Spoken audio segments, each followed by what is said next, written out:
Chapter 1. Journey to Haiyan Island.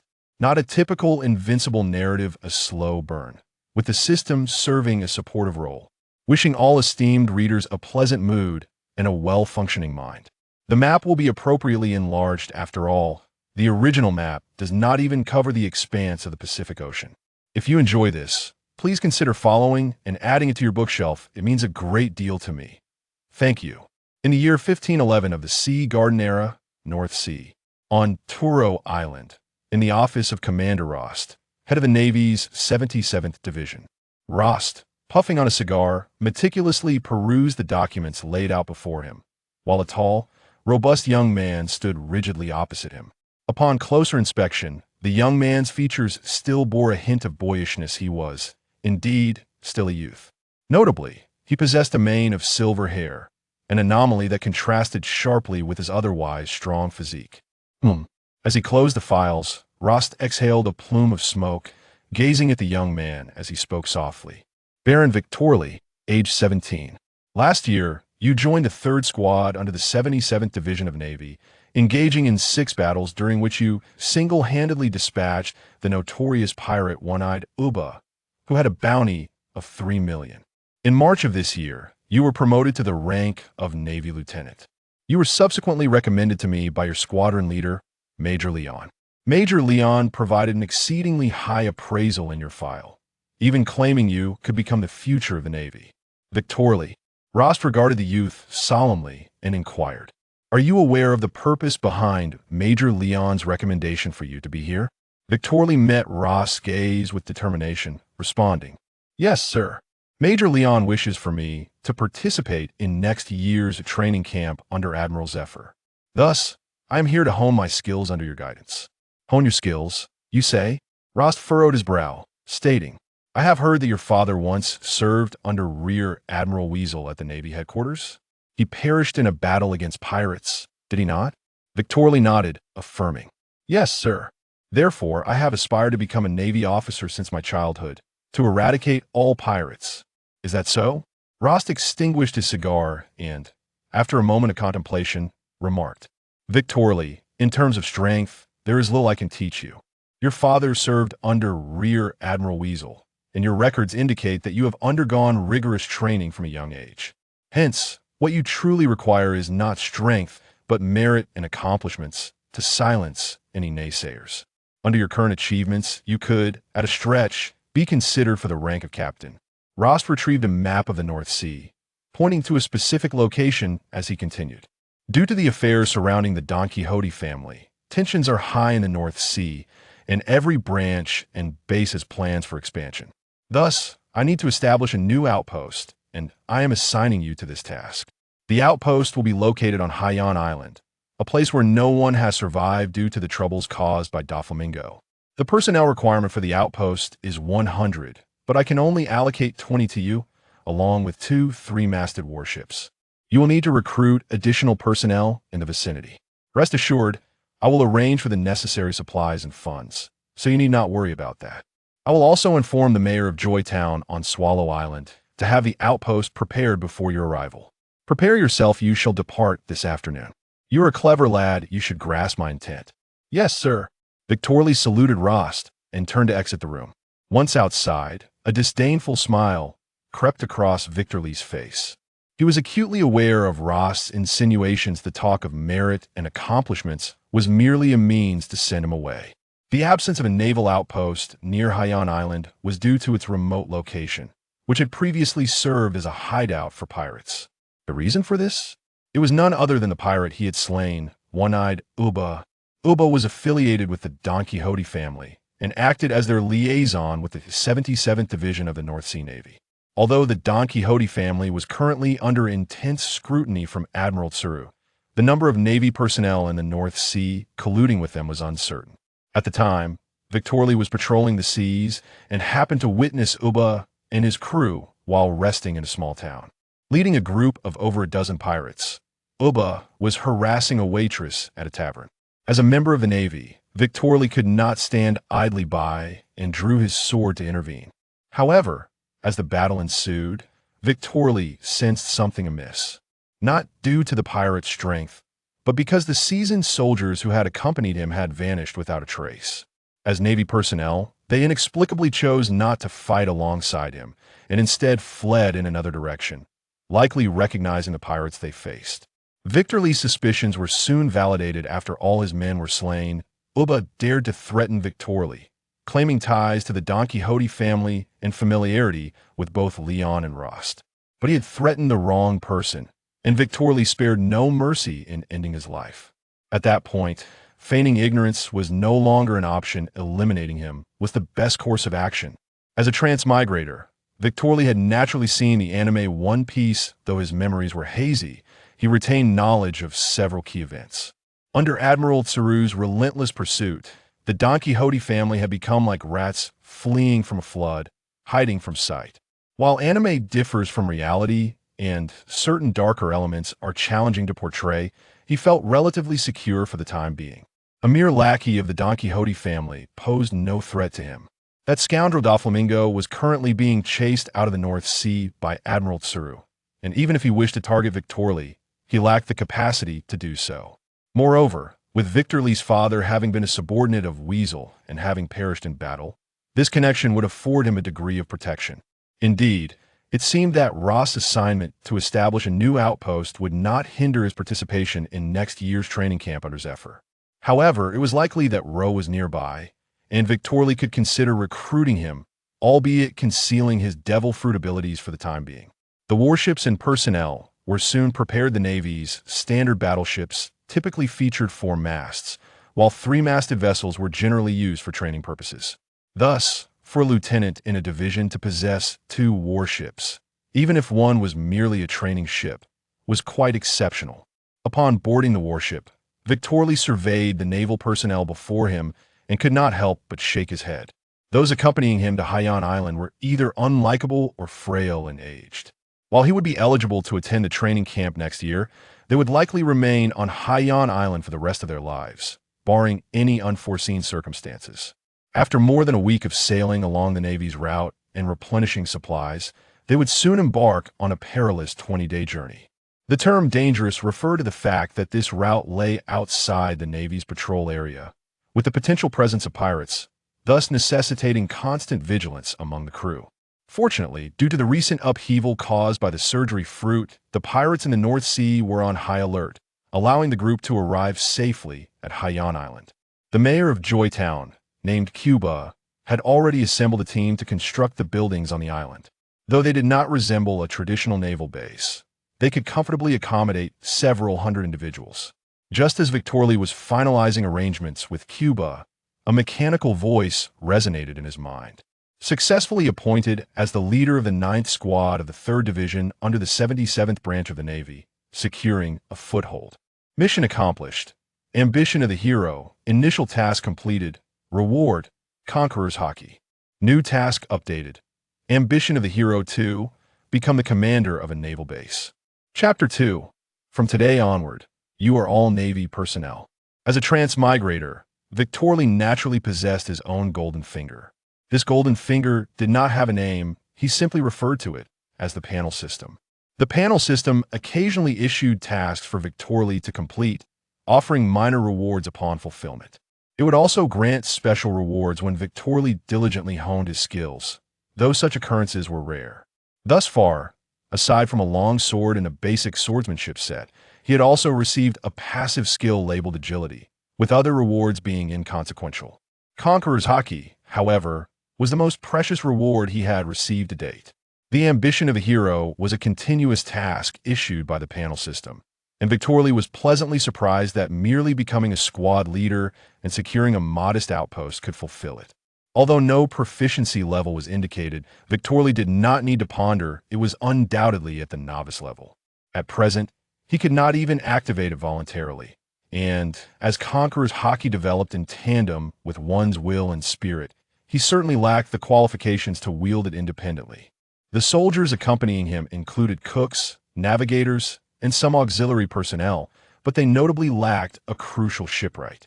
On Haiyan Island, there was a shipyard that Cuba and his team had repurposed into a harbor, which could also serve as a docking point for warships.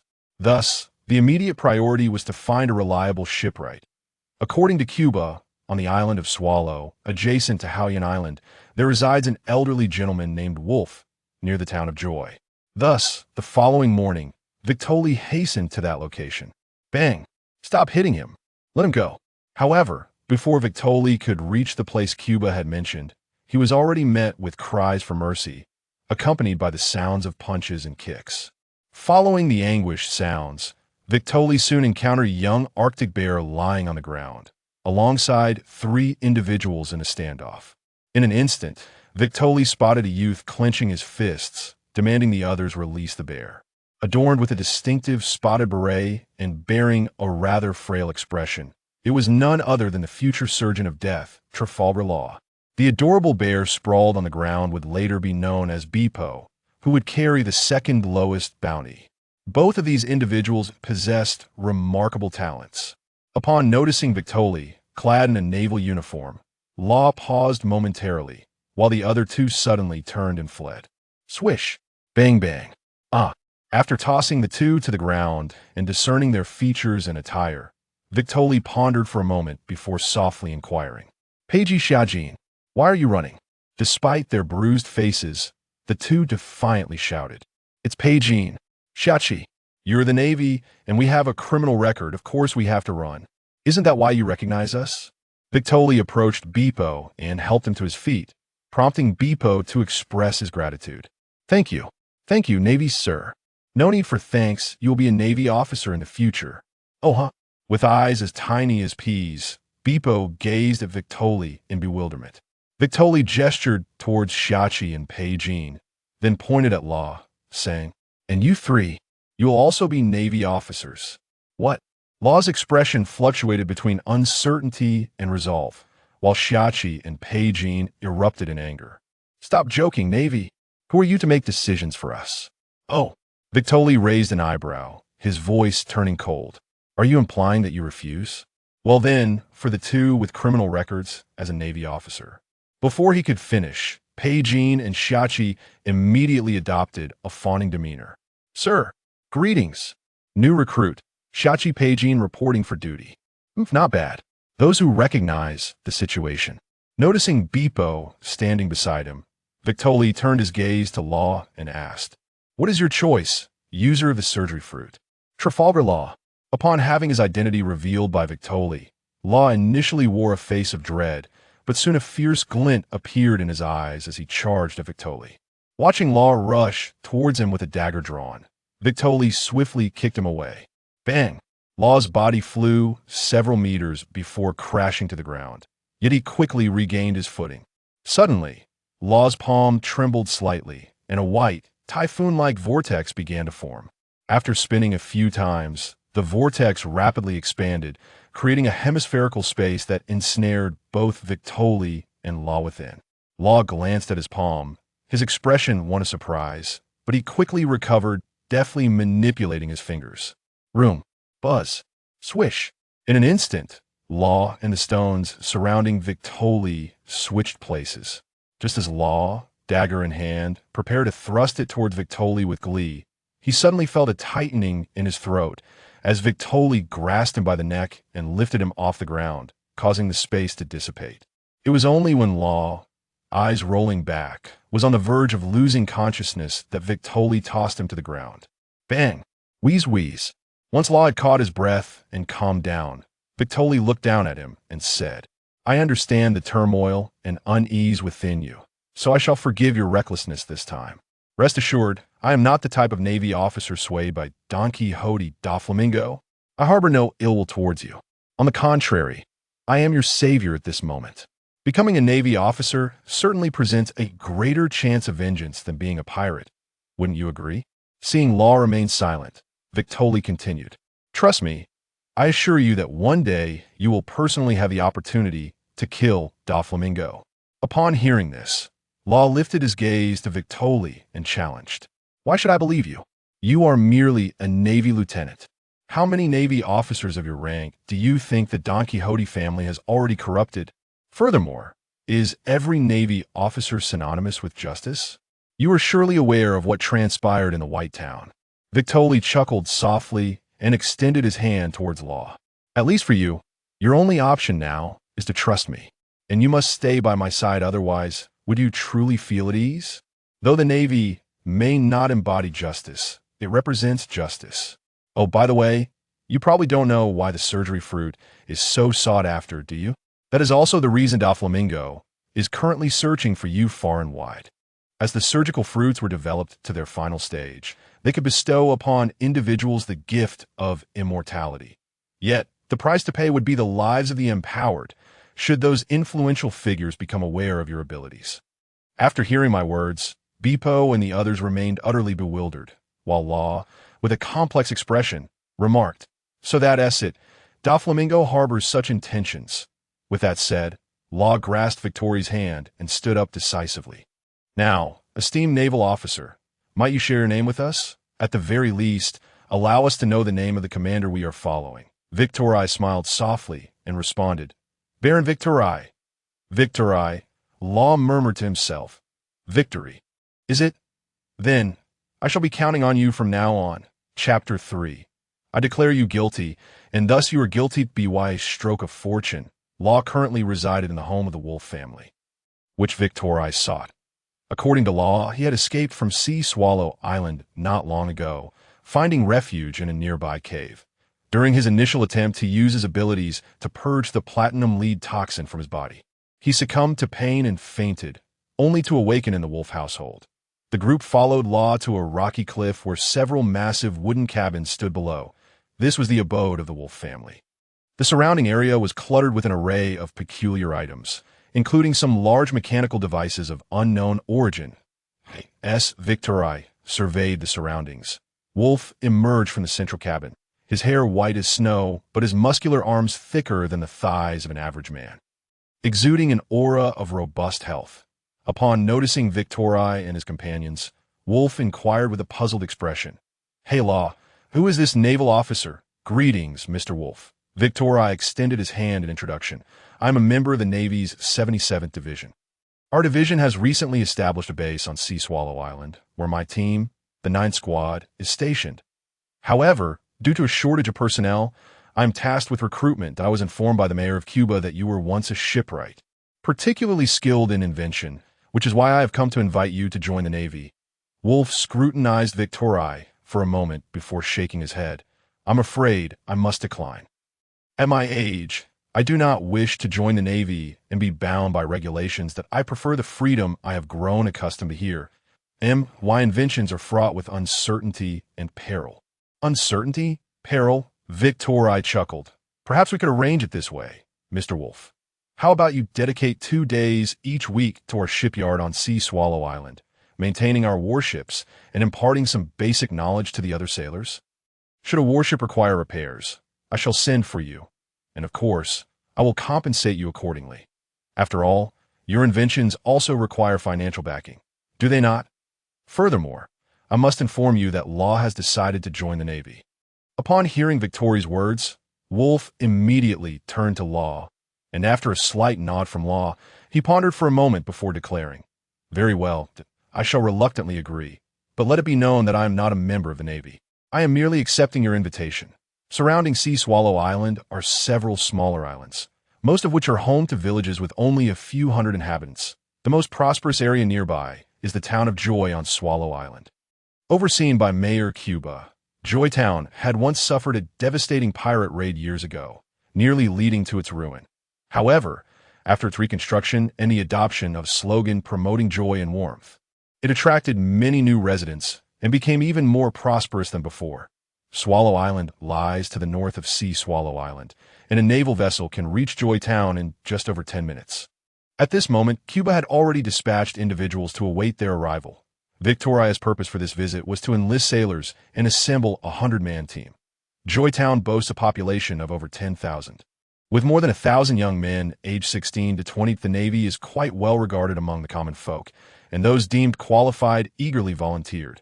Cuba had privately screened a group over the past few days, narrowing it down to just over 200 individuals. Of these, only 76 will be selected to join the Navy. The candidates chosen by Cuba were all robust and capable, had there been sufficient slots.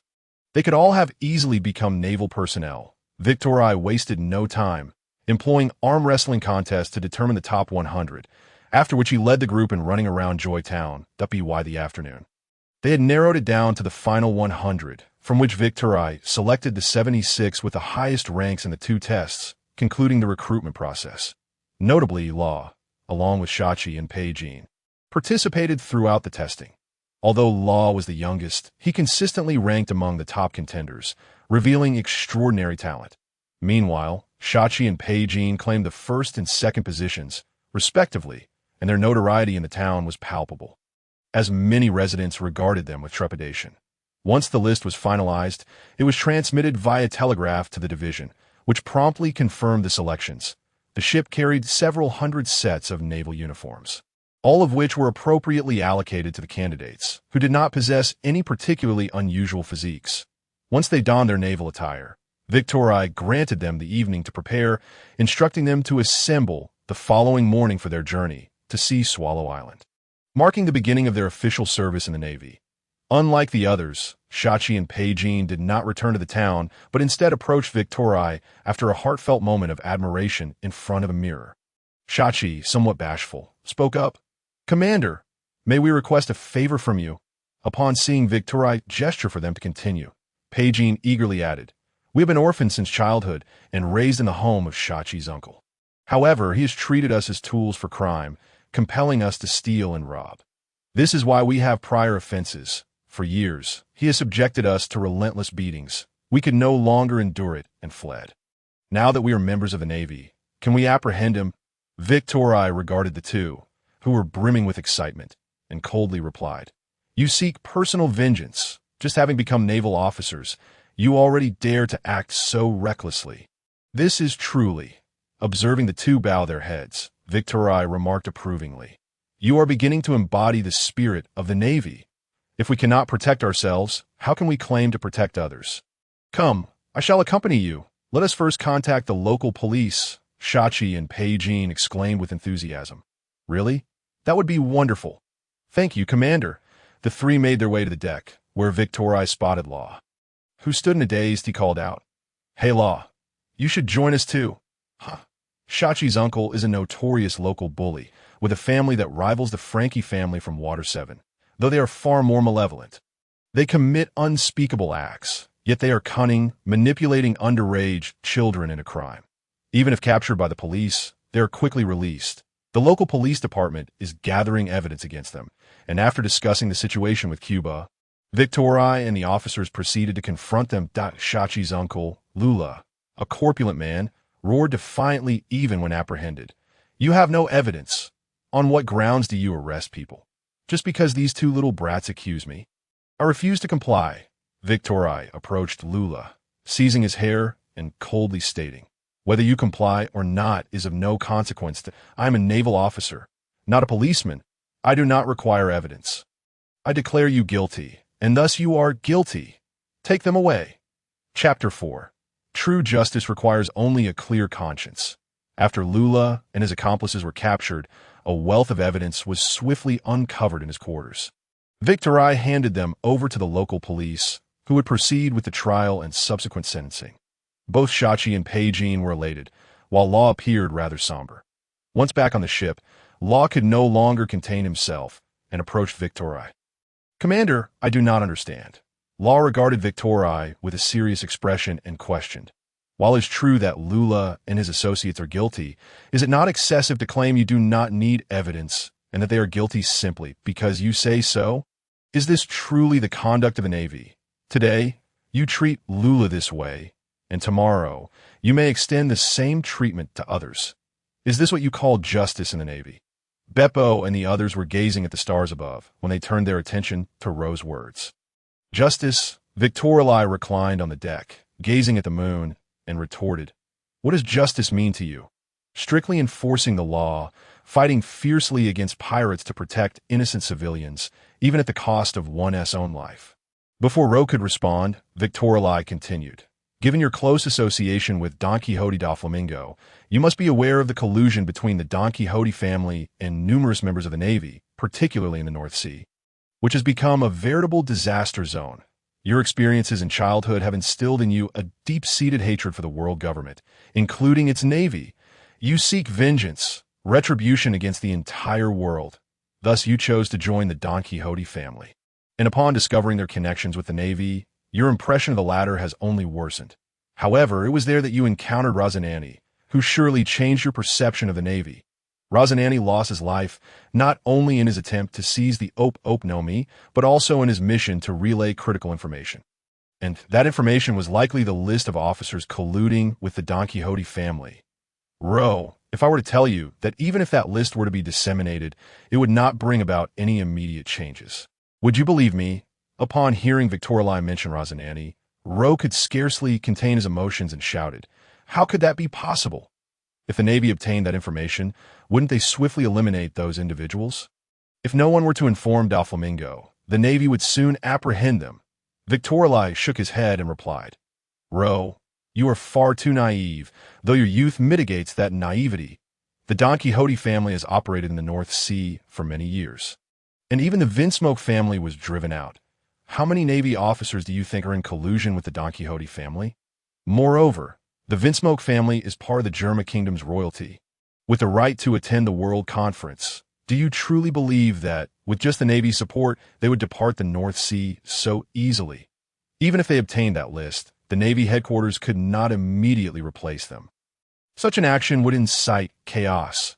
Observing Ro's silence, Victorli continued, "Allow me to unveil a harsh truth.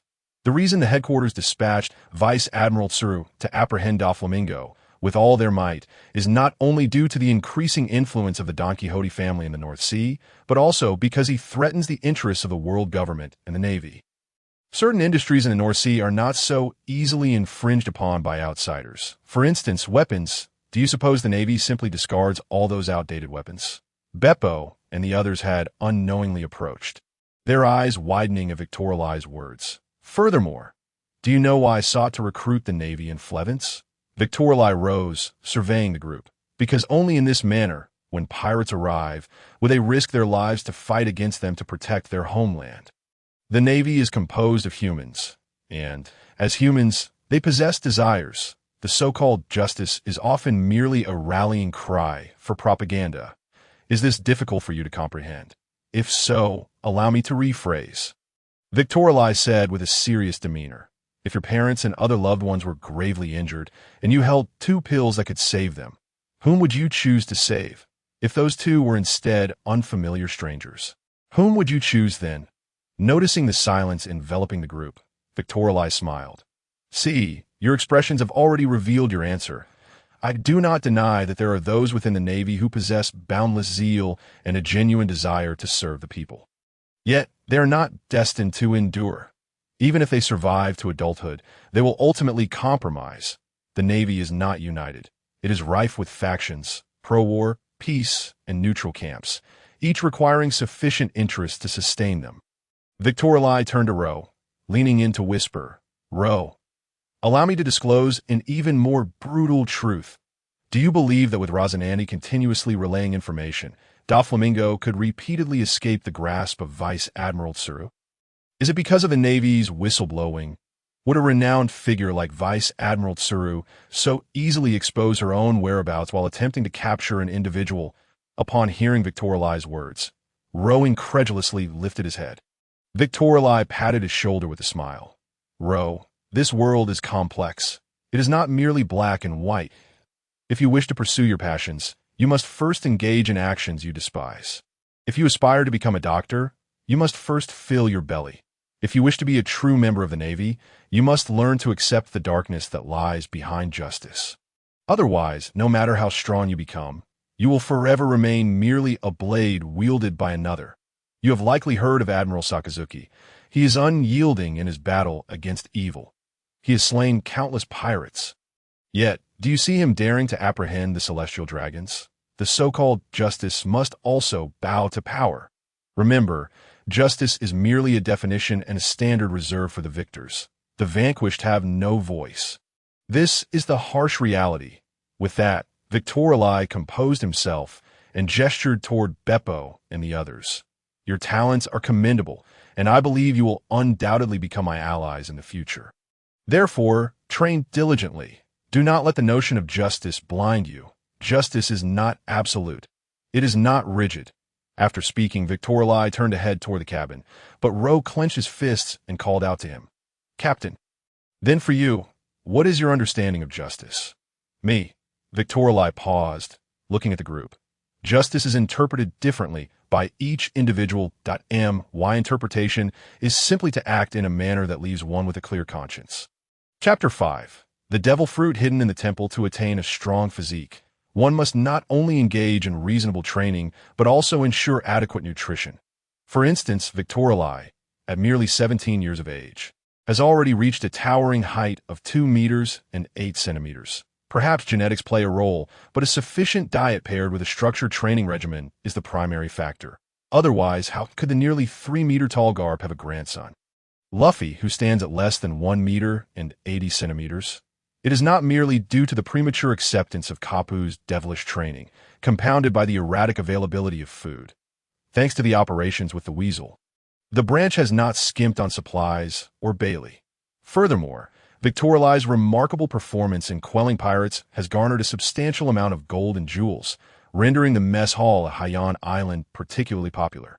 Not only the newly enlisted Navy, but even the 20-seasoned veterans who accompanied Victorli to Haiyan Island have never witnessed such a lavish spread, save for festive occasions. Fishermen from Happy Town, upon returning from their outings, would first visit the base, waiting for the chef to finish selecting ingredients before heading back to Swallow Island. Meat from cattle and sheep is almost a daily fare. And occasionally, Victorli would take the new recruits to nearby islands to hunt for game. He places great emphasis on nurturing the likes of Luo and others, particularly Luo, whose innate talent, given ample sustenance and well-structured training, is bound to surpass the strength he possessed in the original narrative. Victorli's training methods were imparted by the Weasel, who had taken the trouble to personally instruct several years prior in the North Sea. Leaving behind a training manual, following the guidelines within, the training does not impede physical development. Rather, it fortifies the body and lays a solid foundation. Although young, Babewa's remarkable resilience as a fur tribe member allows him to keep pace with Luo and the others. Moreover, Babewa has developed a keen interest in navigation. The navigator Carl, who came to Haiyan Island with Victorli, may not possess exceptional skills, but is experienced and well-read, taking a liking to Babewa and thus accepting him as his apprentice. Victorli has also taught Luo the fundamentals of swordsmanship, which, though not profoundly intricate, suffices for Luo's current needs. In addition to Victorli, there is a lieutenant named Lawrence, serving as the deputy leader of the squad, who alternates patrolling the surrounding seas with Victorli. Lawrence, upon being assigned here, felt quite pleased, as he is nearing retirement age. Having only a few years left to serve, the area is relatively free of pirate activity. And every couple of days, he would take a contingent of Navy personnel out for a patrol, occasionally fishing or instructing the new recruits in training, leading a rather leisurely life. Though his personal strength is average, Lawrence possesses a wealth of combat experience, and at times, Victorli seeks his counsel. With him guiding the new recruits, they are in more than capable hands. Several months passed in tranquility, and before long, summer arrived. Luo had grown taller and more robust than before, and both Peijin and Xiachi had similarly transformed, their skin now considerably darker. In their leisure time, they also learned shipbuilding from Wolf, showcasing a commendable talent. Babewa's changes were minimal. However, with increased social interaction, his disposition has become much more cheerful, no longer so easily shy. Currently, the four of them are deep within the forests of Swallow Island, undergoing Victorli's specialized training. Swallow Island is vast, with 80% of its territory covered in forest aside from Happy Town.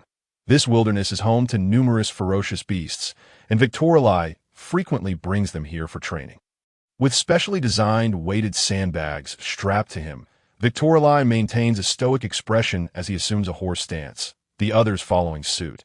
However, their sandbags are significantly lighter. This training method greatly enhances endurance and strengthens the legs, a practice Victorli greatly favors. After an hour, Luo and the others could no longer endure and collapsed onto the ground. Once they had rested, they gazed in admiration at the sweat-drenched Victorli, who persisted in his training.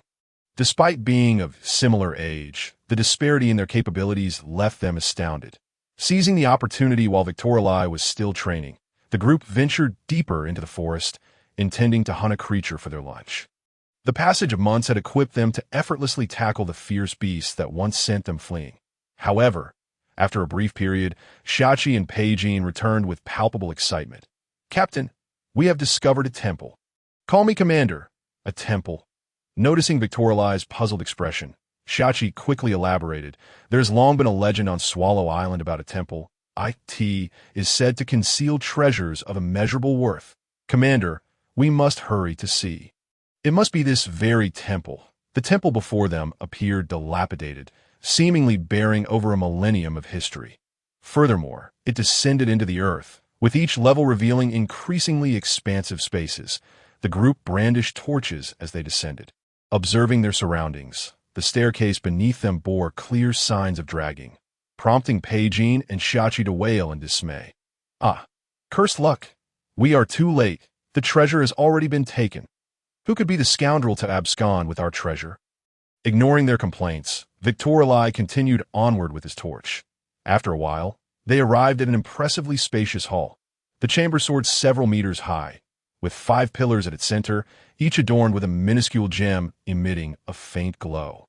The walls were festooned with colossal murals, and as Victorali lifted his torch for a closer inspection, he was taken aback to find the central figures depicted were a gigantic falcon and a host of giants. Some of the murals struck Victorali as eerily familiar. One depicted a black dragon coiled beneath a colossal tree, gnawing at one of its roots. Additionally, the murals featured an enormous wolf and a towering python, evoking memories of Norse mythology from his previous life. Having perused all the murals, Victorali began to piece together their meaning. This temple was erected by those who worshipped the falcon, a being of immense power, and they constructed it to sing praises and seek protection from the falcon. Furthermore, it seemed their leader was a descendant of the falcon. After thoroughly searching the grand hall, Peijin and the others approached. "Downtrodden, there is no treasure left. It has all been taken away." "Who claimed that?" Victorali pointed to the small gems on the stone pillars, saying, "Though they may be small, they are not to be dismissed. I shall take one for each of us as a memento." Though the pillars towered several meters high, this did not deter Victorali. He drew a dagger and leaped up, extracting a red gem. Upon removing the black gem from the central pillar, Victorali's expression shifted dramatically as the grand hall began to tremble slightly. With a thunderous crash, the central pillar collapsed, prompting Victorali to leap aside while urgently shouting, "Run!" However, before the others could reach the staircase, the trembling abruptly ceased. In its place, a luminous chest materialized where the 5th pillar had once stood. Victorali cautiously approached, torch in hand, and flung open the chest. Inside lay a fruit adorned with spiral patterns, radiating a golden hue, accompanied by a piece of parchment. "This is a devil fruit." Chapter 6. The form of Infernal and speculations regarding him bathed in sunlight. The golden devil fruit shone like translucent amber, glimmering splendidly.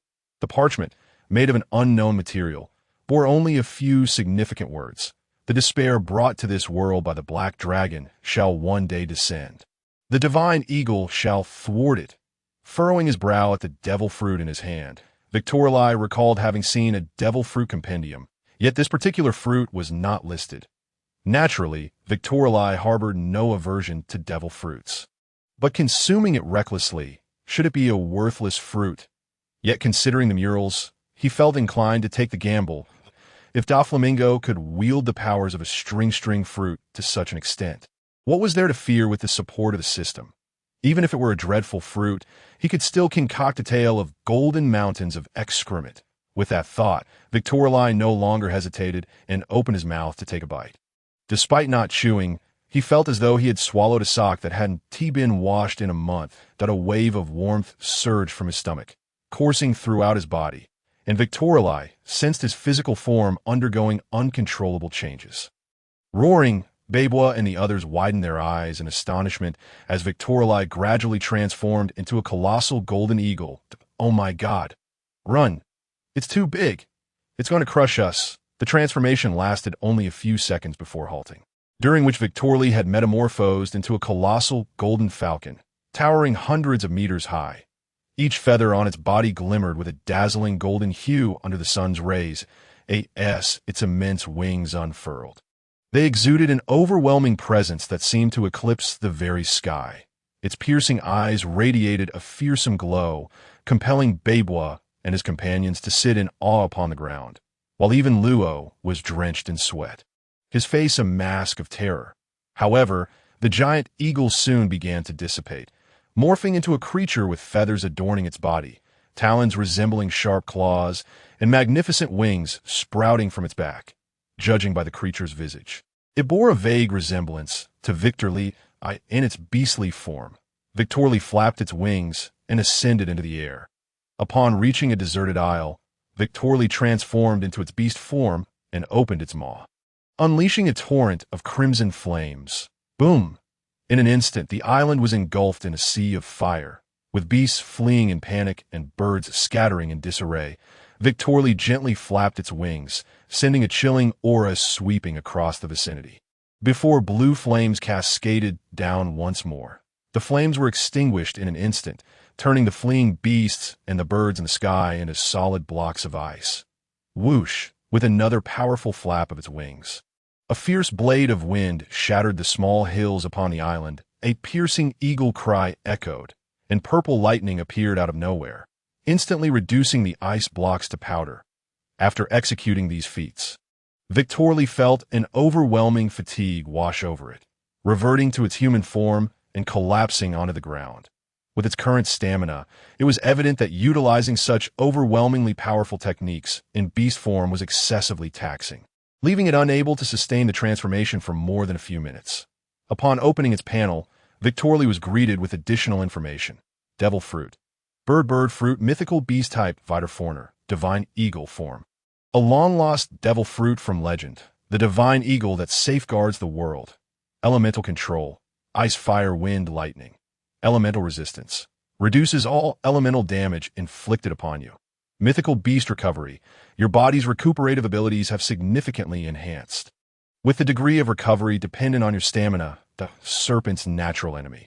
Those who wield serpent-type devil fruits will feel an innate terror at your presence. Iron stomach. You can consume any nutritious substance, rapidly replenishing your stamina and energy. Voice of the divine eagle. You can communicate with animals and command birds. From the description alone, this power surpasses even Kaido's Azure Dragon form.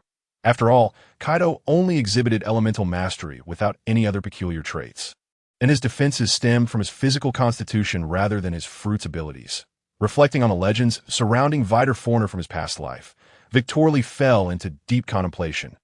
Oda, the manga artist, had clearly drawn inspiration from various myths across nations.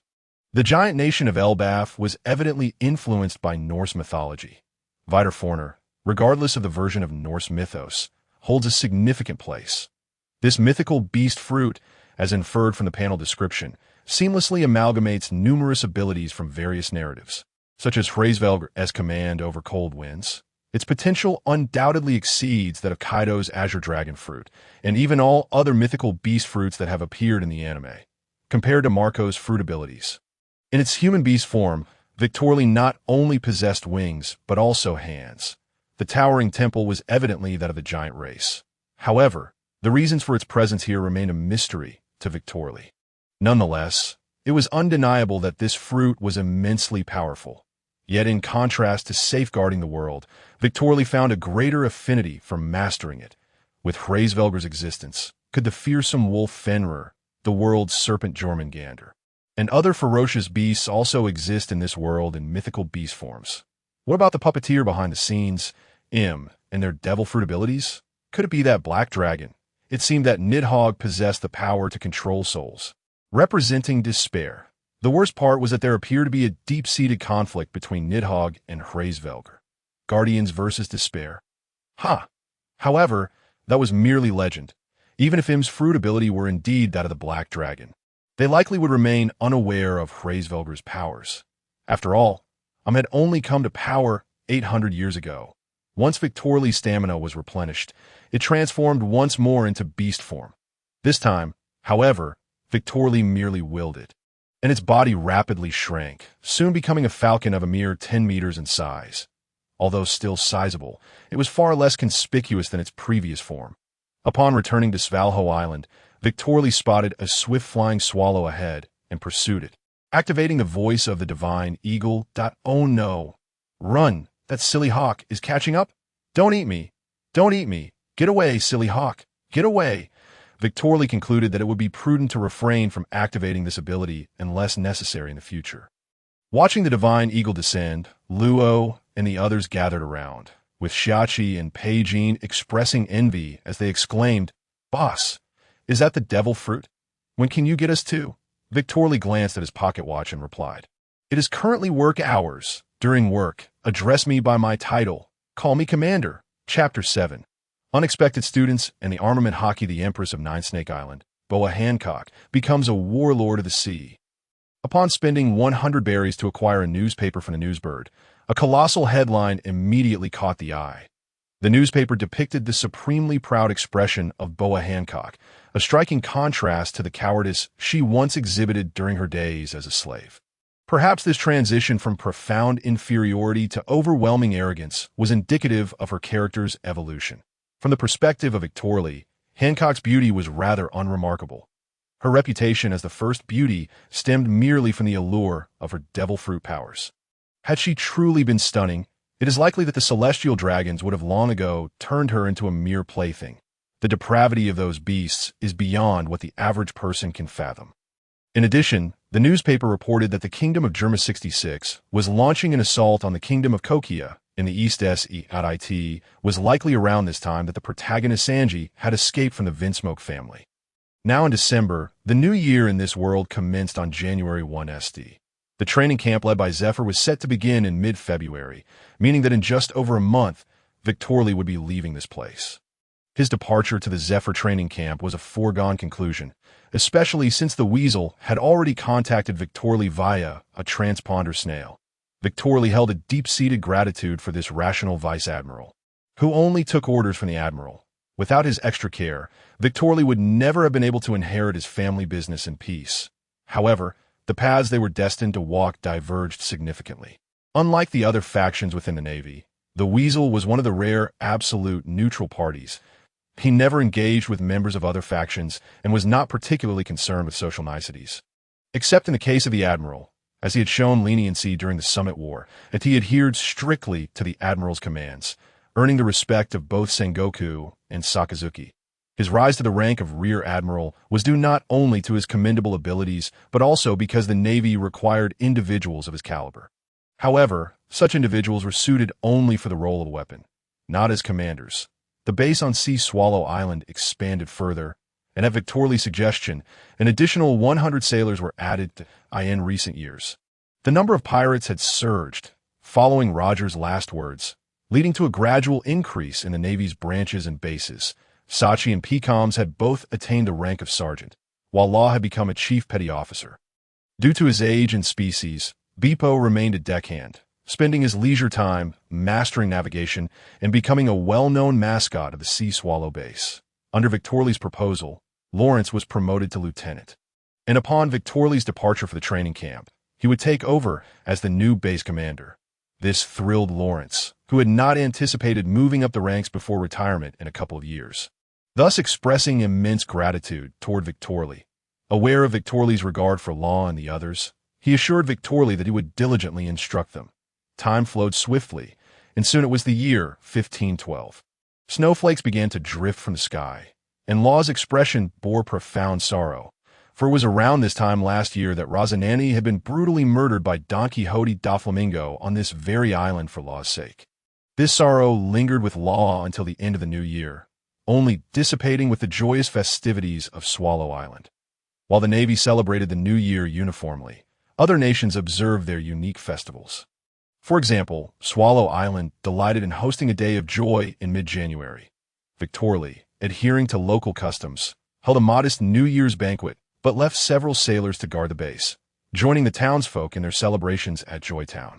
The residents of the town welcomed Victorly and his comrades warmly, and amid various activities and games, the youthful Law soon regained his composure. Shortly after the Day of Joy concluded, a four-masted warship from the Navy arrived at Sea Swallow Island. This vessel was sent to escort Victorly to the training camp. Having received prior notification, Victorly bid farewell to the base personnel, gathered his belongings, and boarded the ship. The captain, a middle-aged man named Wolf, noted that Victorly was the last of the trainees to embark, with over 30 other trainees already aboard. Victorly held the highest rank among the North Sea trainees, while most of the others were sergeants and chief petty officers, akin to non-commissioned officers in the past. Every year, Zephyr's training camp accepted trainees from various branches or bases, primarily consisting of talented recruits. However, recruits did not refer to those freshly enlisted in the Navy, but rather to individuals with a solid foundation, most of whom had served as sailors for 2 to 3 years. Only in this manner could one determine a sailor's true aptitude. Occasionally, seasoned veterans would join. Having accumulated significant experience, aside from a few trainees, those of similar status naturally excluded Victorly, the last aboard and a lieutenant, from their circle, and Victorly had little inclination to engage with them. For these lower-ranking sailors, demonstrating formidable prowess would incite their fervent admiration. Zephyr's training camp was situated at the forefront of the Grand Line, on an island known as Beast Island, after entering the Navy's Special Sea Route. The warship arrived at the port of Beast Island within a fortnight. Once the ship disembarked all the trainees, an instructor clad in training attire approached. Following him, after a brisk half-hour run, the group finally arrived at the legendary Zephyr's training camp. The camp was vast, even featuring a substantial mountain within its confines. After visiting the warehouse to collect standardized training uniforms and toiletries, the trainees proceeded to several buildings. One of these structures bore the inscription Boys' Dormitory, and the instructor began to call names to assign rooms. The accommodations were rather satisfactory, with 2 trainees per room. Victorly was assigned to room 201, temporarily the sole occupant. It appeared that the instructor intentionally mixed trainees from the same locality to prevent factionalism within the camp. The following day at noon, upon returning to the dormitory, Victorly was astonished to find he had a roommate, one who was quite familiar to him, with silver hair like his, albeit short where his was long. The stern visage of this individual incited an impulse to deliver a beating. It was none other than Smoker, the future paragon of the Logia type. Smoker lounged on the bed, a cigar clamped between his teeth, exhaling smoke as he regarded the tall Victorly with a hint of surprise. However, he had no intention of rising, instead continuing to indulge in his cigar. Furrowing his brow, Victorly opened the window and addressed Smoker softly. "I kindly ask that you refrain from smoking cigars in our room. I bear no ill will towards others who smoke, but I find the aroma quite unappealing in our shared space." With a dismissive chuckle, Smoker retorted, "You little brat, you'd better get used to it." As soon as he finished speaking, Victorly seized Smoker's hair, driving his knee upward in a swift motion. With a whoosh, Smoker's head transformed into smoke, evading the strike as he bellowed, "You brat, do you wish to die?" Unfazed, Victorly shot back, "You can certainly give it a try. Let's see who falls first." Just then, a sharp whistle echoed from downstairs, followed by a gruff voice shouting, "All hands assemble. Teacher Zephyr is coming to see you." Simultaneously, a mechanical voice resonated in Victorly's mind. "Congratulations, host, on becoming a student of Zephyr. You have been awarded the ability of Busashoku Haki. Skill acquired, Busashoku Hardening." Chapter 8. The long-legged beauty Azra. The task of becoming a student of Zephyr had been set in motion years prior when the Weasel suggested that Victorly attend the training camp. Now that it had come to fruition, the reward left Victorly somewhat disappointed. The ability of Busashoku Haki was something he would likely have awakened this year, given his current physical capabilities, even without the system's assistance. Nonetheless, having it was certainly better than not, and mastering it early was not without its merits. Following closely behind Smoker, Victorly stepped outside, where a new task appeared on his interface: graduate with the top rank in the training camp. Victorly smiled, fully aware that his arrival at the training camp was destined for him to graduate as the top contender, and this task had come at a most opportune moment, as everyone gathered downstairs. The instructor began distributing identification tags, subsequently organizing them into 24 groups of 10. Victorly received tag number 77, placing him in the 7th squad, while Smog, bearing tag 88, was allocated to the 8th squad. Among the familiar faces Victoria spotted was Tina, with her striking pink hair, who had been assigned to the first squad. Within the 7th group, there's also a strikingly beautiful long-legged girl named Azura, standing nearly 4 meters tall, which piqued Victoria's curiosity. The presence of a navy, as evidenced during the Summit War, illustrated that the Navy was notoriously rife with racial discrimination, apart from humans and the giants. Very few from other races managed to ascend to high ranks within the Navy. This was partly due to the overwhelming population of humans, but primarily due to the celestial dragons. In the eyes of the celestial dragons, humans were the closest race to them. Although they too were enslaved, they were deemed slightly superior to other races. Over 99% of all organizations serving the world government were composed of humans. It was an open secret that the celestial dragons were, in fact, humans, albeit they would never admit it. Under the auspices of the celestial dragons, the slave trade thrived, rendering rare races highly coveted by slave traders. Judging by Azura's stature, she appeared to be a hybrid of human and long-leg race, and such individuals were often more valuable in the slave market. For Azura, becoming part of the Navy was already an arduous feat, and gaining entry into Zephyr's training camp hinted at connections far beyond mere talent. Yet, who might her benefactor be? Vice Admiral Crane. Instructor Zephyr. Just as Victoria's thoughts wandered, the whistle sounded once more, and the robust, sunglasses-clad Zephyr approached, accompanied by several instructors. Despite being in his 60s, Zephyr moved with the grace and confidence of a dragon, his short purple hair standing on end, exuding vigor. He pushed his sunglasses atop his forehead and began to circle the group. Scrutinizing each cadet with keen eyes, Victoria discerned that Zephyr lingered for an extra 2 seconds on a few individuals: Tina, Smog, Azura, and himself, alongside 2 nameless cadets. After surveying the entire group, Zephyr's voice resonated. "Welcome, cadets of the 25th cohort. You are all prodigies hailing from various divisions of the Navy. I shall be your guide throughout the coming year. I hope we enjoy a pleasant time together. Now heed my command. About face." Zephyr pointed toward a distant mountain, saying, "Do you see that white structure atop the peak? I shall await you there. Now, give it your all and race to the summit." With that, Zephyr took off, and the others hurriedly followed suit. Though the mountain appeared not too far, it took over an hour of arduous running to reach its base. Victoria soon realized that this so-called training camp was merely a half-finished endeavor. Or perhaps it was designed to be so, for apart from the immediate vicinity of the entrance, there were no walls to be seen. By the time they reached the foot of the mountain, the group had already spread out considerably. Having consumed the divine eagle fruit, Victoria's physique had significantly improved, allowing him to maintain the lead. With no one trailing behind, he encountered a few wild beasts along the way. But upon seeing Victoria sprinting, they chose to retreat. Upon reaching the summit, Victoria found Zephyr already enjoying roasted meat and savoring his beloved green bottle of Jerez wine, commonly known as sherry. Upon spotting Victoria, Zephyr expressed his astonishment, exclaiming, "Victoria, I can't believe you were the first to arrive." After a moment's contemplation, he added, "You must have recently celebrated your 18th birthday, which makes you one of the youngest among this cohort. I never expected you to reach here so swiftly. Squirrel told me about your progress. It shouldn't have been this substantial." Wiping sweat from his brow, Victoria explained, "Instructor Zephyr, I was fortunate enough to acquire a Zoan-type devil fruit." "Is that so?" Zephyr nodded. "That a Zoan-type devil fruit can indeed enhance physical abilities. However, remember, the devil fruit merely serves as an aid. Human potential is boundless. Do not become overly reliant on its powers." "Yes, Instructor Zephyr. I understand." From this exchange, it was evident that Zephyr's beliefs aligned with those depicted in the anime, and Victoria shared a similar sentiment. Human potential is indeed limitless. Figures like Zephyr and Garp stand as living testaments to this, proving that one can become a top-tier force in this world without the aid of devil fruits. Except for a few unique devil fruits, such as the Toy fruit, the heights one can reach with most devil fruits depend largely on the user's innate strength and foundation.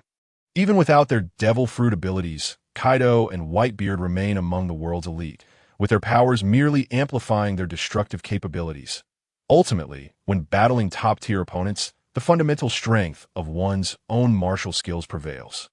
Henceforth, Victoria resolved to prioritize his training. As he grew stronger, the potency of the devil fruit would naturally increase as well. After 10 minutes had elapsed, the second individual reached the summit, much to Victoria's surprise. It was Azura, the long-legged beauty. Azura, with her enviable figure, golden hair, and striking features, stood in stark contrast to the typically darker-skinned long-leg race, her complexion remarkably fair. Upon seeing Azura, Zephyr erupted in laughter. "Ha! Azura, you've claimed second place." After resting for a moment, Azura approached Zephyr, grabbing the wine from the ground and indulging in it. Zephyr appeared unperturbed, suggesting he was accustomed to such behavior. He explained to Victoria, "Azura is the daughter of a friend of mine. Though they have all perished in battle, she has lived here in the training camp since childhood, closely following my guidance. You surpassing her might not sit well with her. But this will surely remind her that there are always greater heights and talents beyond her own." Victoria caught Azura's eyes, which held a hint of discontent, and offered her a smile.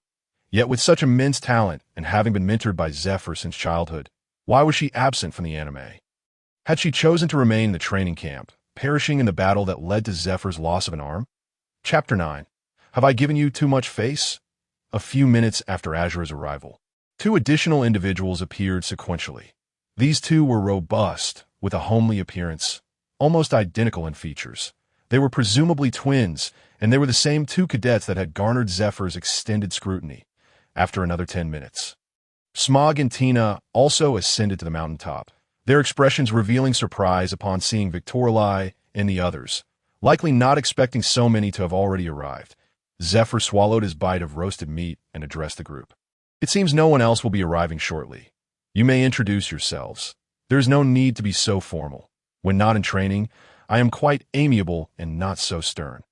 Hearing Zephyr's words, Victoria was the first to smile and introduce himself. "I am Victoria, and I shall be joining you all as a disciple of Instructor Zephyr. I hope we can look out for one another. I am Azura. I am the elder brother, Ted. I'm a younger brother, Tyro, Tina." Smog cast a disdainful glance at Victoria, and only after Tina pinched him did he mumble, "Smog." After the mutual introductions, a brief silence ensued. But Victor quickly found a topic for discussion regarding training issues, thus alleviating the awkward atmosphere.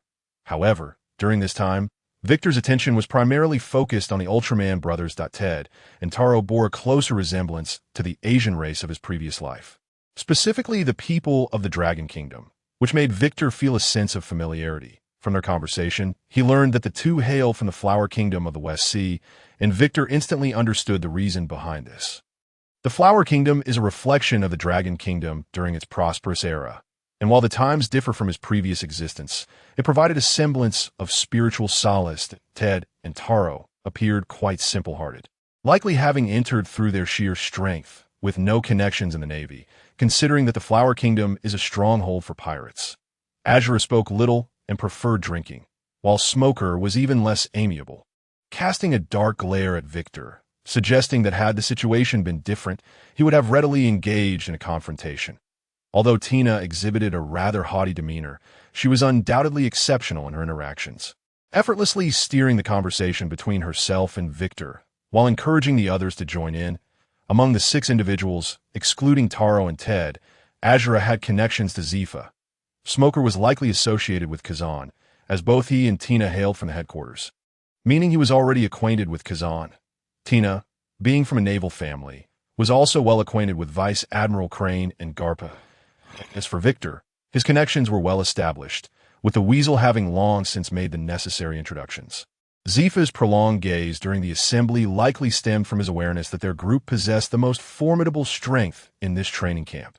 The 6 strongest trainees, 4 of whom had connections, underscored the reality that, in any world, the so-called elite geniuses would always be outnumbered by those from other tiers. After chatting for over 10 minutes, the other trainees gradually climbed up. Their differences in ability were not significant, as everyone managed to ascend within 10 minutes. Once the group had rested for a while, Zifa instructed everyone to introduce themselves once more before commanding them to continue their run back. Upon returning downstairs, everyone was ravenous, and the cafeteria had prepared dinner, causing all to devour their meals like starving beasts. The food provided by the training camp was plentiful, albeit of average taste, yet was undoubtedly nutritious. Victor, tall and robust with a hearty appetite, could probably rival Luffy in his capacity to consume, especially with his ironclad stomach.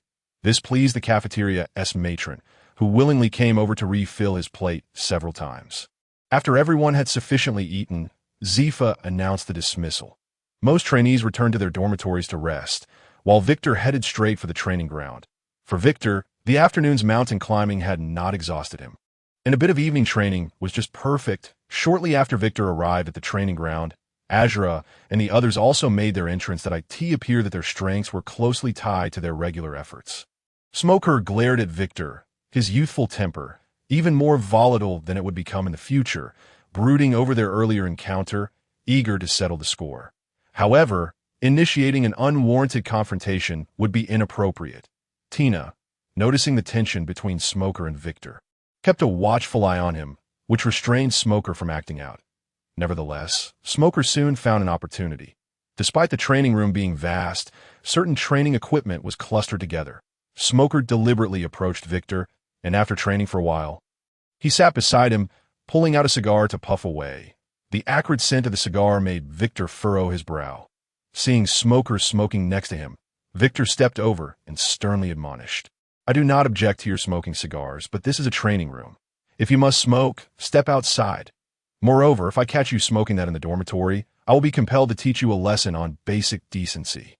"Teach me," Smoker retorted with a scornful laugh, standing up and looking down at Victor as he declared, "I want to see how you plan to teach me." With that, he unleashed a strike, his arms transforming into smoke as he aimed a punch at Victor. Victor merely tilted his head to evade the attack, covering his right hand with armament haki, which turned black. In the face of Smoker's astonishment, he seized him by the neck and lifted him into the air. The others training nearby rushed over, exclaiming, "Smoker! Victor! Stop it! Don't fight!" Tina, initially puzzled by seeing the Logia-type Smoker in Victor's grip, gasped upon noticing the haki-infused hand, exclaiming, "That's armament haki," ignoring the pleas of the others. Victor tightened his grip until Smoker's face turned pale, then coldly remarked, "Am I being too lenient with you? Or do you think that just because you've consumed a Logia-type devil fruit, you can act with impunity? I've been polite in my words. You had better comply with what I say. Otherwise, next time, I cannot guarantee that I will remain so rational." With a thud, Victor released Smoker onto the ground and turned to leave. Azura and the others exchanged glances, shrugged, and returned to their training, while Tina continued to pat Smoker's back. After a moment, Smoker finally managed to catch his breath and gritted his teeth, muttering, "Damn, that bastard, Smoker!" Tina looked at him sternly, saying, "I've warned you countless times about your foul temper. This is Zifa's training camp, and Victor has already mastered armament haki. You are not his match, that I advise you to get along with him." She chuckled at the absurdity of smoking cigars in the training room, wondering if he feared Zifa would find out. Chapter 10. Become the fourth monster of the training camp armament haki.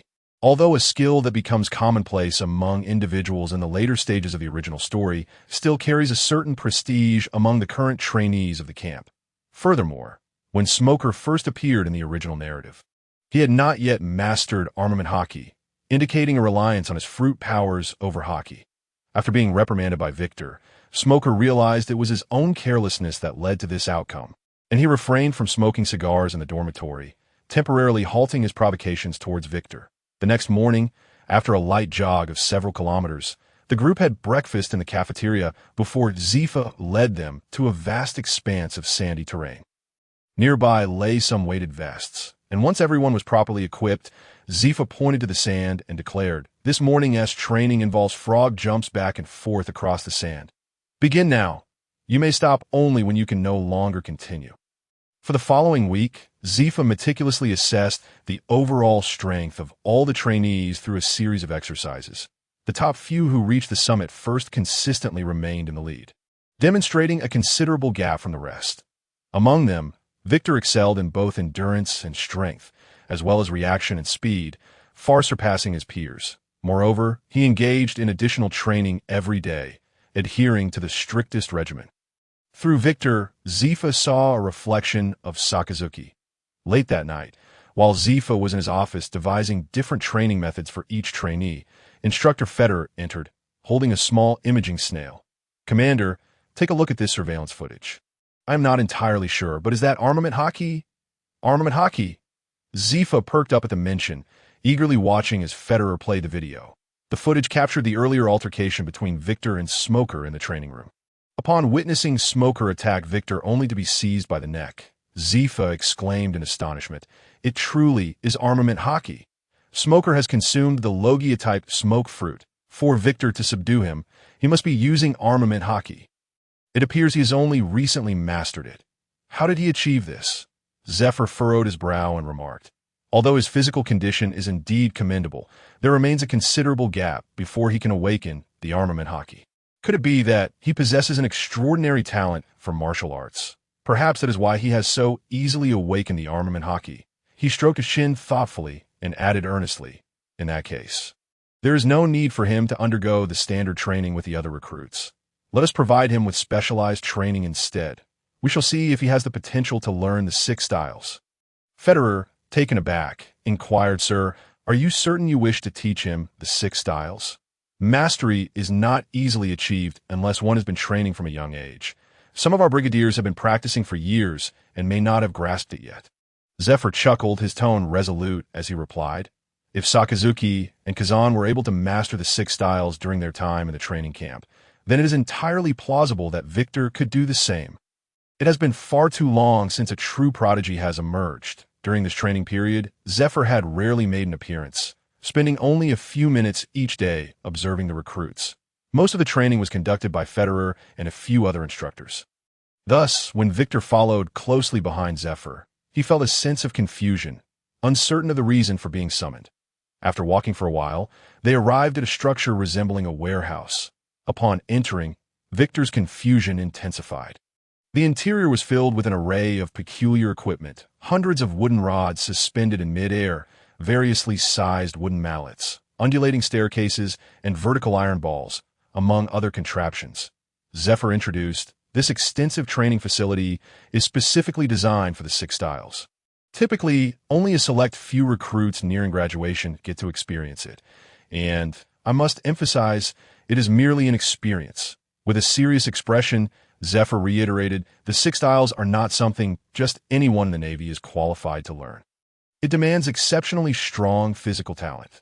Thus, those who are permitted to experience such training within the camp are regarded as outstanding." Victor, filled with curiosity, asked, "Among those senior recruits, has anyone mastered even one of the 6 styles? Or perhaps all of them, during their time in the training camp?" Zephyr nodded, his gaze filled with nostalgia as he looked at the training apparatus. "Indeed, there have been those who mastered all 6 styles. And not just one that you must have heard their stories. They earned the title of monsters within the training camp, possessing strength far exceeding that of their peers." Victor pondered for a moment before responding, "You refer to Vice Admiral Sakazuki, Vice Admiral Borisellino, and Vice Admiral Kazan, correct?" "Precisely." Zephyr turned, his eyes ablaze with intensity as he regarded Victor. "Thus far, this training camp has produced numerous exceptional recruits. However, only those 3 have been deemed true monsters. If all goes well, they should become the Navy's top combatants within a few years. Victor, your talent is noteworthy. Achieving mastery of armament hockey at your age is indeed remarkable. Do you possess the confidence to become the 4th monster of this training camp?" Victor looked at Zephyr, his face brimming with confidence as he replied, "Of course. Otherwise, why would I have come to this training camp?" "Huh." Zephyr laughed heartily. "Youthful exuberance. Courage is commendable. Now, let me see if you possess the qualifications." Pointing at the equipment, Zephyr explained, "This area is divided into 6 sections. My recommendation is to begin with Section 1, which consists of the undulating staircase. You will need to bind special weighted bags to your legs. These bags are filled with a unique heavy iron, small in size but exceedingly weighty. As for how much to load, that depends on your own limits. You need to be able to move but not run while wearing them. Then, traverse the undulating staircase back and forth. Once you can run while weighted, you will have practiced the 3 techniques of the 6 styles that utilize leg power: Soru, Jeppu, and Renkyaku." Zephyr patted Victor's shoulder gently and said, "I grant you 2 months. Victor, show me whether you can indeed become the 4th monster of this training camp." Chapter 11. Training methods for the six styles and hockey veins bulged on Victor's forehead as he gritted his teeth and ascended the staircase. Each step felt increasingly burdensome, causing beads of sweat to rain down to the ground like a downpour. Zephyr, wearing sunglasses and arms crossed, observed impassively, appearing somewhat dissatisfied. However, in reality, Victor's rapid progress elicited silent admiration from Zephyr. In merely half a month, Victor had advanced from struggling to navigate a single undulating staircase with partially filled weighted bags to managing 3 full staircases with them completely filled. Zephyr had thoroughly checked Victor's progress and confirmed that this impressive advancement had not jeopardized his physical well-being. Though bolstered by the powers of a Zoan-type devil fruit, Victor's remarkable recovery ability was astonishing. At this rate, he might easily be running within a month, rather than 2, unbeknownst to Zephyr. Victor's extraordinary recovery stemmed from his steel stomach ability.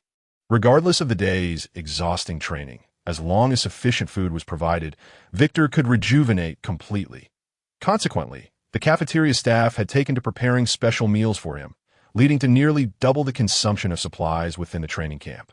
Victor increasingly felt that his steel stomach skill was nothing short of miraculous, that he speculated that Luffy might possess a similar ability, having transformed from a small, insignificant figure into a formidable emperor of the sea within just over 2 years.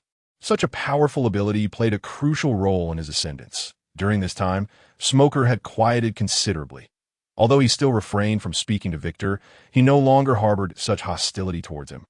After all, the news of Zephyr's specialized training for Victor had spread throughout the camp, leaving Smoker feeling somewhat defeated as he recognized that Zephyr's focus on Victor stemmed from the latter's exceptional performance, far surpassing their OW and I in a world that revered strength. Smoker could only resolve to train himself even more rigorously. Zephyr's estimations proved accurate. Within just a month, Victor could easily don the weighted bags and sprint between the 3 undulating staircases. However, Zephyr did not instruct Victor on how to practice the 6 styles, instead directing him to continue the next training task while still wearing the weights. Section 2 consisted of 5 iron balls of varying sizes positioned on several iron tracks. The smallest was nearly half of Victor's height, while the largest was several times his size. Zephyr pointed at the iron balls and declared, "To learn the 6 styles, the greater your strength, the better. Given your physique, you are fully capable of moving the largest iron ball. However, you must begin with the smaller ones. These specially designed iron balls have small grooves in the center, allowing them to remain on the tracks after being pushed. It is crucial that after each push, your palm must leave the ball before you can push it again. Now, ensure that weighted bags are secured around your arms and abdomen as well. Give it your all. Once you can easily push the largest iron ball around the track, you will qualify to practice the technique known as Shurgon." The manner in which this exercise was conducted initially inflicted considerable suffering upon Victorly, rendering him incapable of completing even half a lap. Although the track appeared quite short, to propel oneself around it entirely required at least several thousand pushes, not to mention the additional burden of weighted bags that Victorly carried. However, after a week, he began to gradually acclimatize and even upgraded to a larger iron ball. The consequence of this was a significant increase in the procurement of provisions for the cafeteria. Consequently, the secretary in charge of finances at the training camp felt compelled to approach Zifa to lodge a complaint. Upon learning of the matter, Zifa personally visited the cafeteria to witness Victorly's dining habits. Observing Victorly devour his meals with such fervor that it seemed he might consume the very plates, Zifa scrutinized him closely and muttered to himself, "Could this fellow be a descendant of that old rascal? Carp? That seems unlikely." Victorly took a bit longer to master the technique, ultimately requiring nearly 2 months to effortlessly push the largest iron ball around the track. Yet, Zifa refrained from instructing him in the 6 styles and instead brought Victorly to the 3rd zone. This area contained a series of similarly sized wooden mallets, which were suspended from the wall by iron chains. Zifa pointed to the central position and stated, "A person's physical prowess is not solely determined by endurance. It also encompasses defensive capabilities and recovery. Your endurance and recovery need not be elaborated upon, but this exercise will enhance your defense. Stand there, and those mallets will relentlessly assault you. You are forbidden from evading. You must endure with your body alone. Moreover, You cannot resist with strength. When you can withstand this for an entire day, you will qualify for the practice of the iron blocks, should you find it unbearable at any point. Feel free to jump out. Furthermore, I must remind you, Zifa declared proudly, this training method not only grants you the qualification to practice the iron blocks, but also facilitates a deeper mastery of your armament haki, enhancing its potency. This is a training technique I devised in my youth. It is the pinnacle of naval training. Whether the efficacy of this method was truly unparalleled remained uncertain to Victorly. But the intensity of the pain was undoubtedly supreme. The mallets, divided into two groups, would fall upon Victorly's body in a steady rhythm, powered by machinery. The composition of the wood from which these mallets were crafted was unknown, but their hardness rivaled that of steel, and the impact reverberated through Victorly's very insides. Initially, Victorly could endure only a few minutes before succumbing to the onslaught, despite his superior defense compared to an average person. He could not withstand such torment that it wasn't until a week later that he could hold out for half an hour. Yet before this training could conclude, Zifa led Victorly to the fourth zone, where hundreds of wooden sticks were situated. Upon pressing a button, the sticks began to sway rapidly. You must navigate through here at the highest speed without being struck by these rods. Only then will you earn the right to practice the paper drawing technique. As he spoke, Zifa handed Victorly a headband, saying, once you have passed through unscathed, use this to blindfold yourself, and then attempt it again, that if you possess the talent for observation haki, you should be able to traverse this area unscathed even with your eyes closed. Awakening your observation haki, there was no need to rush with these two exercises. Haste makes waste, and there was ample time. Zifa then produced a book and handed it to Victorly, stating, you also need to attend classes with your peers. Our institution not only provides training, but also cultural education. Chapter 12. The next candidate, the so-called cultural education, consisted of various considerations during naval battles and a myriad challenges encountered while navigating the seas. Zifa's training camp emphasized leadership in this regard, lacking the meticulousness found in some naval schools. The camp attracted elite individuals from around the globe, and it was said that even the least successful alumni emerged as base commanders. Thus, the knowledge imparted was of a different caliber. Victorly diligently absorbed this information, having had no prior exposure in his previous life.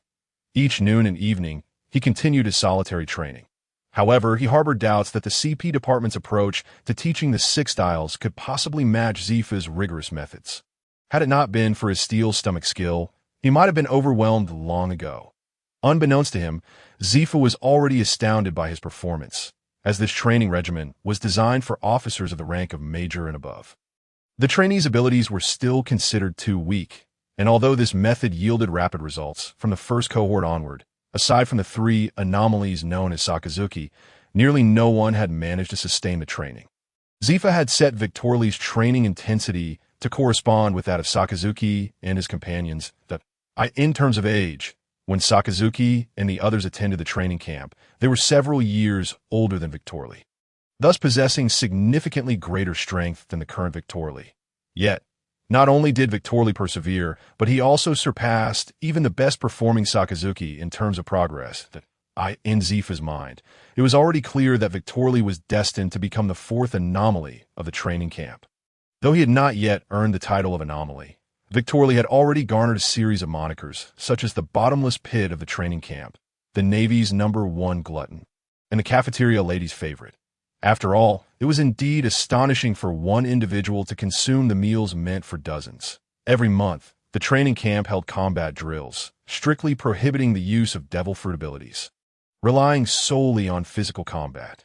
During the first 3 months, Victorly trained in solitude and did not participate in the competitions. However, this month, Zifa allowed him to train alongside his peers, coinciding with the upcoming match.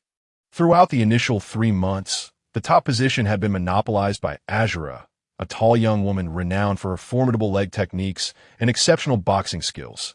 The second and third ranks were alternated by the brothers Ted and Taro, while Tina and Smoker consistently occupied the fourth and fifth positions, respectively. Although Smoker possessed the capability to defeat Tina, competing for fourth place with her seemed futile, leaving Tina somewhat frustrated but without recourse. Nevertheless, Smoker's strength had been rapidly increasing each month. Last month, he had engaged in a prolonged battle with Ted before a victor was finally determined, earning him praise from the instructors. The competition spanned 2 days, with participants grouped according to their training performance.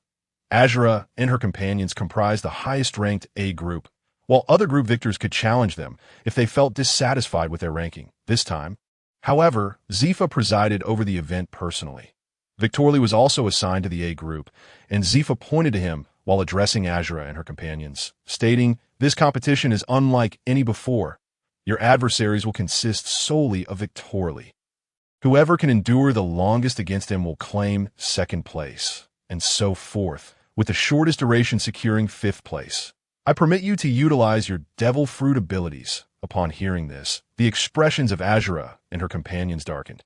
They were well aware that Victorly's strength surpassed theirs significantly, but Zifa's public declaration was undeniably a slap in the face. Zifa then addressed all the trainees, declaring, "Today, we shall witness their contest. Pay close attention. It will greatly benefit your futures." After speaking, Zifa turned to Victorly and called out, "Victorly, do not hold back. Use your full power. If you wish to earn the title of Anomaly, you must demonstrate overwhelming strength within this training camp." Victorly nodded and stepped into the center of the arena, looking at the others and asking, "Which of you will come forward first?" Boom! "I shall."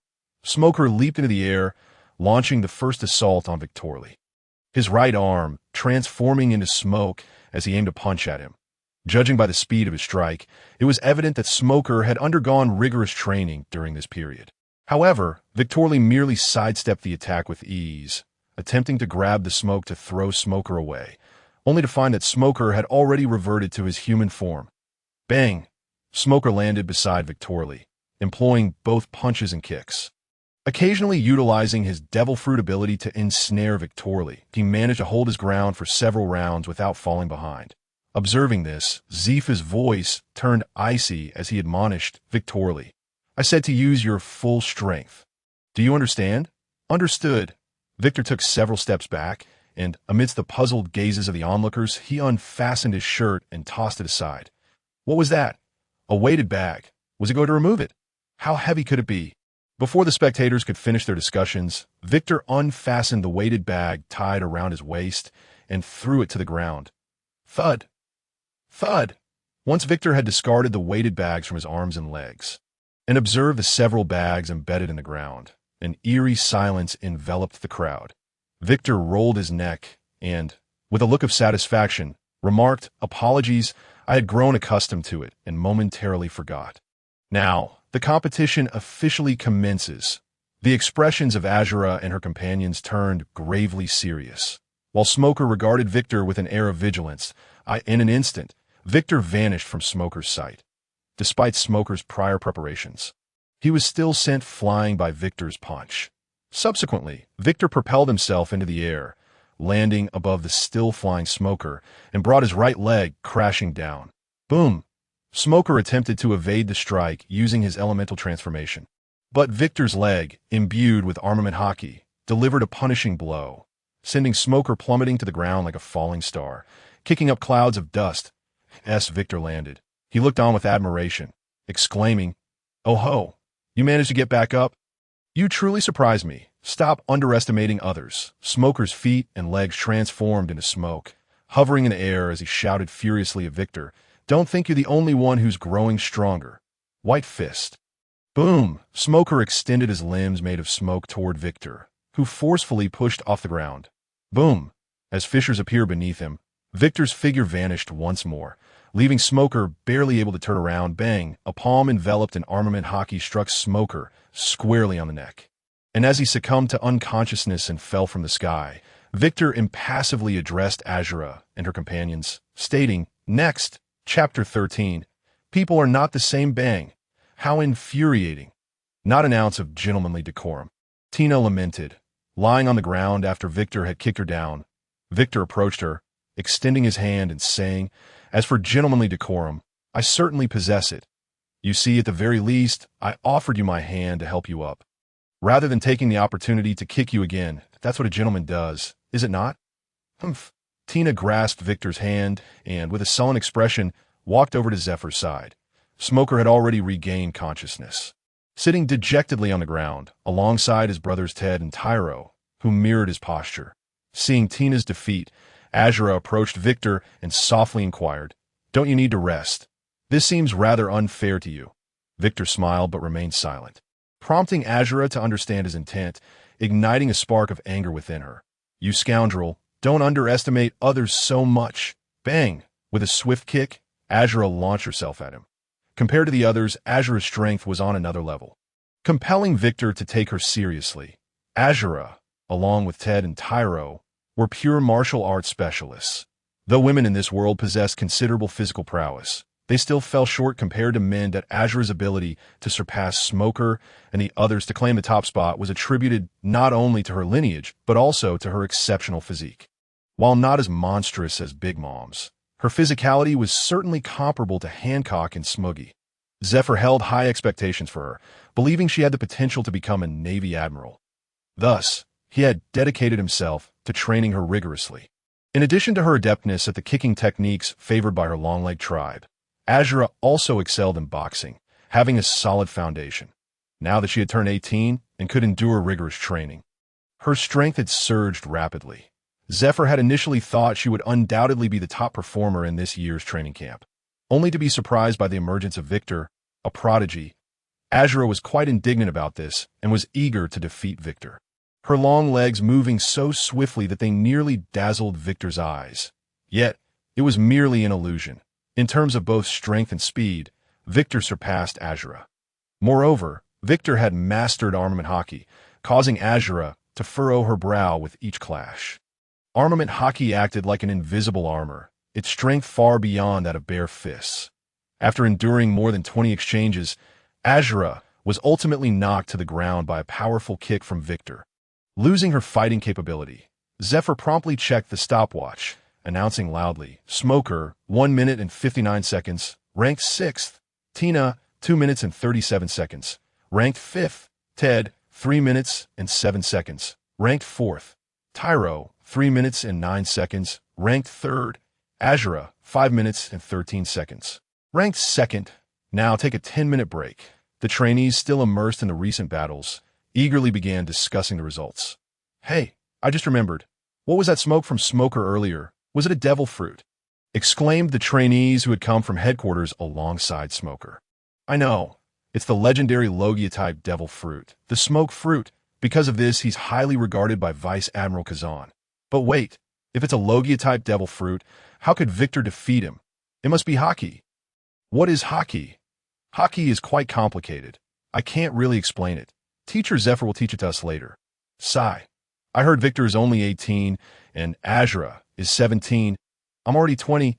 Is my talent really that lacking?" "I'm 23. The trainees from various seas had never heard of hockey, while Victor had already mastered it, causing a sense of defeat to wash over them. Zephyr observed them using observation hockey, and when the break time concluded, he picked up a whistle and blew it softly. "Phew. All right, I know many of you are feeling doubtful about yourselves after witnessing these battles, but I want to tell you, there is no need to lose confidence. For people are not the same. Each individual's growth rate varies. For instance, Zephyr pointed to himself and continued, "I joined the Navy in my teens, fought in my first battle at 18, and only became a petty officer at 28. Learning the 6 styles. Before that, my performance was quite average, far inferior to what you all are now. Some may become top-tier experts in their teens, while others might only begin to grow in their 30s. Your presence in this training camp proves you possess talents stronger than others." At this point, Zephyr's expression turned serious. "You may encounter formidable foes in the future. Their strength may evoke feelings of despair. But that does not mean you are weak. People are not the same. Most individuals in this world are ordinary. How many can become top-tier powerhouses? Your current abilities may be beyond what some battle-hardened veterans can ever achieve. Regardless of the heights you reach or the strength you possess in the future, remember, a person's strength lies not just in their prowess, but also in their spirit and will. If your spirit is strong enough, you can break free from the shackles of talent. The human will can change everything. Never doubt yourself. We may fail, but we cannot doubt ourselves. Now, let the competition begin." Once the instructors led the trainees to another location for the competition, Zephyr addressed the dejected few, saying, What I just said applies to you as well. People are not the same. However, the gap between you and Victor is not as vast as it is with the other trainees. So work hard in your training. In 2 months, you will begin a training regimen similar to Victor's. ZFA's words reignited the fighting spirit within Azura and the others. Smog stood up and walked over to Victor Lee, exclaiming, "Hey, although you've taken a few steps ahead of us, I will surely catch up to you.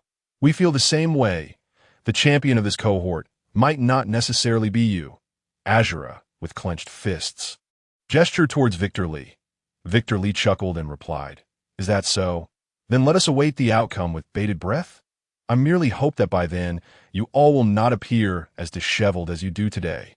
Chapter 14. The bet the trainees at the training camp are predominantly adults. Thus, while the training is arduous, the management is quite lenient during their leisure time.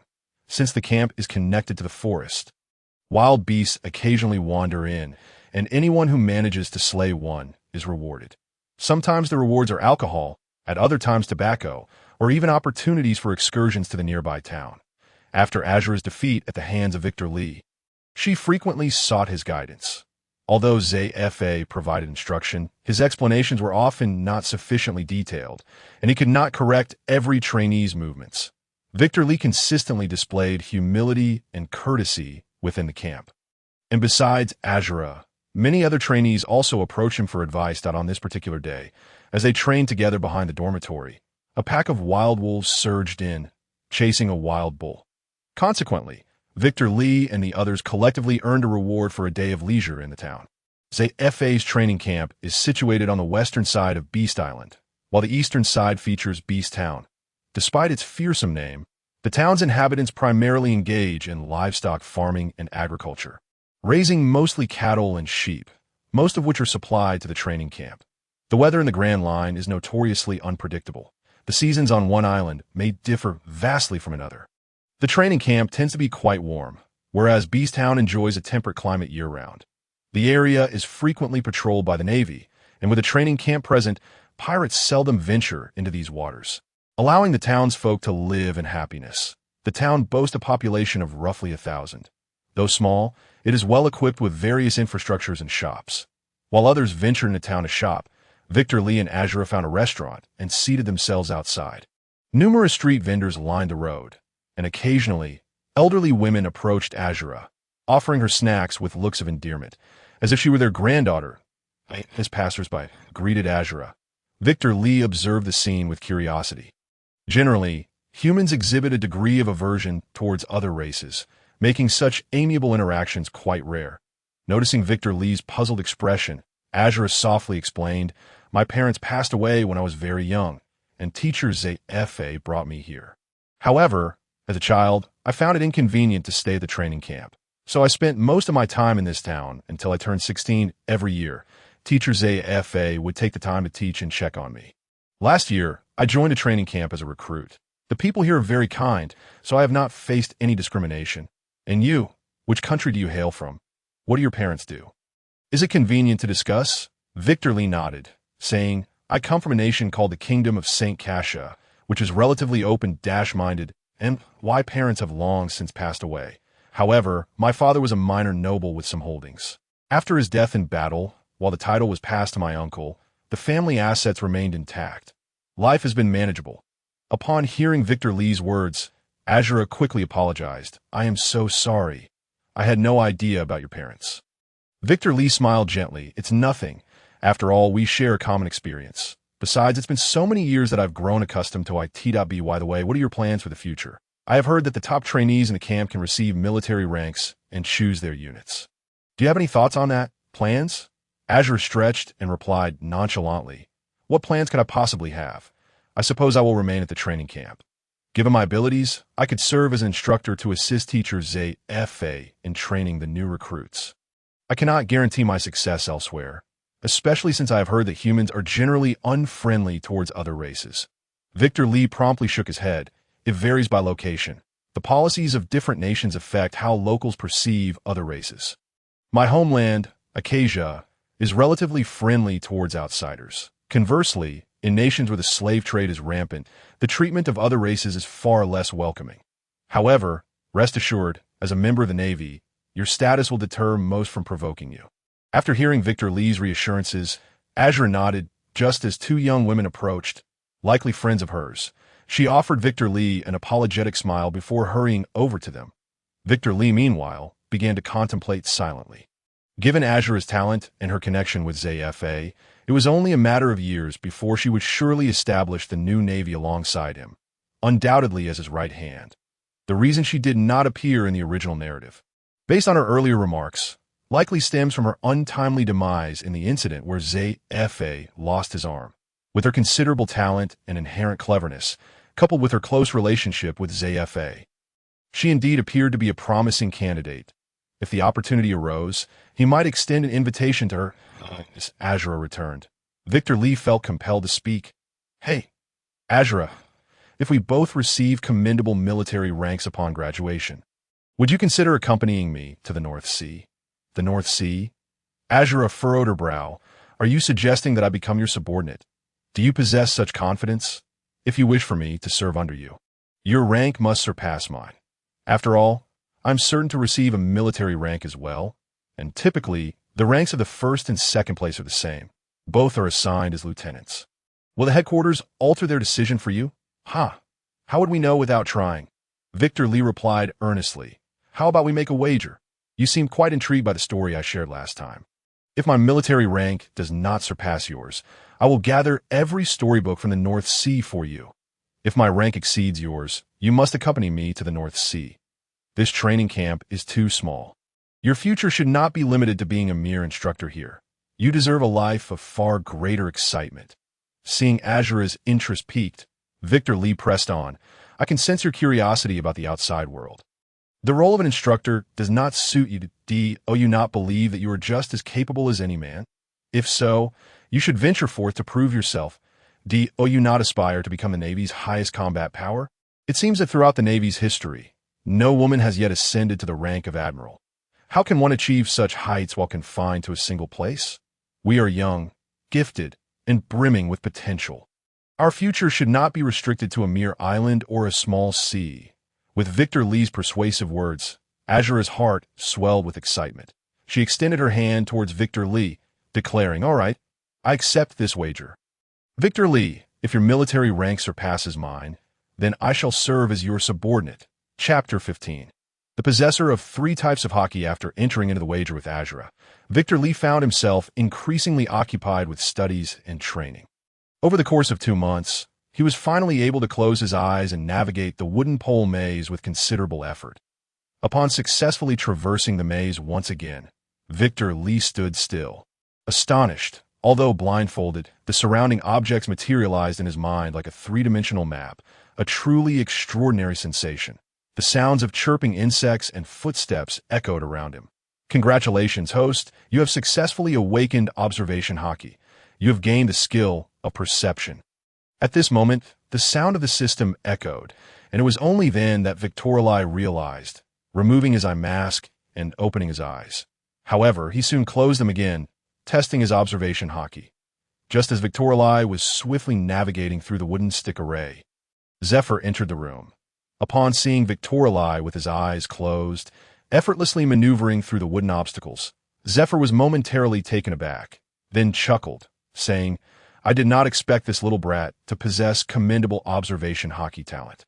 His mastery of armament hockey surpasses that of Akainu and Kazan, and his awakening of observation hockey occurred even earlier than that of Borisolino. Now, we shall see if his physical prowess can exceed theirs. If he surpasses them, he will truly be a monster." The instant Zephyr stepped inside, Victorli had already sensed his presence. Although Victorli's observation hockey had just awakened, it was sufficient to cover the entire training room, albeit with a slight headache. Noticing Victorli's pale complexion, Zephyr quickly advised, "All right, cease the use of observation hockey. It is best not to employ it extensively when first awakened. You need to practice in a limited scope and gradually adapt. Otherwise, you may risk falling into a state of unconsciousness. Since you have awakened observation hockey, let me impart some knowledge about the different forms of hockey," Zephyr said, taking a seat beside Victorli. "The strength of armament hockey is closely tied to your physical condition.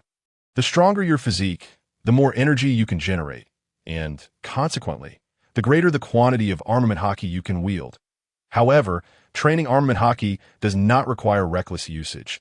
Simply continue to enhance your body, and it will naturally grow stronger alongside it. But to amplify the potency of armament haki, it ultimately depends on your own comprehension. While theoretically, anyone can learn armament haki through training, further refinement necessitates talent. Zephyr pulled out a bottle of red wine from his pocket, uncorked it with his mouth, took a sip, and continued, "Observation haki is different from armament haki in terms of physical consumption. Observation haki is related to your mental state, which can also be understood as your vitality. Moreover, this cycle is beneficial.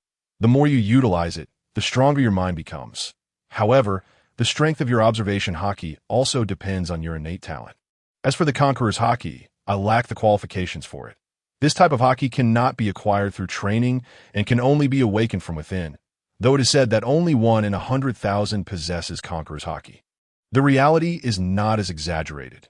Zephyr finished the wine in one gulp and mocked, "That is merely a baseless rumor. At least among the pirates of the New World, there are plenty who possess it. However, I have noticed a phenomenon.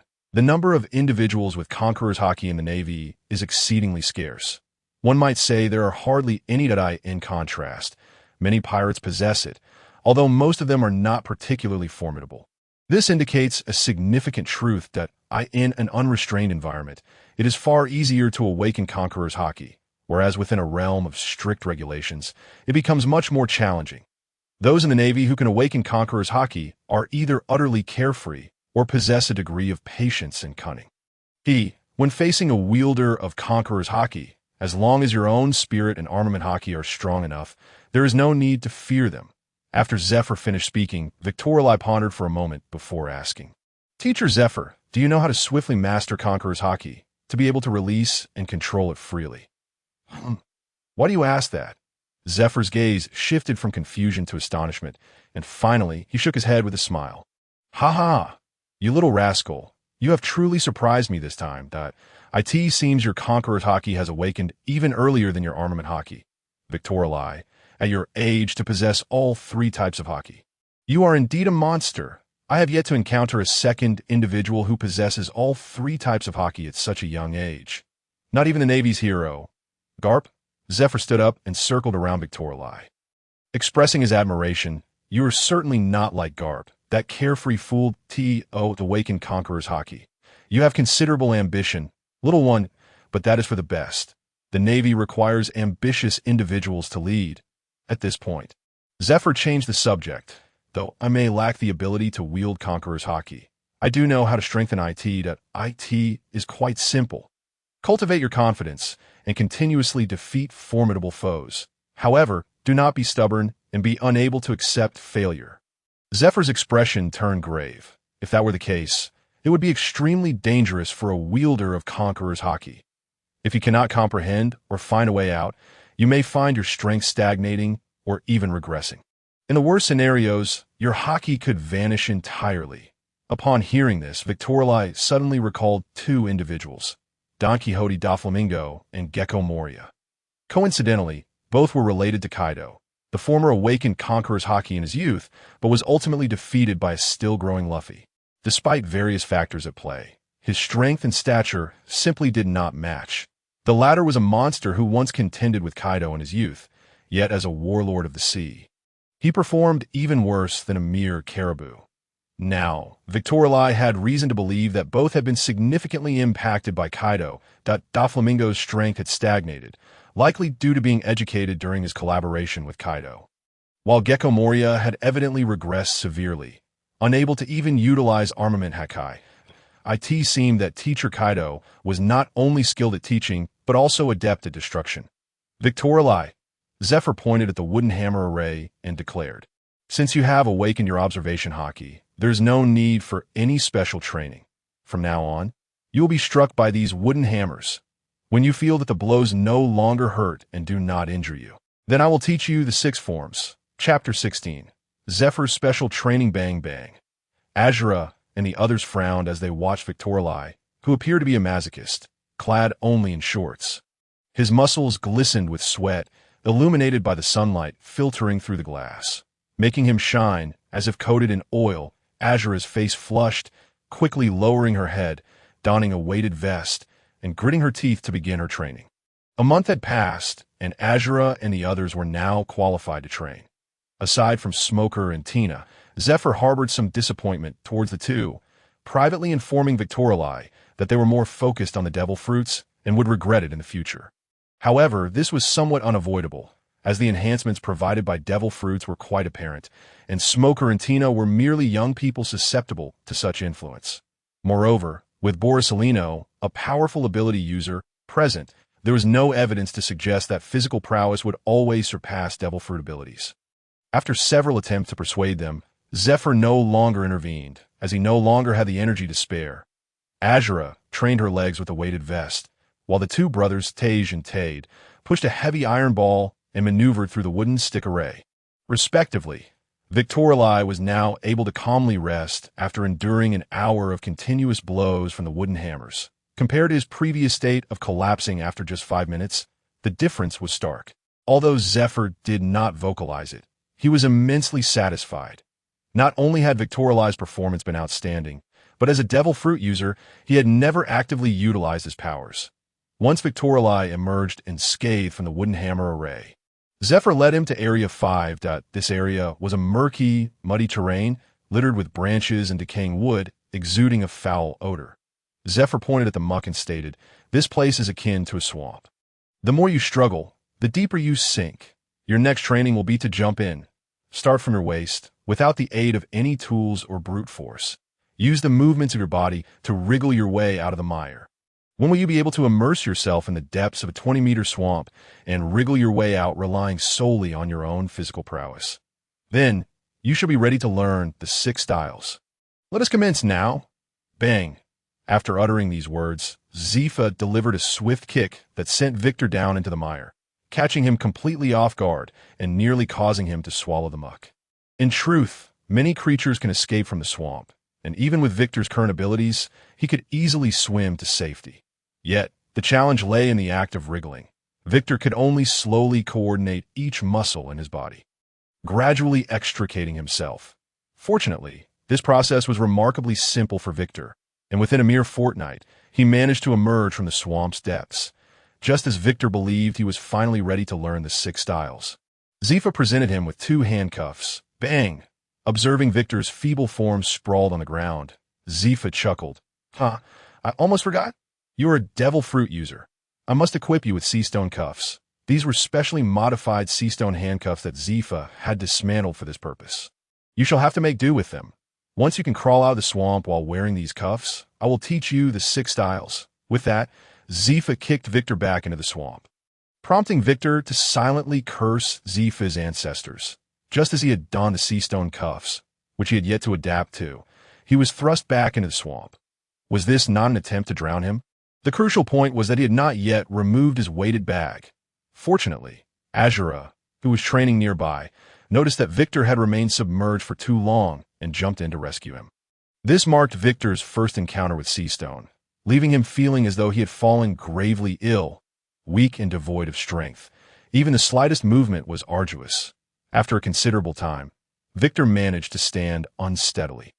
He held genuine admiration for Zifa's training methods that in the original narrative, Luffy and Kid underwent similar training under Teacher K, progressing from collapsing at the slightest touch to sprinting while carrying thousands of pounds, significantly enhancing their physical capabilities. Perhaps Kaido's initial intention was merely to confine Luffy and his companions, yet inadvertently aided them. Zifa, however, truly employed this method for training, not being a devil fruit user himself. Zifa's ability to devise such training techniques for Victor attested to his vast teaching experience. In truth, Zifa is the foremost mentor in the pirate world, having trained thousands of elite naval officers. Sea Stone, known as the crystallization of the sea, possesses a far greater restraining effect on devil fruit users than seawater itself. While a devil fruit user submerged in seawater becomes weak and powerless, they can still utilize their abilities. However, Sea Stone not only renders them weak, but also suppresses their powers, making it the strongest restraining force in this realm. Even the dark fruit pales in comparison. Thankfully, one can gradually acclimate and develop resistance that a week later. Victor had fully submerged himself in the swamp and could now slowly wriggle his way out. During this time, he continued to wear the separated cuffs. Although he could not utilize his abilities under the pressure of sea stone, he was at least able to run and jump, which did not hinder his daily life. Smoker, unable to resist the temptation, insisted on receiving a pair of his own after a brief touch of the cuffs. Though he still prioritized his fruit abilities, Victor's influence had spurred him to exert greater effort in physical training as well. However, Victor was not only wearing handcuffs. At Zifa's insistence, he even donned a weighted vest, wearing it even while sleeping. Smoker was eager to try this method but could barely get out of bed after just one day. Not everyone possesses the skill of an iron stomach. Such training methods can exhaust one's potential. Had Zifa not been certain that Victor would remain unscathed, he would not have been so demanding. Time swiftly passed, and September arrived. The weather on Beast Island remained swelteringly hot. Finally, Victor, adorned with sea stone cuffs, managed to wriggle out from the swamp's depths. The human resistance to sea stone has its limits. Seeing Victor successfully complete training in Area 5 while still wearing the cuffs, Zifa allowed him to remove them and led him to Area 6. That Area 6 was an open space. And just as Victor was beginning to feel puzzled, Zifa approached a nearby panel and gently pressed a red button. Click! Instantly, the ground parted, revealing a rectangular pit at least 100 meters deep before the two of them. Under the sunlight, the pit reflected light like a mirror. Victor, remove all your weighted bags from now on. You shall not need them. Their utility for training has its limits. Zifa pointed to the smooth walls of the pit, explaining, these walls are coated with special materials, incredibly smooth and elastic. You cannot jump. You must step in place at the bottom of the pit, mastering the flow of air. Until you can walk out into the air, you shall have mastered the moonwalk of the 6 styles. Once you succeed with the moonwalk, you will need to run back and forth within, leaping against the walls to utilize their elasticity, continually enhancing your strength, until you can control your body in mid-air and suddenly halt. You will have mastered the shave of the 6 styles. As for the gale foot, it requires you to kick repeatedly, creating a vacuum through speed to strike your foes. All 3 techniques can be learned here. Let me see if you can master these 3 techniques. Now, go down, bang, Teacher Zifa. You. Chapter 17. The name of the monster in the depths of the hundreds of meters deep pit, sunlight could not penetrate, enveloping the area in silence and darkness. Not only does this serve as a training ground for the 6 styles, but also fortifies one's willpower. The 3 techniques Zifa mentioned also indicated the order in which Victor should train the 6 styles. Naturally, Victor adhered strictly to Zifa's guidance. Once the weighted bags were removed, Victor took a moment to adjust to his suddenly lighter body, then closed his eyes and took a deep breath, quickly beginning to step in place. Whoosh! Zifa's instructions became exceedingly clear. The moonwalk involves utilizing the airflow generated by rapid stepping as a point of leverage to move through the A.I.R.T.O. Ascend from this hundreds of meters deep pit signifies a preliminary mastery of the moonwalk. For Victor at this moment, it was not particularly challenging. Within just half a day's effort, Victor was able to reach heights of over 100 meters by treading upon the air. Zifa, observing from above with observation hockey, wore a broad smile.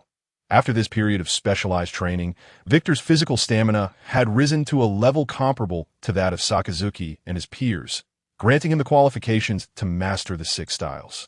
Thus, it was time to see how adept Victor was in this regard. Only those who can master the 6 styles possess the qualifications to become top-tier powerhouses. The 6 styles represent speed, strength, reflexes, and defense. Mastering the 6 styles indicates that Victor possesses extraordinary talent in physical combat. Physical combat is the foundation of strength. Whether in swordsmanship or the utilization of devil fruits, all forms of martial prowess are rooted in physical combat. Congratulations to the host for mastering the 6 styles. Moonwalk. Phew. Victor wiped the sweat from his brow as he exited the pit. It took him a week to grasp the moonwalk, which was slightly slower than he had anticipated. Next, he would tackle the shave and gale foot. Victor had a hunch that mastering these 2 techniques might take even less time. Whoosh bang! The walls of the pit, crafted from unknown materials, felt as if he were a spring, bouncing back and forth endlessly. The principle of a shave is similar to that of the moonwalk. However, while the moonwalk emphasizes balance, the shave focuses on explosive power. To control his body in this weightless state, he needed to harness the reaction force generated by rapidly stepping against the walls. This method can also be practiced on flat ground, yet the challenge is greater on these elastic walls, allowing for quicker mastery. Congratulations to the host for learning one of the 6 styles, shave. Within a mere 3 days, Victorly had mastered the technique of shave. The system functioned akin to a notepad, meticulously recording the fruits of Victorly's training. After indulging a hearty meal at the cafeteria to replenish his strength, Victorly once again plunged into the depths of training. It was during the practice of Gale Foot that he finally comprehended the profound significance behind Zephyr's instruction to first acquire the moonwalk and shave. Gale Foot employs high-speed kicking techniques to create a vacuum for attacking foes. Thus, mastering moonwalk and shave rendered the creation of vacuums considerably simpler. Success hinged on the ability to direct the vacuum towards the target. Victorly accomplished this with remarkable ease, grasping the technique in just 1 day. Zephyr, upon learning of this, was taken aback. Although he held immense confidence in Victorly's ability to master the 6 forms, he had not anticipated such rapid progress. Particularly with Gale Foot, while many find creating a vacuum straightforward, controlling it to strike is the true challenge. Numerous individuals injure themselves during Gale Foot practice, and some take 1 or 2 years to master it. Zephyr felt increasingly confident that Victorly would soon master the remaining 3 techniques, including life return. The so-called finger pistol involves consolidating one's entire strength and delivering a swift strike. This is intrinsically linked to one's power and speed. With proficiency, one can generate more destructive force than a bullet merely by striking the air. Iron Body requires the infusion of strength throughout the body, allowing the flow of blood to engorge the muscles, thus creating formidable defense. As for paper drawing, after a moment of contemplation, Zephyr suggested softly, "Since you have mastered observation hockey, you might as well begin practicing paper drawing. It will aid in your understanding of the technique. However, you will need an opponent." The principle of paper drawing lies in releasing all bodily strength, allowing the body to become as light as paper, thus facilitating easy evasion of an opponent's attacks through the air currents generated by their movements. For you, enduring a few hits will suffice. The training camp's best helpers will be Azura and Smoker. You could take turns sparring with them. I believe they will be more than willing. Once they can no longer land it's on you. You will have mastered paper drawing. After mastering paper drawing, you can then focus on Iron Body, which will require you to resist forcefully. This should not pose much difficulty for you, as the essence of Iron Body is somewhat akin to armament hockey. Allow them to strike you a bit longer. Once they can no longer harm you, Iron Body will also be within your grasp. After mastering paper drawing and Iron Body, you will finally practice finger pistol. Zephyr's words rang true, as Azura and the others eagerly anticipated the chance to unleash their frustrations upon Victorly. Smoker, in particular, was especially enthusiastic, even employing his abilities to do so. White Fist, bang, due to the inability to resist forcefully. Even with observation hockey to perceive the direction of their attacks, Victorly's body responded too slowly, resulting in him suffering greatly in the initial stages. At first, Smoker and the others were somewhat hesitant. But upon realizing that no matter how severely Victorly was injured, he would return to training the next day as if nothing had happened, they soon lost their reservations. This situation persisted for over half a month, until Victorly could finally evade their attacks with the grace of a thin sheet of paper while in a state of complete relaxation. Congratulations to the host for mastering the 6 forms. Particularly paper drawing. Mastering Iron Body became even simpler, as the ability to resist forcefully mitigated the pain. Furthermore, after acquiring armament hockey, training Iron Body became significantly easier. Ironically, the technique that proved most challenging for Victorly was finger pistol. No, to be precise, it was the ability to strike the air with finger pistol and produce power comparable to a bullet.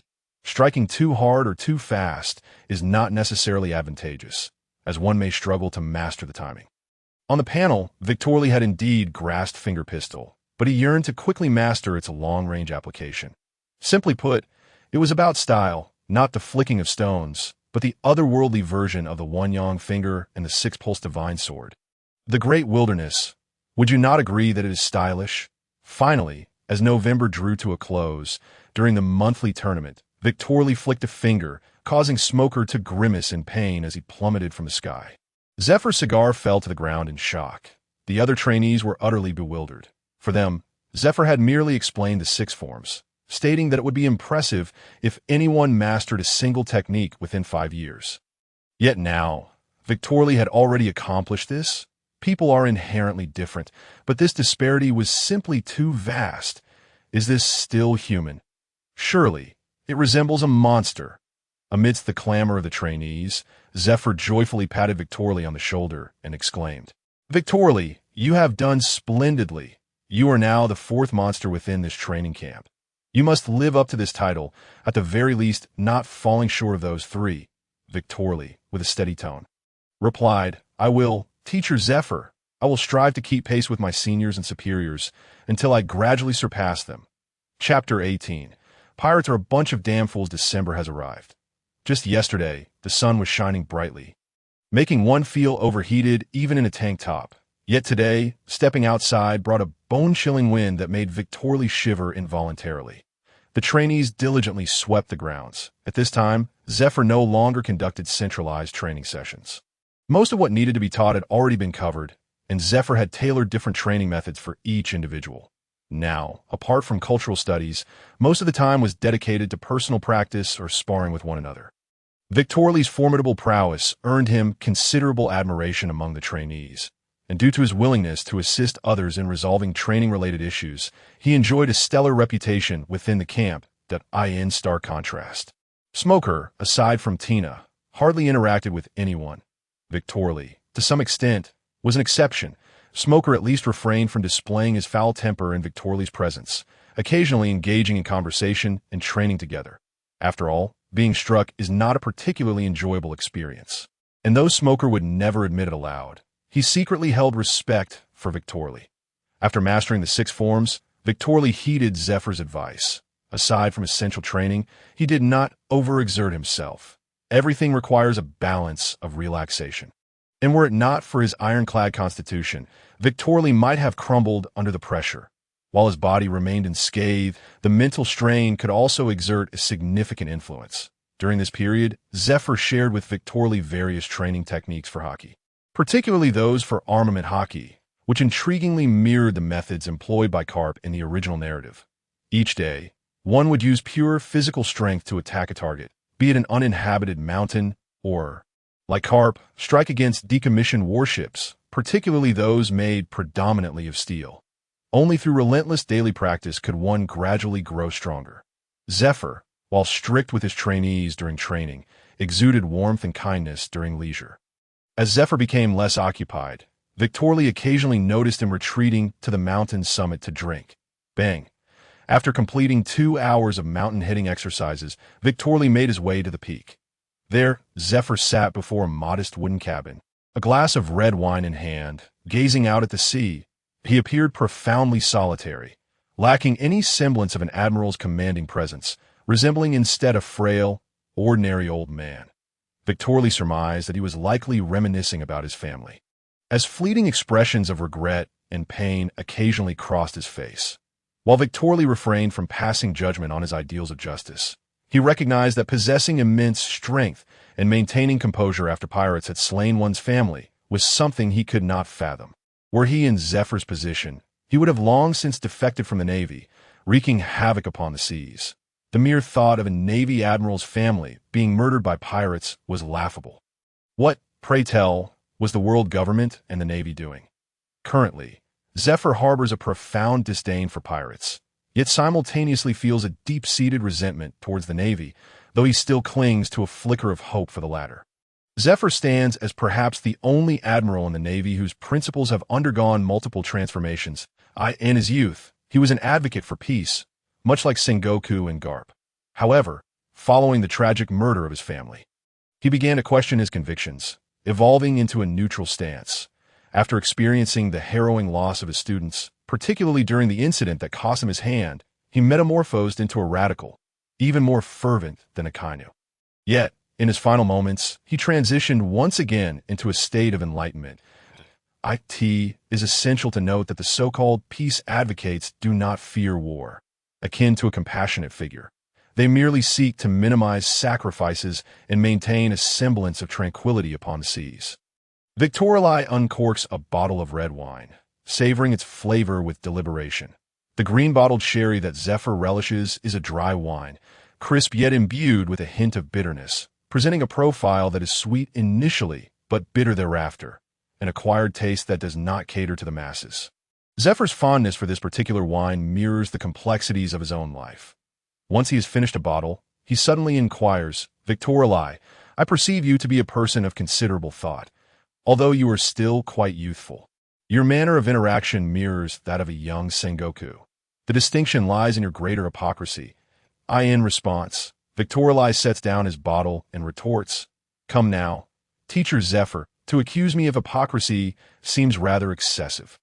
This is merely a sign of maturity and high emotional intelligence." With a scoff, Zephyr shakes his head, retrieving a cigar from his pocket, igniting it before tossing one to Victorali, and lighting another for himself. "It is precisely because of individuals like you, with your cunning ways, that neither Garp nor I can ascend to the rank of Fleet Admiral." Zephyr's tone softens as he poses a question. "What are your thoughts on the Navy?" To which Victorali firmly states, "The Navy, it does not embody justice. Rather, it resembles a dog yearning to break free from its chains. It is akin to a slave shackled by the world government. While it is aware of the injustices perpetrated by the world government and wishes to rebel, it finds itself powerless to do so. Bound by chains around its neck, it relies solely on the world government for sustenance. Lacking the means to survive independently, exiting would lead to starvation. Furthermore, it suffers from ailments as intractable as a festering disease, hampering its progress." After Victorali's declaration, Zephyr remains silent for a prolonged moment, and only after his cigar has extinguished does he respond with a bittersweet tone. "You certainly speak boldly, audaciously so.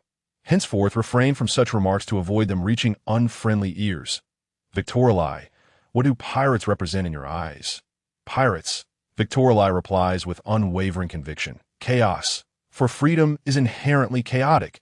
The vast majority of pirates are essentially a rabble, brandishing the banner of liberty while indulging in pillage and destruction." Roger's dying words have led an increasing number of individuals to the seas, adopting the pursuit of dreams as their rallying cry. However, this so-called dream, the grand treasure, ultimately boils down to the quest for wealth and material gain. And of course, there exists a small faction that genuinely revels in the journey across the ocean. They may even engage in altruistic deeds, often more righteous than the Navy itself. Yet, by hoisting the pirate flag, they signify chaos. The more notorious they become, the more they influence others to take to the seas as pirates. They are more foolish than those who originally sought treasure, for at least the latter understand their desires. After extinguishing his cigar, Victorali continues, "I do not deny that some pirates emerge as a result of the incompetence of rulers, the oppression of local officials, or the tyranny of the Navy. For them, there are no alternatives. Becoming pirates or bandits is their sole option. However, these individuals are but a minority, mere sacrifices to the world's relentless tide. This is the prevailing current we cannot alter. Absolute fairness and justice do not exist in this world, nor even in fairy tales. In every era, the powerless remain helpless before authority. The only variance lies in whether there exists a greater power to champion their cause. However, the darkness behind the light never reveals itself to the world. Even justice, though hypocritical, is bound by myriad rules. Teacher Zephyr, the pursuit of freedom represented by pirates is indeed the source of chaos in this world." Victorali gazes earnestly at Zephyr and declares, "Pirates are nothing but a band of wretched fools." "Wretched fools." Zephyr erupts in a laughter, his mood lightening considerably. "You align yourself with the Kainu, willing to sacrifice everything in the name of justice?" Victorali shakes his head, asserting, "There are distinctions between us. At the very least, I would not slay a pirate on sight. If collaborating with them could augment my strength, I would not hesitate to utilize them. As for sacrifice, it depends on what is being sacrificed. Teacher Zephyr," Victorali states with utmost seriousness, "I am no saint. I am merely an ordinary person Sacrifice, in my eyes, also demands discernment. Understood, Zephyr replies, patting Victorali on the shoulder. After our conversation, I find myself increasingly eager to see what changes you can bring to the Navy. Your perspectives are markedly distinct from others, showcasing a unique ideology. Had I heard such words 20 years ago, I would have surely struck you down with a single blow. But now, he chuckles heartily, carry on, Victorali. At the end of December, Victoli achieved first place and was awarded a medal for his academic excellence. Tina and Azura followed closely in second and third place, respectively. The Otoman brothers ranked in the 70s, while Smog, unfortunately, found himself at the bottom of the rankings. Tina jested that even with his eyes shut, he could have scored higher by merely scribbling on the exam paper. A New Year's banquet was scheduled for early January, and immediately following the celebration, an intensive 1.5-month practical training at sea would commence. In the days leading up to the event, everyone busied themselves preparing performances, with many gathering in the activity room to watch programs broadcast through the video phone bugs and begin their learning. In this world, the phone bugs serve a multitude of purposes, and the video phone bugs possess television capabilities, offering a plethora of programs on fixed channels, including live broadcasts that require no special permissions. If viewership is high, certain television stations even promote them vigorously. Victoli, meanwhile, sat in Zephyr's office, perusing the newspapers from this year. He had been so engrossed in training that he was unaware of the significant events that had transpired until Zephyr informed him of a major incident concerning the Sun Pirates. Fisher Tiger had died this year. Arlong was captured by Kizuru while attempting to seek revenge on humanity, and the world government had extended an invitation for Jinbe to join the Shichibukai. It seemed Jinbe would soon become a Shichibukai in honor of Arlong. One could not help but remark on the foul strategy employed by the world government and the Navy, while Victoli did not oppose the system of the Shichibukai. He believed that at the very least, they should be obedient and not increasingly rebellious. As Victoli continued to peruse other newspapers, he extracted 2 noteworthy articles. Point 1 reported that the musical nation of Elgia had been destroyed by the red-haired pirates, while the other detailed a commotion at an auction in the Sabeti archipelago where the Gomu no Mi was stolen amidst chaos. These 2 events represented 2 formidable individuals. The first was Yuta, raised by Shanks, a Paramecia-type devil fruit user with the ability to summon demons from beneath Elgia Island. Her powers could serve as excellent support. Moreover, her future fanbase would be astoundingly vast, positioning her as the world's leading idol. The second was Tezalo, who consumed the Gomu no Mi. Should he be controlled, one could leverage substantial resources for any purpose. Victoli committed these 2 matters to memory. Yuta would be relatively easy to locate and persuade to join the Navy. As for Tezalo, it would depend on fate, for even finding him would pose a challenge, and controlling him would be even more difficult. Nevertheless, both individuals must be brought under control. Yuta, unaware of the truth behind Elegia's destruction, believed that Shanks had abandoned her on the island. With a little guidance, she could become a fiercely righteous member of the Navy. That it was likely that she would not hesitate to combat or even kill Shanks and his crew. Regarding Tezalo, if he proved impossible to control, he must be eliminated. One could never rule out the possibility of the Gomu no Mi reappearing in a short time. Time flew by swiftly, and before long, the day of the New Year banquet arrived. This year's cohort was relatively small. As they sat in the spacious banquet hall, it felt somewhat empty. Nonetheless, the atmosphere remained vibrant. Among the attendees were 68 female students, who took on numerous performances for the New Year banquet, alongside several male students who collaborated with them in stage plays. Although some of the performances were a bit cliché, the attire of the female students was certainly eye-catching. Whether clad in alluring dance costumes or standard military uniforms, they were quite a sight to behold. Aside from a few larger women, as the evening progressed towards the late hours, the banquet continued for nearly 5 hours before wrapping up.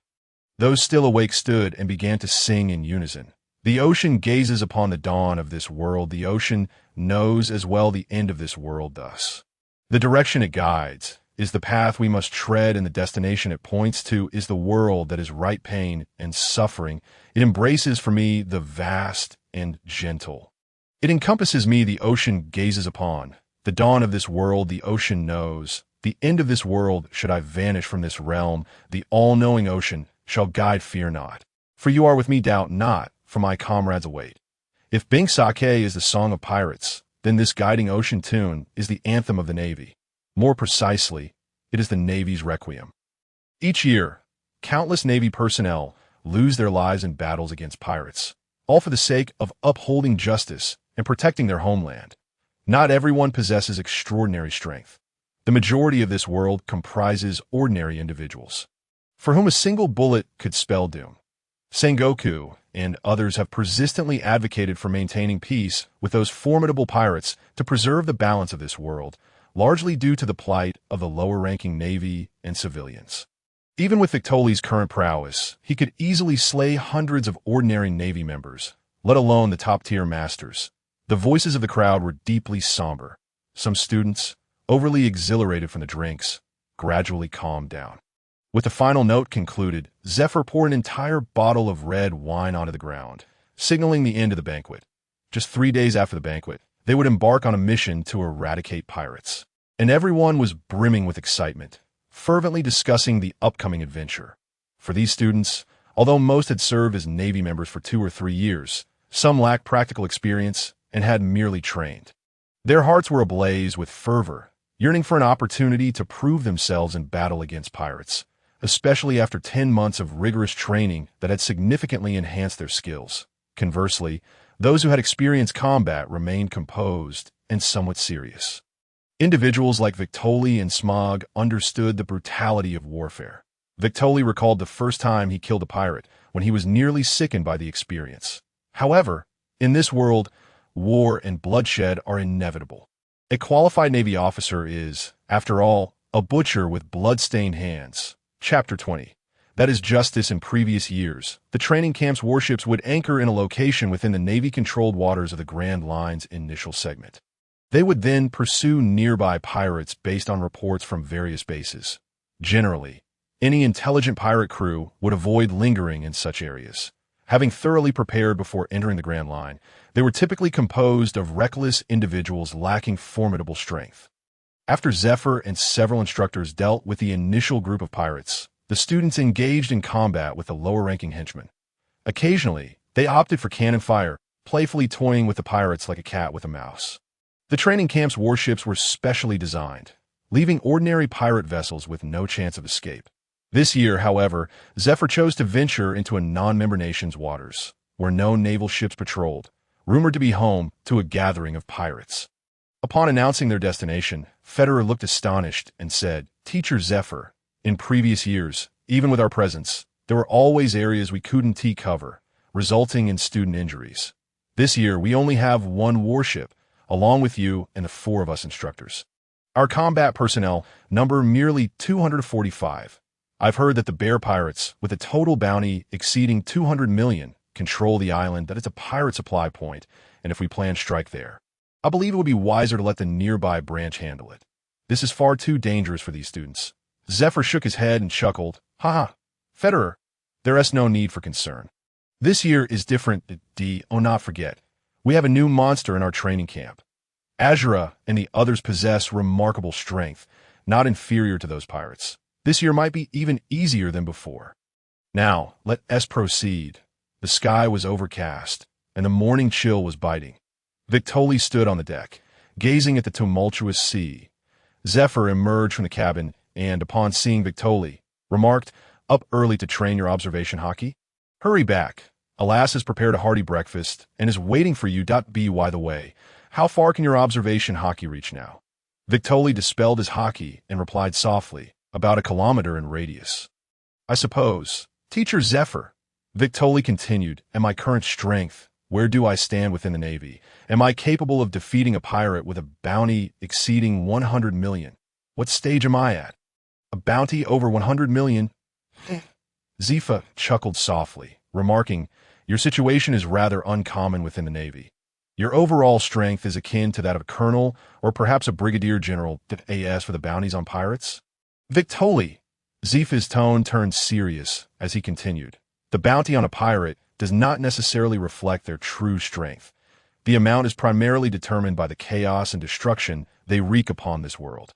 Some pirates may boast exorbitant bounties due to their pillaging of towns and the countless lives they have taken. Conversely, there are those with bounties merely in the millions, yet their true capabilities might rival those of high-ranking officials in the headquarters, as their few encounters leave us uncertain of their prowess. Thus, Victoli, you must not underestimate them. Upon seeing Victoli nod, Zifa's tone softened slightly. Of course, I speak of only a minority of cases, merely to remind you not to let your guard down. After all, the level of strength is indeed a factor in determining bounty amounts. At the very least, every pirate with a bounty exceeding 50 million possesses genuine skill. Judging by your capabilities, conservatively speaking, you should have no trouble dealing with pirates boasting bounties between 60 to 80 million. Observing Zifa's grave expression, Victoli found himself at a loss, uncertain whether his superior was jesting, given his current strength. All right, let us dine. Breakfast features those delectable meat buns you adore. After Zifa departed, Victoli clenched his fist and muttered to himself, only 60 to 80 million. What if I were to unleash my devil fruit abilities? Rofii Island, located in the western section of the Grand Line, enjoys a modest reputation among the pirates of paradise. Previously, there existed a small town on the island, but due to relentless pirate raids, the townsfolk either perished or fled, gradually transforming the area into a haven for numerous pirates. Eventually, it fell under the control of the violent bear pirate crew, notorious for their bounty exceeding 200 million, who also abducted many civilians to inhabit the island, thus establishing it as a resupply point for pirates. The captain of the violent bear pirate crew, named Atwood, carries a bounty of 86 million. However, his true strength far surpasses his bounty, leading many pirates to attempt to double-cross him, only to meet their demise at his hands. The crew boasts numerous formidable members, including the first and second mates, Fiore and Jote, with bounties of 55 million and 38 million respectively, as well as the combat captain, the Fox Hunter pilot, with a bounty of 60 million. They're among the few who managed to return intact after venturing into the New World. Atwood, a towering man exceeding 5 meters in height, stood outside in the falling snow, sweat pouring down his body as he discarded his shirt, his body hair resembling a natural woolen sweater. Cheers, after downing a bowl of liquor. A woman beside Atwood hurriedly struggled to refill his cup from a barrel. Meanwhile, Pollitt, sporting a goatee, lewdly placed his hand upon the woman's backside, leaving her to silently endure the humiliation. Instead of expressing anger, Atwood simply shoved the woman towards Pollitt, saying, "If you're interested, take her, but if you spend all your time wallowing in women, I doubt your strength will ever grow. And what of it?" Pollitt replied with a lewd grin, kissing the woman and carelessly responding, "Brother, we are not fools seeking some grand treasure. Let us live comfortably here for a few years, and when we have saved enough, we can become bandits in a kingdom. Wouldn't that be delightful? I have no desire to return to the New World. It would simply be courting death." Pollitt's words plunged the group into silence for a moment before Jote chuckled, replying, "You make a valid point. When the time comes, we shall no longer be pirates. Instead, we can search for a nation in the North or South Seas to become bandits. With our strength, we can still live well." Ha! At the port of Rofii Island, a gathering of strong men stood together. After a towering figure dispatched the last pirate at the port, he solemnly addressed the others. "Have you all made your decision? With our strength, we may all perish." Upon hearing the man's words, the others erupted in excitement. "We have made our decision, Brother Russell. We would rather die than endure this humiliating existence. Our wives and daughters have been taken by the pirates, and we are forced to carry their goods, laboring in the most arduous conditions. At this rate, we would rather die." "Very well," replied the man named Russell, nodding in agreement. "Since you have decided, I can breathe easy." When the time comes, before Russell could finish his sentence, several men suddenly pointed towards the sea, exclaiming, "Brother Russell, a ship is approaching. It is Justice, a Navy warship." Russell turned to see a four-masted warship flying the Navy's flag, cutting through the heavy snow as it approached the port. His expression shifted as he murmured, "Justice. Is it truly justice?" Chapter 21. He knows the foundation of strength initially. Zifa had prepared for cannon fire, but upon learning from the lookout that the gathered group did not resemble pirates, he decided to jump down first. Victoli followed closely behind, Utilizing his moonwalk to land on the port, several corpses lay on the ground, their dark skin and matching tattoos unmistakably marking them as pirates. Upon seeing Zifa and Victoli, the crowd erupted in excitement, calling out, "Navy! Are you here to save us? Are you here to eliminate the violent bear pirate crew? Has this area come under the protection of the Navy?" "Enough!" Zifa commanded, pointing at a tall man in the crowd. "What is your name? You explain what has transpired here. Who are you?" The man, robust and clad in thin linen, stood out among the shivering crowd with a flushed complexion. After a brief pause, he answered, "I am Russell. Black Russell. We are all captives of the violent bear pirate crew, forced to unload goods at the port. Our wives and daughters are coerced into farming for them. However, the pirates have grown increasingly brazen. Just yesterday, they abducted women and children from the town, intending to sell them to slave traders that we, driven to desperation, have resolved to resist today." Zifa nodded, observing Russell's demeanor. "You appear to be of noble lineage. Where do you hail from?" "I am from the North Sea, St. Cassia." "St. Cassia?" Victoli furrowed his brow black. "Are you from that noble family?" "However, as far as I know, the Black family offended the Crown Prince several years ago. At that moment, the warship arrived, and the cadets disembarked." Zifa raised his hand. "Now is not the time for such discussions. Victoli, take all the cadets and follow Russell to deal with the violent bear pirate crew. Remember, the instructors and I will not intervene. You are in command of this battle, under Victoli's orders." Over 200 cadets were divided into 6 groups, each led by Victoli, Azura, and others, following Russell into the island. Others wished to join, but upon seeing their frail conditions, Victoli refused. Given their state, venturing forth would be akin to courting death. The violent bear pirate crew, numbering around 300, resided on the eastern edge of the small town. Swish, crack. After dealing with the guards of the town, Victorli activated his observation hockey, urging everyone to evacuate the residents of the small town. Fortunately, due to the frigid weather, the members of the violent bear pirate crew were indulging in drink and meat inside their quarters, remaining oblivious until the townsfolk had completely departed. Once he confirmed that no other residents remained, Victorli led Azura and a few others stealthily into the warehouse where women and children were imprisoned, liberating them as well. Zifa and Federer had been observing from the shadows.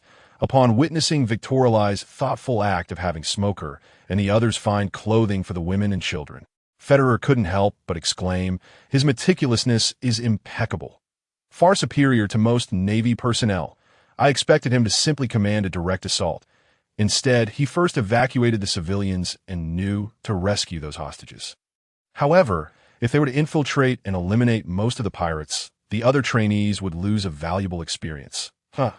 Zifa chuckled, shaking his head. "Fear not, Federer, do not underestimate that young lad.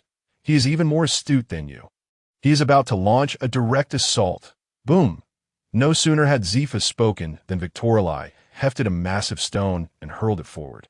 Many pirates were startled, peering out to see a battalion of Navy surrounding the area, plunging them into a state of panic. This is bad. The Navy has launched an attack. Many inebriated pirates were in disbelief. What nonsense! This is not the waters of a member nation. How could the Navy possibly come here?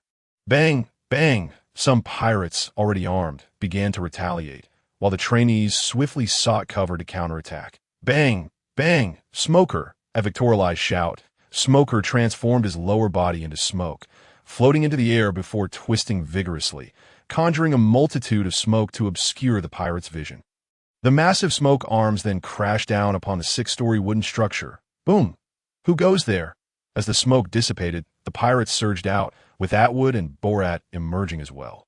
Faced with so many Navy personnel, Atwood remained unfazed, furrowing his brow to inquire, "Navy, what is the meaning of this? We have not plundered any member nations." Ignoring him, Victorli instead scrutinized the bounty notice in his hand, stating, "That is Atwood. He is mine.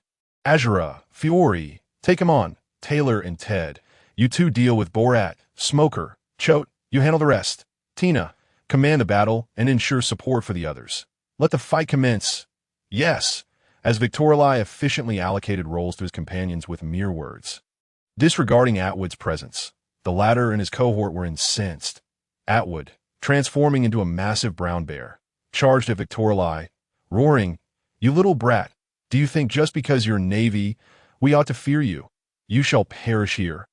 Seeing the enraged bear barreling towards him, Victorli swiftly dodged to the side, drawing Atwood away. Meanwhile, Azura and the others intentionally lured Borat and his crew elsewhere, while Tina led the remaining trainees into the fray against the pirates. Observing Zifa's fixation on the regular trainees rather than Victorli's battle, Federer couldn't restrain himself. "Teacher Zifa, aren't you going to watch over Victorli? I can handle things here that I've heard of Atwood. He has ventured into the New World and returned alive with his crew.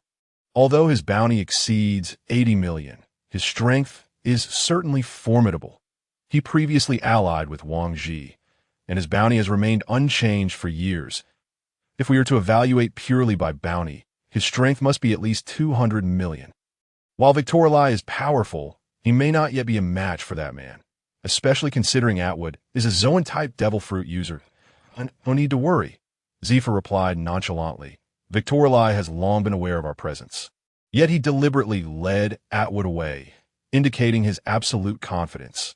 Moreover, Victorli himself is also a Zoan-type user. Have you not noticed that he was once shackled with sea prism stone handcuffs? "What?" Federer exclaimed, incredulous. "When did this happen? How was I unaware? If Victorli is a user, why has he never utilized it?" "Ha!"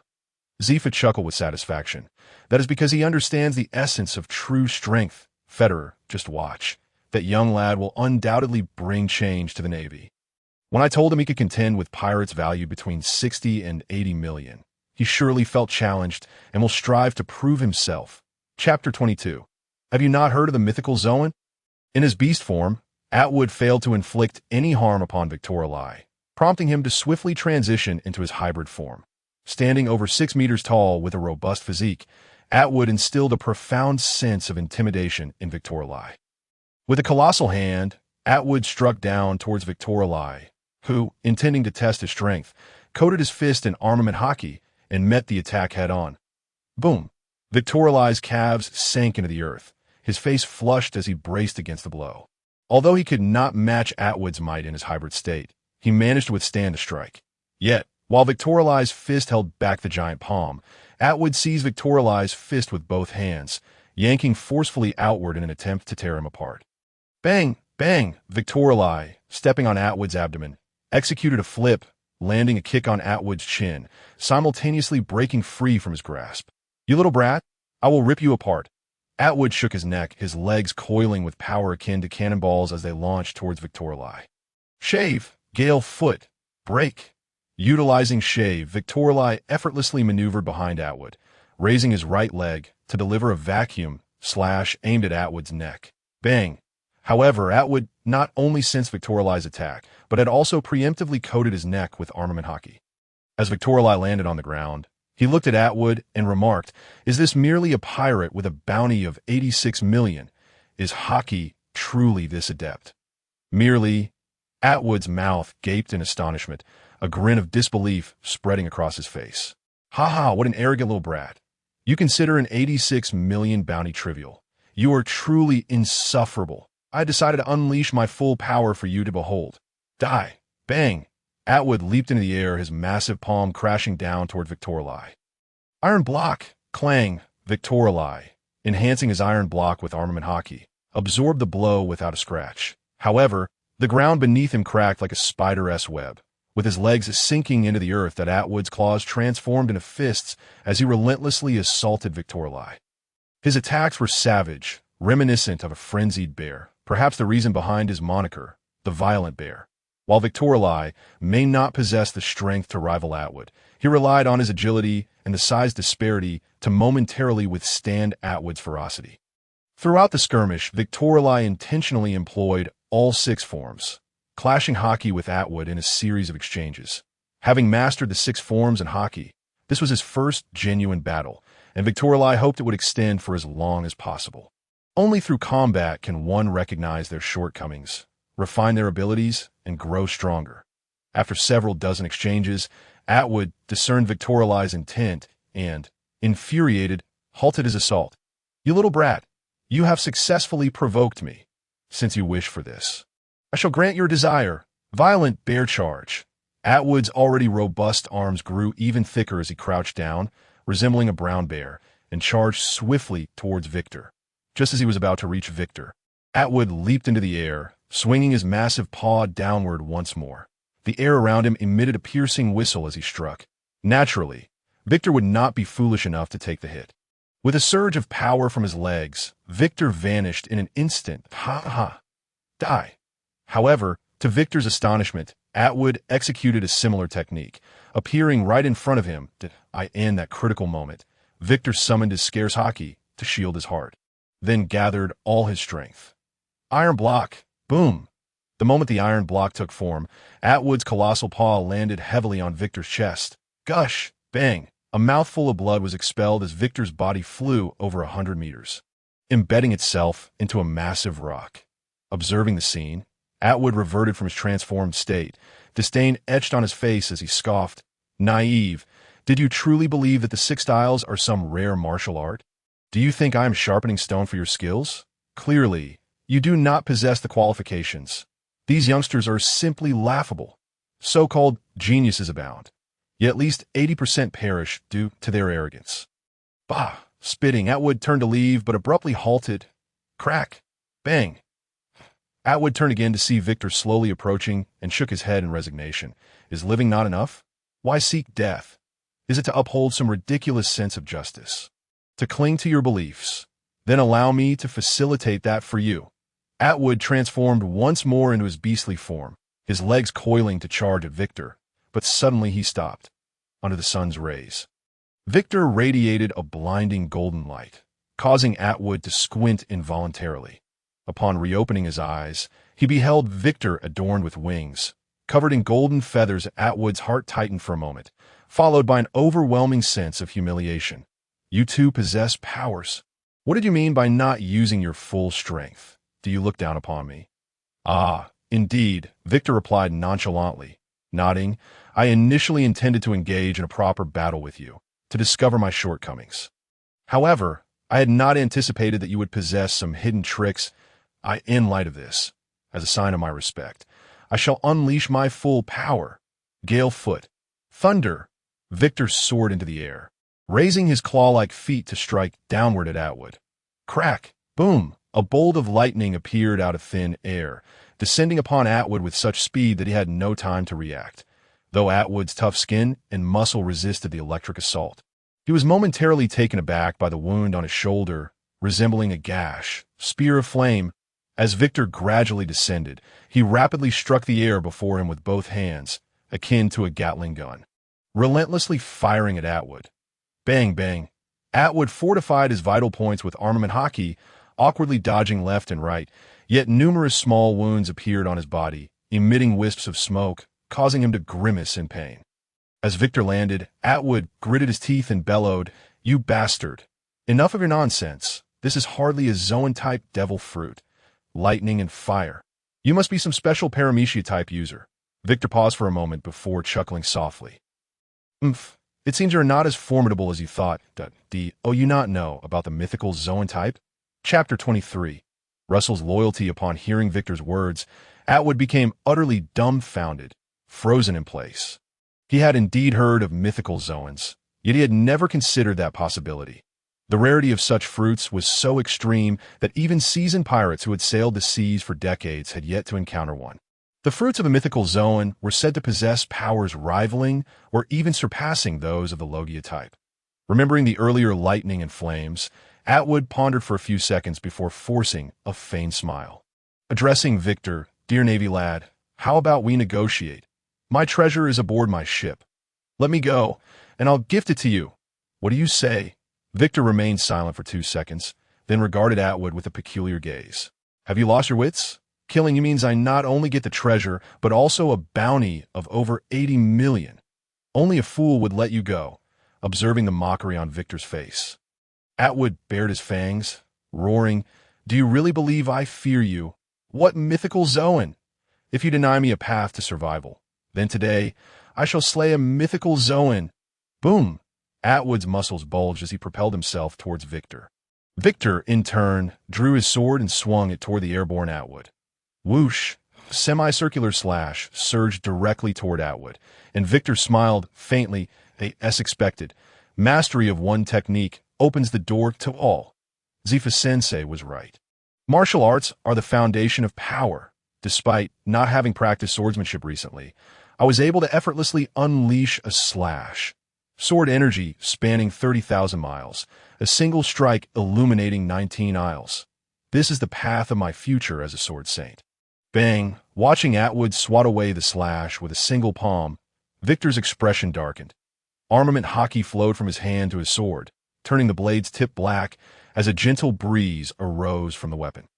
Victor then swung the sword backward at Atwood. Atwood, with a fierce expression, raised both palms to strike down upon Victor, seeing yet another slash emerge, aimed at him through the gap between his hands.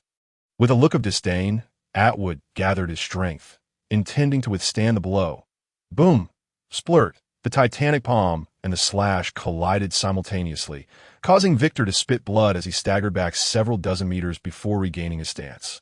Atwood's prowess was indeed considerable. Although Victor's power and speed matched his own after transforming, he still fell short in terms of the quantity and intensity of hockey.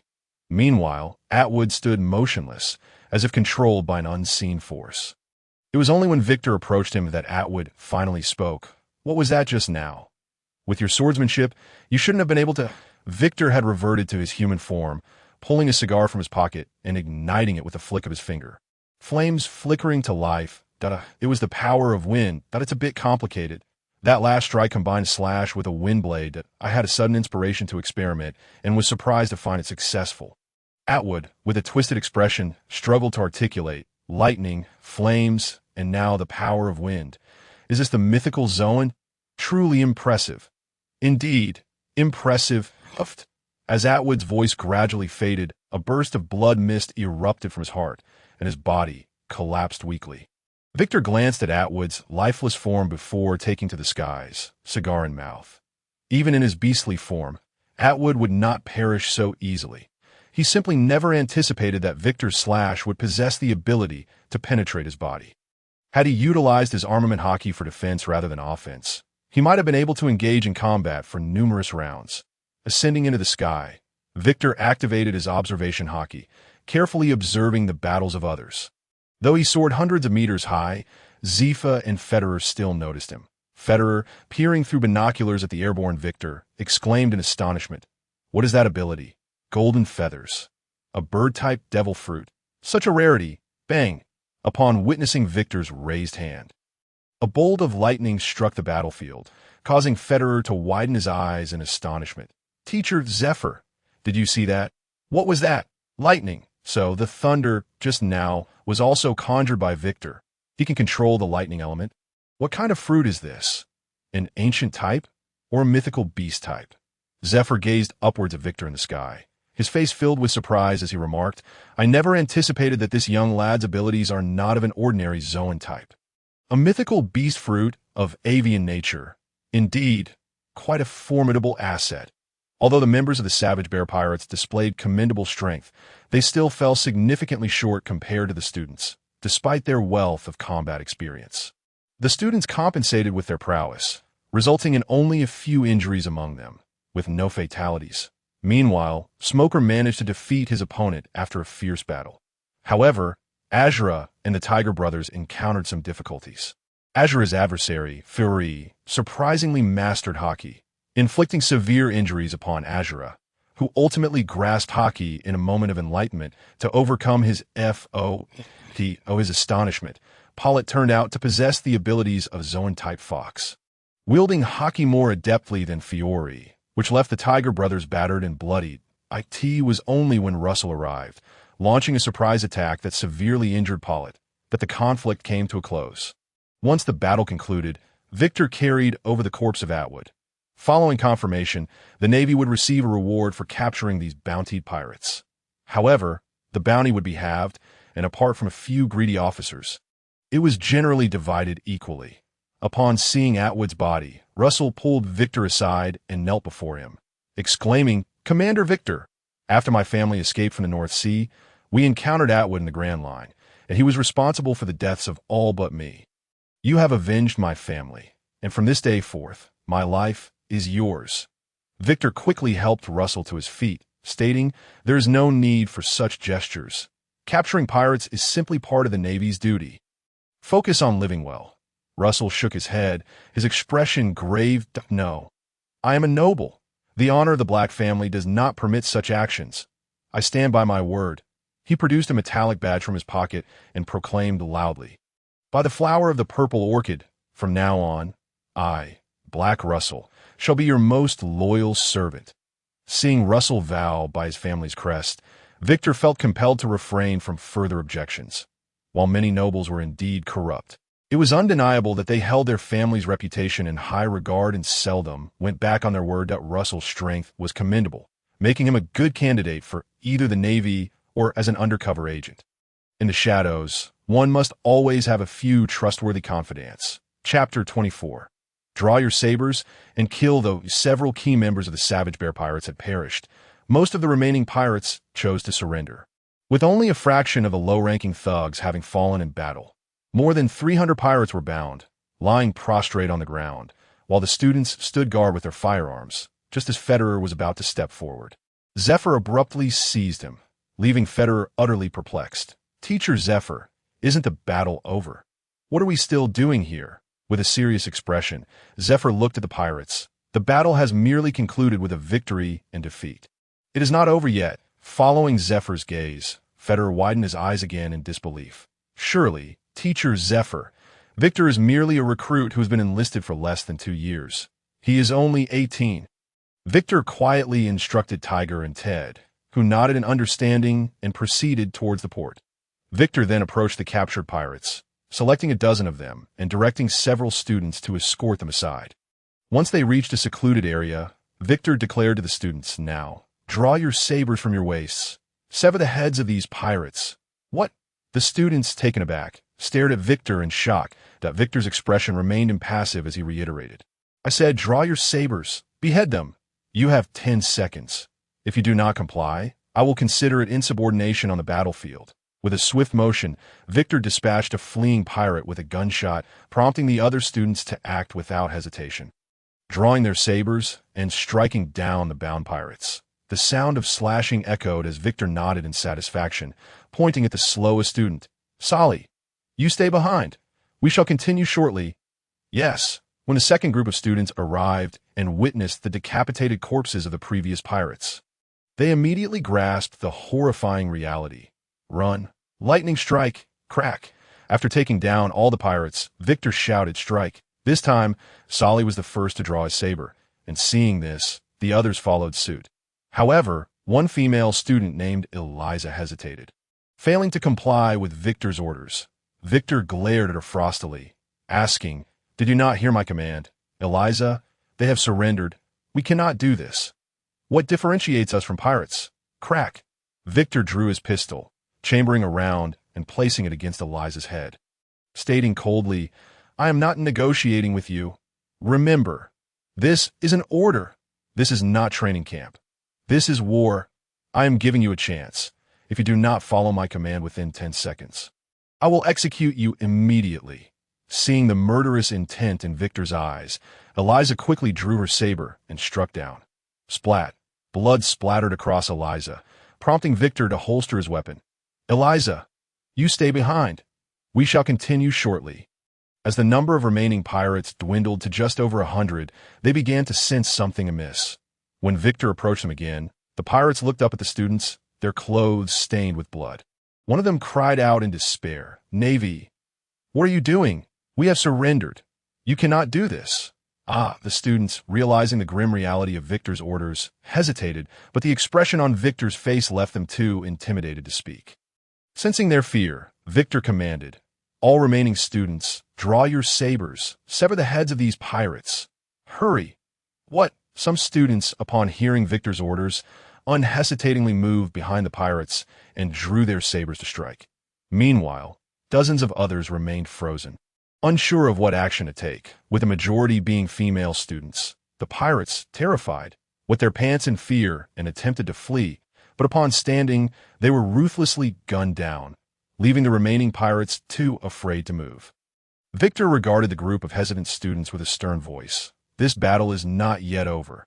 I'm the commander. I'm not negotiating with you. This is an order. If you do not comply, I have the authority to execute you. What?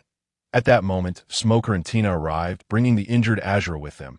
Upon witnessing the gruesome scene, Smoker roared in fury. Victor, what are you doing? This is slaughter. Oh, Victor raised an eyebrow, his tone indifferent as he replied, You arrived just in time. Now draw your sabers and behead this scum. What? You bastard! Smoker, filled with rage, grabbed Victor by the collar, but to his shock, Tina and Azura walked up to two pirates and unhesitatingly drew their sabers, striking down without remorse. Splat! Tina! Azura! Smoker stared incredulously at the two, exclaiming, What are you doing? Why are you following this bastard's orders? Tina calmly stated, Because it is an order, Smoker. Victorali shoved Smoker's hand aside and, with an expressionless face, declared, Now execute the command. Eliminate those pirates. And you all, you... Observing that some cadets could no longer withstand the pressure and raise their blades, Smoker bellowed in fury. Stop it! Victorali! You scoundrel! Smoker swung his fist in retaliation.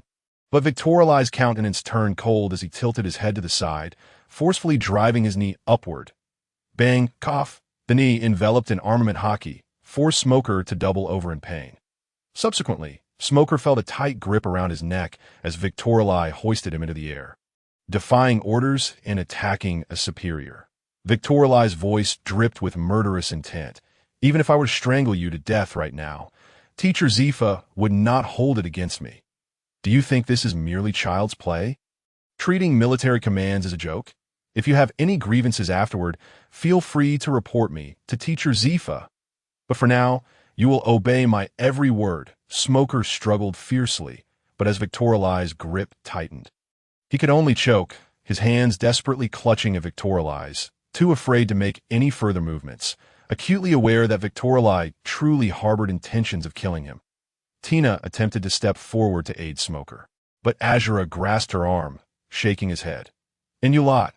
Victorali turned to the dozens of cadets and bellowed, Are you showing pity for a band of pirates?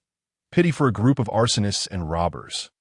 Do you believe that if they surrender, they deserve the right to live, and then we will adhere to protocol and notify the nearest navy to take them away for judgment? Let us not even speak of the time we cannot afford to waste. How many resources are required for a warship to reach this location? How much food will be squandered in the process? Do you know how many civilians could be fed with those resources? Those so-called laws and regulations, merely glance at them. Do not be foolish enough to abide by them. If we were to follow every command from above, this world would have perished long ago. If you are unconvinced, then why not ask them? Following Victorali's pointed finger, the cadets discovered Tiger and Ted leading the townsfolk and laborers toward them. Go and ask them, Do we need to take good care of these pirates? Ensure they are well fed and watered before facing judgment. Inquire about their deceased kin. Ask the innocent souls who have perished. Bang! Observing the cadets' faces flushed with shame as they lowered their heads, Victorali hurled the nearly unconscious Smoker to the ground, shouting, All of you remember this. The Navy does not need to show mercy to the enemy. When facing pirates, suppress your damned sympathy and so-called compassion. Otherwise, you may as well shed your uniforms and leave the Navy. Now draw your swords and kill. Chapter 25. Born leaders with a final pirate's head soaring into the air. Smoker discarded his sword and expressionlessly drew a cigar, witnessing the pirates' blood staining the snow. The ground littered with horrific heads, the civilians displayed no fear. Instead, they knelt with excitement. Thank you, noble Navy. Thank you, Justice of the Navy, Justice of the Navy. The chorus of gratitude from thousands of civilians filled the hearts of the cadets, who felt an overwhelming sense of shame. Victorali, leading the cadets, quickly assisted them to their feet, stating, You need not thank us. It is our duty to eliminate pirates as part of the Navy. Thus, rather than you expressing gratitude, we owe you an apology. We arrived late. We are tardy. Is delayed justice still justice? Your thanks are undeserved. Observing Victorali bowing in sincere apology, the other cadets hurriedly followed suit, having never witnessed such a spectacle. Tears welled up in the eyes of the civilians. Navy gentlemen, you are truly remarkable. Although we are not part of your alliance, You need not protect us. Navy, could you tell us your names? Which branch of the Navy do you belong to? We wish to erect a monument for you. We want future generations to join the Navy. Federer gaped at this scene, while Zifa appeared equally astonished. In his youth, Zifa had received countless expressions of gratitude, and he could easily discern genuine appreciation from mere pretense.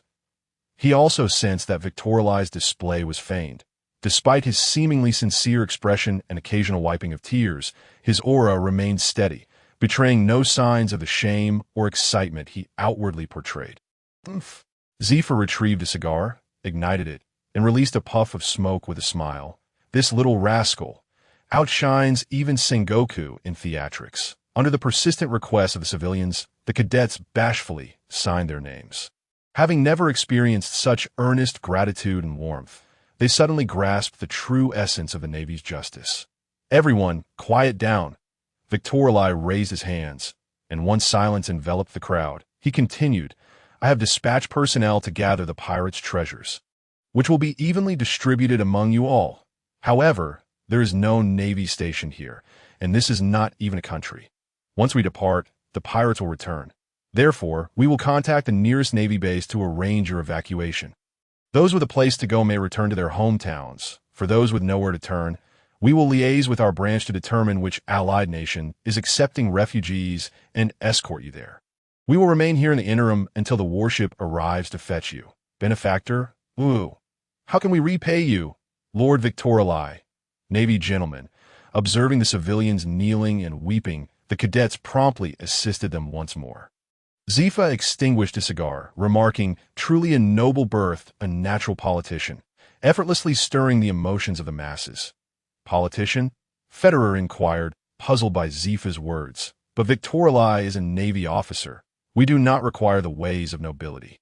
You are mistaken, Federer. Zifa leapt down from the tree, his expression grave. Whether a fleet admiral or a king, they are all natural politicians. In other words, they are born leaders. Those who cannot evoke emotions or rally allies cannot ascend to leadership. The Navy is not the pirates. Mere strength alone does not qualify one to become a fleet admiral. Now, let us go. They are approaching. Victorli pointed toward Zifa, saying, That is our instructor, Admiral Zifa. You should be thanking him. It is because of him that we can ensure your safety. Among the crowd, someone recognized Zifa's identity and exclaimed in shock, Is that the black arm, Zifa? No wonder you all are so exceptional. So you are the disciple of Admiral Zifa, Admiral Zephyr. Regarding the conditions guaranteed to them by Victorli, Zephyr wholeheartedly supported them. The treasure aboard the pirate ship was evenly distributed among them, and the warship sent to escort them arrived 4 days later. Furthermore, for those who had nowhere to go, the Navy provided 3 options for joining nations, which brought them immense joy.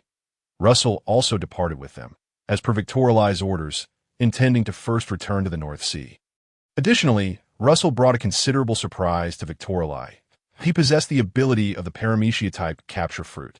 The capture fruit is an exceedingly unique devil fruit that requires no training and does not involve any awakening.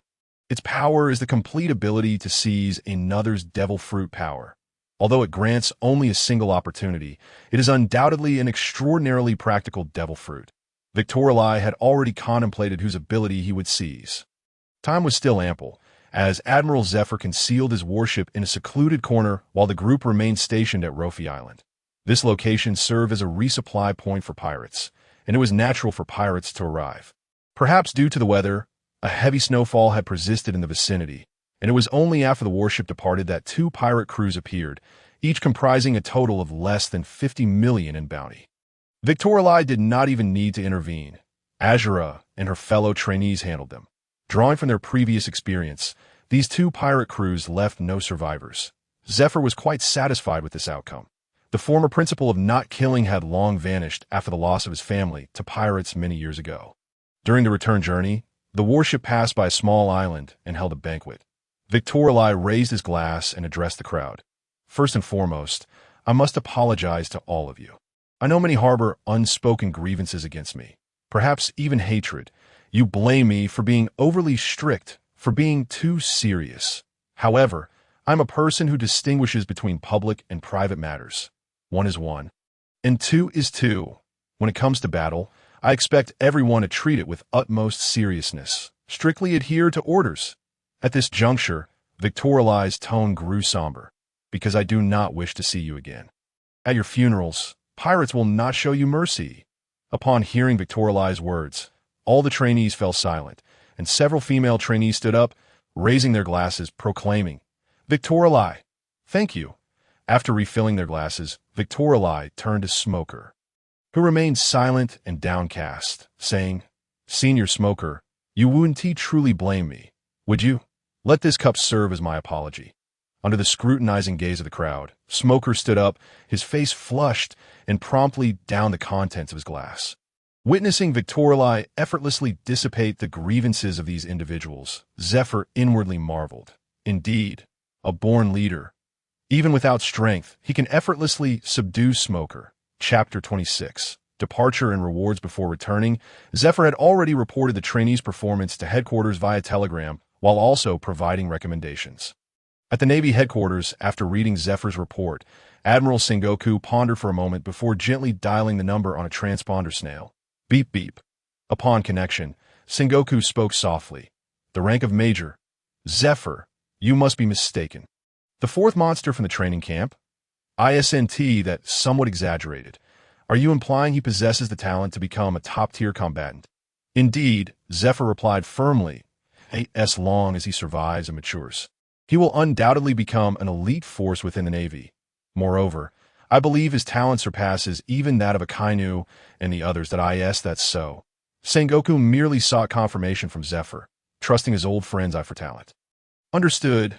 We shall proceed as you suggest. But where will he go next? Perhaps transfer him to the G3 branch for a bit of training under Garp." "Let us not," Zephyr frowned. "That old coot Garp is far too unreliable. Victorali has his own plans. I've spoken to him privately. He does not wish to go directly to headquarters, but prefers to return to the North Sea. That I have already selected a location for him." "Very well. We shall do as you say." After a brief silence, Zephyr suddenly spoke again. "I must also congratulate you. I've heard you are finally set to assume the position of Fleet Admiral this year. Has Fleet Admiral Kong already gone to the world government? So, will Akainu and the others be supporting the Navy?" "Indeed," Sengoku's tone lightened. "After this year, you shall no longer be called Admiral Zephyr. That title will finally be inherited by someone else. I believe Kazan and the others will perform even better than we did." Zephyr smiled and placed down his wine bottle.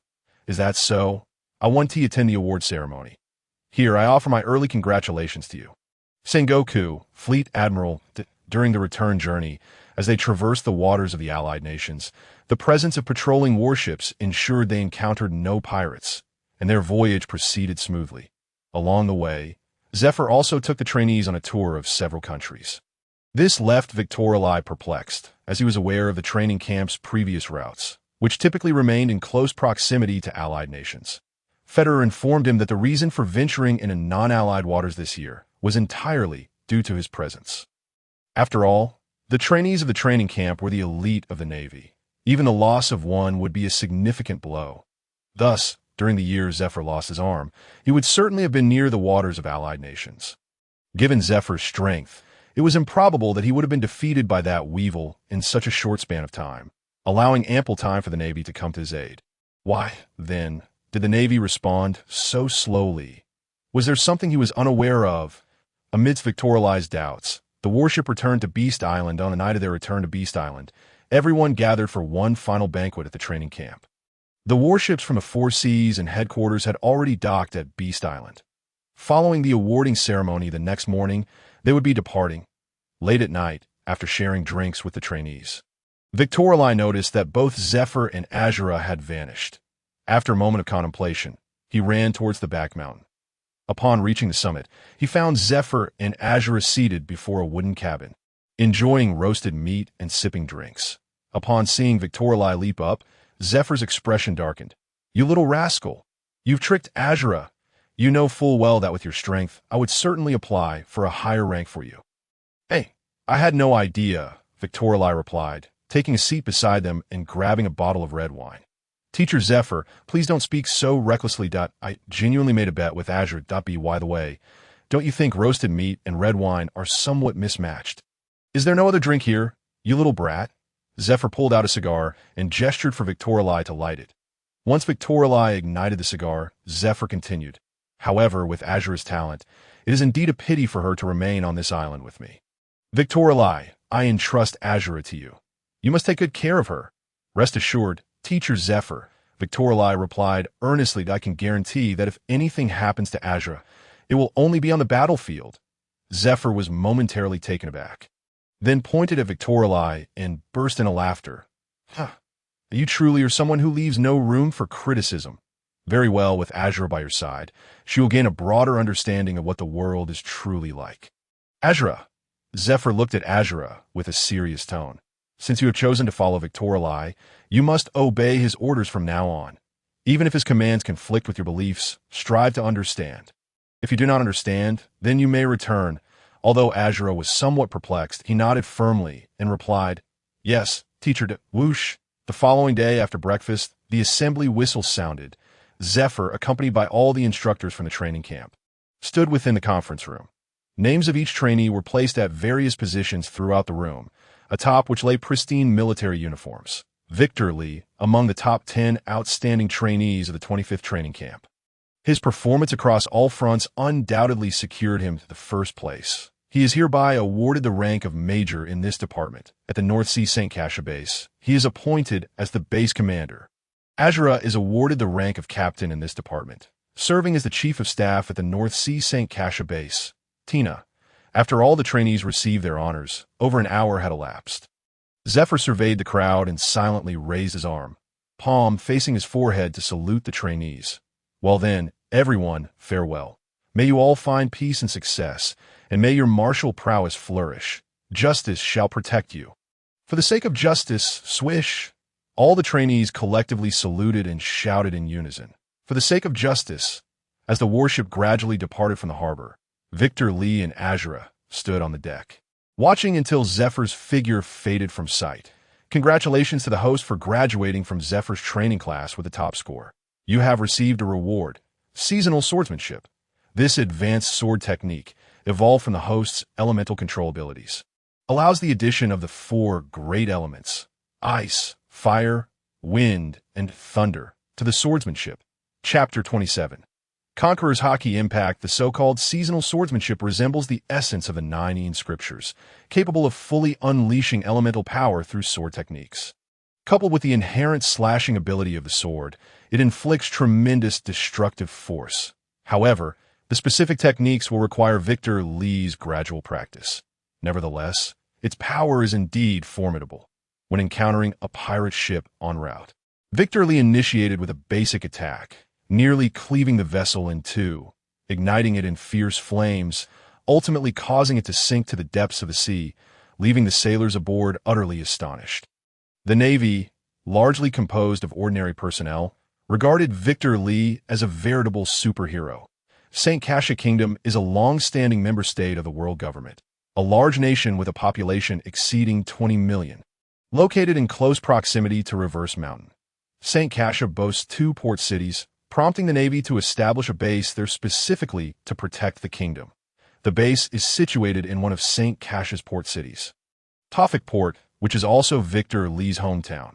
St. Cassia is a nation renowned for its fruit cultivation, particularly sugarcane, with the sugar and rum produced by the country dominating 1/3 of the North Sea market. Furthermore, it is rich in gold mine resources, making it a famous center for gold ornaments in the North Sea, resulting in bustling trade with numerous merchant ships. Although human physiques are somewhat stronger in the pirate world, it is exceedingly rare to find a master capable of single-handedly annihilating an entire city. Moreover, excessively powerful masters tend to avoid joining kingdoms, as such individuals appear akin to deities when facing ordinary people. Under the world government's advocacy, even the royal family would prefer not to have someone capable of effortlessly claiming their lives in close proximity. That on another note, once one's strength reaches a certain level, they may come into conflict with various rules and constraints. Particularly, upon realizing that no one in the kingdom can rival them, they may adopt a mindset akin to I do not consume beef. I'm a Superman on the first day and a patriot on the third. This is a natural inclination of humanity. Such exceptional circumstances typically arise only when a master is a member of the royal family or nobility. Of course, their combat prowess would not be excessively high, at most comparable to a major in the headquarters, while one may occasionally encounter the formidable powers of the seven warlords in anime. Such individuals are rare across the entire world. In typical circumstances, a master capable of defeating dozens of ordinary people is already considered extraordinary. Hence, it is no wonder that numerous pirates with bounties in the tens of millions roam freely, sometimes even overwhelming the Navy. The Navy does not have an abundance of powerful individuals. In battles, firearms and artillery remain the primary focus. The former commander of the St. Cassia base was originally a colonel, who perished alongside the chief of staff in a recent battle. Currently, the position is temporarily held by Leon, a major from the 77th Division, who is an old superior of Victor Lee. Leon is a middle-aged man in his 40s, previously a friend of Victor Lee's father, which explains why he has consistently looked after Victor Lee. Upon disembarking, Victor Lee immediately spotted Leon, who greeted him with a smile. Victor Lee quickly raised his arm to salute.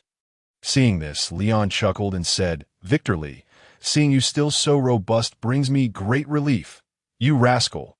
Leon excitedly patted Victor Lee's shoulder, exclaiming, "I knew you would succeed. The rank of major is almost on par with mine. By the way, come with me. Since you have arrived, I shall brief you." Once they arrived at the base, Leon's demeanor turned serious. The atmosphere at the St. Cassia base has become tense due to the sacrifices of the base commander and the chief of staff. Your first task is to uplift their morale. Additionally, be cautious. The second prince of St. Cassia, Woodbart, has gone missing. Woodbart was very close to the former base commander, Wallaceud, and it is rumored that he was romantically involved with Wallaceud's daughter. Presently, the king of St. Cassia, Norse 6, has passed away, and his most cherished son is Woodbart. Before his death, he had already declared that the throne would be passed to Woodbart. However, he disappeared before reaching the capital. Shortly after his disappearance, the Gamal pirate crew attacked Tawfik Port, leading to the deaths of Wallaceud and the base's chief of staff. Currently, Wallaceud's daughter is also missing, rendering the situation in St. Cassia exceedingly complex. All affairs in St. Cassia are overseen by the first prince, Dura. Although he publicly declares that he will return power to Woodbart upon his return, if Woodbart does not appear by the end of the year. Victor Lee furrowed his brow and asked, "Are you suggesting that the deaths of Wallaceud and the others might be related to the first prince? Has the headquarters not dispatched anyone to investigate?" Leon shook his head, visibly agitated. St. Cassia is a significant tax contributor. They pay us a considerable sum annually to employ the Navy. Furthermore, Wallaceud and the others died protecting the city from the Gamal pirate crew. And without direct evidence, we have no authority to thoroughly investigate the royal family. The world government would not permit it. Even if we captured them all, it is unlikely we would extract anything useful from him. Unless we find Woodbart. Victor Lee nodded and handed Leon a cigarette. "Understood. I will remain vigilant. By the way, Uncle Leon, the Sea Swallow Island outpost is not far from here. Is it possible to incorporate it into the St. Cassia base?" "I believe that should pose no difficulty, given its considerable distance from the 77th Division." Leon nodded in agreement. "There should be no issue with this matter. The Sea Swallow Island outpost was originally designated by Ross for your use. He will certainly have no objections to assigning it to you.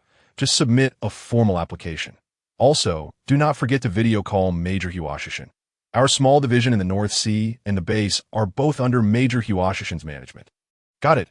After sending Leon off, Victor Lee began reviewing the information in his hands. The St. Cassia base comprises 6 four-masted warships and 1,762 Navy personnel. Tawfik Port is an industrial harbor, with 80% of St. Cassia's wineries, sugar refineries, and gold merchants located there. Thus, the base's primary mission is to safeguard this area. Conversely, the other port city, Bakulan, does not have a base established there, as it is directly managed by St. Cassia, which frequently engages in battles with enemy nations. Victor Lee furrowed his brow in contemplation for a moment before issuing orders to assemble all Navy personnel. After addressing everyone, Victor Lee received a notification from the system. "Congratulations to the host for completing the ambitions of a tyrant. Part 2, earning the reward of enhanced conqueror's hockey quality. Acquired skill, Conqueror's Hockey Impact, enabling the host to freely control Conqueror's Hockey to attack enemies while perfectly avoiding allies.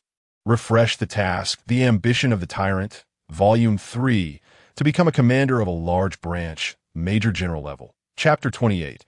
You are the seed I've buried in darkness. Huashishin, like the flying squirrel, is a major general of the neutral faction. However, he was promoted by Zhonghua and blindly follows him in many matters.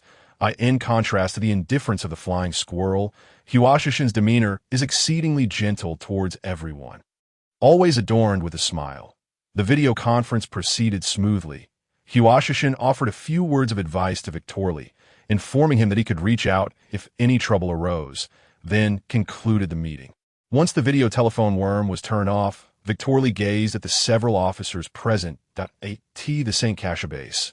Excluding logistical and personal guard personnel, there were approximately 1,500 soldiers. They were divided into 3 battalions, each consisting of 500 men, each led by a captain and a deputy captain, alongside a logistics minister and a political minister, who were civilian staff rather than combat personnel, including the base commander and the chief of staff. There were a total of 10 primary officers. Apart from Victorly, who held the rank of major, the 3 battalion commanders were of the same rank as the Lieutenant Azura. Naturally, these individuals welcomed Victorly and Azura with open arms. They lacked the capability to become base commanders, held no conflicting interests with Victorly, and both Victorly and Azura hailed from the Zephyr training camp, rendering their strength and connections unparalleled to those of the others. Given the recent turmoil at the St. Cassia base, no one dared to speculate whether pirates would return. Victorly's arrival undoubtedly served as a morale booster for them. It is somewhat ironic that a formidable navy would fear pirate attacks. Yet this is the prevailing reality of this world. As the saying goes, what life can you gamble for a few $100s a month? Victorly did not trust them at present. He waved his hand dismissively, signaling them to leave. The majority of the Navy personnel at the base were merely ordinary individuals who had undergone training and were somewhat robust. The Gamma pirate crew, on the other hand, is one of the most notorious pirate crews in the North Sea, having made a name for themselves over a decade ago. Although they made a hasty retreat after venturing into the Grand Line, their strength still ranks among the upper echelons in the North Sea. Otherwise, the former base commander and chief of staff would not have been so easily slain. The Navy had previously dispatched personnel to eliminate them.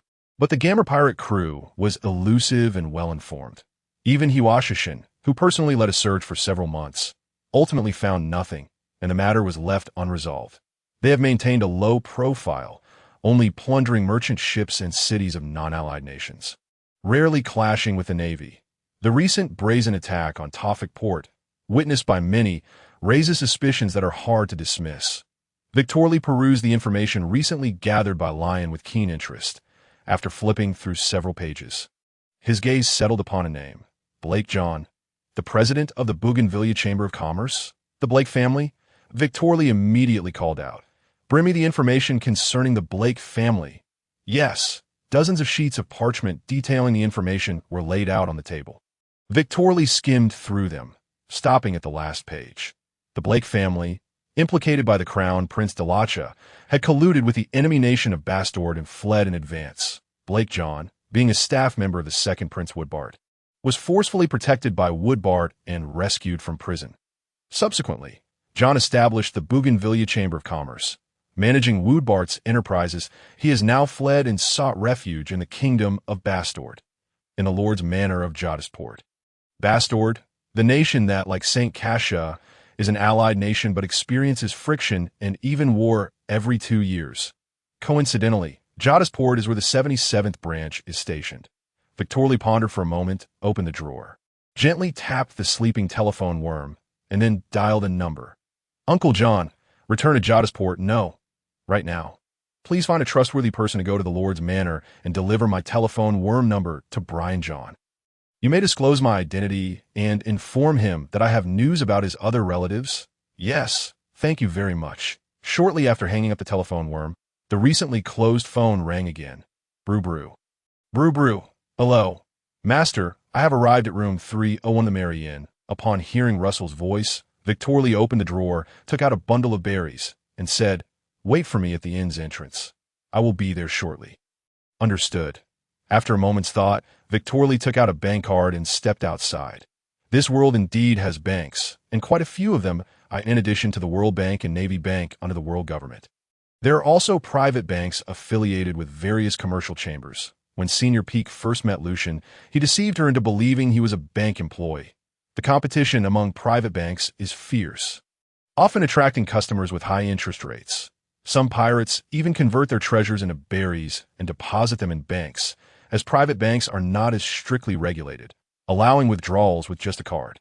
However, the majority of pirates still prefer to hide their treasures in specific locations or carry them on their person. Upon arriving at the Merry Inn, Victorly glanced at Russell, standing at the entrance, who immediately followed him. When they reached a deserted alley, Victorly handed him a bag and said, "Here are 500,000 berries, along with a bank card from the Drew Chamber of Commerce with 1 million berries. Settle down in the city for now. I will contact you via telephone worm if anything arises." Russell nodded, accepting the bag, but then curiously asked, "Master, didn't you say to let me establish a chamber of commerce in the future? Why the change of heart in calling me over? I find my movements somewhat restricted in St. Cassia. Now that Delacha is temporarily acting as king, our Blake family, having previously been close to the second prince, has fallen into his trap."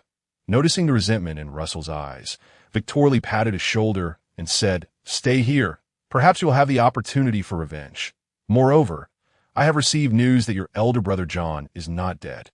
In a few days, I may be able to contact him." "Really? Master," Russell exclaimed with excitement. "So my elder brother is alive, and I still have family in this world. Thank you so much. No need to thank me." Victorly replied expressionlessly, "Since you have pledged your loyalty to me, it is only natural for me to seek your relatives and even aid in your revenge. However, you must remember not to reveal our relationship to anyone. You are a wise man back on the island. When you privately offered me your loyalty, you must have seen my ambition, right?" Seeing Russell smile without retorting, Victorly placed his hand on his shoulder and said, "Remember, you are the seed I planted in the darkness, and I shall nourish you with justice." Chapter 29. If you seek revenge, you must step forward. Lion acted swiftly, and that very night, John's call came through. "Mr. John, first I must convey some unfortunate news. Aside from your brother Russell, all your other relatives have perished at the hands of pirates." Upon hearing Victorly's words, John fell silent for a moment before responding. "Commander Victorly, I initially thought you were merely using this as an excuse to contact me, but you actually know that my family has been slain by pirates. Thus, this news must be true. 2 years ago, I learned that the Blake family's merchant vessel had been destroyed by pirates, that I never imagined Russell would still be alive. Please tell me where he is. I would be immensely grateful." John's tone grew increasingly agitated, revealing the deep bond between the brothers. Victorly lit a cigar and exhaled a puff of smoke. "I saved him on an island, and he is now in Tawfik Port. I will have him contact you shortly. However, you are correct. I indeed sought you out to inquire about certain matters." The telephone worm fell silent once more, and after a significant pause, John finally spoke. "I know what you wish to ask. You want to inquire about the whereabouts of Prince Woodbart. You specifically had that Navy personnel inform me of your identity and that you hail from the Zephyr training camp to assure me that you are trustworthy and not easily bought. Correct? I regret to inform you that I am utterly unaware of the whereabouts of Prince Woodbat. Yes, that's so." Victorly chuckled softly and remarked, "It seemed he did not articulate clearly that Mr. Blake John.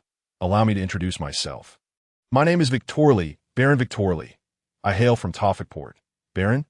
A Baron family?" John paused momentarily, his tone growing urgent as he inquired. "So, the late Ryan Delicia is your—" "Indeed." Victorly did not directly answer John's question, but stated nonchalantly, "Mr. John, you truly have the deep trust of Prince Woodbat. I mentioned the Baron family, and you immediately bring up my mother's name. It appears you are aware that my mother saved Woodbat." Upon hearing Victorly's words, John suddenly grasped the situation and said, "So you are the son of Lady Delicia? No wonder. When Prince Woodbat was ambushed by pirates and forced to jump into the sea, it was Lady Delicia who rescued him. And she had not disclosed her identity at the time. It was only 3 years ago that Prince Woodbat discovered Lady Delicia's identity, but I heard it was you who hosted Prince Woodbat. Correct?" Victorly expressed some surprise, saying, You know of such matters? Therefore, Mr. John, could you tell me where Miss Daisy, the daughter of Walasud, is located? After a few seconds of silence, John replied candidly, Miss Daisy is currently hiding with Prince Woodbat in Tawfikport. Though it may be somewhat impolite, I must ask a favor of you. The prince is gravely injured and has fallen into a coma, and all the doctors in Tawfikport are under surveillance. With our supplies running LOW. Before John could finish, Victorly interrupted him. Understood. Please tell me where they are hiding now that I will have Russell contact you shortly. John quickly added, the owner of the Merry Inn. Avery is affiliated with the second prince. Just mention, the moon shelters us, and he will understand. The Merry Inn? How fortuitous. After ending the call, Victorly promptly informed Russell of John's phone number and then ventured alone to the Merry Inn. By this time, it was already late at night. Aside from the inn, all other shops had long since closed. Upon seeing the casually dressed Victorly, a balding man sipping coffee immediately approached him, saying, Good sir, I'm looking for your boss, Avery. The balding man scrutinized Victorly with a puzzled expression. I am Avery. I ask who you are? The moon shelters us. Upon hearing Victorly utter this phrase, Avery's face turned tense as he darted to the door, glancing around before shutting it. Noting Avery's caution, Victorly reassured him, Relax, no one is following me. At least in this country, no one can track me. Avery smiled nervously, wiping the sweat from his brow. It is better to be cautious. Please, follow me. They proceeded to the inn's rear courtyard, where Avery adjusted an oil painting on the wall, revealing a narrow passageway. As Victorly followed him down, he found the space surprisingly spacious, illuminated by electric lights, not too dim. Hearing footsteps, a pale-skinned woman emerged from a room. Upon seeing Victorly, her eyes filled with wariness. Miss Daisy? Noticing the astonishment in her gaze, Victorly quickly said, I am Victorly, the newly appointed base commander of the St. Cassia base. Please rest assured, I am here to assist you. Furthermore, whoever is pursuing you, I, Victorly, will bring them to justice, even if it is the king. I will ensure the rest of Walasud can rest in peace. Upon hearing Victorly's words, Daisy's tears streamed down her cheeks, and her body swayed before she fainted. With her father deceased and her beloved gravely injured and unconscious, the prolonged pressure proved too much for Daisy's frail constitution. When Daisy awoke once more, she found herself lying under thick blankets alongside the unconscious Woodbat. Struggling to sit up, she gasped in astonishment. They were soaring through the skies, and a sudden jolt caused her to grip tightly. Miss Daisy, there is no need for alarm. Please relax. You will not fall that if you hold on too tightly, you might pluck my feathers. Victorly's voice echoed from above. Turning her head, Daisy realized that she and Woodbat were atop a colossal golden eagle. Without a second thought, she exclaimed, What a magnificent golden eagle! Mr. Victorly, are you a devil fruit user? It is a golden eagle, not a golden condor. After a moment of silence, Daisy curiously asked Mr. Victorly, Where are you taking us? To a place that can save Prince Woodbat, and Victorly articulated slowly, It is also a location where you can seek vengeance. Miss Daisy, if I am not mistaken, Walasud has spent time in many branches in the North Sea, correct? If you desire revenge, it is time for you to step forward. Chapter 30. The appreciation of the warring states. It has been a month since Victorly returned to the base, during which he has been training the Navy, while Azura leads patrols outside, creating an appearance of tranquility. However, each day, Victorly receives calls from other bases or branches, and during this period, the captain and vice captain of the Third Fleet, along with several junior officers, have been detained. Other captains have also been temporarily suspended without pay while under investigation. Even the patrol duties in the city have been delegated to Shaki and Jean, who were transferred over. Today was no different. While Victorly was training them, a commotion erupted outside the base. Frowning, he stepped out to find a crowd gathered, discussing something animatedly, with a few reporters at the forefront brandishing cameras and arguing with the station navy. Extra! Extra! The latest newspaper! Prince Woodbat has made an appearance. Shocking news. Miss Daisy accuses the St. Cassia base of colluding with the first Prince Dura to conspire against the former base commander Walasud. The newsboys waved their arms outside, attracting more and more onlookers. The newspapers were published by a local press in St. Cassia, and they had no news birds, opting instead for traditional sales methods. Victorly furrowed his brow and approached the entrance. "What is happening? What are you doing?" Recognizing Victorly's visage, the leading reporters were overjoyed. "Commander Victorly, we are reporters from the St. Cassia Press. May we ask you a few questions? Are you aware of the statements made by Miss Daisy, the daughter of the late Commander Wallisud? She accuses the base of harboring Navy collusion with Prince Bart, which led to Commander Wallisud's demise. Furthermore, Prince Woodbat has also held a press conference, accusing Prince Dura of colluding with pirates to send his subordinates after him. We have also heard that many Navy personnel from the North Sea have come forward to voice their opinions. What is your stance on this matter?" Victorly replied gravely, "I am also aware of this matter. I have been conducting a discreet investigation, but I regret to inform you that, concerning the royal family of St. Cassia, I currently have no authority to disclose anything. The Navy is not permitted to interfere in royal affairs without the consent of the world government. Naturally, other departments will handle these matters. I also advise my colleagues that regardless of whether Prince Dura is genuinely implicated in colluding with pirates to harm our respected Wallisud, we must remain calm. We are the Navy. We must act under orders from our superiors." "Oh." A journalist unmistakably seized upon the crux of Admiral Victori's words, jotting notes while inquiring, "Admiral Victori, are you suggesting that the Navy will only intervene in this matter with the consent of the headquarters or the world government? Even when it concerns the truth behind the death of a base commander, does the Navy lack the authority to investigate?" Victori let out a bitter laugh and replied, "Indeed, we are, after all, the Navy. Our primary responsibility is to combat evil and safeguard the safety of the populace. Yet, it is somewhat ludicrous that we cannot even guarantee our own security, and why authority extends only to scrutinizing internal issues. We are utterly powerless in this regard, and at times, we feel profoundly lost. We strive to uphold justice. Yet the outcome is this. We, too, are but human," observing the helplessness etched on Victori's face. A young female journalist with pigtails and a smattering of freckles. Her expression innocent, could not help but exclaim, "Absolutely not. Rest assured, Mr. Victori, I am a reporter for the World Economic Journal, and I will certainly relay this matter to my superiors." The following afternoon, while Victori leisurely sipped his coffee, the telephone bug beside him suddenly sprang to life, clamoring fiercely, "BRRR, BRRR." Upon answering, Victori found the other party silent for a moment. Yet from the image projected by the phone bug, he discerned the identity of the caller. Glancing at the newspaper on the table, which featured a poignant photograph of Victori with a sorrowful expression, the moisture in his eyes vividly captured, "Who said heroes bleed and weep?" "Sengoku," holding the newspaper, thundered Victori. "Who permitted you to accept an interview with a journalist? What is this nonsense written here? Bleeding and weeping, the Navy's lament, the cry of justice. What the hell is that? Is it really so exaggerated? Victori, do you understand that the 5 elders summoned me urgently? They berated me fiercely.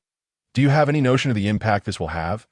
Victori set the telephone bug aside, allowing Sengoku to exhaust his tirade, before calmly stating, "This matter is entirely in your hands. You must ensure it is thoroughly investigated. The world government has authorized you to conduct a complete inquiry into the royal family. Remember, a thorough investigation. Victori, the world government has dispatched CP0 to ascertain the whereabouts of the Gamma pirates. I shall convey their location to you by tomorrow. I expect this matter to be resolved within 10 days. Then, find that damn journalist and conduct a proper interview with me. Do not waver in the resolve of the military. Understand? Did you hear me clearly?" Victori promptly affirmed through the telephone bug report. "Understood, Admiral Sengoku. Rest assured I will absolutely resolve this matter within 10 days. I will ensure that charming journalist interviews me once more. You bastard!" Bang! After forcefully disconnecting the call, Sengoku's ire dissipated, and a smile crept onto his lips. Nearby, Garp quipped, "Have you lost your mind? One moment you're furious, the next you're grinning. What is so amusing about this? It seems the Navy worldwide is quite outraged." Sengoku shot Garp a cold glare and couldn't resist a retort. "With your intellect, it's no surprise you failed to see the humor in this. Regarding the Wallisud incident, I applied for an investigation with the world government the moment I received the news. Yet the 5 elders rejected it. The legitimate heir to the throne has vanished, and simultaneously, Wallisud has been slain by pirates. To claim this as mere coincidence would likely strain even your credulity. Garp, taken aback, exclaimed, "What? Isn't that a coincidence?" Garp, silence, Sengoku bellowed before calming himself to continue. Victorai is exceptionally astute. He can deduce the truth from mere threads of evidence. Moreover, the headquarters' apathetic stance suggests our hands are tied. Thus, he devised a means to compel the world government to acquiesce. Additionally, the world government can only permit a thorough investigation, which must be conducted by the Navy. Following the publication of this matter in the newspapers, a significant portion of the Navy has vociferously demanded accountability. The world government cannot possibly be oblivious to such circumstances and will undoubtedly comply. Furthermore, that brat has boldly stepped forward, garnering significant recognition among the public and the Navy alike. Most importantly, it was members from other branches in the North Sea who first took action. This Victorai is no simpleton. It's hard to believe he is not yet 20. Alas, his youth is a disadvantage. Otherwise, crackle crackle. Hearing that familiar sound, Sengoku glared at Garp and lunged at him in fury. Garp, you bastard, that was the last pack. Chapter 31. Unexpected delight. The media wields the power to shape public opinion, serving as the most formidable weapon. Whatever your objectives may be, leveraging them can yield unexpected outcomes. Regardless of how shadowy the world government or we may be behind the scenes, we represent the side of justice, and certain matters must not be displayed openly like pirates.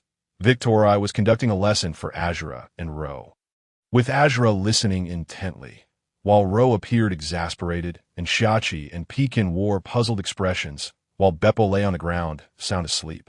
Knock, knock, knock. At that moment, a series of knocks echoed, and the aide, Melissa, entered announcing, "Admiral, we have received the location of the Gamma pirates from headquarters. Additionally, Woodbart and Miss Daisy have arrived here under the escort of the naval fleet."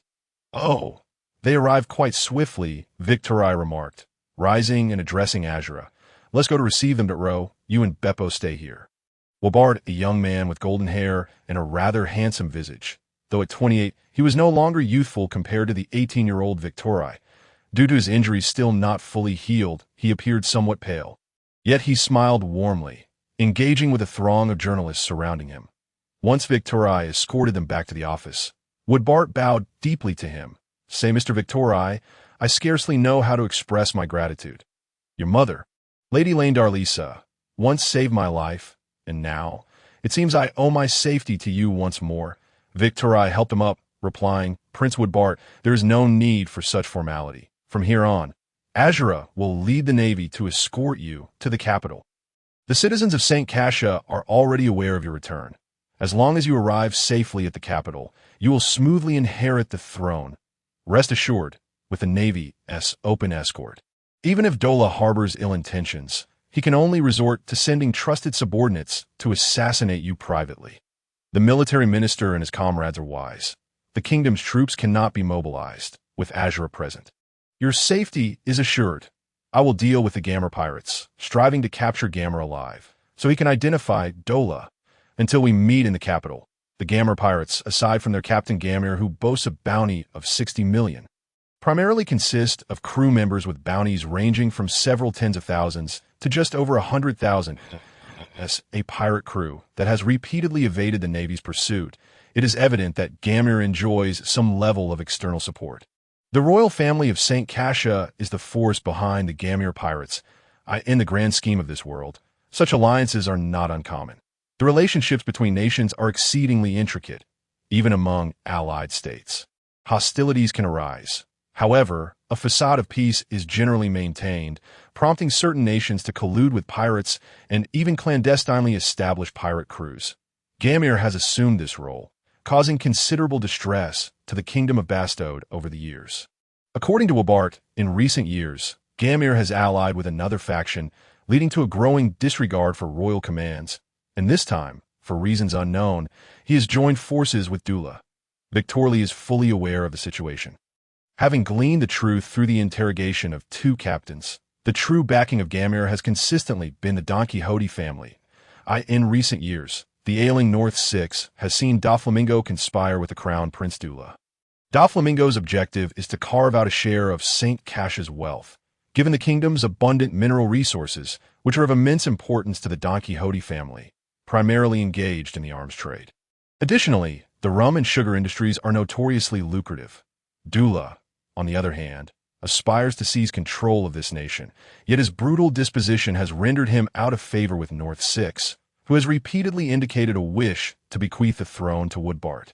Victorly even suspects that North VI's demise may have been orchestrated by Dula himself, for on that fateful night, Dula dispatched his subordinates to conspire with Gamir to eliminate Woodbart. However, Gamir's attempt to infiltrate the port and city to carry out the assassination was thwarted by Walasud, who fought valiantly to intercept him. Though Walasud and the chief of staff were no match for Gamir, timely naval support could have ensured their survival. Unfortunately, the lack of prompt assistance from the 3rd Division led to their demise, thereby exposing their identities. Victorly was taken aback to find Gamir not in another location, but in a city called Lubick within St. Cassia. This city is renowned as a mining hub, populated predominantly by miners due to the rich deposits in the vicinity. Compared to other cities, Lubick feels like a different world entirely. The streets are chaotic, filled with filthy, weary faces, and at intervals, crowds pass by, clamped in shackles under the watchful eyes of their guards, likely slaves. There are at least dozens of mines here, with thick black smoke seemingly obscuring the sun. Most individuals were expressions of numbness, showing no reaction even upon encountering the out-of-place Victorly, except for a few curious children and youths who dare to peek from the shadows. Utilizing his observation hockey, Victorly surveyed the entire city, shaking his head before approaching the Lord's residence to declare his identity. The Lord of Lubick, a middle-aged man named Lewis, presides over the city, which, due to its peculiar nature, is under royal control, akin to Tofik Port.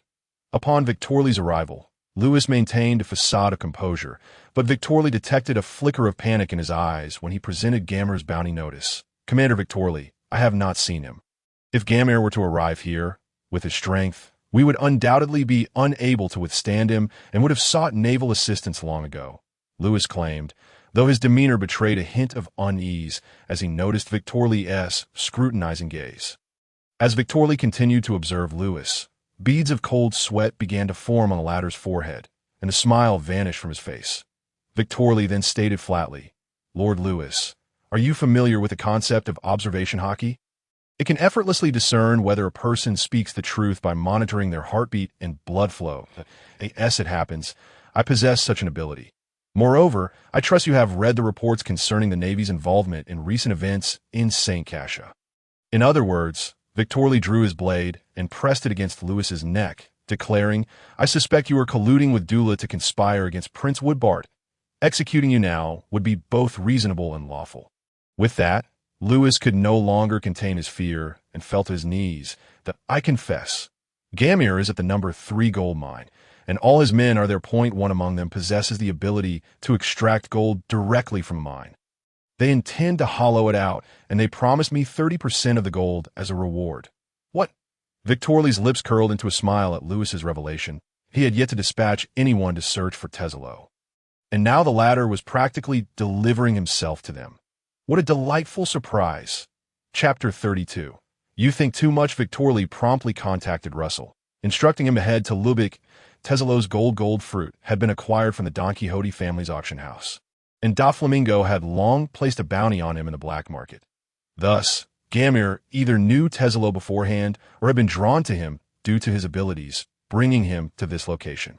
Regardless of the reason, Tesalo's betrayal of Doflamingo was a certainty, meaning Doflamingo was likely oblivious to Tesalo's presence here.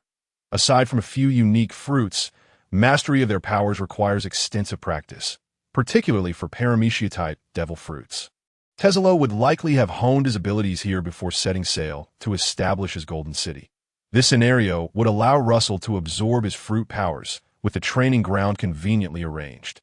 Furthermore, should Tesalo succeed in building his golden city, it's possible that those with technological expertise would also be taken from St. Cassia.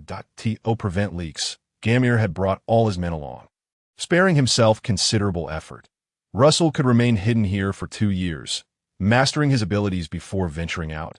Perfect. St. Cassia, as one of the most economically advanced nations in the North Sea, boasts formidable technological prowess.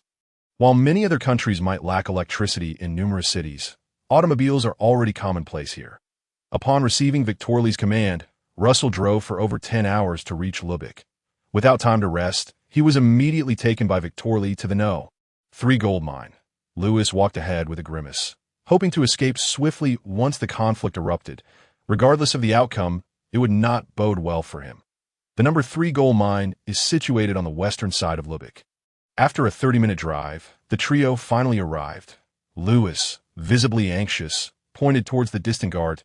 "We're here. It's just ahead." The personnel at the number 3 mine were transferred a month ago.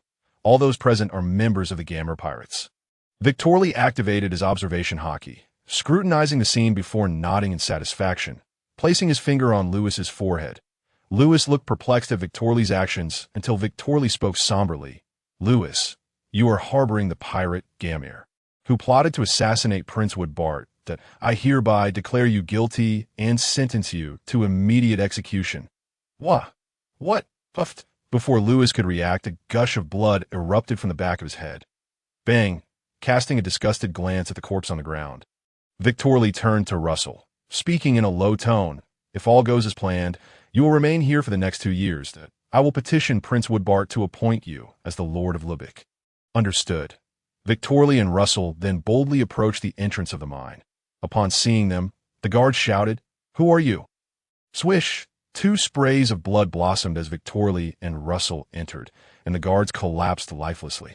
Bang! Upon arriving at a series of interconnected warehouses, Victorly gestured to Russell. Through his observation hockey, he sensed that most of the pirates were within these warehouses. Russell nodded, then pushed open the door and stepped inside.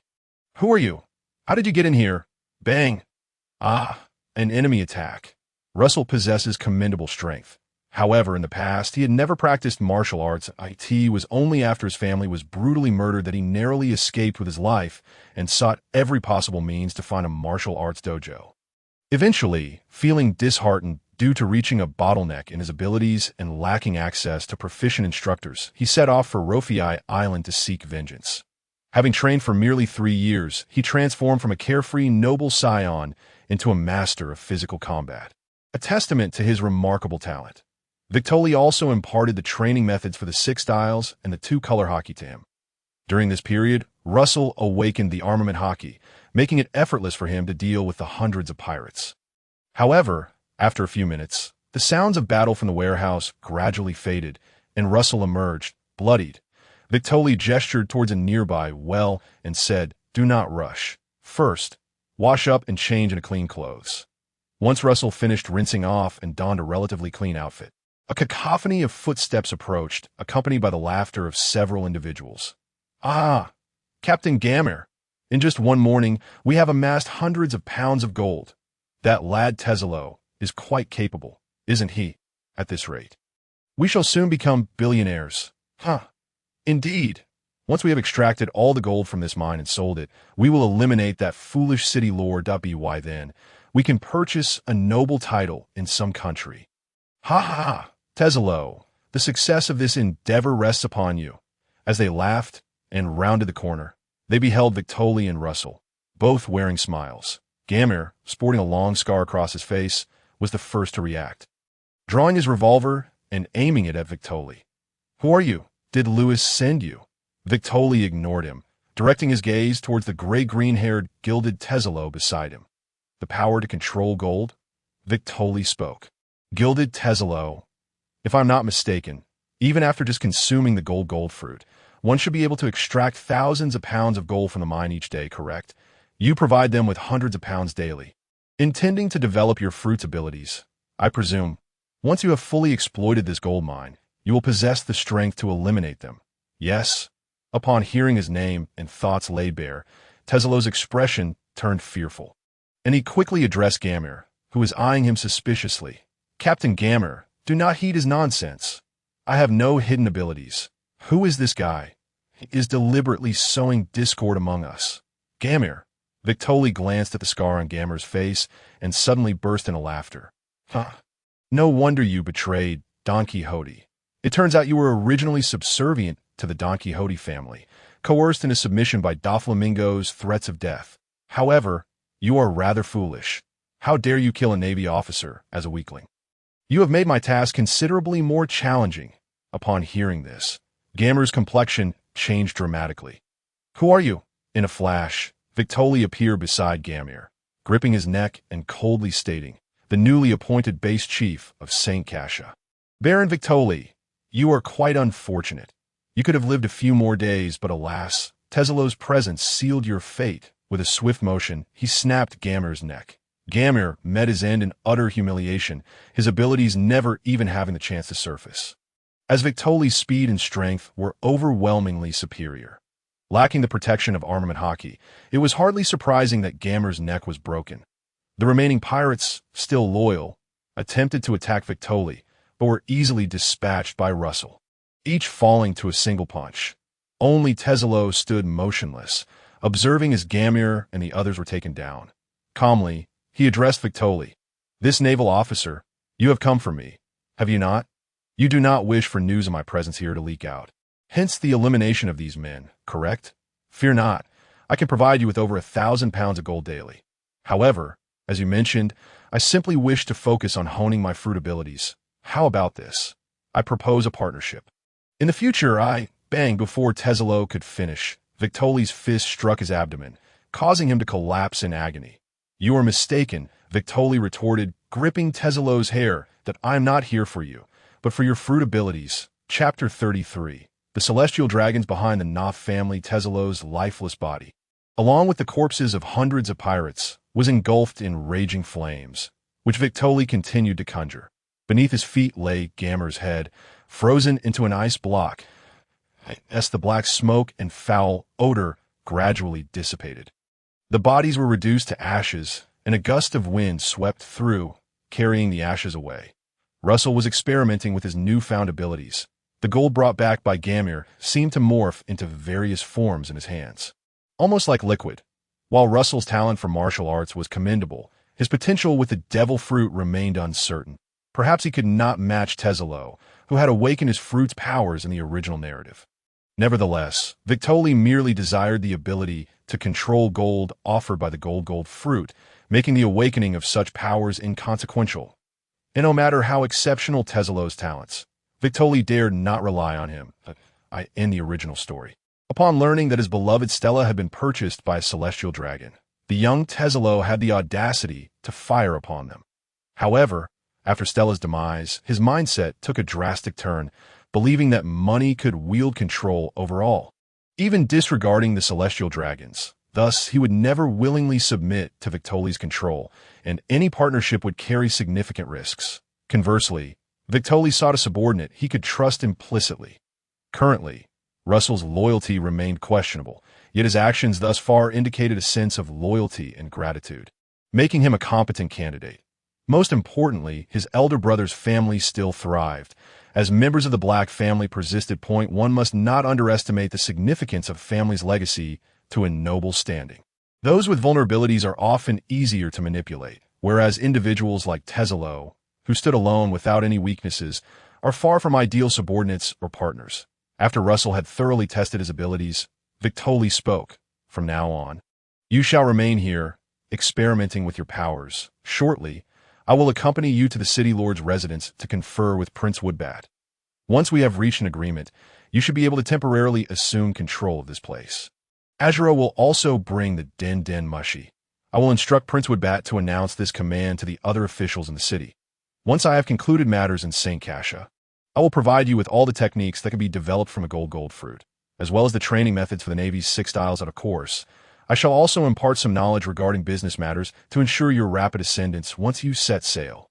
In response to Victor's proposal, Woodbat naturally expressed his agreement.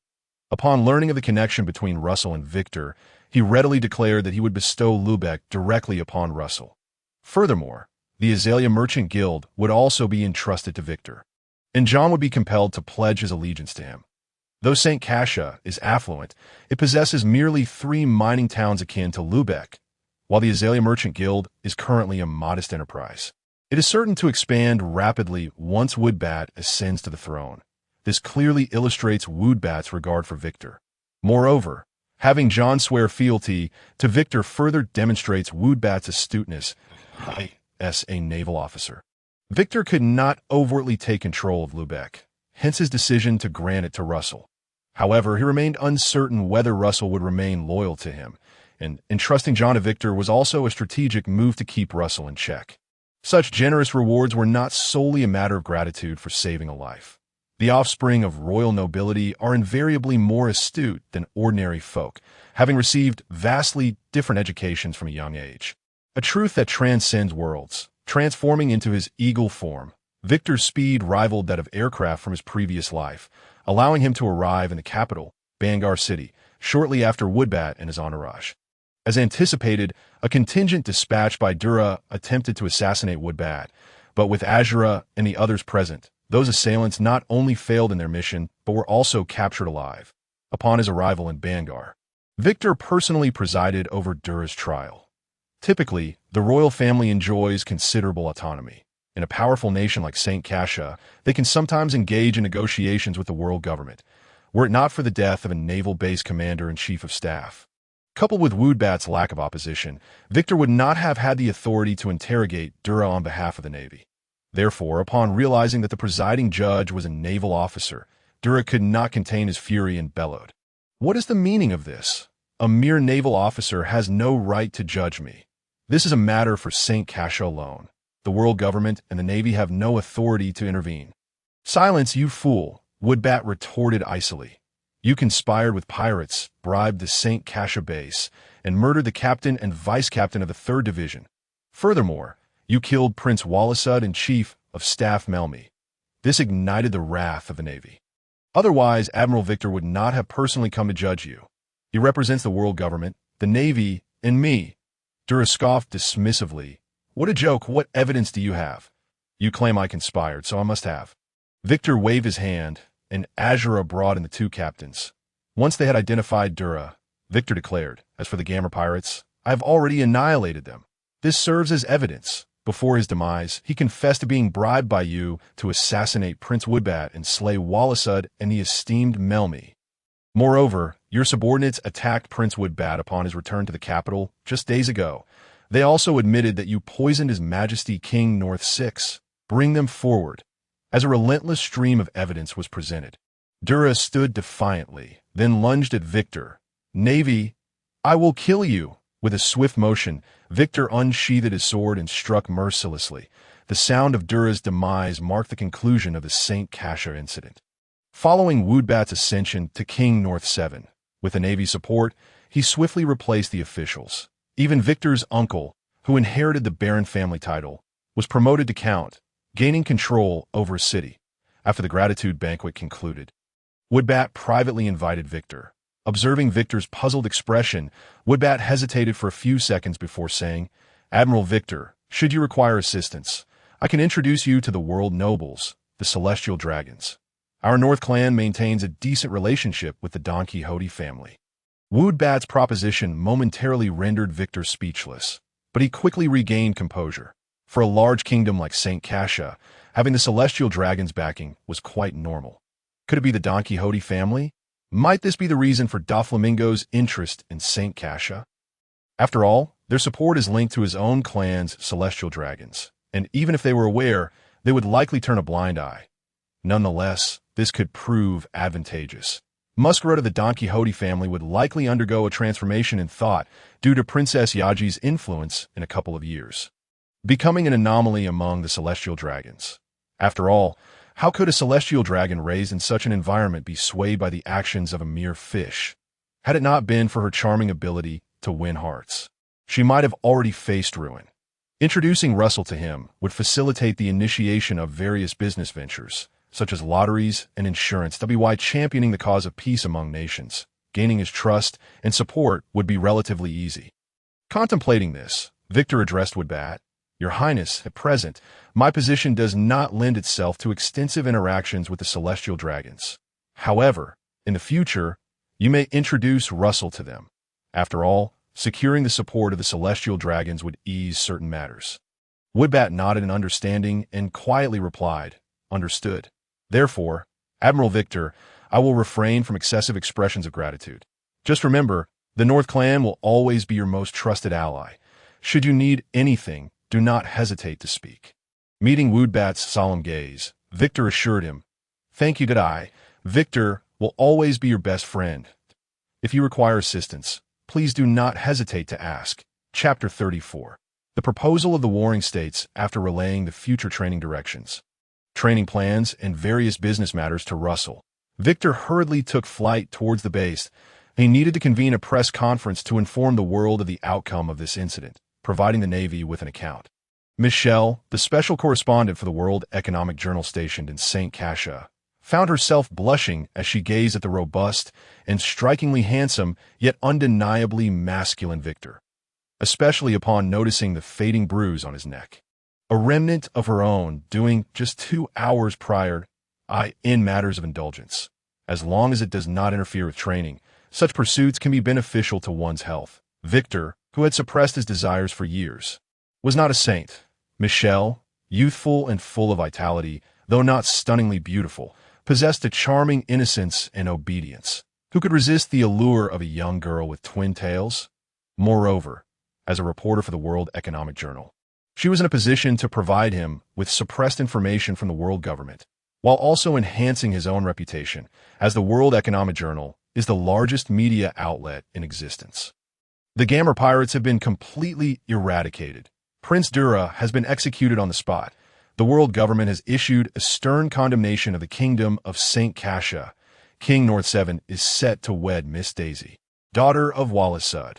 Miss Daisy will become the queen of the Kingdom of St. Cassia. In the name of the world government, King North 7 has donated 2 billion berries to the Navy and commissioned a special warship to be gifted to Admiral Victor. Major Victoli expressed his gratitude to the world government for delivering justice on behalf of the Navy. As the news spread across the globe, the spirits of the naval personnel were swiftly lifted, much to the satisfaction of the world government, and the Kingdom of St. Cassia rejoiced even more. It was a moment of collective joy, except for Don Quixote da Flamingo, who, at present, was too preoccupied to concern himself with the affairs at hand and dared not provoke the Navy. Jinbei had become one of the 7 warlords of the sea last month, leaving da Flamingo with few options remaining. His primary objective now was to secure his own position among the 7 warlords. After a brief respite in St. Cassia, Victoli received orders to attend the ceremony for the transfer of the fleet admiral and the awarding of honors to the 3 admirals, necessitating his prompt journey to headquarters. After some contemplation, he decided to bring Trafalgar Law along as the adopted son of Sengoku. Sengoku held a certain fondness for Law, prompting him to covertly search for the young man's whereabouts, given Law's abilities. Victoli felt he could not adequately protect him at present, yet revealing Law's existence to Sengoku might not be entirely detrimental. Their relationship was one of mutual respect and camaraderie, and Law shared a strong bond with Beppo and others. Based on his character, he would undoubtedly stand by Victoli's side in times of need. Unlike those impetuous youths, Law was acutely aware of the Navy's darker aspects, making Victoli's pragmatic approach all the more appealing to him. As Victoli prepared to set off, the warship gifted to him by Norse 7 arrived just in time. Though the craftsmen of Water 7 were renowned, with Fisher Tom hailed as the world's foremost shipwright, the Navy boasted its own elite shipbuilders who were not to be underestimated. Tom's reputation as the best was largely due to his association with Roger. The ship constructed for Victoli, the Golden Eagle, was designed by the most acclaimed shipwright in the North Sea. Tailored to his specifications, the prow resembled a majestic golden eagle in flight, while the hull was slightly smaller than that of an ordinary 4-masted warship. Equipped with only a few cannons to enhance its speed, due to Victoli's considerable appetite, additional storage was included. Aside from that, its exterior bore little distinction from conventional military vessels, though the interior was lavishly adorned and equipped with superior infrastructure. A notably spacious glasshouse was dedicated to the cultivation of fruits and vegetables, providing a delightful spot for tea and sunbathing. It is worth mentioning that the primary material used in the ship's construction was Adam's tree, with the keel fashioned from a branch of the same. While Adam's tree is precious, many nations possess it, including St. Cassia, which had enough resources to construct several warships, contributing a portion for this endeavor. Upon boarding the Golden Eagle with Law and arriving at headquarters, Victoli first paid a visit to his direct superior, Fire Mountain, bearing local specialties. Following Fire Mountain's introduction, he was acquainted with numerous officers who had emerged from Zifa's training camp. After reminiscing with the Weasel, he was guided alongside Victoli and Law to the Fleet Admiral's office. Sengoku regarded Victoli with curiosity upon his arrival. Him. Despite Victoli's commendable performance, his current rank did not warrant an easy audience, particularly with the addition of a captain. Why was he not entering? The Weasel, sensing Sengoku's puzzlement, quietly informed him, "Fleet Admiral, this is the young man you asked me to find. He's the one who went missing from Sabaody Archipelago." What? After the Weasel stepped out, leaving just Law and Sengoku, their conversation remained a mystery until nearly an hour later, when Sengoku summoned Victoli inside. "Victoli." Sengoku adjusted his glasses, his expression grave as he addressed him. "I shall not mince words. Since you are aware of Law's identity, you must have recognized it through his abilities. You should understand the uniqueness of this devil fruit if the world government discovers Law's existence. They will not remain idle that I have given Law a suggestion, but he wishes to consult with you. For now, listen closely. Given your current position, you are not privy to this unit's existence, so it is imperative that you maintain confidentiality.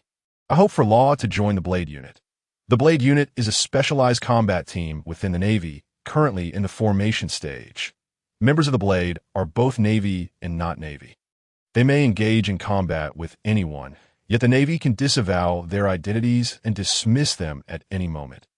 As Sengoku concluded, Victoli frowned in silence, grappling with the implications. This amounted to a convoluted path leading Law back to piracy, albeit with the added guise of an undercover Navy operative. However, refusing the offer was equally perilous. Sengoku's intent was clear. The world government would inevitably become aware of Law's existence, making it all too easy to manipulate him. "Fleet Admiral, I cannot make a decision on this matter at present," Victoli replied, meeting Sengoku's gaze earnestly. "My bond with Law is profound, and naturally, I wish for him to remain by my side. Therefore, upon our return, let us discuss this thoroughly before providing you with an answer, shall we? After all, the Blade Unit has yet to be established." Sengoku glanced at Law, then nodded in agreement. "Very well, WY year-end, I expect a response. However, during this time, refrain from allowing Law to use his abilities. Rest assured, I am quite vigilant in this regard. Once I recognize the power of the Op no Mi, I have not permitted Law to utilize it." Observing Victoli's confident demeanor, Sengoku nodded in satisfaction. Sharp-witted, decisive, and adaptable. Alas, he was still young and somewhat lacking in strength. Chapter 35. I owe you a favor. The ceremony for the transfer of the Fleet Admiral and the awarding of honors to the 3 admirals took place simultaneously. Victoli also took the stage, being awarded the rank of Lieutenant Colonel at headquarters. With a serious demeanor, he stood rigidly, facing the myriad of flashing cameras alongside fellow naval officers. The ceremony attracted hundreds of reporters. Merely managing their inquiries left Victoli and his peers standing like fools for 2 hours. Nevertheless, considering the increasing number of pirates each year, it was imperative to showcase the might of the Navy.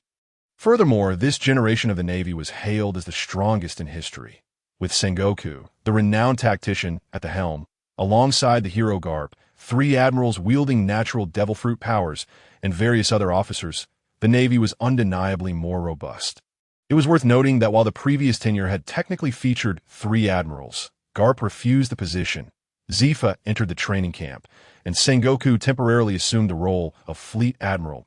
In comparison, the current Navy was indeed thriving. After the ceremony, Victoli lingered at headquarters for several days, reconnecting with senior officers.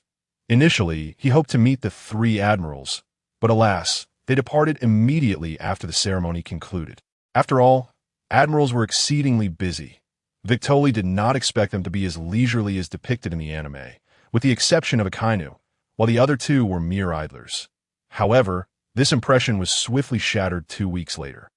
Having instructed his warship to anchor near the island of Reverse Mountain, Victoli donned civilian attire and set off for the West Sea, specifically to a city named Birdheg. Although it belonged to a non-affiliated nation, the residents led relatively comfortable lives, renowned for their cosmetics and beer.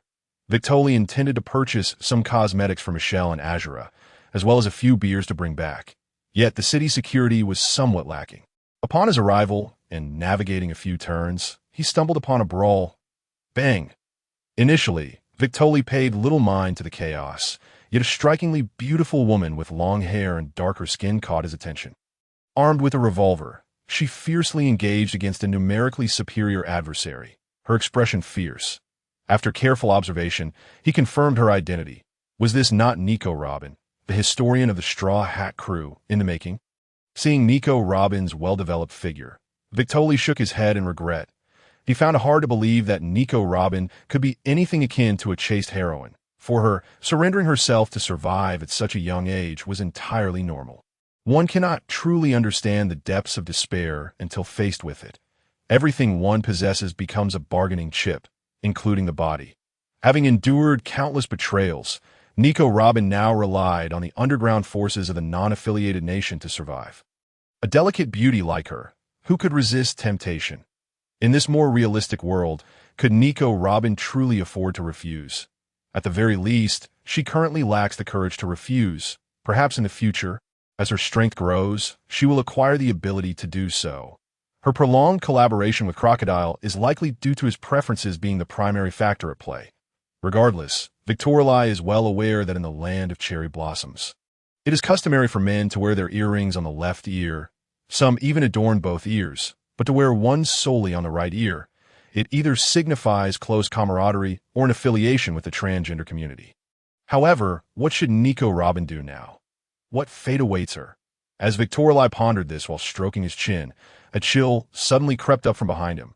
Before he could react, he felt a weight on his shoulder, as if someone had dragged him aside. With a swift motion, he broke free from the grip that felt as if it were welded to his shoulder, only to find himself momentarily stunned. The green eye patch, the curly hair, and the unmistakable look of someone who has just awakened. Was this not Kazan? Admiral Kazan. Victorli immediately recalled why Kazan was there, yet feigned confusion as he inquired. What brings you here? You are Victorli. Kazan recognized him instantly. For someone like Victorli, who had yet to penetrate the core circle of the Navy, to be so easily identified by Kazan indicated that the Admiral paid attention to the promising younger generation of naval officers. His demeanor, seemingly indifferent to worldly affairs, might be both a reflection of his character and a deliberate act for others to witness. Admiral Kazan, how fortuitous your arrival is, Victorli exclaimed with feigned excitement. I have discovered the notorious Devil's Child, Nico Robin. With a bounty of 79 million, I was just about to capture her.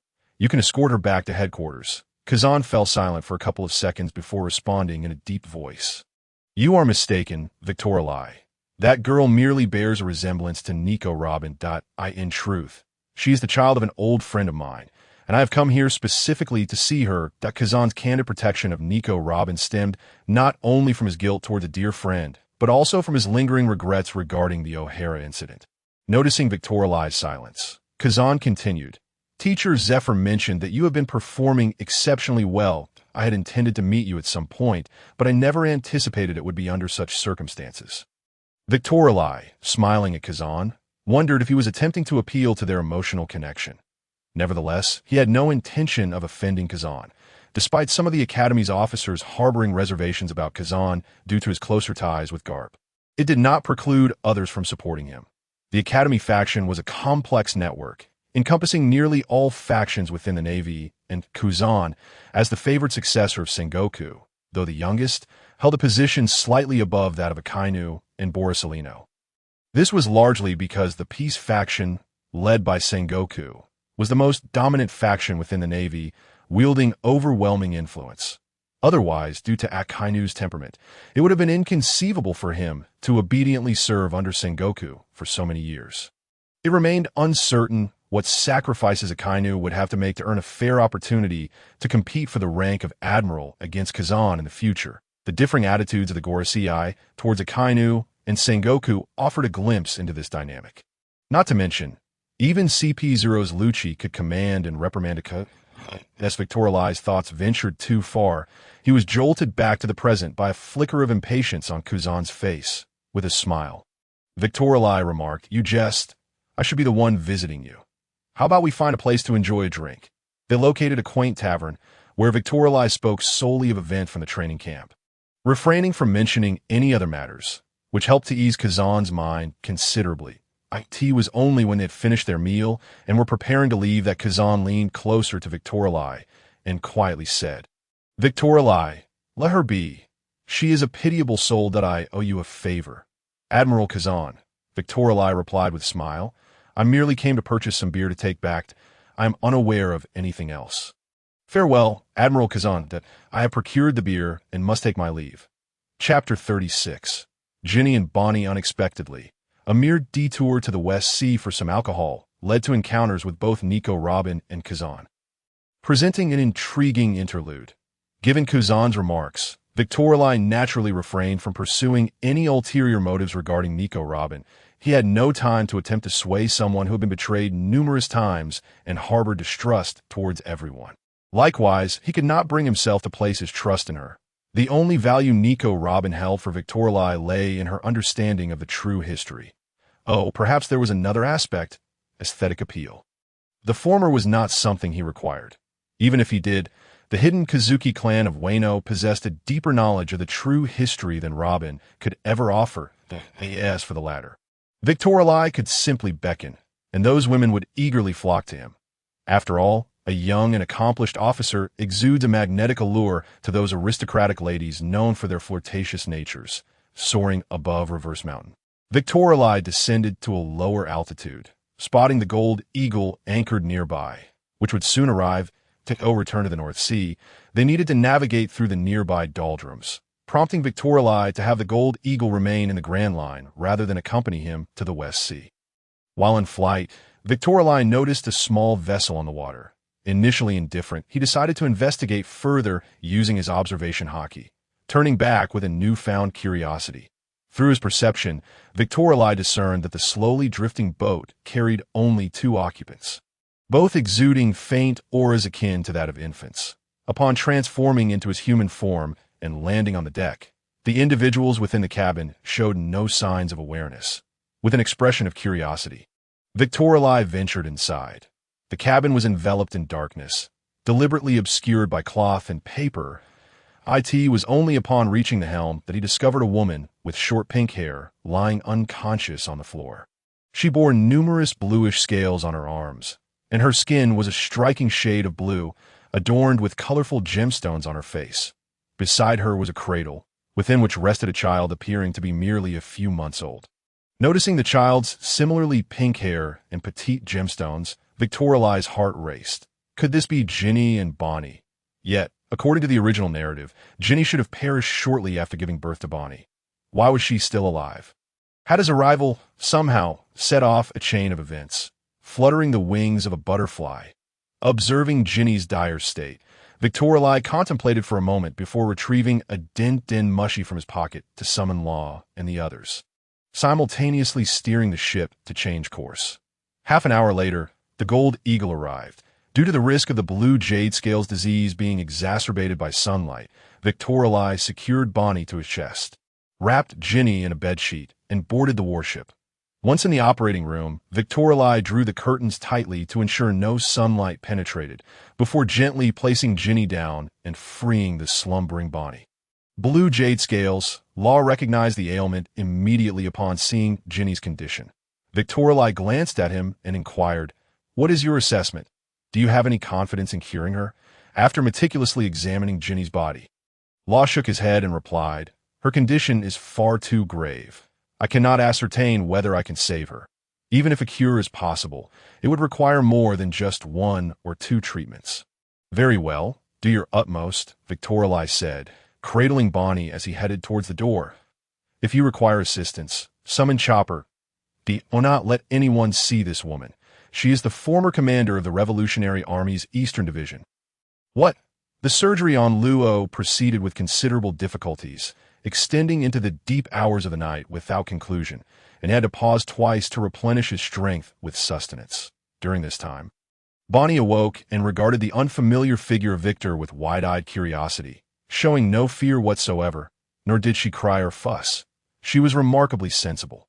There were no toys aboard the ship, and Victor suggested that Beppo act as a plush companion, which Bonnie greatly adored. After drinking some milk, Bonnie soon fell into a deep slumber. To be honest, Victor felt immense joy at having rescued both Bonnie and Ginny, for this could potentially save a man from a tragic existence, though perhaps it could only be said to salvage half of it. Bartholomew Kuma, this reincarnated saint, although some of his actions and thoughts left Victor perplexed, it did not diminish his admiration for him. He was a remarkable father, the kindest soul in the pirate world. Childhood friend Ginny was captured by the celestial dragons and returned with a child, only to perish shortly after giving birth. Then, for the sake of this girl, who bore no blood relation to him, he sacrificed everything. A saint indeed. However, now that he was a member of the Navy, he had to consider the implications of rescuing Ginny and her daughter. The disease known as jade scales, despite its melodious name, was indeed a filthy affliction that it was a rare illness, likely contracted only by the celestial dragons themselves. If Ginny had not been afflicted by this vile disease, she would never have been released by the celestial dragons, and during this time, her comrades had shown no intent to rescue her. Kuma was likely manipulated by Dragon, and the other comrades must have feared the might of the celestial dragons. In other words, Ginny's life was deemed less important than the cause of the Revolutionary Army. As for Ginny, Victor did not believe that after enduring such torment at the hands of the celestial dragons for so many years, she could harbor no resentment, especially knowing that her daughter had also contracted this dreadful illness. Ginny's heart must now be brimming with negative emotions, unless she were also a saint, but she was not. Otherwise, she would have reached out to Dragon at the first opportunity, that if she could contact Kuma, surely she could reach Dragon as well.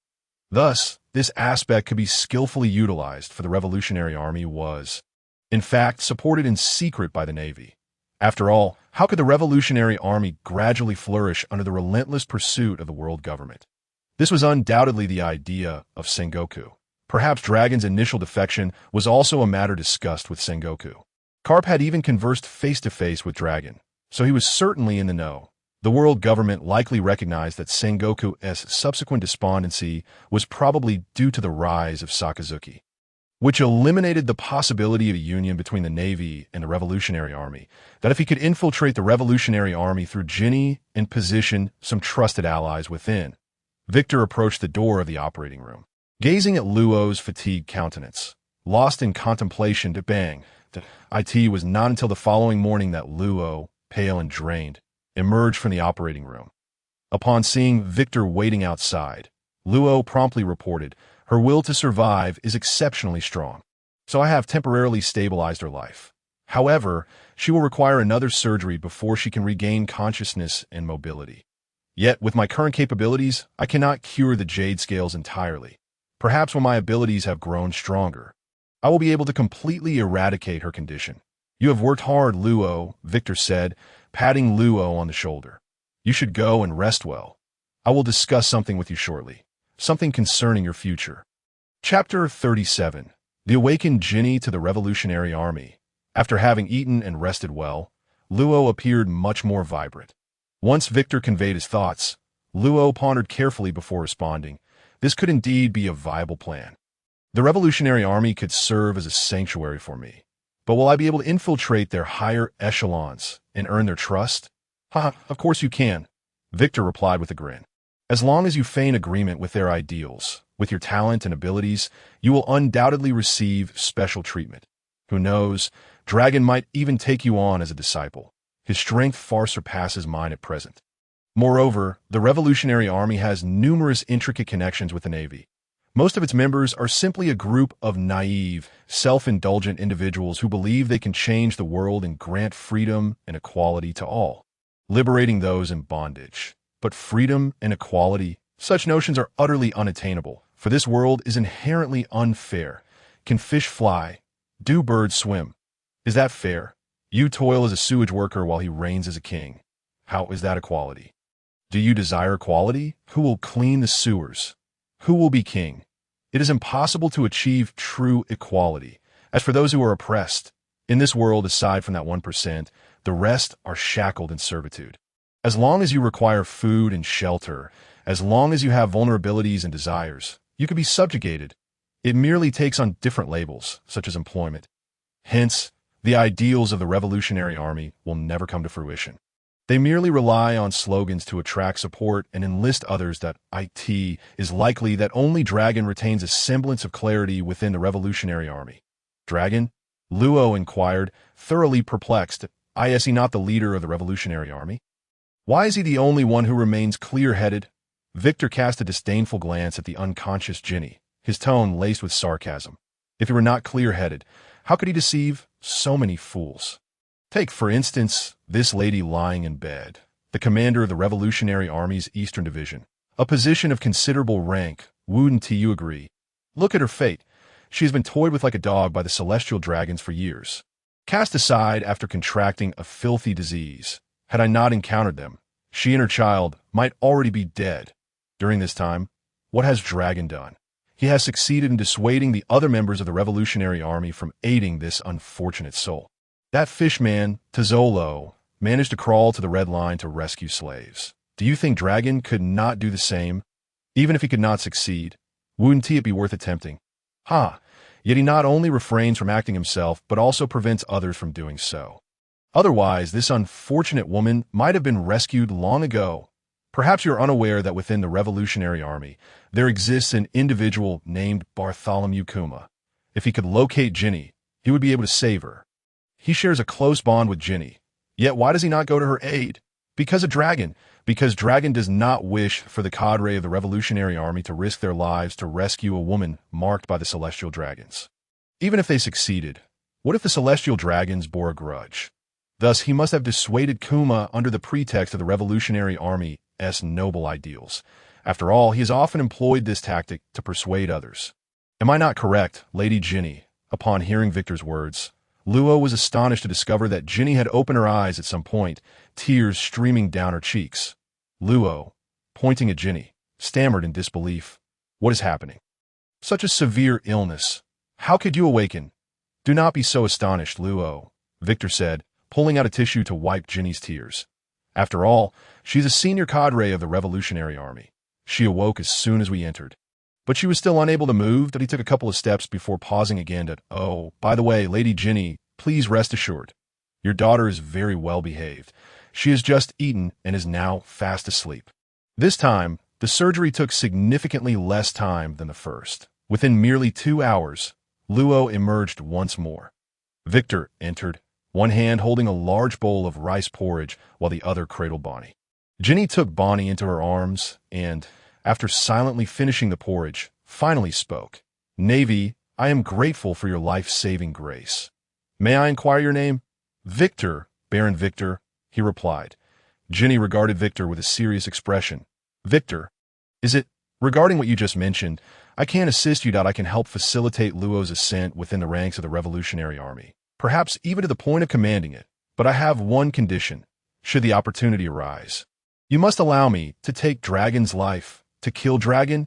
Victor shook his head in refusal, "But I cannot agree to that, for I cannot guarantee that your intentions will remain unchanged. However, if the time comes and you still desire to slay Dragon, I can assist you." Ginny gazed at Bonnie, who was smiling at her, and spoke with unwavering conviction. "Rest assured, over the past few years in Mary Geos, I have come to understand many things. That naive revolutionary, Ginny, has long since perished. I have seen through the hypocrisy of Dragon. You are absolutely right. The ideals of the Revolutionary Army are utterly unattainable. Am I correct?" Victor nodded thoughtfully before continuing. "I can share some news with you. There should be a young boy among the Revolutionary Army now, that he is Dragon's disciple, named Sabo. You should interact with him frequently, subtly influencing his thoughts that in the future, that boy might even become a cadre within the Revolutionary Army. Additionally, you should also engage with the other children of the Revolutionary Army, as they will be the backbone of the movement in times to come. Gaining their trust equates to seizing the power of the Revolutionary Army in the future. You understand this, don't you?" Seeing Ginny nodding repeatedly, Victor pointed at Ginny's slightly bluish complexion and said, "You are fortunate, as Law is right beside me. His fruit ability can temporarily suppress the blue scales. However, it cannot cure it entirely. Law, please explain her condition." Law produced a dozen colorful stones and said, "These were extracted from your body. The blue scales is an extremely rare blood disease that gradually produces a gem-like substance, which is then absorbed by the body that if you forcibly remove them, the production of these gems will accelerate. Eventually, your skin will develop blue scales, turning entirely blue, leading to death. Your condition is quite severe, and since you have extracted these gems multiple times, I am unable to provide a complete cure. However, you can take comfort in knowing that after 2 more treatments, you will be able to live under the sun. You just need to let me. Before Law could finish, Ginny interjected, "Are you suggesting that if I had just contracted the blue scales, there would have been a viable cure?" Law nodded, saying it would only require a blood transfusion and bone marrow transplant. With my abilities, as long as there is sufficient blood, I can completely replace the blood in your body. This would fully eradicate the blue scales. "That's wonderful," Ginny exclaimed, rising in excitement, then turned to Victor, saying, "Mr. Victor, even if this young man can heal me, I do not wish to be cured. This is my sincerity, to show you my determination and to put your mind at ease. But could you allow this young man to treat Bonnie? Let us see if he can completely cure her illness." "Thank you." Observing Ginny, who was about to kneel before Bonnie, Victor sighed helplessly. Alas, the hearts of parents everywhere. "Do not worry, Law. It is entrusted to you." Chapter 38.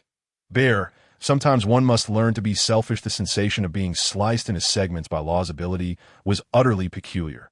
Victor could feel his other body parts reconnecting, perhaps due to the fact that his strength significantly surpassed Law's. Whenever he wished, his body would gradually reassemble. Law wielded various instruments, donned a mask, and indiscriminately cut into Victor's body. This feeling was akin to that of a lamb awaiting slaughter. Very uncomfortable. Meanwhile, Bonnie floated nearby, her face brimming with curiosity. Unfortunately, to treat Bonnie, it was necessary to completely replace her blood and also her bone marrow, which was the only method Law could employ to cure the blue scales. Victor initially intended to demonstrate his sincerity by allowing Law to examine him first. However, during the examination, Law discovered that not only did Victor share the same blood type as Bonnie, but their bone marrow was also a perfect match. Thus, the situation evolved into what is now. Thankfully, the medical facilities aboard the ship were top-notch, enabling Law to save Bonnie. "Commander Victor, your regenerative abilities are remarkably potent." Law's somber voice resonated in the operating room. "Then I shall extract more bone marrow. This will expedite Bonnie's recovery. Would that be acceptable?" Victor's face turned pale at the sight of the large syringe. "You can't be telling me that this is what you use to extract bone marrow." "I may not be a medical expert, but even I can deduce that it cannot be done in such a manner." Law readied the syringe and meticulously explained, "Did I not mention, your regenerative abilities are exceptional, and with my fruit ability, the method is somewhat crude, but it is effective." Upon exiting the operating room, Victor made a beeline for the dining hall. He only paused when the chefs were nearly exhausted. However, his complexion remained ashen, his body somewhat weakened, having contributed blood and bone marrow alone. Given this condition, he would need to rest for at least a few days. Nevertheless, saving Bonnie made it worthwhile. At least her future would not be so tragic. Ginny and Bonnie were arranged in Victor's quarters, and aside from Law and a few others, no one had seen their true appearances. The other Navy personnel only knew that Victor had rescued someone. Upon Victor's return to the room, Bonnie had already awakened, and Ginny was smiling as she held her. Law was taken aback upon seeing Victor, stating, "Commander, the restorative powers of your blood and bone marrow are extraordinarily formidable. Not only is there no rejection from Bonnie, but it has also enhanced her physique. It is nothing short of a miracle. Moreover, I have discovered something peculiar within Bonnie's body, a strange substance. Perhaps that IT cannot be removed, but after coming into contact with your blood, it quickly merged and has begun to grow that I cannot identify it, but I can only surmise that it is not harmful." "A strange substance? Could it possibly be the sway fruit? It seems that Bonnie's sway fruit was derived from experiments conducted by Satan." Victor mused, astonished that Bonnie had been subjected to experimentation at such a tender age. Truly, Satan was a monster. Regardless, if it poses no harm, we shall leave it be. Victor cast a complex glance at Bonnie, then turned to Ginny, stating, "This child must be nurtured with care in the future. After all, the blood flowing through her veins is mine." After a moment of silence, Ginny assured Victor, "Rest assured, I will remember your immense kindness. I will tell Bonnie who saved her. And once again, Thank you. As Ginny attempted to kneel again, Victor gently helped her up, saying, "There is no need for further expressions of gratitude. I only hope you can maintain your resolve for vengeance and not be swayed by those illusory ideals again." "That will not happen." Before Victor could finish, Ginny interjected resolutely, "It absolutely will not. Every moment spent in Mary Geos serves as a reminder. My blue scales disease is also a reminder." Furthermore, Ginny tenderly stroked Bonnie's hair, articulating each word. "This child constantly reminds me of how I became her mother. Therefore, I will never forget. Companionship, equality for all, merely a farcical joke. I will also ensure that Bear awakens to the truth." After being treated by Luo once more, Ginny's skin had completely returned to its original condition. That evening, Luo bid farewell to the grim-faced Bepo, accompanied by Xiachi and Peichin. After much contemplation, Victorelai ultimately decided to allow Luo to take Xiachi and Peichin along. Although their talents were not top tier, they could still serve as officers within the Revolutionary Army. Luo also required 2 aides, and Xiachi and Peichin, having been molded by Victorelai, had developed considerably steadier personalities, making them trustworthy companions. As for Bepo, given his tender age, it was best for him to remain close by. Under the cover of night, they boarded Ginny's small boat, and the next morning, Victorelai ordered them to set sail on the Golden Eagle. Victorelai then transformed into his eagle form and soared towards the kingdom of Sobel in the South Sea, accompanied by Ginny and the others. Ginny had already contacted Bear through a transponder snail, and Victorelai was eager to witness Bear's reaction. Although Victorelai was swift, by the time he arrived at the desolate fishing port Ginny had mentioned, the tall figure of Bear, donning a trapezoidal bear hat, was already waiting there. Since Ginny had not informed him of her return method, Bear's gaze was fixed on the SEIT. It was only when Victorelai's silhouette obscured the sunlight that Bear finally looked up in confusion. With a thud, Ginny descended from the sky, cradling Bonnie, while Victorelai and the others landed nearby. Upon seeing Ginny, Bear stood frozen, as if unable to believe his own eyes. Almost a minute passed before Bear enveloped Ginny in his arms. Once Victorelai had given his instructions to the 3, Ginny called out to him from a distance that Bear's face bore traces of tears as he carefully held Bonnie. Addressing Victorelai, "Ginny has already informed me. Thank you for saving her and Bonnie. I truly am at a loss for words." Bear then turned to Victorelai and said, "The surgical fruit, I have heard of it. I assure you, Luo will be perfectly safe. The world government will pose no threat to him. My companions and I will ensure his protection. Spare me your grandiose claims." Ginny interjected mockingly, "I am a living testament to that." Noticing the sorrow etched on Bear's face, Ginny felt a pang of sympathy and refrained from continuing. Bear's expression was one of remorse. He had once wished to rescue Ginny, but had been dissuaded by Dragon, who argued for the greater good of the revolution, claiming Ginny would not want them to throw their lives away. Witnessing Ginny's heart filled with resentment, contrary to Dragon's assertions, felt like a wound in Bear's heart. Regardless, Ginny was his beloved, yet she had endured inhumane suffering.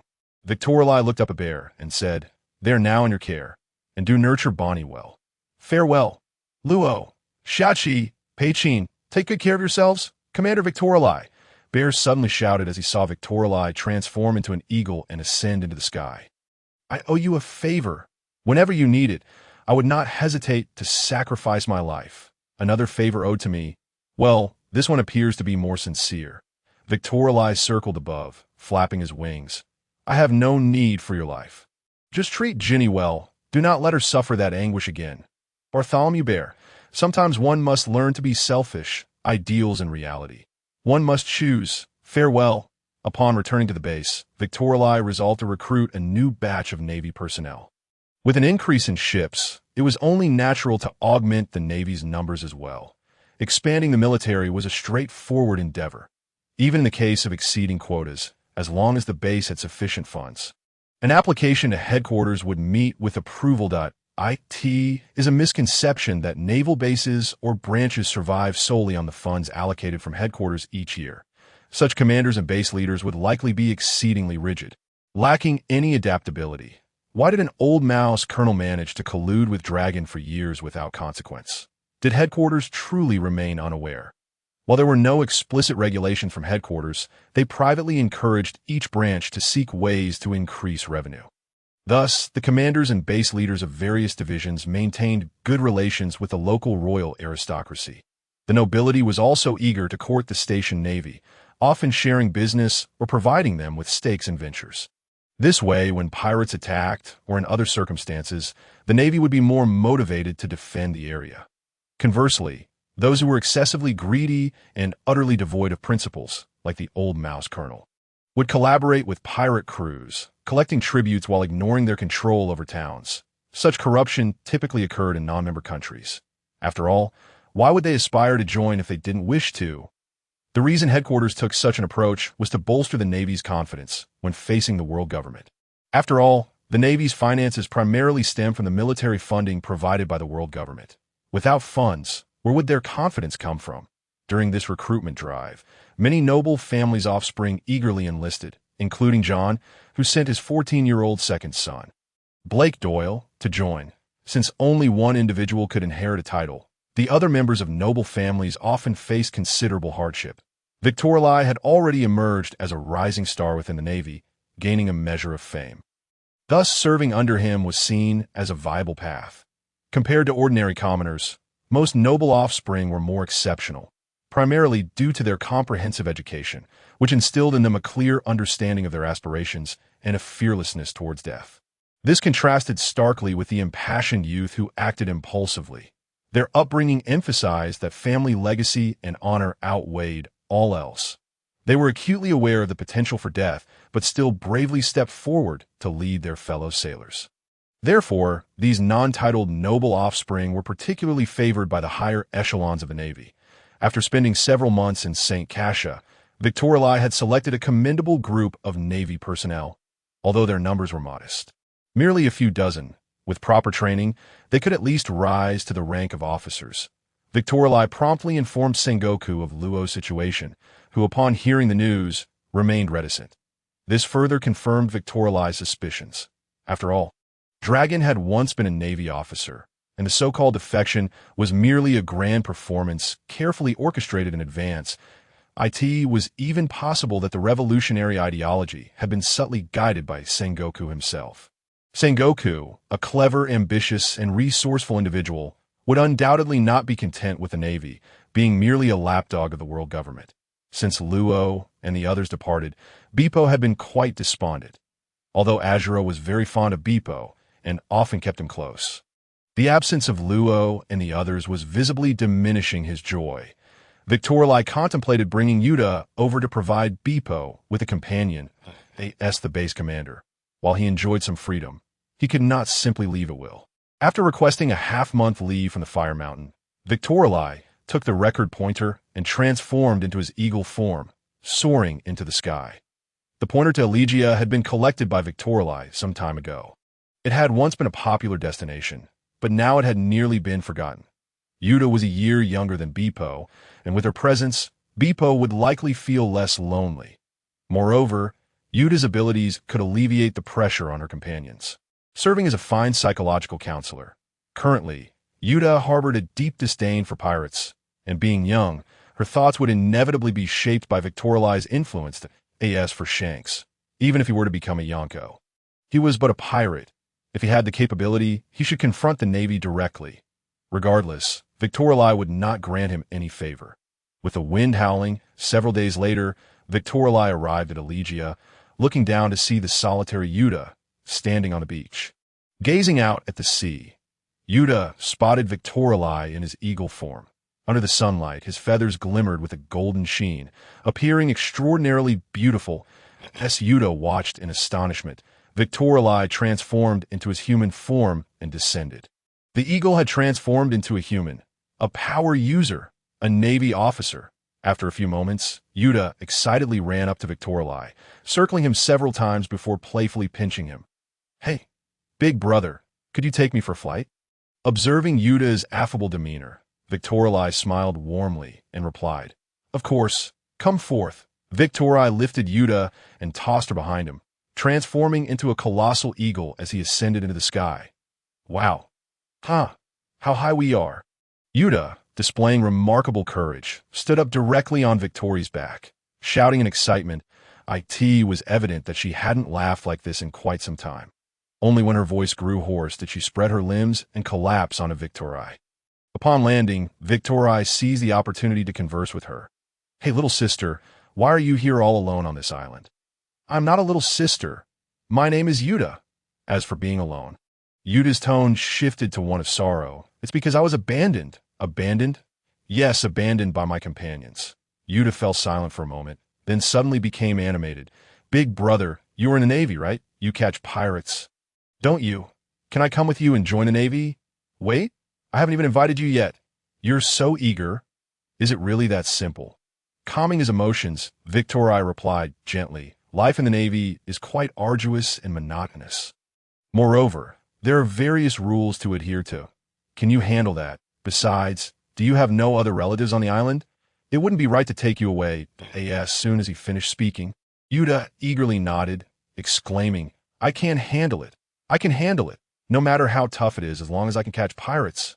I have no family here, so please take me with you, big brother." Victoria pondered for a moment, then promptly nodded, saying, "All right, let us depart now. By the way, from now on, call me Officer Victoria." "Yes, Officer Victoria." Sensing an aura approaching the island, Victoria hoisted Yuta onto his back and soared into the sky. That presence was likely Gordon, but alas, since Yuta had taken the initiative, there was no need for him to linger on the matter. Upon reflection, Victoria understood Yuta as eagerness to leave. After all, she was just a child. Confining a child with an old man on this island was indeed a cruel fate. Furthermore, her bond with Gordon had not yet deepened, and lacking the peculiar transponder snail, she naturally wished to depart with urgency. Thus, from this day forth, Yuta would be a part of the Navy. Much like Beppo, she would be an unregistered member, considering her tender age. Chapter 40. The strength fruit and Kona Victoria's assumptions were indeed correct. Ever since Yuta's arrival, Beppo had been considerably happier.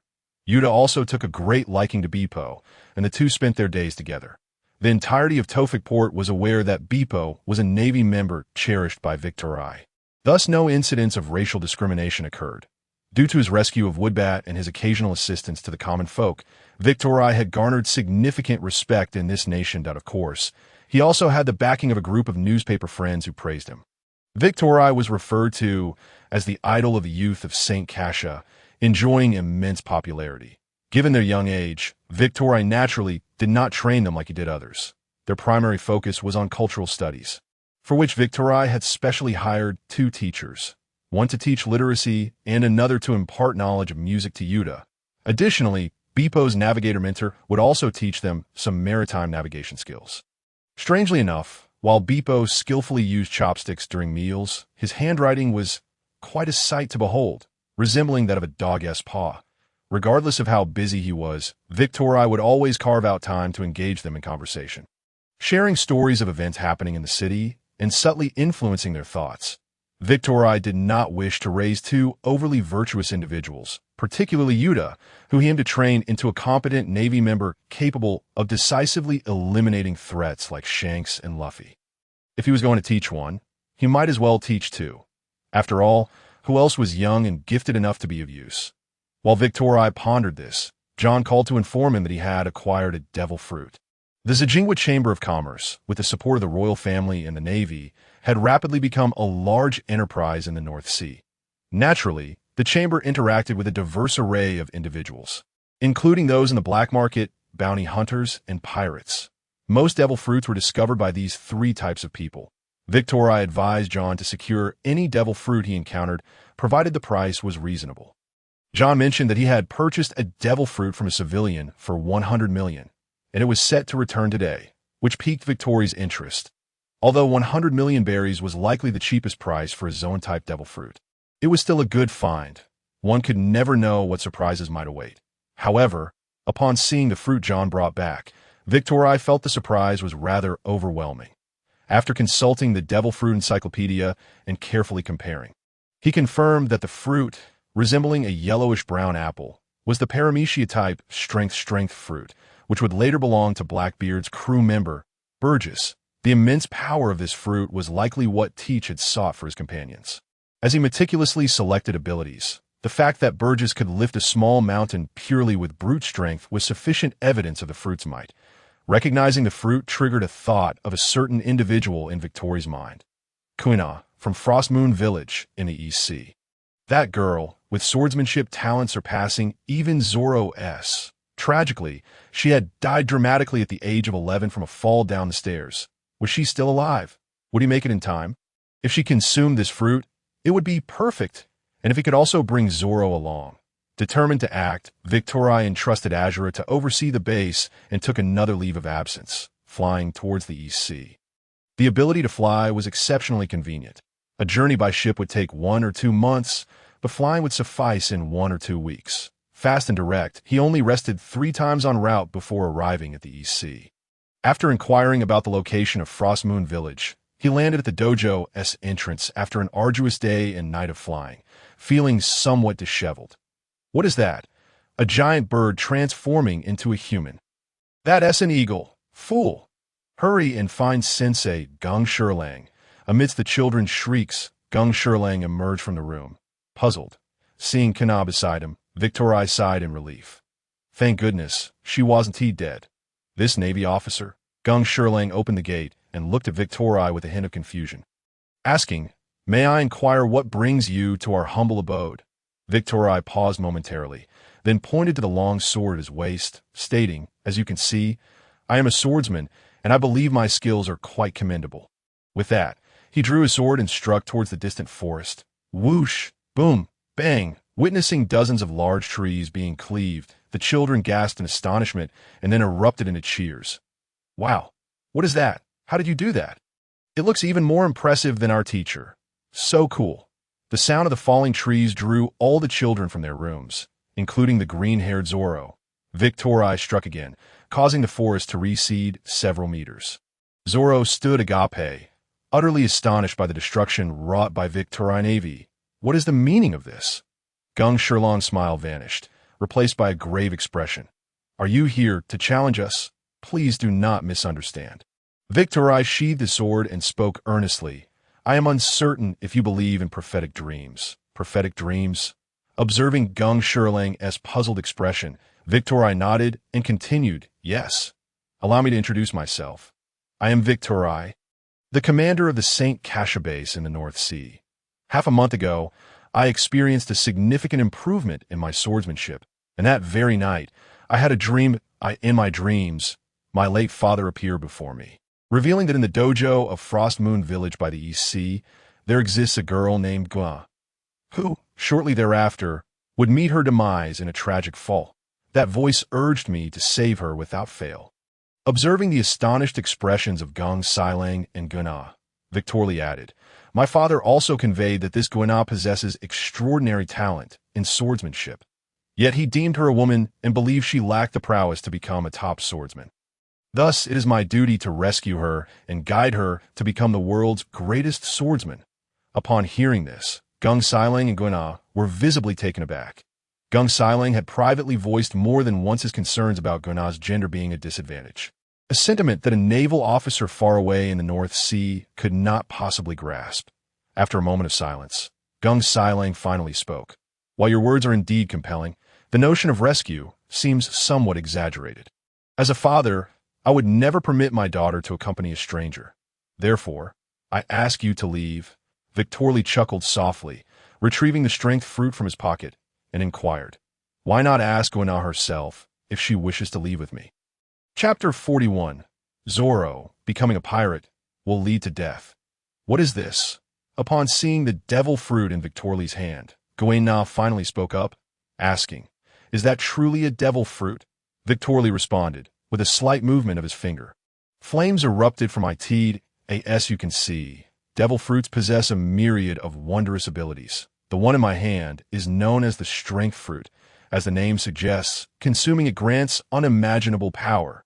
With diligent training, you might even be capable of lifting a mountain in the future. What? As soon as Victoria finished speaking, Guna bombarded him with questions. Is that true? You're not deceiving me. Are you? There really exists a fruit that can enhance one's strength. Observing Guna's eager expression, Victoria nodded affirmatively. Yes, I would never lie to you. A single devil fruit, at its cheapest, costs no less than 100 million berries. And a fruit like the strength fruit is worth at least 1 billion berries. Mr. Gung Silang. Victor Lee fixed a serious gaze upon Gung Silang and stated, "Do you think I would use a devil fruit valued at 1 billion to deceive you? I could have Gana consume this fruit right now."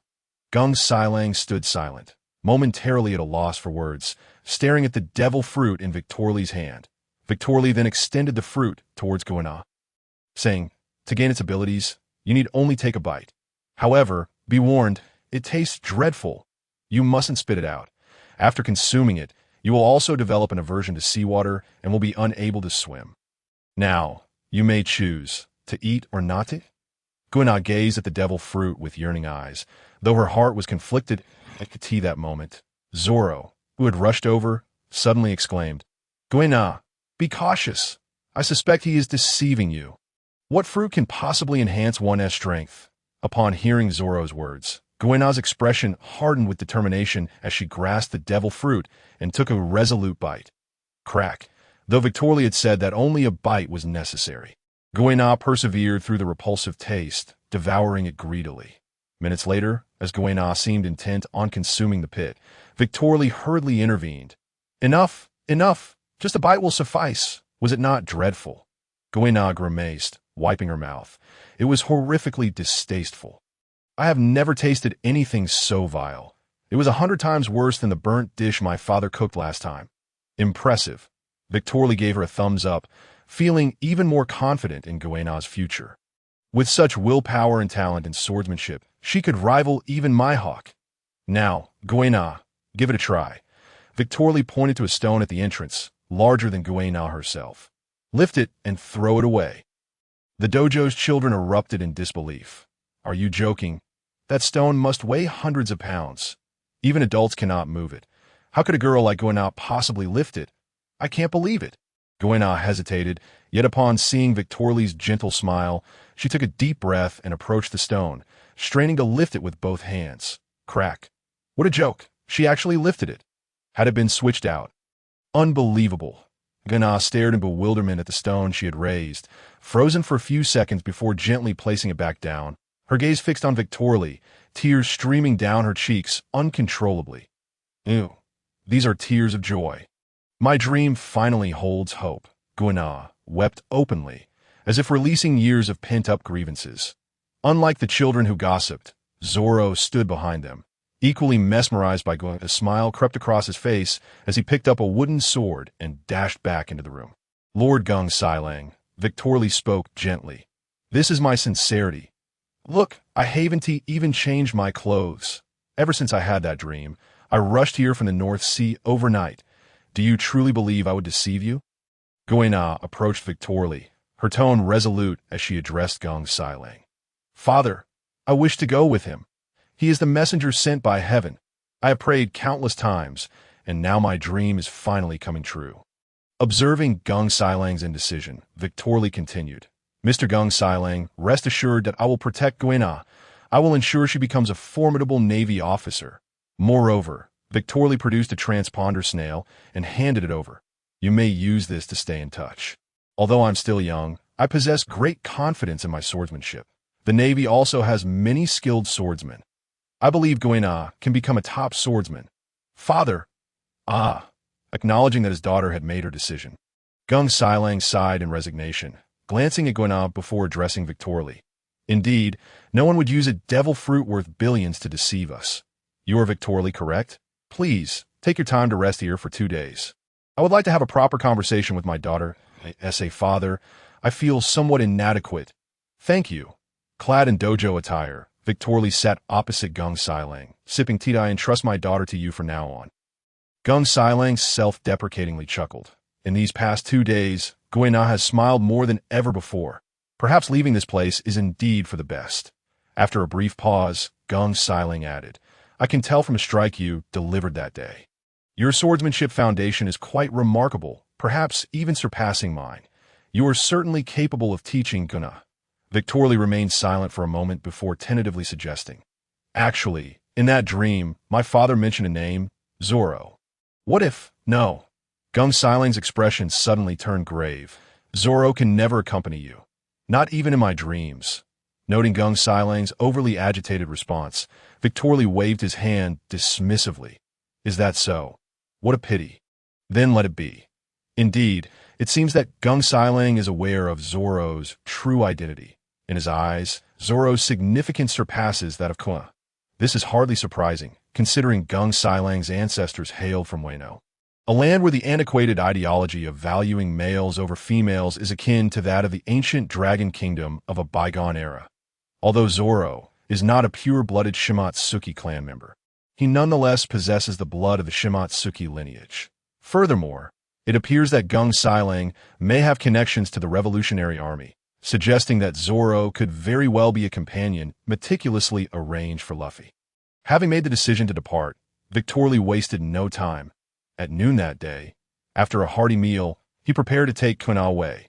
After bidding farewell to Gung Siling, Kuna was soon joined by Zoro, who emerged, asserting that he would undoubtedly surpass her, his eyes brimming with unshed tears. Once their exchange concluded, Victor Lee hoisted Kuna onto his back, just as he was about to transform when a thought struck him. Approaching Zoro, he spoke in a grave tone. Zoro, Kuna will henceforth be a righteous marine. You must remember this. Never become a pirate. If you do, it could cost you your life. Chapter 42. The Fusion Skill. Divine Body in the year 1514 of the Sea Garden calendar, within the confines of the North Sea base prison, Beppo and Yuta clung to each other, trembling as they beheld Kana wielding a long sword. A pirate, bound and kneeling before her, awaited his fate, while Victor Lee observed Kuna's moment of hesitation with an impassive expression. Noticing her uncertainty, Victor Lee chastised her loudly from his seat. Kill him, if you cannot even bring yourself to take a life. What right do you have to aspire to be the world's greatest swordsman? Is it merely through your words? If so, you might as well return to Shimatsuki village and practice with a wooden sword on a training dummy. Women are women. Even if granted power, your will and mindset will never match that of a man. Upon hearing Victor Lee's scornful remarks, Kuna's countenance hardened, and with a determined thrust, she plunged her long sword forward. Thud! Excellent! Victor Lee nodded in satisfaction. Next! Bring up the next one! After dispatching 5 pirates in succession, Kuna's hands no longer trembled. Victor Lee then turned his gaze to Yuta and Beppo, exclaiming, Yuta, what are you hesitating for? This is a pirate. Are you not the one who despises pirates the most? Do you think capturing pirates is as simple as apprehending them? These are heinous criminals. Countless lives have been lost due to them. We are Marines, not playing house. Kill him. If you cannot, then return to that island. I have no time to indulge you in games of capturing pirates. And you, Beppo, you wretched polar bear, open your pea-sized eyes. Oh heavens, if you were not a Marine, you would be confined in a cage, treated as a pet, or worse, hunted down, skinned, and turned into a coat. Sometimes, I genuinely contemplate selling you to the slaughterhouse, with your cowardice. Do you still wish to return to Zoo? And stop gazing at those animal programs featuring female bears. Do you honestly believe any female bear would take a liking to you? You are less appealing than a female bear. If you cannot bring yourself to act, you might as well live in a cage. Then I wouldn't have to shoulder the burden of recruiting you as a Marine. Perhaps I should sell you to the celestial dragons. They might find you a male bear to dote upon you. It was evident that extreme anger and fear could obliterate one's rationality, compelling them to perform actions they would typically shy away from. In the case of killing, once one had murdered a few, it became a matter of habituation. Initially, Victor Lee had them practice on chickens and fish, later sending them to the slaughterhouse for over a month. Now, having officially taken lives, the transition from their initial fear and trembling to an unwavering thrust into a pirate's heart had transpired in merely 5 days. The trio's characters seemed to mature significantly, which was precisely what Victor Lee had hoped for A.S. Marines. Lacking a few pirate lives to their names would be utterly disgraceful. Did they believe themselves to be running a kindergarten, where every day was filled with merriment? It was high time they confronted the darkness of this world that Russell's nephew, Dor, slightly older, possessed commendable talent and a calm demeanor. Leading Kana and the others, during Victor Lee's busy moments, Dor would take on the role of instructor. At 15, his training regimen began to intensify, and he had no trouble guiding Kana and her companions. Having been taught by Gung Silangs in childhood, Kuna arrived armed with a training diary, and Victorly imparted his foundational swordsmanship philosophy to her. Her future in the sword arts would rely on her own comprehension. Victorly made his way to an abandoned dock, once a shipyard of the Saint Kasha Kingdom, now littered with derelict vessels. Among them lay several decommissioned warships, large escort vessels primarily constructed of steel, boasting high defense but sluggish speed. Zifa had dispatched them specifically for Victorly's training. Approaching a warship with a sunken hull, he rose to deliver a powerful punch. Bang! Bang bang. This training method, akin to that of Carp, focused on honing one's haki without its immediate use, relying solely on the fist to temper the inner haki. With steadfast dedication, this practice would gradually compress and enhance the quality of the haki within. It also rendered his fists incredibly resilient, amplifying their power, and when enveloped in armament haki, they became indestructible. Hence the origin of Carp's moniker, Iron Fist. Although the system did not display the proficiency of haki, Victorly could sense its evolution. Unlike Carp, Victorly incorporated kicks into his training, simultaneously engaging observation haki. This combination left him feeling as though he had just emerged from a swim in the sea, placing an immense strain on both his stamina and energy, especially as he trained twice daily. All of this was sustained by his iron stomach, and fortunately, the base's kitchen had expanded and recruited additional staff. Otherwise, he would truly be overwhelmed in his spare moments. Victorly also practiced the 6 styles. His progress in mastering the 6 styles was swift. For the Marine forces, the 6 styles represented a formidable martial art. While for someone of Zifa's caliber, they merely served as a stepping stone in elite combat scenarios, the 6 styles often proved less effective. Techniques like Zoro and Jeppo were functional, but moves such as Shurgan and Rankyaku struggled to breach an opponent's defenses. Few fighters like Lu Chi relied primarily on the 6 styles, as top-tier experts deemed it more beneficial to devote time to mastering haki. Mastery of the 6 styles was merely about integrating them into one's combat repertoire. This was also why, in the original narrative, top-tier fighters rarely employed the 6 styles in battle. Victorly shared this perspective. His reason for diligently practicing the 6 styles was to master the skill known as Life Return. Life Return was a particularly practical skill. While employing it in combat held little significance for Victorly, mastering it would undoubtedly aid his future training, as it allowed for conscious control over every organ in the body. Moreover, in battle, it enabled the movement of organs and possessed capabilities akin to that of the Iron Stomach. In the original narrative, Luffy intuitively grasped this skill while impelled down, enhancing his remarkable regenerative abilities, allowing him to devour food and restore his vitality completely. Victorly, too, yearned to ascertain whether he could acquire this skill, prompting a transformation in his iron stomach. Effort bore fruit. That evening, as Victorly resumed practicing the 6 styles, he discovered an unprecedented clarity in perceiving every organ within his body. With the focus of his consciousness, his silver hair gradually elongated, cascading down to the ground. Congratulations, host, on comprehending Life Return. The detected capabilities of Life Return overlap with those of Iron Stomach, resulting in a fusion of the 2 skills. The host has acquired the fused skill, Divine Body. The Divine Body allows for free control over bodily organs and an acute awareness of their states. It facilitates the gradual enhancement of organ strength through the absorption of nutrients and enables rapid recovery of physical and mental stamina through accelerated digestion. Chapter 43. Pursuit of the Tyrant King. The formidable power of the Divine Body surpassed Victorly's imagination. While other aspects were manageable, the ability to enhance organ strength through the absorption of nutrients was nothing short of a game-breaking advantage. The use of armament haki could also nourish the body, which is a reason why some masters of martial arts maintain their vitality well into their 70s or 80s, like Carp. The strength of the organs is indeed the most significant factor. The human body resembles a car. No matter how well the chassis is maintained, if the engine and parts are inadequate, can the vehicle truly run? Can the heart of an 80-year-old compare to that of a 20-year-old? Fisher Tom has been executed? Upon reading the news in the paper, Victorly was reminded of Fisher Tom's situation. Had he recalled it sooner, he might have devised a plan regarding the design of the king of the underworld. However, if execution is the fate, then so be it. No matter how formidable the king of the underworld is, he is still subject to human control. Moreover, the design is nestled within Frankie's belly, and opportunities will arise in due time.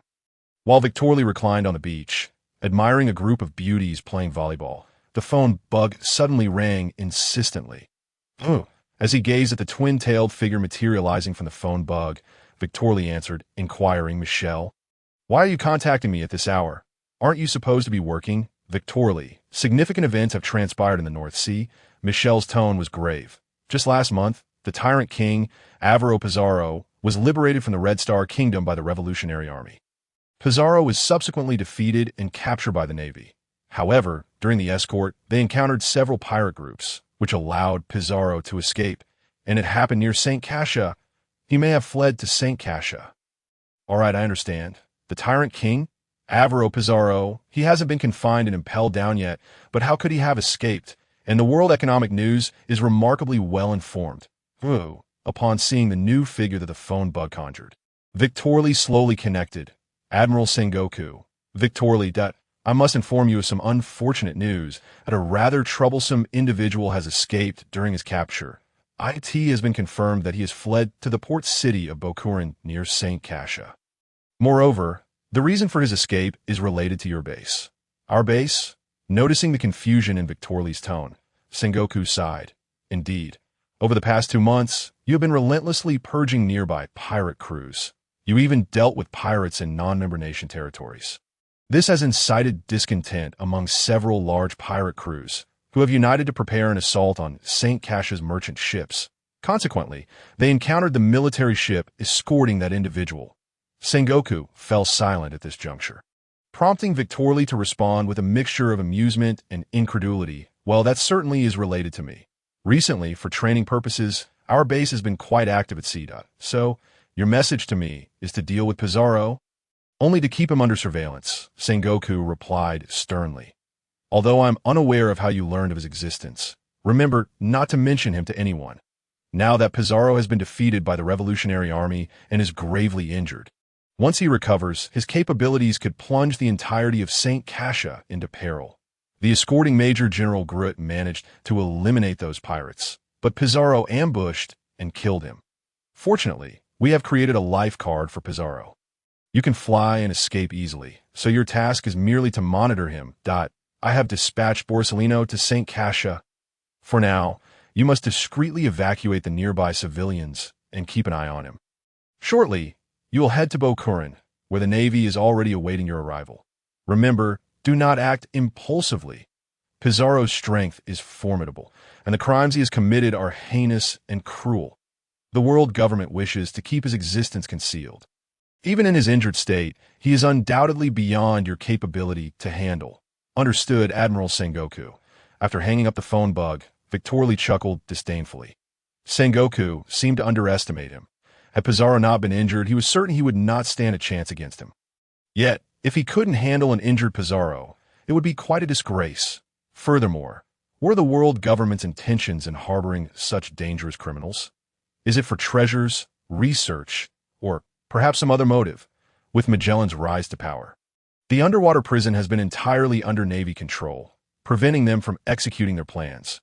Additionally, it appears that the world government regards non-member nations as insignificant, dispatching the Navy to pick up the scraps after Pizarro's defeat by the Revolutionary Army to bolster their reputation. Bokurin is neither far nor particularly close to Tofik Port. Situated on the northern side of the island, it takes a military ship half a day to arrive. However, Victorly managed to reach the port in just an hour. This area is guarded by the military of St. Cassia, and the merchant vessels passing through are laden with illicit goods. These include weapons, drugs, and other items prohibited by the world government, alongside unregistered contraband such as smuggled alcohol and normal commodities. Slave traders also frequent this port. Where there is light, darkness inevitably follows. Such dealings are well known in private, and the Bougainvillea Chamber of Commerce often docks here. Compared to Tofik Port, the security here is somewhat chaotic, with numerous gangs operating within the city. However, due to the presence of 2 military ships at the harbor, not only have merchant vessels dwindled significantly, but even gang members have chosen to remain indoors. The deterrent power of the Navy far exceeds that of the Royal Army. One could be killed without recourse to justice. The temporary commander of the military ship is a colonel named Rod, who also hails from Zephyr's training camp. Victorly had a passing acquaintance with him during a commendation at the headquarters. T present. Rod's head was bandaged, his face pale, and he appeared quite disheveled. After handing Victorly the life card, he spoke with grave intensity. Victorly, this is the life card of that individual. Please exercise utmost caution. Remember, if he detects you, flee immediately. That man is simply terrifying. Even in his injured state, he killed Major General Groot with a single strike. Rod's eyes were filled with fear, indicating that Pizarro had left a significant psychological scar on him. Victorly nodded, reassuringly stating, "Do not worry, Senior, I will be careful." Chapter 44. Are you trying to imitate a cat's meow? From the charred yellow fragment of the life card in his hand, it was evident that Pizarro's injuries had yet to heal. Perhaps in a bid to evade the Navy's pursuit, Pizarro did not remain in Bokurin. Following the guidance of a life card, Victorly flew for an entire day and night before arriving at an unknown small town. They couldn't fathom how Pizarro managed to cover such a distance while gravely wounded. However, upon reaching this place, Victorly showed no signs of pausing and swiftly continued his flight. It wasn't until he arrived at a forest that Victorly opened his provisions for a hearty meal before resuming his journey. From his perception through observation hockey, Victorly discovered that Pizarro had exterminated all the townsfolk, leaving only one survivor. He had even slaughtered animals like pigs and dogs. Apart from the two of them, no other living beings remained in the small town. Under such circumstances, how could he monitor Pizarro? After all, Pizarro was no stranger to observation hockey himself. His ruthlessness was evident, eliminating so many lives merely to prevent anyone from pursuing him. Yet, why had he come to this place? Upon returning to the small town, the words conveyed through observation hockey left Victorly momentarily stunned. "Hurry, you useless fool. Why is the treatment taking so long, meow? Do you believe I won't kill you? Meow? Slap. Puff. I just consumed that fruit not long ago. This is the best I can do. Slap. Stop with the nonsense, meow." Alas, accompanied by the sound of slaps, the muffled sobs of a young girl echoed through the air. The girl's weeping seemed to incite even greater fury within Pizarro, who raised his hand, ready to strike again. However, he soon sensed the unabashed aura of Victorly, causing him to halt. Upon using his observation hockey to scrutinize the surroundings, he discovered that only Victorly's presence lingered, a cruel smile creeping across Pizarro's face. How audacious to pursue me alone! Meow. Ah, truly seeking death. Meow. With a thud, Victorly landed on the ground, gazing at the corpse beneath him, the blood having turned a dark crimson, likely from the previous night. Upon seeing Pizarro emerge, Victorly dared not be careless and immediately transformed into his hybrid form, adorned with blue feline eyes, adorned with what might be either decorative or innate horns. And clad in a fur coat, Pizarro resembled his original portrayal. He looked at Victorly with derision, exclaiming, "Ha! So it is but a little brat. Meow. I thought you were some formidable foe. Meow. Merely an animal-type user. Meow. Do you truly believe you can stand against me? Meow." Victorly drew the long blade from his waist and charged at Pizarro. Whoosh. Seeking death, are we? Meow. Although he was aware that Pizarro could never exhibit the same level of weakness as in the anime, his speed still astonished Victorly. Even with injuries, Pizarro managed to vanish from his position just as Victorly's blade was about to cleave down. Whoosh! Die! Meow! Pizarro descended from the air, aiming to crush Victorly's skull with his claws. Yet Victorly, having sensed the impending attack, evaded just in time. Witnessing his strike miss, Pizarro expressed surprise. "Little brat, have you some measure of strength? Meow! Yet this alone will not suffice, meow. I shall rend you to shreds." Meow! Though Pizarro was not an animal-type user, his appearance and movements mirrored that of a cat. His attacking style was peculiar, sometimes prowling on all fours or crouching low, resembling an agitated feline. Quick and responsive, he wielded a pair of metallic gloves equipped with extendable claws, easily shattering stone and metal when enveloped in armament hockey. His observation hockey was equally remarkable, often predicting Victorly's strikes in advance. However, after several exchanges without subduing Victorly, Blood began to seep through the bandages on his chest, indicating his wounds had reopened. Upon witnessing this, Victorly smirked, and his blade ignited with a crimson glow. "Allow me to staunch your bleeding." Whoosh! With a swing, fire elements danced like tiny sprites, growing larger as they approached Pizarro, ultimately transforming into a colossal fire dragon, blocking his escape. Boom! Following a powerful shockwave, Pizarro touched his singed breath, seething with rage. "I shall kill you." "Meow! I will dismember you!" "Meow!" Victorly, gripping his long blade, leapt into the air and struck down. "Spare me your caterwauling. Do you not realize how nauseating it is?" Clang! Boom! Pizarro extended his palm to grasp the blade. But before he could taunt, a bolt of purple lightning erupted from the sword, catching Pizarro off guard and sending him flying. Cough, cough. "You bastard!" Now Pizarro's entire body darkened, the wound beneath his bandages fully splitting open, blood dripping incessantly to the ground. You are not an ordinary animal-type user." Pizarro glared at Victorly with a menacing expression. "You are a mythical beast. Damn it." Victorly pressed the attack, wielding his long blade to strike again. "Why are you not aiming?" Whoosh! This time, Pizarro leaped aside, then clenched his fists as a powerful aura erupted from him, his muscles bulging as the bandages fell away, revealing a ghastly scar. He then exerted himself, coating his upper body in armament hockey. As the scar slowly began to close, momentarily halting the bleeding. "Die! Meow!" Clang! In this form, Pizarro's speed had diminished, yet his strength surged, landing a punch on a long blade that forced Victorly to stagger backward. Truly, a companion of Blackbeard in the future, he possesses considerable strength. However, you think to match me in a test of strength. Victorly sheathed his long blade, tightened his fists, and his hockey rapidly enveloped him, surging forth as he charged directly at Pizarro. Bang! As their fists collided, Victorly felt a slight sting in his knuckles, followed by a wave of numbness, forcing him to recoil. Pizarro also took several steps back, his eyes wide with astonishment, seemingly unable to believe that Victorly could match him in strength. Soon, a glimmer of ferocity flickered in Pizarro's eyes as he vanished in a burst of speed. Bang! Victorly's gaze sharpened, and he threw a punch, connecting with Pizarro's fist simultaneously, causing both to be sent hurtling through the air. Victorly steadied himself, expressionless as he regarded Pizarro. "You are far too slow." "Nonsense! Meow!" Pizarro, thoroughly enraged, charged forward recklessly. "I shall kill you, meow! What kind of gaze is that?" "Meow! You are but a little brat." "Meow! Do you think yourself a marine admiral?" "Meow! Daring to look down upon me." "Meow!" Bang! With a punch that sent Pizarro reeling. Victorly furrowed his brow and questioned. "Meow, meow, meow. Are you attempting to mimic a cat? Should I provide you with some accompaniment?" Chapter 45. The Purification Fruit. "User, you bastard. Die. Meow." Bang, bang.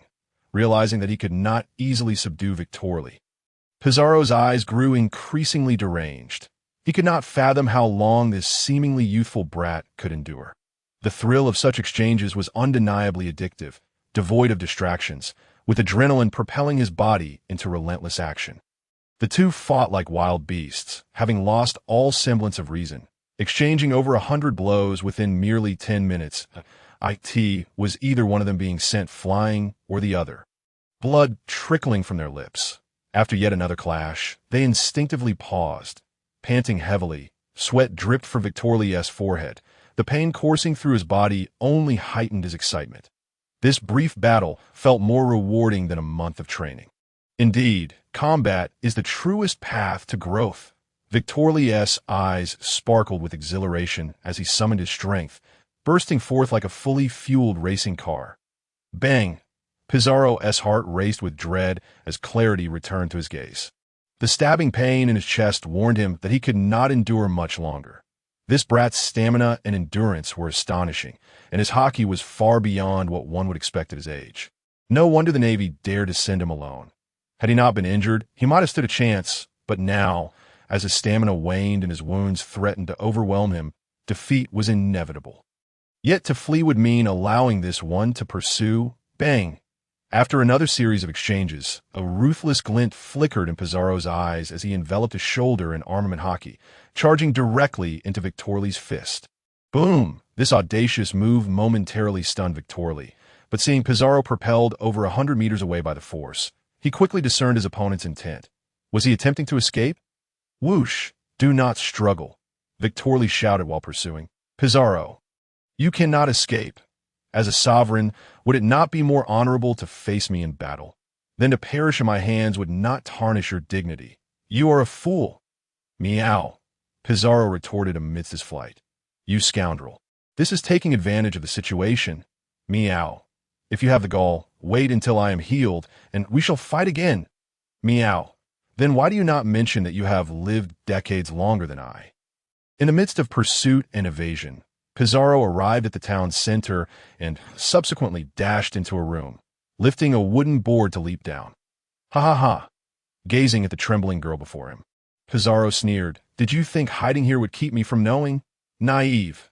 Come out.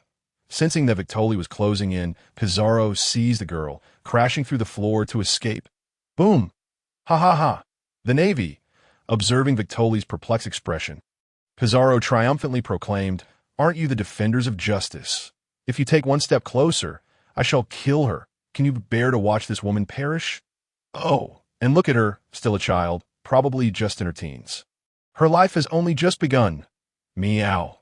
Victorly furrowed his brow, studying the girl suspended in Pizarro's grasp. Brown hair, a pleated skirt, a gold watch adorning her neck, she appeared of noble descent. Her delicate face was now etched with terror. Her eyes filled with hope as they met Victorly's gaze. Victorly met her eyes and said, I'm sorry. I cannot spare you because of him. Though I am unaware of your circumstances, if you have fallen into his hands, your family must surely be dead. Upon hearing Victorly's words, a flicker of pain and resentment flashed in the girl's eyes. Victorly continued, and you should know his nature, having killed so many if I let him go. He will undoubtedly claim more lives, so no more words. The fear vanished from the girl's face, replaced by determination as she declared, Kill him! Kill that bastard! Don't worry about me. You are right if you let him go. Who knows how many more will die at his hands? Victorly drew his sword, his eyes filled with admiration, while Pizarro, enraged, tightened his grip around the girl's neck. You little brat, I am not joking. Let me go. Otherwise, I will truly kill her. Victorly ignored Pizarro, channeling his hockey into his weapon, his legs tensing. Buzz! Pizarro hesitated for a second, then attempted to strangle the girl, only to find his arm falling to the ground alongside her. It was only then that Pizarro comprehended the gravity of the situation. Gritting his teeth against the pain, he looked at Victorly and shouted, Conqueror's hockey, what kind of monster are you, at such a young age? How can you be so powerful?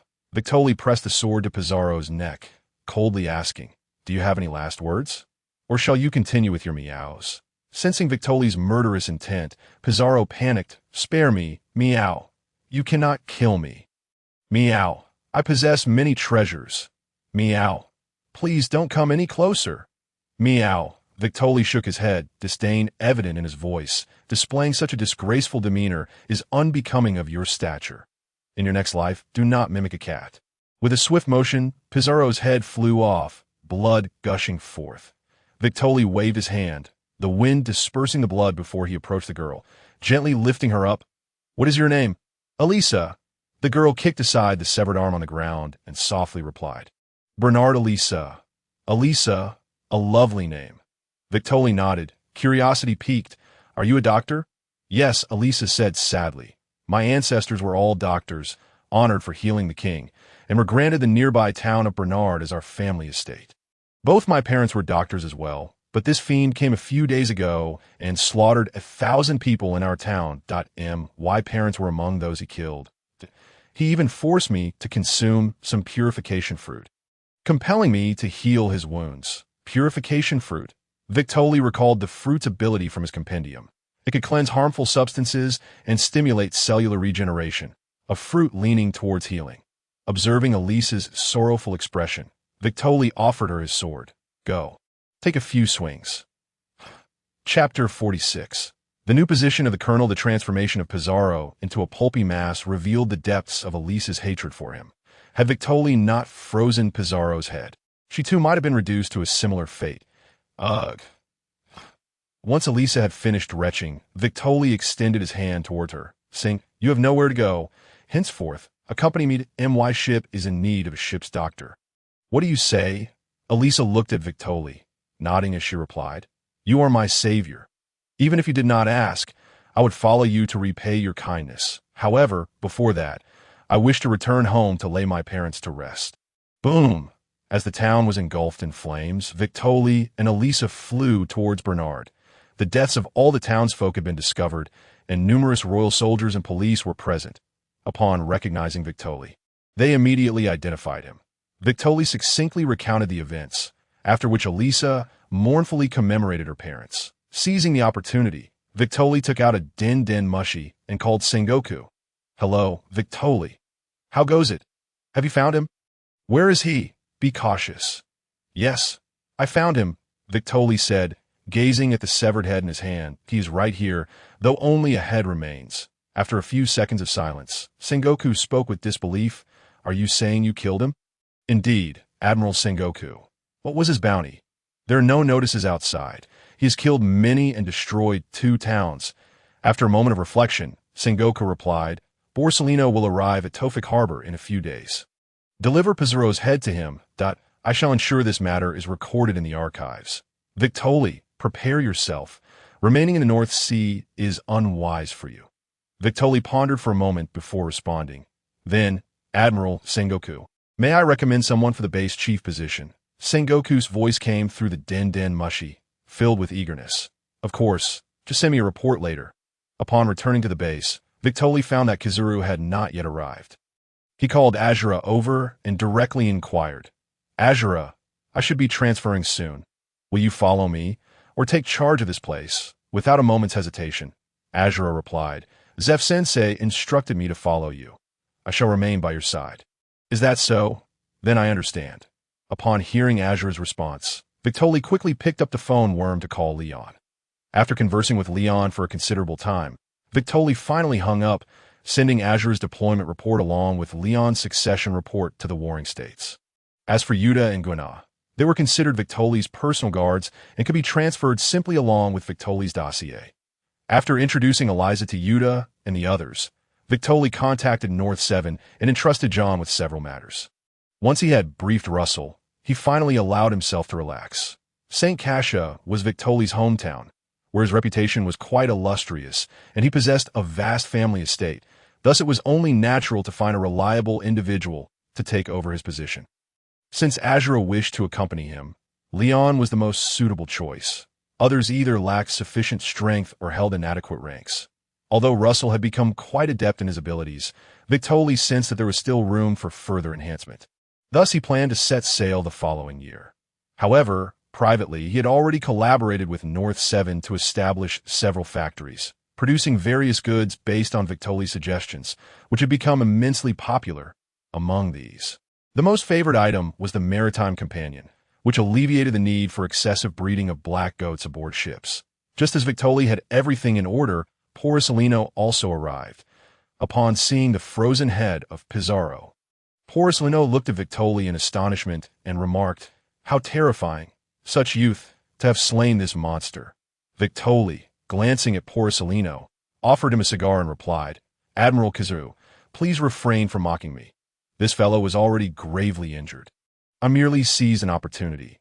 Borsellino waved his hand dismissively and said with a hint of jest, "That may be so, but even an injured lion is not something a hyena can slay.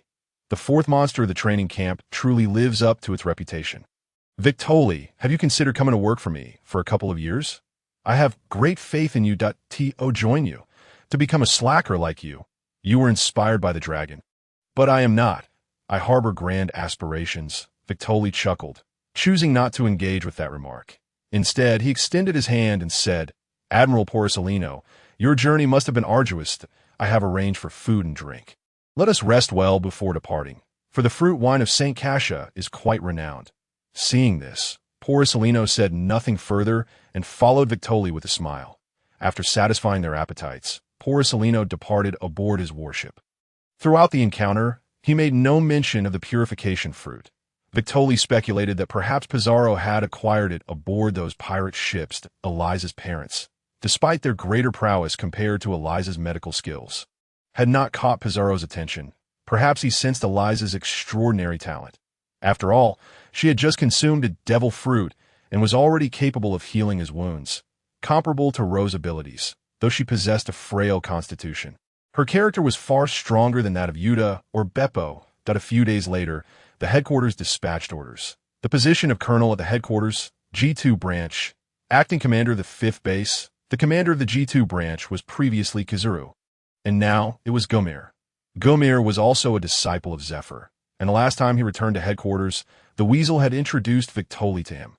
However, the primary responsibility of the G2 branch was to safeguard Mariehua and protect the Celestial Dragons. The G2 fortress was situated at the forefront of the Grand Line, gazing far across at the headquarters. The G2 branch comprised 5 bases, each commanded by a rear admiral. Victoli, holding the rank of colonel at headquarters, was temporarily appointed as the commander of the 5th base, which was a unique arrangement for a powerful yet relatively inexperienced individual. After a year or so, as long as he dealt with 1 or 2 pirate crews, the headquarters would naturally promote him to rear admiral, removing the acting title. However, beyond the rank of rear admiral, the merits required could not be secured by simply eliminating a couple of pirate crews. With Leon arriving at the base to take over as commander, Victoli brought along Azura and others, embarking on the Golden Eagle. Chapter 47. Gomer, an old friend commander. Why is the figurehead of this ship a Golden Eagle? Why is it not called the Golden Eagle instead? Eliza, in a much improved mood, posed a question that many had asked upon seeing the ship's figurehead. Victoli could only remain silent, as he was at a loss for words. Should he tell her, "My eagle is golden"? How ostentatious would that be? Just as Eliza continued to inquire, a naval lookout suddenly shouted, "Hey, everyone be alert! A pirate ship!" At that moment, still within the North Sea and having just departed the port for a few hours, Victoli felt a surge of curiosity. In order to train Yuta and the others, Victoli had ordered Azura to sweep through the nearby pirates relentlessly. Those pirates, who sought revenge against Victoli, had already been dealt with by the Navy escorting Pizarro. Now, what audacity did other pirate crews possess to appear in the vicinity? That ship, it appeared to have endured considerable battle, its hull severely damaged. Victoli lowered his telescope and leaped into the air towards the pirate vessel, using moonwalk. The pirates aboard quickly spotted Victoli floating in the air and began to shout in alarm, "Everyone be cautious. The Navy is charging at us. It's the 6 Powers moonwalk. Quickly, summon Captain Buck." Amidst the ruckus of the pirates, Victoli had already landed on the deck. Upon seeing him, a dozen pirates immediately opened fire. Bang! Whoosh! Emotionless, Victoli dodged the bullets and unleashed Conqueror's Haki, causing the pirates to instantly lose consciousness. Bang! A tall man with a red, bulbous nose stepped forward, astonished by the scene, and exclaimed, "Conqueror's Haki, Navy!" Even from a distance, Victoli could smell the overpowering stench of alcohol. Disgustedly exhaling, he pointed his finger at the man, intending to use a finger gun to eliminate him. Bang! Dissolve. The man, seeing Victoli's astonished expression, smugly declared, "I'm the dissolver, having consumed the drunken fruit. No attack can harm me. I can dissolve anything. I can even dissolve hearts. Navy, become my slaves. Dissolve wave." Accompanied by a pungent odor, a white wave of light appeared, and Victoli instantly vanished. Pressing his finger against the man's heart, Victoli scoffed, "Dissolve hearts. Why do you fools always reveal your abilities so readily? Do you not know whether this move can dissolve? Navy, no, wait. Let me explain." After killing the man, the warship arrived and Azura frowned, asking, "Who are these people? Where did they come from?" "Who knows?" Victoli replied nonchalantly. "Perhaps they are unfortunate souls who failed to challenge the Grand Line. Cut off this guy's head, check the bounty poster, and trade it for money. Also, send someone to search the ship for anything valuable. Bring it aboard our vessel. And Dole." Victoli pointed at the unconscious pirates on the deck and commanded Dole, "Kill these pirates, and Eliza will also assist." Keep an eye on them. Anyone who refuses to comply, throw them into the sea. Understood. The Navy swiftly discovered the bounty notice for the man, who was none other than Bart, a user of the drunken fruit's powers, capable of manipulating the hearts of men. His bounty was quite substantial, exceeding 40 million berries. This incident added yet another commendation to Victorly's record. Half an hour later, the Golden Eagle continued its journey. Following this brief interlude, the vessel soon arrived at the newly constructed exclusive passageway established by the Navy, entering the Grand Line. Henceforth, the Navy would no longer need to traverse the windless zone when traveling to the North Sea, saving a considerable amount of time. The Zajingwa Chamber of Commerce could also utilize this passage to conduct business in the Grand Line, and Victorly had already begun contemplating how to operate this opportunity. Gomir's hairstyle was remarkably flamboyant, with a sharp peak atop his head, even more pronounced than Arno's, devoid of any hair on the summit. In contrast, the rest of his head was adorned with a thick mane, resembling that of a lion. His belly was quite ample, betraying no semblance of a master swordsman, yet he was indeed a dual-wielding swordsman of formidable skill. Upon seeing Victorly and Azura, Gomir chuckled and remarked, "Oh, it is Victorly and Azura. I did not expect you to arrive at the Grand Line at such a young age, guarding a territory no less. Truly, the youth are to be feared." Although Gomir was also a graduate of Zephyr's training class, his age was sufficient to be Victorly's father, and thus he naturally assumed a senior's demeanor towards Victorly. Victorly presented the gifts he had brought, smiling as he said, "Commander Gomir, knowing your fondness for coffee, I have not brought anything else. This is the latest milk coffee from St. Casha. Give it a try, though. Is that so?" Gomir eagerly tore open the bag and exclaimed, "Then I must savor it thoroughly. By the way, it has been many years since I last saw Teacher Zephyr. How is he faring? How is his mood?" Victorly glanced at Azura, who promptly replied, "He is in excellent health, as for his mood. Most of the time it is quite good, though he occasionally indulges in some solitary drinking." Gomir nodded, somewhat wistfully stating, "After all these years, he remains unchanged." He then retrieved a stack of documents from his drawer and handed them to Victorly, saying, "The fifth base you are stationed at is called the Tote Base. It is located on Toad Island, responsible for the waters between the two affiliated nations, the Visma Kingdom and the Molden Kingdom. These two nations are rather small, each possessing only a single city and a population in the tens of thousands.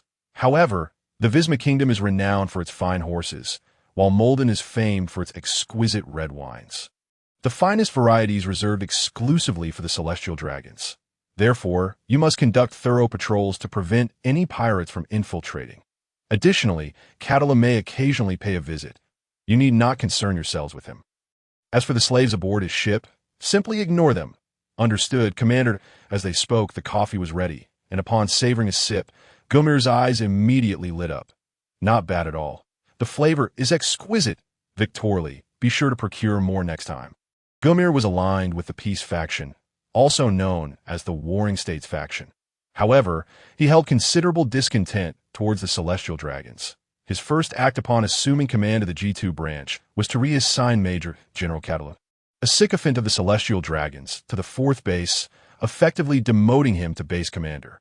This incident became widely known within the Navy, with even the Mole mentioning it to Victorly, expressing admiration for Gomir's decision. After all, even Paisalino, when he was the commander of the G2 base, had not managed to transfer Catalu. Officers like Catalu were tasked with capturing slaves for the Celestial Dragons that in the original narrative. He had attempted to capture Tiger and his crew on multiple occasions for this very reason.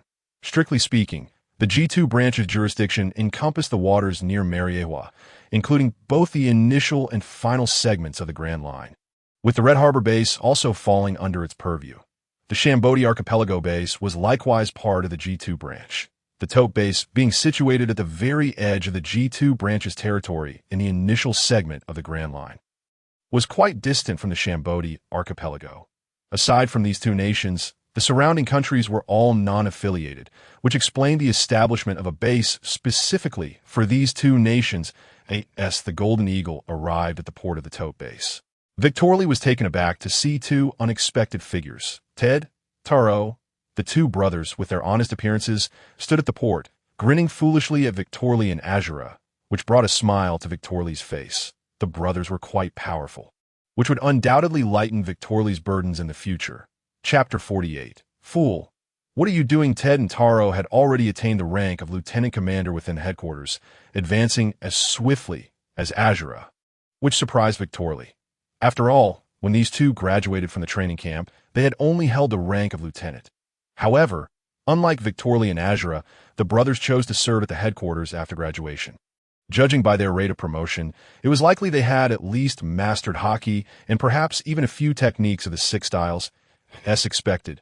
Once Victorly finished his briefing, the two brothers clamored to challenge him. Under the watchful eyes of numerous Navy personnel, the brothers teamed up against Victorly, only to be sent flying into the sea. Undeterred, they later challenged Azura, managing to draw with her through their combined efforts.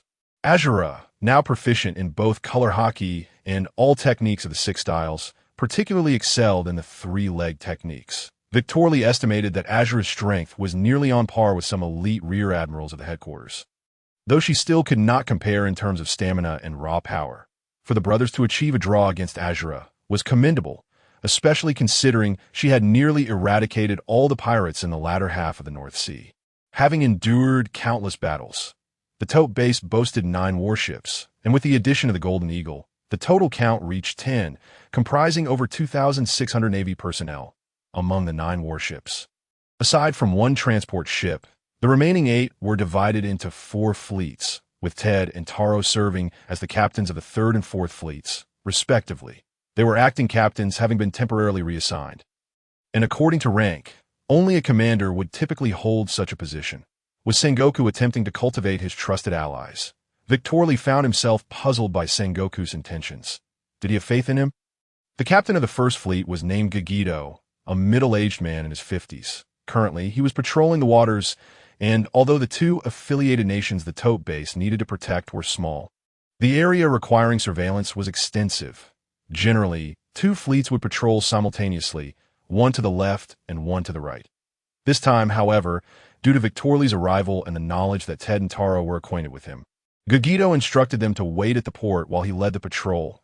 Azura held the position of captain of the 2nd fleet. Unlike the North Sea base, there was no chief of staff here, and even logistical personnel were scarce. All authority resided solely with the base commander, who wielded significant power. Given that there were no towns on Toad Island, nestled between the 2 affiliated nations, the base's affairs were rather straightforward. Typically, there was no need for interaction with the kingdoms, setting it apart from other locations. This also implied limited resources. Aside from capturing pirates, the base relied entirely on funds allocated by the branch, which explained the considerable power held by the base commander. The day after Victorly's arrival, Gagito returned after completing his patrol. Gagito was of average stature with a fair complexion, presenting an air of scholarly refinement, more akin to a teacher than a Navy officer. Upon seeing Victorly, Gagito did not exhibit any condescension due to their equal ranks. Instead, he immediately saluted, saying, "Commander." Gagito reporting after completing the patrol.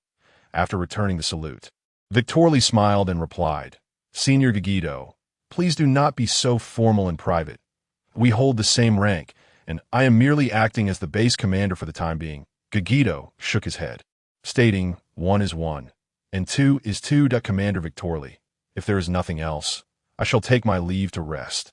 The demeanor of Gugu Duo is emblematic of the old-fashioned, conservative naval officer. He adheres strictly to regulations, acts with rigidity, avoids forming cliques, and it is hardly surprising that at his age, he finds himself stationed in such a barren locale devoid of resources.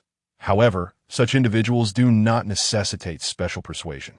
A mere command is sufficient for them to execute it with unwavering diligence. Lacking personal ideals, he resembles a product churned out by an assembly line, a brainwashed member of the Navy. Him. Justice is synonymous with strict obedience to superior orders. After spending a week here, several decommissioned warships that Victor had intended for training purposes were also towed in, observing Victor and Azura practice together. Ted and Taylor soon joined in, albeit their initial commitment was noticeably fleeting. Victor's existence here was exceedingly relaxed. His days were filled solely with training Guena and others, leaving no time for social obligations. Over time, this routine began to feel somewhat disconcerting, and he found himself reminiscing about the ardent gazes of noble women and their alluring curves. Consequently, Victor took to fishing, occasionally indulging in leisure to unwind. Today, while Victor was engaged in fishing, a messenger hurriedly approached. "Commander Victor, Major General Catalu has called for assistance. Given our proximity, Admiral Gomir has requested that you go to his aid." Victor pondered momentarily before responding softly. "I recall that Colonel Gugu Duo is present. Instruct him to accompany me." "Understood." The Golden Eagle swiftly set sail from the harbor, heading towards Catalu's position. As Victor observed the impassive Gugu Duo, he gently inquired, "In recent days, I have heard whispers within the Navy suggesting that the transfer of the previous base commander may be connected to Major General Catalu. Colonel Gugu Duo, could you elucidate this matter for me?" After a brief silence, Gugu Duo regarded Victor with a peculiar expression and stated, "The former base commander had a very close relationship with Major General Catalu. Thus, whenever Catalu provoked formidable enemies, the base commander would dispatch personnel for support, that on occasion he would even send people to accompany Major General Catalu on missions at sea. Unfortunately, 2 months ago, they encountered a troublesome pirate crew, and 2 of our squadron leaders sacrificed their lives in an attempt to rescue Major General Catalu.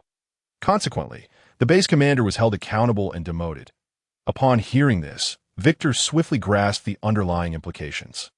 "Accompanying him on missions? That certainly raises suspicions of collusion for the purpose of capturing slaves for the Celestial Dragons," he mused. After all, Catalu's base was not known for its formidable subordinates, and his own capabilities were rather mediocre, possibly even inferior to those of a junior lieutenant. An hour into their voyage, Victor spotted a warship, billowing black smoke, racing towards the Golden Eagle, closely pursued by a pirate vessel. The warship, ablaze from cannon fire yet still managing to maintain speed, appeared to be specially customized, which explained why Catalu had managed to escape capture repeatedly. Victor leaped into the air, propelling himself toward the warship and landing deftly on the deck in mere moments. As he surveyed the flames on the deck, Victor opened his mouth and exhaled gently, unleashing a frigid gust that extinguished the fire instantaneously. Subsequently, he drew his sword and brandished it menacingly at the pursuing pirate ship. With a swift motion, a colossal slash cleaved through the vessel, resulting in a tremendous explosion. Just as Victor sheathed his sword, admiring his handiwork, an irate voice pierced the air from behind him. "Fool! What are you doing? Do you even comprehend the gravity of your actions? That was a pirate worth 60 million berries. It was meant as a tribute to the world nobles. Do you not realize that I am different from you?" Victor retorted, turning to face the furious Catalu, who bore a striking resemblance to his original depiction. Golden hair, square glasses, and spindly legs. Victor remained silent, retrieving a cigar from his pocket, igniting it slowly, and inhaling deeply. Catalu, incensed by Victor's disregard, stepped forward and shouted, "You imbecile! Did you hear what I said? Do you understand that?" Before he could finish, Victor seized Catalu by the throat and lifted him off the ground. The other Navy personnel gasped in horror, shouting, "Major General Catalu!" "Hey, what are you doing, Colonel? That is Major General Catalu. You are attacking a superior officer. Do you comprehend that?" However, witnessing Victor's earlier display of power in obliterating the pirate ship, they could only muster distant cries. Exhaling smoke directly into Catalu's face, Victor coldly declared, "Allow me to introduce myself. I am Victor, the newly appointed base commander of Tortoise Base. By rank, we are equals. I have a rather volatile temperament, and I sense you have yet to grasp the situation. Therefore, I have decided it is time for you to awaken. When seeking assistance, one must adopt a humble attitude."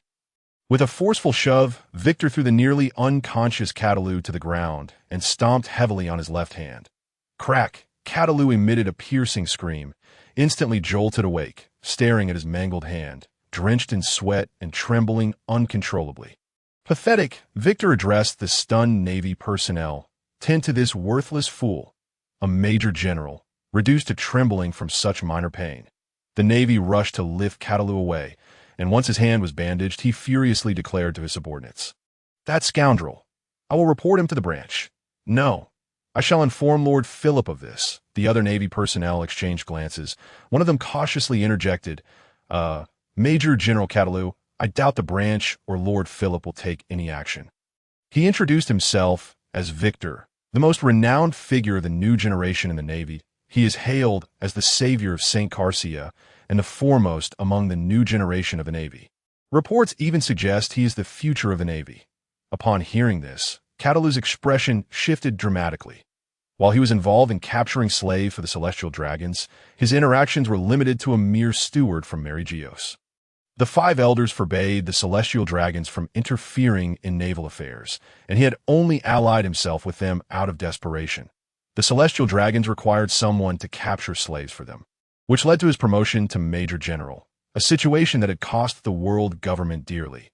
Otherwise, the Navy would have easily devised countless ways to eliminate him, that a figure like Victor, who was held in such high esteem by the Navy, was unequivocally not someone he could afford to offend.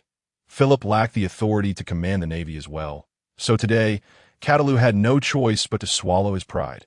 However, as he recalled Victor's formidable sword strike, a fiery determination ignited within him.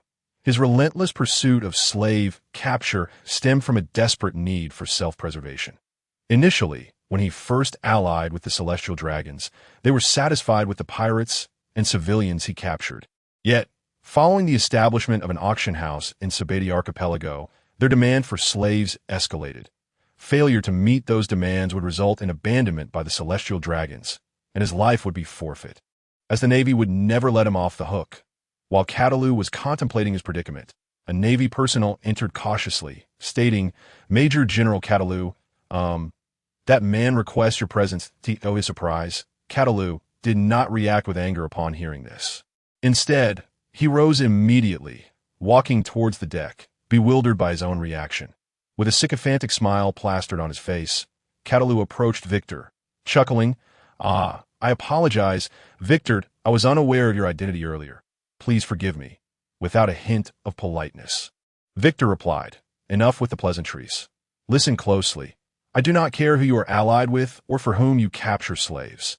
If you wish for my assistance, you must pay up. Aside from offering those slaves to the Celestial Dragons, you must have discreetly dealt with quite a few. Haven to you. This time, 10 million will suffice. If not, prepare to plunge into the sea." Upon hearing Victor's words, Catalu was momentarily taken aback, then signaled to a nearby Navy officer. Shortly thereafter, the officer emerged carrying a box, which Catalu received and handed to Victor, stating, "This is 10 million berries. Thank you for your rescue." Victor passed the box to the side, instructing Guggit to store it and later distribute it among the brothers. After a moment's hesitation, Guggit accepted it, clearly unfamiliar with such dealings. Just as Victor was about to depart, Catalu hastily interjected, "Colonel Victor, how about we strike a deal?" "A deal?" Noticing Victor's furrowed brow, Catalu earnestly continued, "Yes. A transaction. You are aware that I capture slaves for the world nobles. However, my abilities are rather limited, making it difficult to procure high-quality slaves. Therefore, I propose a collaboration. You capture those pirates with hefty bounties or those rare races, and I shall purchase them at a premium." As Catalu finished speaking, Victor's frown deepened into an even more pronounced scowl. He pointed at Catalu and turned to Guggit, saying, "What do you think is going on in his mind? Do you want me to join him in capturing slaves? Ha ha ha, is your brain filled with excrement?" Victor seized Catalu by the collar, lifting him into the air and reprimanding him without restraint. "I, Baron Victor, the fourth monster of the training camp, the savior of St. Cassia, the strongest navy of the new generation. You expect me to join you in capturing slaves? You lowly fool, attempting to tarnish my reputation.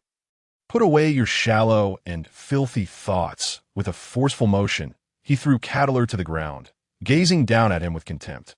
"I am not like you, who have ingratiated yourself with the Celestial Dragons to attain the rank of Rear Admiral, can only capture slaves, whereas I am destined to become an Admiral of the Navy, a filthy insect dreaming of collaborating with the sun above. Have you been kicked by a donkey? Fool." Chapter 50. This madman. Catalu's subordinates are a bunch of scoundrels who have aligned themselves with the Celestial Dragons. The Navy's tolerance stems from the conditions set forth by the world government. However, Victor surmised that their days of exuberance were numbered. Their sole purpose was to supply slaves to the Celestial Dragons, Yet Doflamingo's auction house had established itself right in the Sabati archipelago. With the power of the Don Quixote family, the slaves they procured were incomparable to Catalor's crew of incompetents. Not to mention, Catalor foolishly invited him to join in capturing slaves. Coming from the Zephyr training camp, with a solid background, Victor was certain he would ascend to a high position within the Navy. To flatter the celestial dragons? That would be akin to forsaking a well-lit path to navigate a treacherous mountain trail. He had no desire to be a mere figurehead admiral. He aimed to seize control of the Navy. Thus he could not afford to entangle himself in such matters. Otherwise, what was the purpose of nurturing Russell? Upon returning to the base, Guggett, holding the substantial sum of several 100,000 berries, hesitated before finally knocking on Victor's office door. "Colonel Victor, I cannot accept this money. I have done nothing but accompany you on one outing." Observing the berries on the desk, Victor felt a pang of headache, lighting a cigar and bluntly addressing Guggett. "Guggett, your abilities are commendable, and your demeanor is calm. But do you know why you remain merely a lowly colonel, a captain of a base? Because you are too rigid. You, too, must have children, perhaps even grandchildren. Judging by your conduct, you likely do not hail from noble lineage." Victor pointed at the berries on the desk. "This sum, while not excessively grand, surely surpasses your monthly salary. It can afford your wife a few new garments and cover your grandson's tuition. Moreover, this money is earned through legitimate means. It is my distribution. No, it is for everyone. The soldiers below have accepted their portions. Yet you refuse. Do you wish for me to retrieve it from them?" "Guggett, times are changing. You cannot continue to view this world through the lens of the past. Take this money and leave. If you refuse, gather the soldiers. Let them all return their shares." Upon hearing Victor's words, Guggett remained silent for a few seconds before finally standing up to take the berries. "Thank you." Victor waved his hand dismissively. "No need for thanks. This is what you rightfully deserve. Guggett, it is not wrong to protect justice while ensuring a better life for your family. If we cannot secure the well-being of our own kin, what right do we have to uphold justice? We are all human. We need sustenance." After Guggett left, Victor picked up a newspaper and began to read intently. "Princess Odoheim assassinated by pirates. Fishman Island closes its passage. The status of the Fishman race in this world is akin to that of African Americans before Lincoln's birth. In fact, it may even be worse, as most do not regard them as human beings. Viewing them merely as fish. 2 years ago, anyone passing by Fishman Island, be they pirates or Navy, would capture a few merfolk to take away. That the Navy could act without restraint in such a manner speaks volumes about their standing in humanity's eyes. However, due to Princess Odoheim's efforts over the past 2 years, this situation has improved significantly, allowing the world to reassess the Fishman race.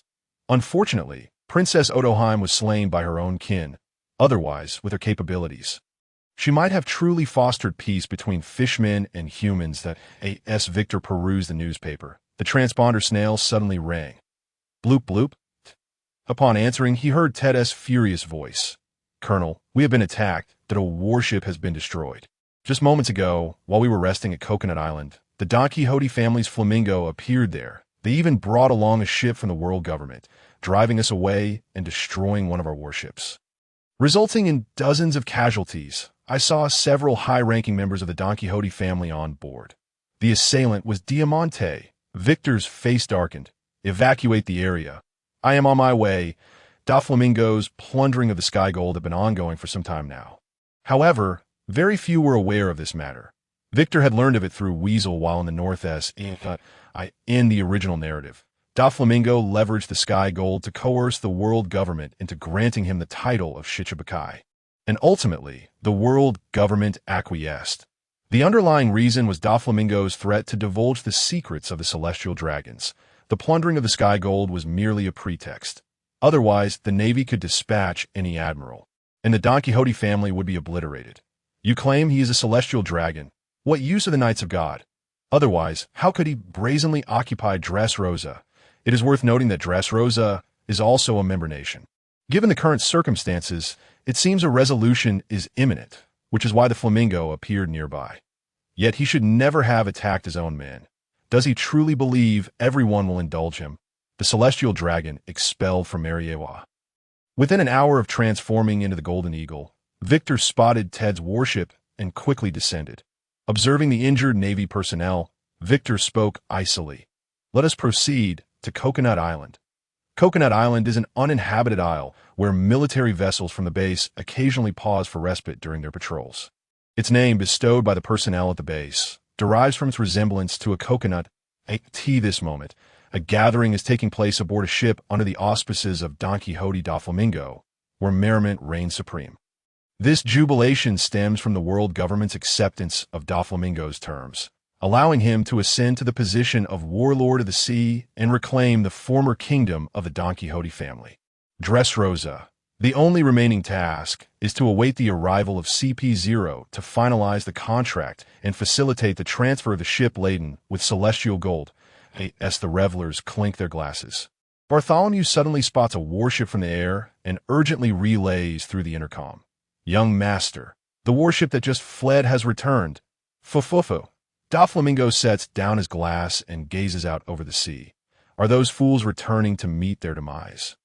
Or, noticing the approaching divine eagle streaking through the sky, Da Flamingo swiftly gestures, transforming the vicinity into a world of threads. His companions look on in confusion. He crosses his arms, summoning threads to coalesce above them as a protective barrier.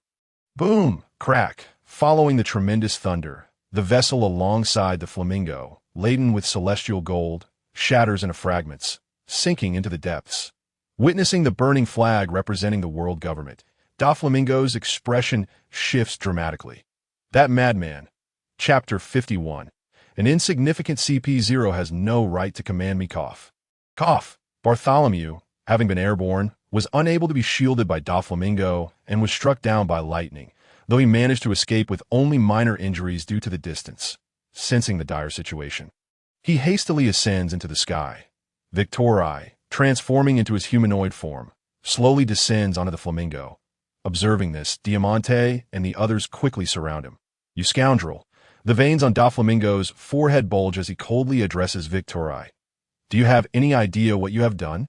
That was a world government vessel transporting celestial gold. Mere Navy scum. How dare you?" Victori surveys his surroundings before fixing his gaze on Sugar, who is hiding at a distance, adorned with a crown, and slowly draws his long blade. Realizing Victori's intent, Da Flamingo's expression darkens as he leaps to Sugar's side, with others hastily shielding her and launching an attack against Victori. Swish! However, Victori propels himself forward, vanishing from sight. His target not Sugar. Sensing the direction of Victori's assault through his observation hockey, Da Flamingo shouts urgently, "Diamante, be cautious!" Just as Diamante launches a slash towards Victori, his arms still extended, Victori materializes at his side and strikes down with his blade. Even as Da Flamingo attempts to counter with his threads, it is too late. Thud! Bang! Diamante's arm, which clutched a slender sword, is severed by Victori's long blade enveloped in wind elements, and Victori withstands Da Flamingo's retaliatory strike, unleashing a gust that transforms the severed limb into a spray of crimson. "Diamante, stand down. You are no match for him. Do not approach," forcing Victori to leap off the ship with his threads.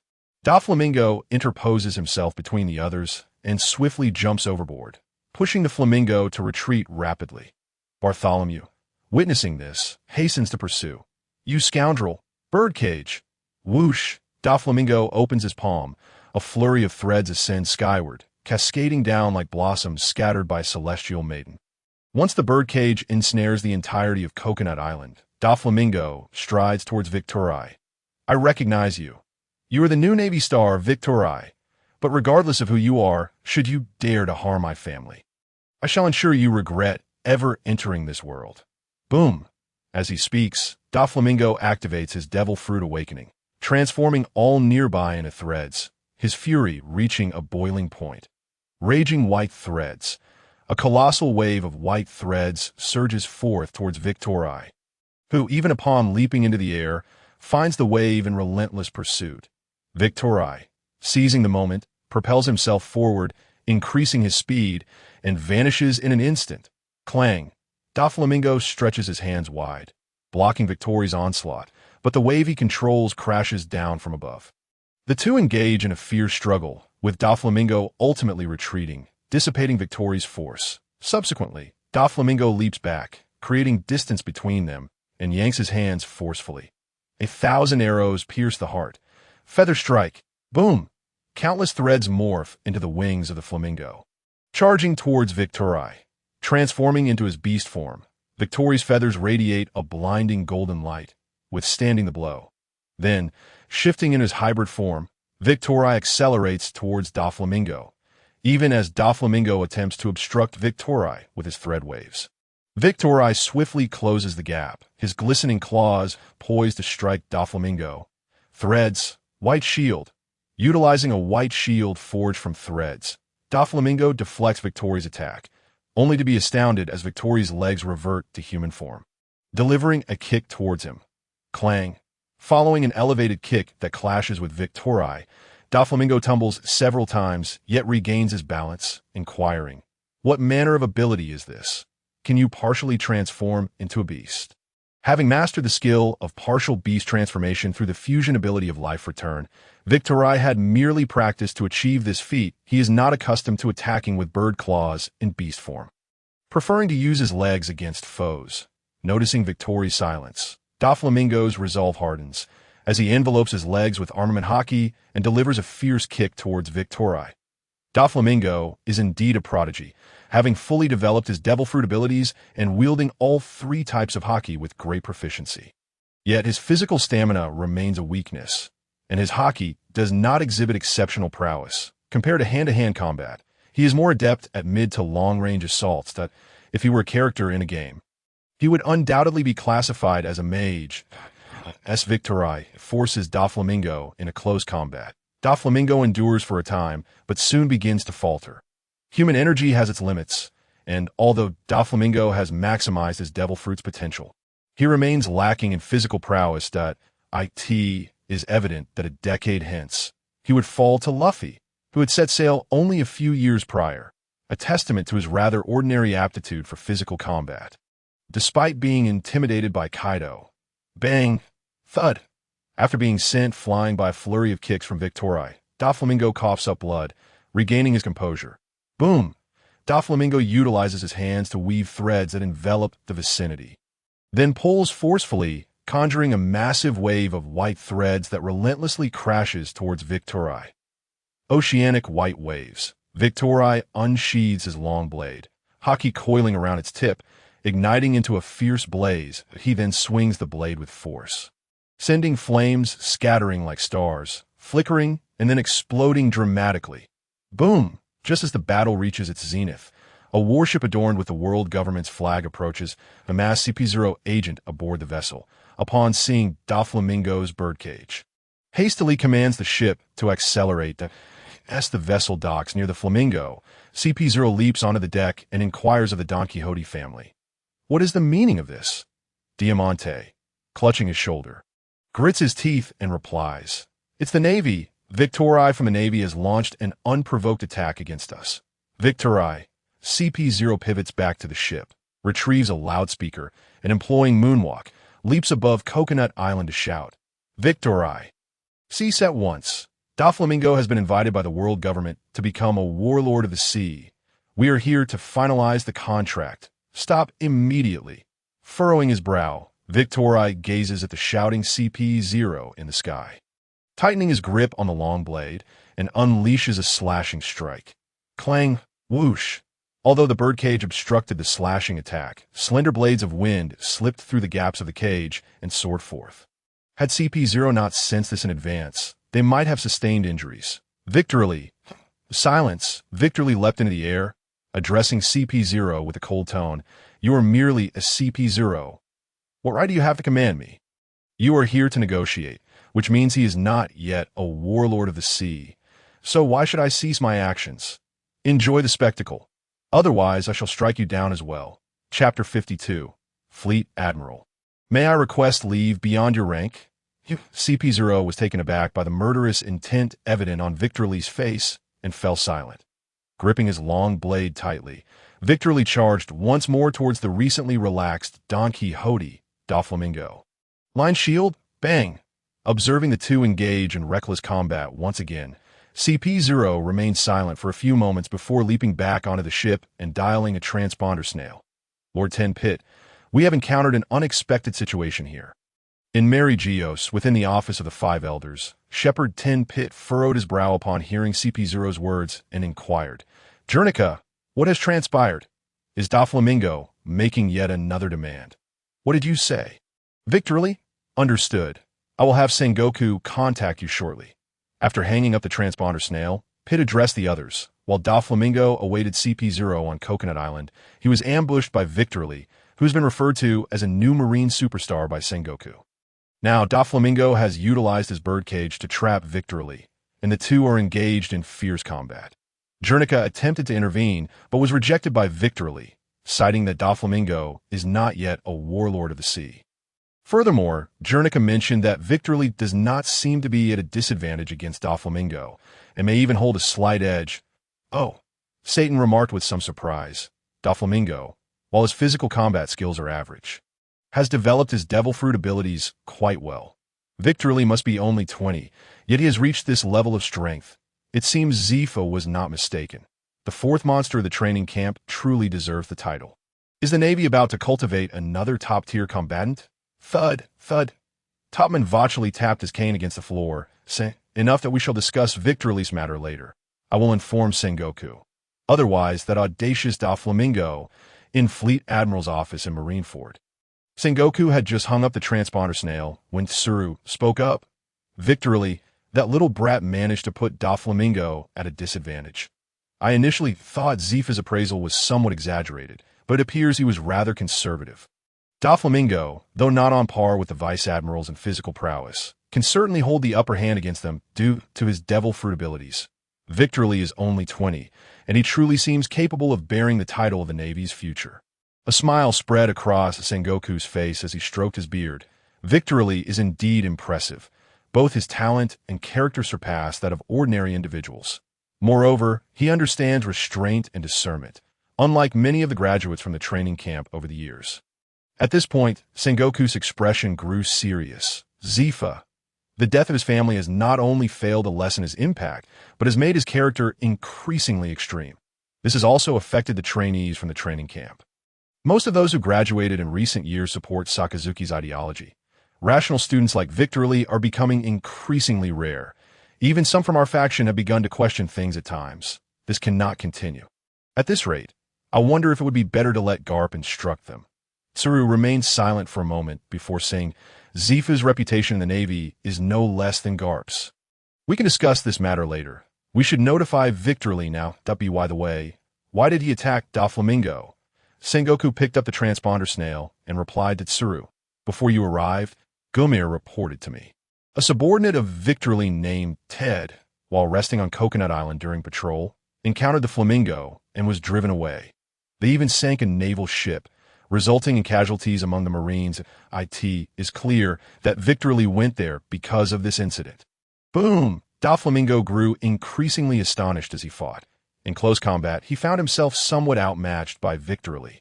This disparity was not merely due to talent, but also because Victorly was an ancient Zoan-type devil fruit user, compelling Doflamingo to maintain distance and utilize his abilities against Victorly.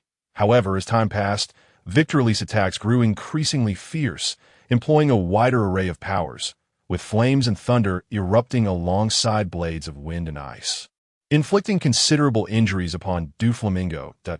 In that moment, Doflamingo could not even discern what type of ability Victorly possessed. From his appearance, he seemed to embody the powers of the bird fruit, an ancient Zoan. Yet Doflamingo could not recall having seen such capabilities in the devil fruit encyclopedia. Huff, huff. Victorly stood bare-chested, several wounds marring his chest, inflicted by Doflamingo's threads. Even the hockey covering him could not fully mitigate the damage.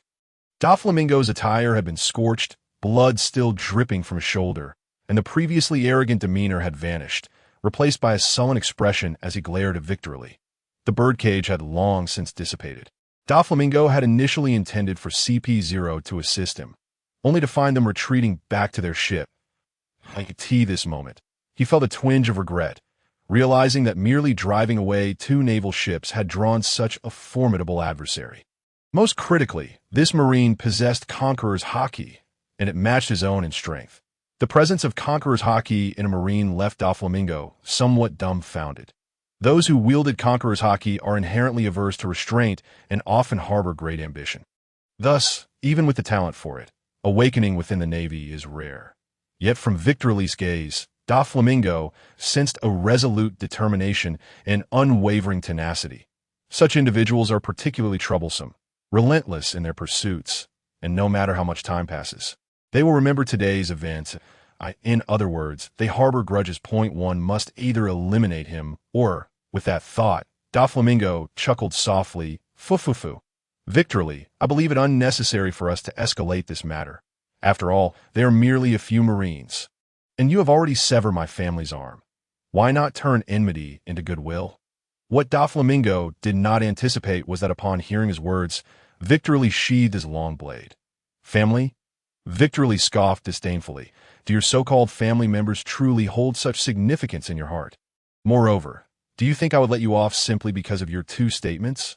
Let me assure you, I have not forgotten you. Today, you are fortunate.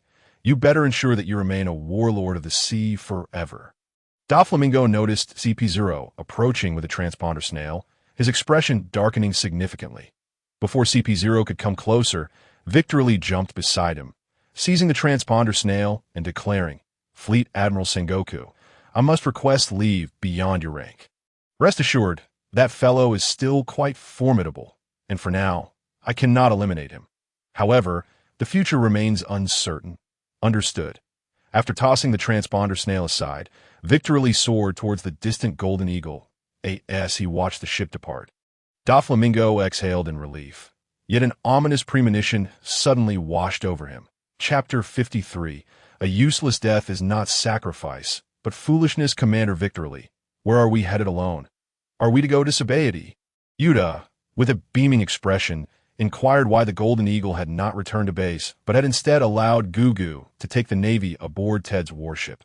Meanwhile, Victory led a handful of trusted confidants straight towards the direction of the Sabaody archipelago. This delighted both Beppo and Yuta, as the amusement park in Sabaody was renowned, and they had long wished to see it. However, a single remark from Victory extinguished the joy on Yuta's face. Rest assured, we are not heading to Sabaody archipelago, but Victory glanced at Gunnar and the others, softly adding, I will find you some companions. Many of them are quite small, so do not bully them. Children, Beppo remarked, somewhat dismayed. Those little ones are quite bothersome. They pull my fur. After traversing the passage beneath the Red Land and resupplying at Redport, the Golden Eagle made its way directly towards Dressrosa. Victory, harboring a deep-seated grudge, resolved that since he could not eliminate Doflamingo for the time being, he would ensure the removal of the Tontata tribe before Doflamingo could seize control of Dressrosa. Victory was eager to witness how Doflamingo would create artificial devil fruits without the Tontata. If possible, he would also rescue the Riku royal family, albeit their considerable foolishness, for they were not malevolent at least. The G2 branch's patrol area included Dressrosa. However, despite being a member country, the Navy had not established a base there. The reasons were twofold. There was no suitable location, and Dressrosa lacked funds. The establishment of a naval fortress or base required financial backing from member nations, and each operation incurred additional costs. Not all Navy personnel were like Victory, who actively sought out pirates. The G2 branch maintained continuous patrols in the waters due to the celestial dragons, while other branches and bases were fortunate to patrol once a month. Upon the Golden Eagle's arrival at Dressrosa's port, it attracted considerable attention, as it was uncommon for the Navy to visit. The port guards, seeing Victory disembark, quickly inquired, Admiral, what brings you here? I wish to see King Riku. I have important matters to discuss. Furthermore, Victory fixed his gaze upon the guards and commanded, inform His Majesty King Riku to gather all members of the royal family. This matter is of utmost importance. Remember, all members of the royal family. Understood. King Riku valued the Navy's visit, and upon learning of Victory's request, he promptly summoned others back to the palace, including Scarlet, who rushed back accompanied by Rebecca and Cyrus. Rebecca, don't cry. As Victory arrived at the palace, he was greeted by the sound of Rebecca's weeping and the soothing voices of Cyrus and his wife. Without waiting for King Riku to speak, Victory solemnly declared, "Your Majesty, King Riku, I must insist that all unrelated individuals leave the room. What I am about to disclose is exceedingly important and must not be overheard." Observing Victory's grave demeanor, King Riku gestured for his guards to exit, saying, "You may leave for now. This naval officer, I recognize from the news, is the rising star Victory. There is nothing to fear." Once the guards and maidens had vacated the chamber, Victory got straight to the point. "Since you are familiar with me, I shall dispense with pleasantries that I end perhaps a week, or perhaps tomorrow. This nation will undergo a change in royalty." Upon hearing Victory's words, Cyrus, suppressing his anger, demanded, "Navy officer, what do you mean by that?" Ignoring him, Victory continued, "Surely King Riku is aware of the Don Quixote family. Don Quixote, Doflamingo, approximately 10 days ago, he joined the 7 warlords that I was engaged in combat with him when the world government intervened. And I witnessed him sign the contract and what does that imply?" King Riku and the others appeared perplexed. Victory shook his head, saying, "Your Majesty, do you not grasp the implications? The former territory of the Don Quixote family is Dressrosa, and Don Quixote Doflamingo is a celestial dragon who was expelled from Mariewa, now that he has become a warlord. Yet there is no news coverage. What could be the reason for that?" After a few moments of stunned silence, King Riku's expression darkened as he addressed Victory. "Are you suggesting he intends to usurp this nation? But we have paid the heavenly tribute. The world government cannot simply overlook this heavenly tribute." Victory scoffed. "To whom is it paid?" Though Doflamingo was ousted from Mariewa, his status as a celestial dragon remains intact. You truly believe the world government will intervene if he seeks to reclaim this nation? Furthermore, with Doflamingo's cunning, he would surely leave you utterly disgraced and compel the populace to accept him as their new king willingly. Is what you say true?" Violet exclaimed in alarm, prompting Scarlet to reassure her. "It will be fine, Violet. This admiral has arrived here. Surely he possesses a means to resolve this. That I apologize, Your Highness." Victory shook his head, stating, "Doflamingo is now a warlord by protocol. He and we are allies, thus I cannot engage him in battle. My purpose here is merely to inform you that I harbor a grudge against Doflamingo, and I happen to know the truth about the fairy tribe in this nation. Therefore, I intend to evacuate the Tontata tribe to prevent them from being exploited by Doflamingo." Upon hearing Victory mention the Tontata, King Riku quickly inquired, "What did you say?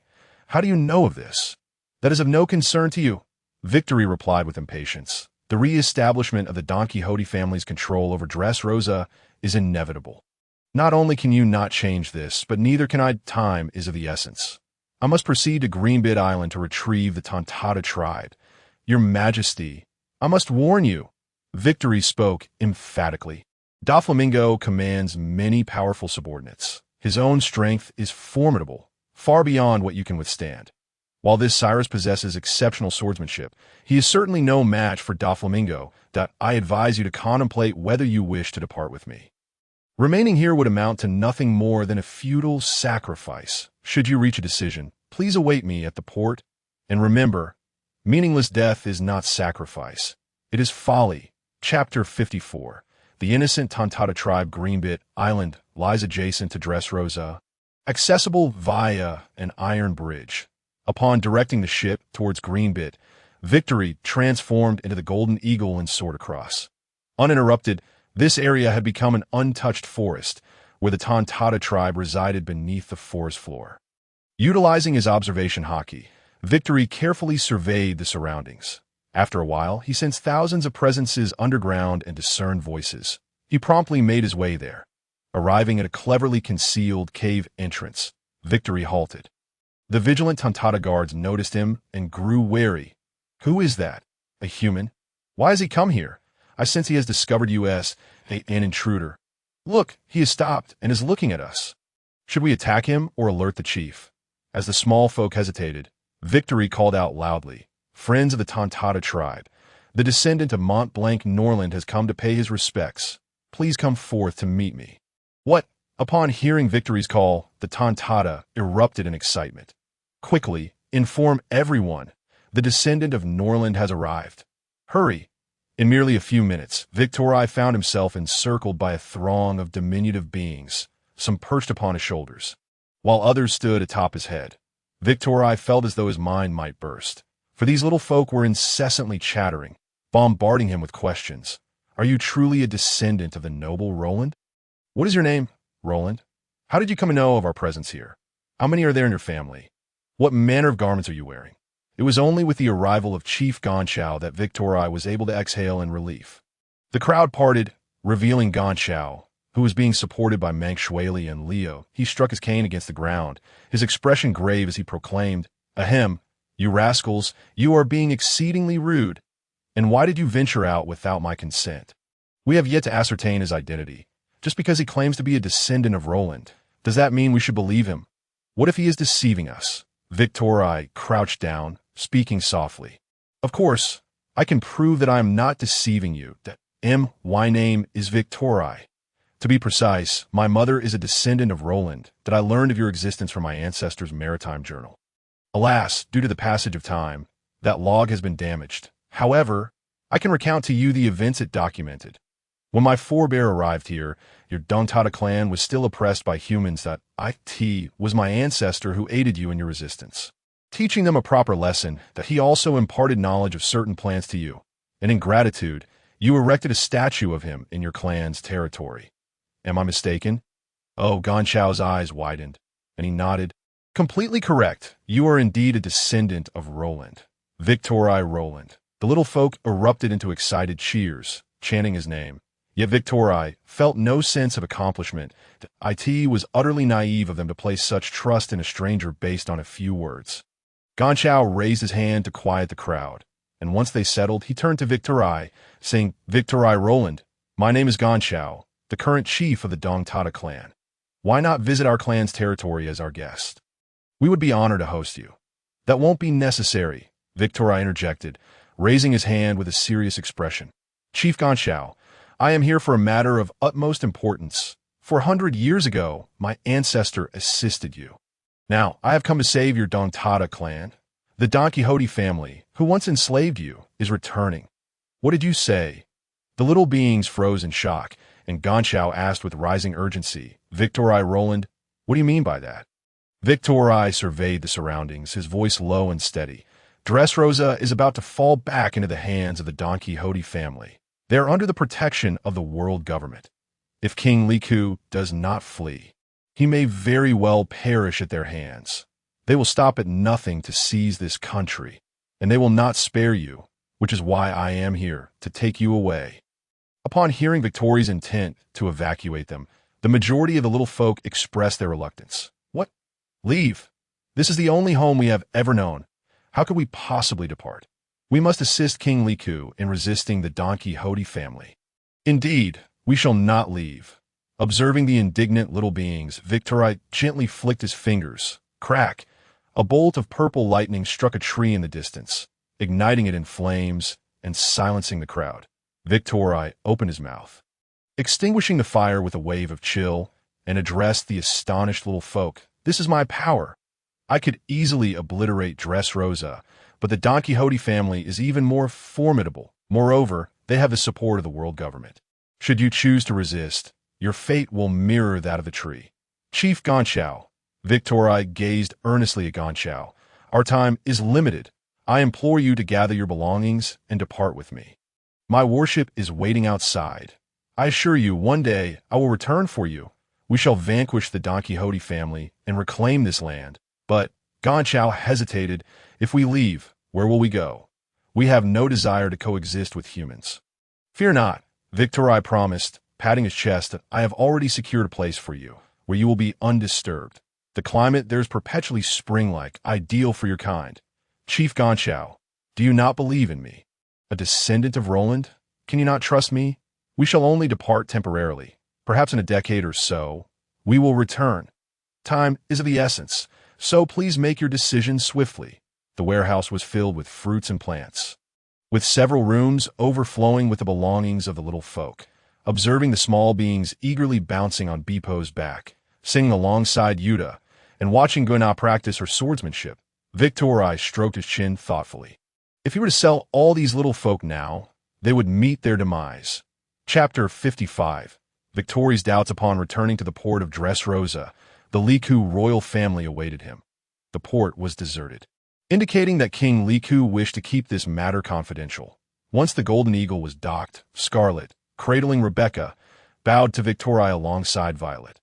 Both Scarlet and Violet had red-rimmed eyes, while Rebecca was blissfully asleep. "Your Excellency, Victoria," King Liku stated gravely, "I am the king of this nation, and I cannot flee in the face of adversity. Yet the children are innocent. I beseech you to take them with you." Victoria nodded, then turned to Cyrus, who remained silent for a moment before resolutely declaring, "I will protect this kingdom and King Liku. Therefore I cannot leave." "Thank you, Your Excellency," Cyrus added. Victoria sighed, retrieving his pocket watch to check the time. "Very well. I respect your choices. You have 5 more minutes to reminisce. Rest assured, I will ensure their safety on an island called Beast Island at the front of the Grand Line, where the Navy is stationed, making it very secure. If you survive, you may seek them there." "Thank you," they replied. 5 minutes later, the Golden Eagle departed the port, watched by King Liku and Cyrus. Victoria chose to conceal the whereabouts of the Dongtada clan, bringing only his most trusted and reliable soldiers, AS, for their destination. It would be Beast Island, where Zifa's training camp was located. The island boasted a vast forest, half of which enjoyed a perpetual spring climate. Rich in resources, situated behind the mountain where Zifa enjoyed his drinks. Aside from training sessions, few ventured there, and as long as Zifa ordered the trainees to refrain from visiting, the little folk could reside there in peace. The townsfolk were kind-hearted, posing little danger even if the little beings wished to interact with them. After notifying Joan to craft special furniture for the Dongtada clan, the Golden Eagle set sail for Beast Island. Having never experienced sea voyages, the Dongtada clan reveled in climbing onto Beepo and gazing out at the endless ocean. These innocent little folk quickly befriended Beepo and his companions, even managing to win over the typically stern Gana and the Elder Dole. Before reaching Beast Island, a newsbird arrived with a newspaper. Don Quixote da Flamingo had become one of the 7 warlords of the sea. King Riku of Dressrosa, alongside the royal army, has unleashed a massacre upon the populace. Inciting the wrath of the people, Don Quixote da Flamingo has ascended to the throne of Dressrosa. Upon seeing the newspaper, both Violet and Scarlet were engulfed in sorrow. Despite Violet's tender age, she managed to momentarily forget her grief with the comforting words of the little ones in Yuta. Scarlet, though her heart brimmed with sadness, exhibited remarkable strength in her role as a caretaker for Rebecca. However, Victoria stumbled upon a peculiar realization. In their memories, the existence of Cyrus had vanished, seemingly transformed into a toy by Sugar. Yet he retained his recollection. Could it be that his soul was not the original? When the Gold Eagle reached Beast Island, John's merchant ship had already arrived, discharged its cargo, and departed to conceal the whereabouts of the Dongtada clan. The Gold Eagle anchored at the rear of Beast Island, on the edge of the forest. Zephyr had also received prior notification from Victoria, and upon learning that Victoria had brought the Dongtada clan to Beast Island, he was thoroughly prepared. Once Victoria secured the ship, he noticed Zephyr approaching with 2 individuals. "Teacher Zephyr, it has been a while. You still look robust. That puts my mind at ease." "Huh. You little rascal." Zephyr playfully punched Victoria, then glanced at the ship with a hint of disappointment, saying, "Azura, didn't he come along?" Victoria replied with a smile, "She is guarding the base in my stead. Teacher Zephyr. Azura will visit you again soon." As they conversed, Yuta and the others emerged carrying numerous belongings for the Dongtada clan. Zephyr, astonished, remarked, "This race truly exists. I thought it was merely a legend." "Teacher Zephyr, this is Chief Ganshao." "Hello, Chief Ganshao." After Victoria introduced the elders of the little people, Zephyr pointed to the 2 individuals beside him, saying, "This is Ein, and this is Binz.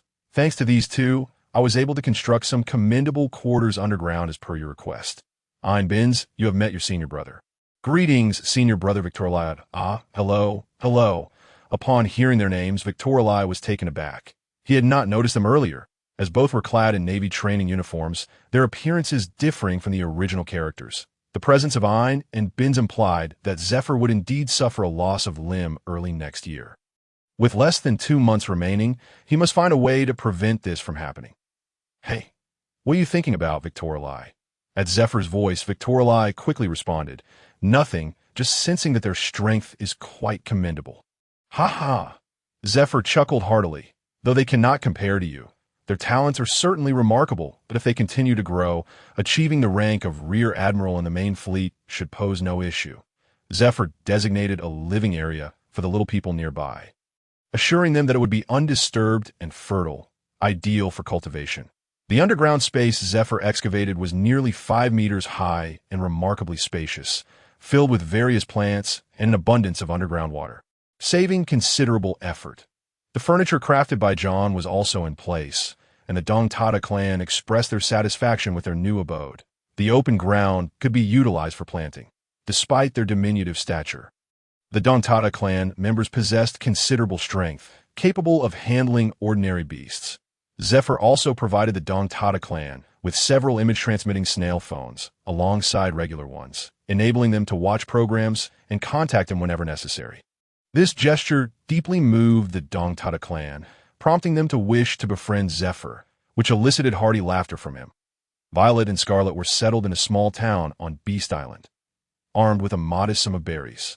Victorli opened a shop for them in the town, ensuring their livelihood would pose no difficulties. Grateful beyond measure, the two expressed their heartfelt thanks. Once everyone was settled, Victorli accompanied Zephyr back to the training camp. The meal was prepared, and after such a long separation, it was only natural for them to catch up. However, Zephyr seemed preoccupied, focused solely on drinking, as if burdened by some unspoken concern, after consuming several crates of red wine. His demeanor shifted to one of melancholy. "Victorli, do you think I'm growing old? Sengoku has suggested I retire and enjoy the fruits of my labor. He claims my current ideology is influencing the new generation of the Navy, altering their understanding of justice. Ha! How absurd! My family is gone. Where could I possibly find joy? Justice? Ha! A mere facade." Hearing Zephyr's words, Victorli felt a jolt in his heart. Retirement? Ideology? Zephyr's current beliefs were undoubtedly leaning towards the radical side, which would inadvertently influence many trainees. Victorli had previously heard from Mongoose that an increasing number of officers had privately engaged in pirate killings in recent years. This ideology clearly conflicted with the world government's and Sengoku's desire for peace. Could it be? Surely not. He was a former admiral of the Navy, with hundreds of exceptional trainees under his wing. Chapter 56. The 5 elders, even if aware, would not dare to utter a word. Yuta and the others bid a heartfelt farewell to Manchury. The little ones wept uncontrollably. Yuta's abilities were greatly cherished by them, and had it not been for Gonchao's intervention, several would have wanted to accompany her. Since this was Victorli's first New Year serving at the Trotto base, he reluctantly abandoned his plans to celebrate the holiday at the training camp. All the while, Victorli remained troubled after hearing Zephyr's words. He felt an ominous certainty that an attack against Zephyr was highly probable. The unseen hand behind it could very well be the world government or Sengoku.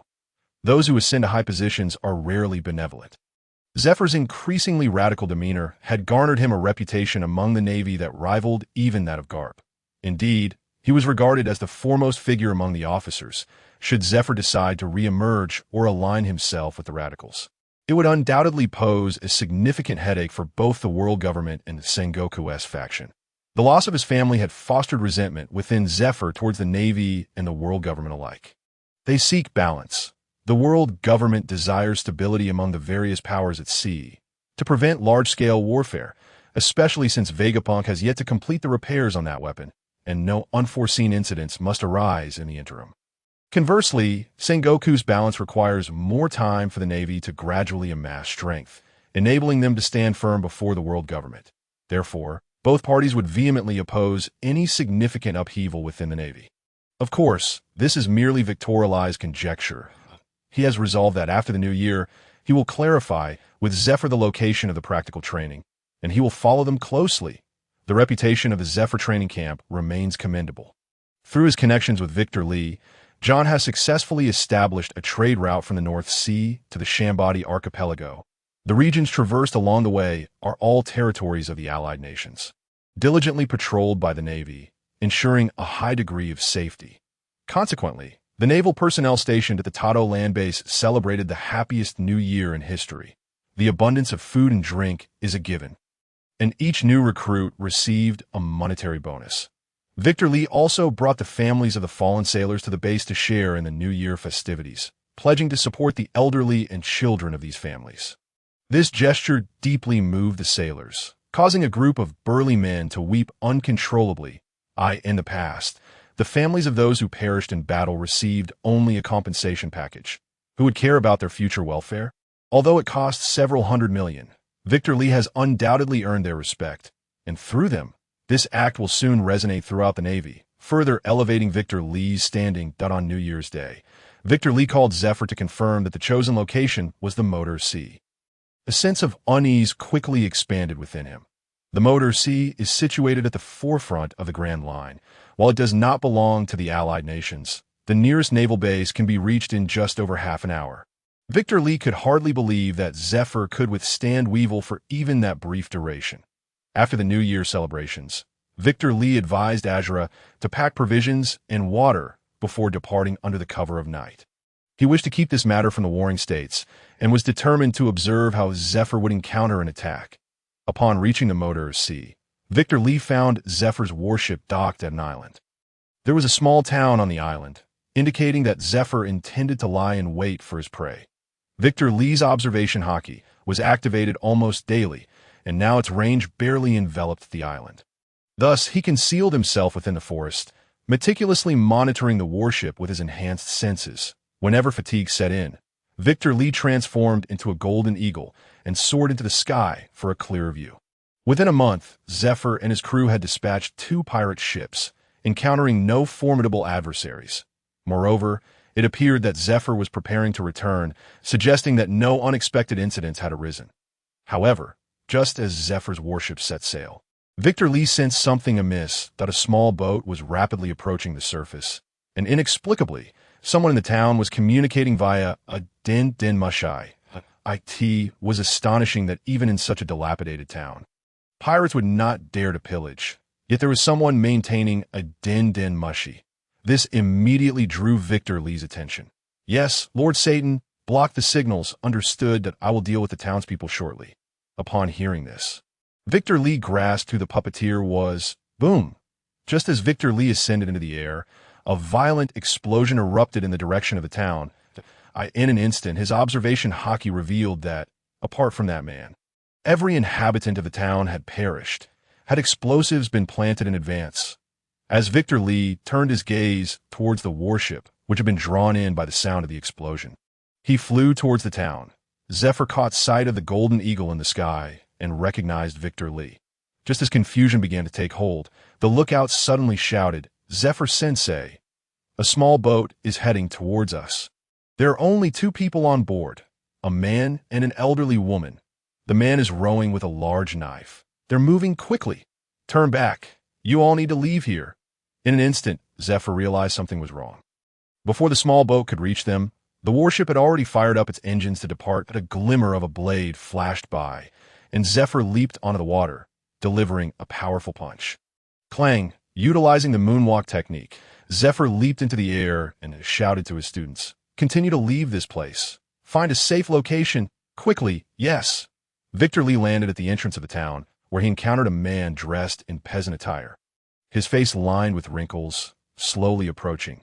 Upon seeing Victor Lee, the man immediately cried out, "Help! There was an explosion!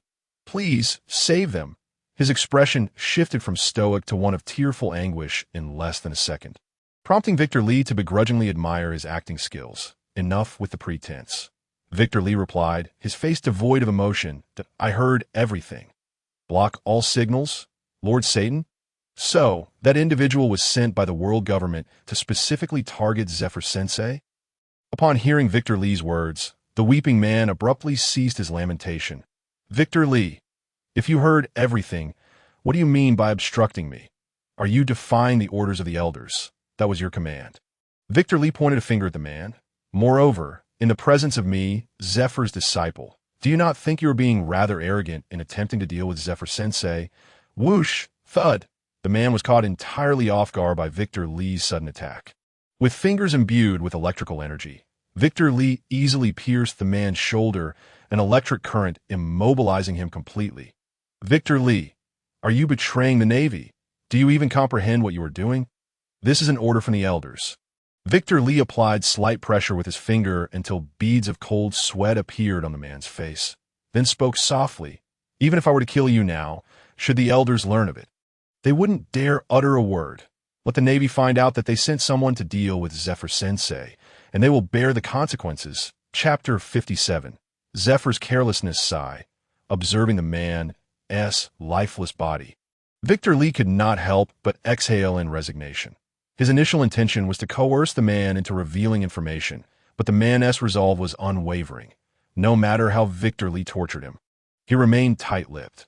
Moreover, seizing an opportunity when Victor Lee was distracted, the man had bitten down on the poison concealed within his teeth. Such decisiveness could only be expected from those tools brainwashed by the world government from a young age. Victor Lee soared into the sky, witnessing the warship returning, and hurriedly flew towards it. Whoosh! Ein and Binz gaped in astonishment at the sight of the golden eagle flapping its wings in the air. Federer was inside the cabin, directing the warship, when suddenly he felt a jolt, causing the vessel to come to an abrupt halt.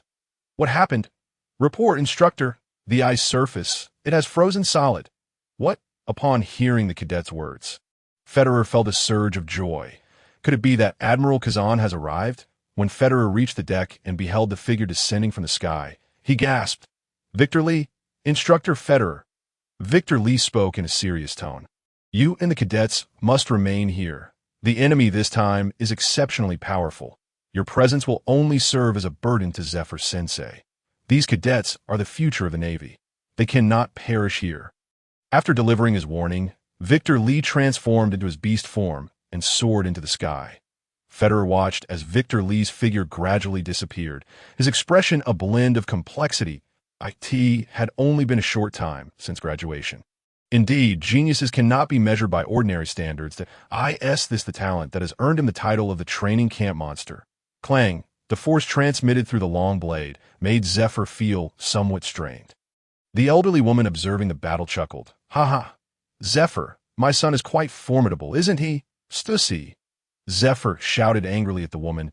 What exactly do you intend to do? How dare you initiate an attack against the Navy? Call me Miss Bakine. The woman, Bakine, slammed her cane against the ground, scolding. My experimental base was damaged by the world government. They're trying to capture us. We barely managed to escape.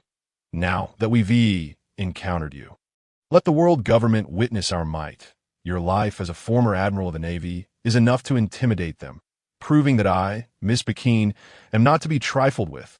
Weevil, my dear son, kill him. All right, mother. Understood, mother, upon hearing the command from Bakine.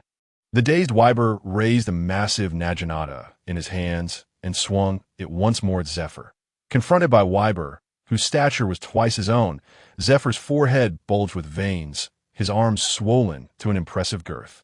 Fists infused with the potent aura of hockey, he delivered a powerful blow against the descending blade. Clang! As soon as his feet touched the ground, Zephyr exerted force through his legs, leaping high to strike Wyber's face. Enough with the jesting. Do you truly believe I am made of clay? Boom!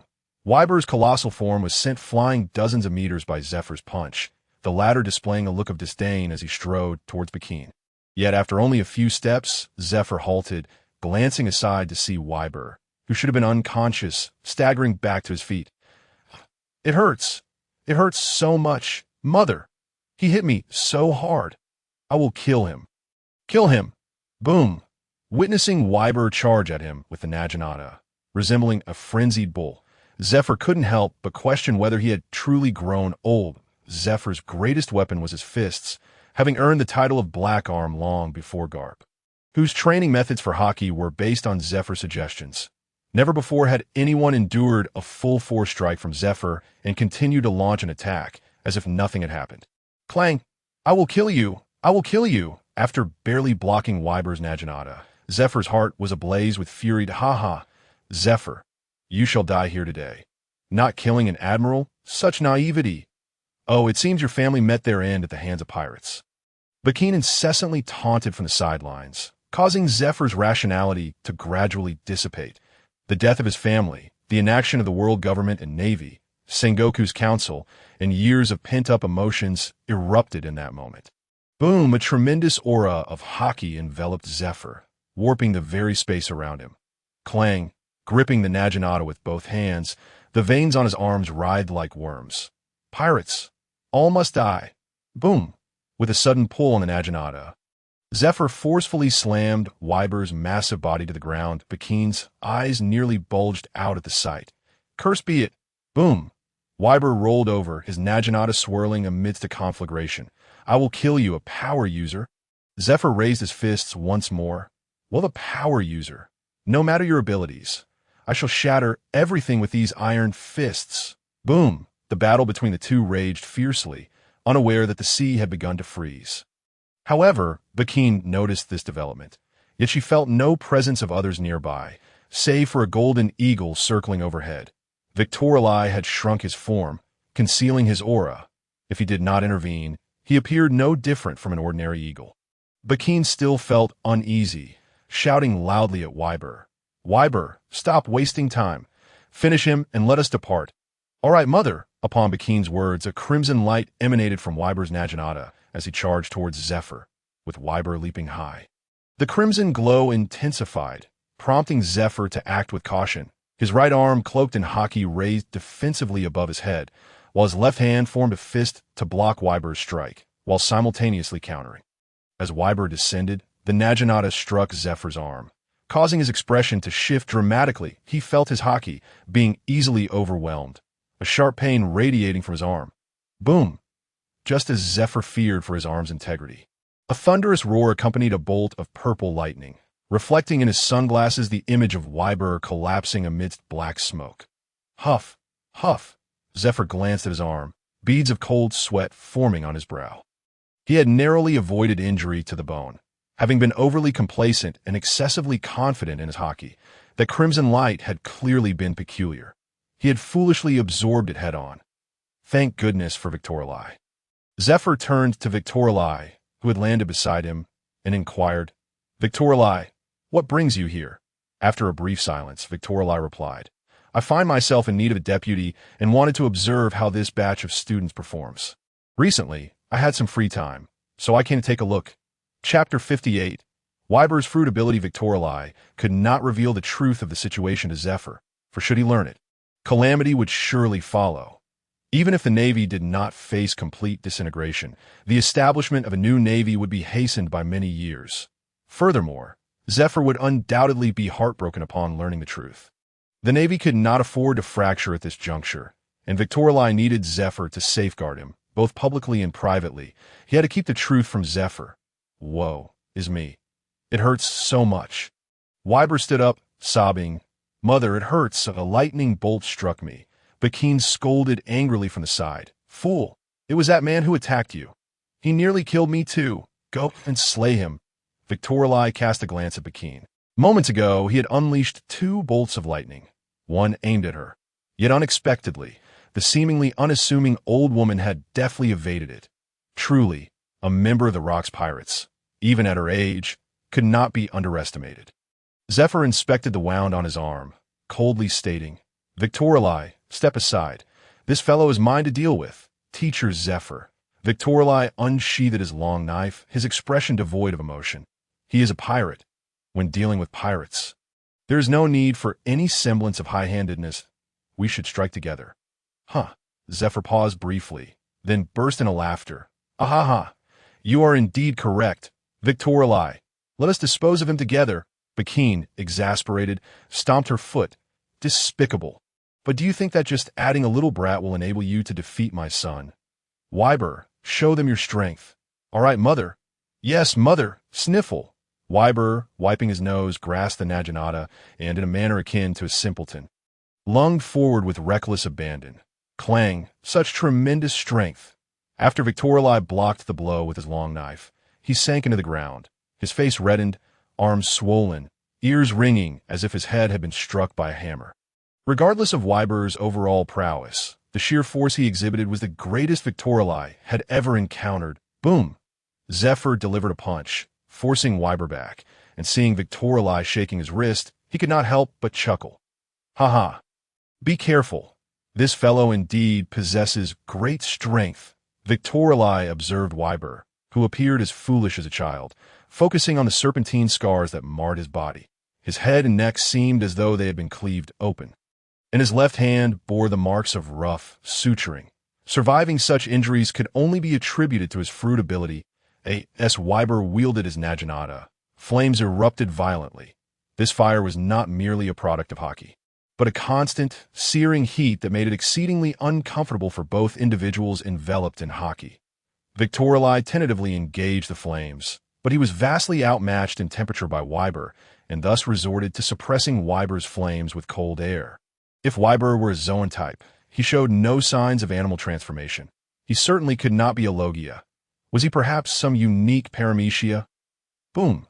Under the combined assault of Zephyr and Victor, Wyber faced relentless attacks. However, Victor noticed that Wyber, in his attempts to evade, would often recklessly confront Zephyr's fists, striving to block the strikes aimed at his long blade. Zephyr, known as the Black Arm, had delivered countless blows that Wyber remarkably endured without a scratch, while he seemed more vulnerable to the less destructive strikes of the long sword. This peculiar behavior certainly raised suspicions. Zephyr caught on to this anomaly and exchanged a glance with Victor before they charged toward Wyber. One in front of the other, Victor leapt into the air, bringing his blade down upon Wyber, who crossed his large Naginata defensively. The clash resonated, forcing Victor to land back on the ground from the recoil. At that moment, Zephyr swung his fist, leaping towards Wyber, who anticipated an attack directed at his body. Instead, Zephyr aimed a punch at the long blade that Wyber held across his chest. The unexpected target of Zephyr's assault left Wyber utterly unprepared. His weapon was knocked from his grasp, soaring into the sky. Just then, Victor leapt again, tiny blades of wind coalescing around his long sword, targeting Wyber's neck with a swift, decisive swing. The blade sliced through, and with a resounding thud, Wyber's head was severed, his headless body swaying briefly before collapsing to the ground. It was only then that Wyber's long blade fell beside his lifeless form. Strangely, there was no blood. Despite losing his head to Victor's strike, not a single drop spilled forth. Yet through their observation, both Zephyr and Victor had confirmed Wyber's complete demise. Even his heart had ceased to beat. This left them both perplexed. Recalling the identity of Vegapunk, who specialized in cloning technology, Victor began to suspect that Wyber might be a clone of Whitebeard. However, clones should bleed, shouldn't they? Victor glanced at Vegapunk, who, to his surprise, showed no sign of distress at the death of his son. Instead, Vegapunk's expression was devoid of sorrow, instantly raising Victor's wariness. Stussy, Zephyr addressed Vegapunk gravely. Are you prepared to surrender, or shall I be compelled to apprehend you? Call me Miss Vegapunk, she retorted with a scowl. Honestly, Zephyr, it seems you are truly getting old. Have you already forgotten what was just said? Before Zephyr could respond, Vegapunk forcefully struck her cane against the ground. Hey, Wyber, my foolish son. How long will you lie there? Get up and leave at once. These two were proving to be quite troublesome. If we don't leave soon, the Navy reinforcements will arrive. What? The moment her words fell, both Victor and Zephyr felt an intense burning sensation. Victor flapped his wings, seizing Zephyr and flying aside. Boom! Just as they moved, the ground erupted in flames that Wyber's headless corpse rose, clutching his long sword, and slowly stood upright. His eyes opened, and he uttered, Mom, it hurts so much. You fool! Vegapunk leapt beside Wyber and kicked him several times, then perched on his shoulder. Hurry up and leave. Stop wasting time. Yes, Mom. Boom! To Zephyr and Victor's astonishment, a pair of wings made of flames materialized behind Wyber, gradually solidifying. The resplendent red feathers emitted a dazzling radiance, extending to several meters in length. In an instant, Wyber soared into the sky, vanishing from their sight in the blink of an eye. Victor and Zephyr were momentarily taken aback by this bizarre spectacle. Moreover, Wyber's speed was on par with Victor's, dispelling any thoughts of pursuit. Zephyr-sensei, did you see those wings? That is undoubtedly the ability of a mythical Zoan. Zephyr-sensei, do you know which mythical Zoan devil fruit grants the power of resurrection? After a moment of contemplation, Zephyr shook his head. The abilities of devil fruits are diverse and peculiar, and not all are documented in the encyclopedia. Although the encyclopedia claims to record all devil fruit abilities, such certainty is not absolute. Victor nodded, choosing to remain silent, though an answer had already formed in his mind. Those wings were undeniably that of a phoenix, which possesses the ability of resurrection. The reason Weibel could not fight in his beast form might stem from his own limitations. Unable to fully harness the fruit's powers, or perhaps he was indeed a clone of Whitebeard, with his genetic makeup unable to support a complete transformation. Yet his abilities were, without a doubt, that of a phoenix. Chapter 59. The Guilty Carp. After Victor thawed the sea surface, Fedler piloted the warship over shortly thereafter. Concurrently, another warship appeared on the horizon, evidently summoned by Fedler, having just dispatched a member of an unknown CP.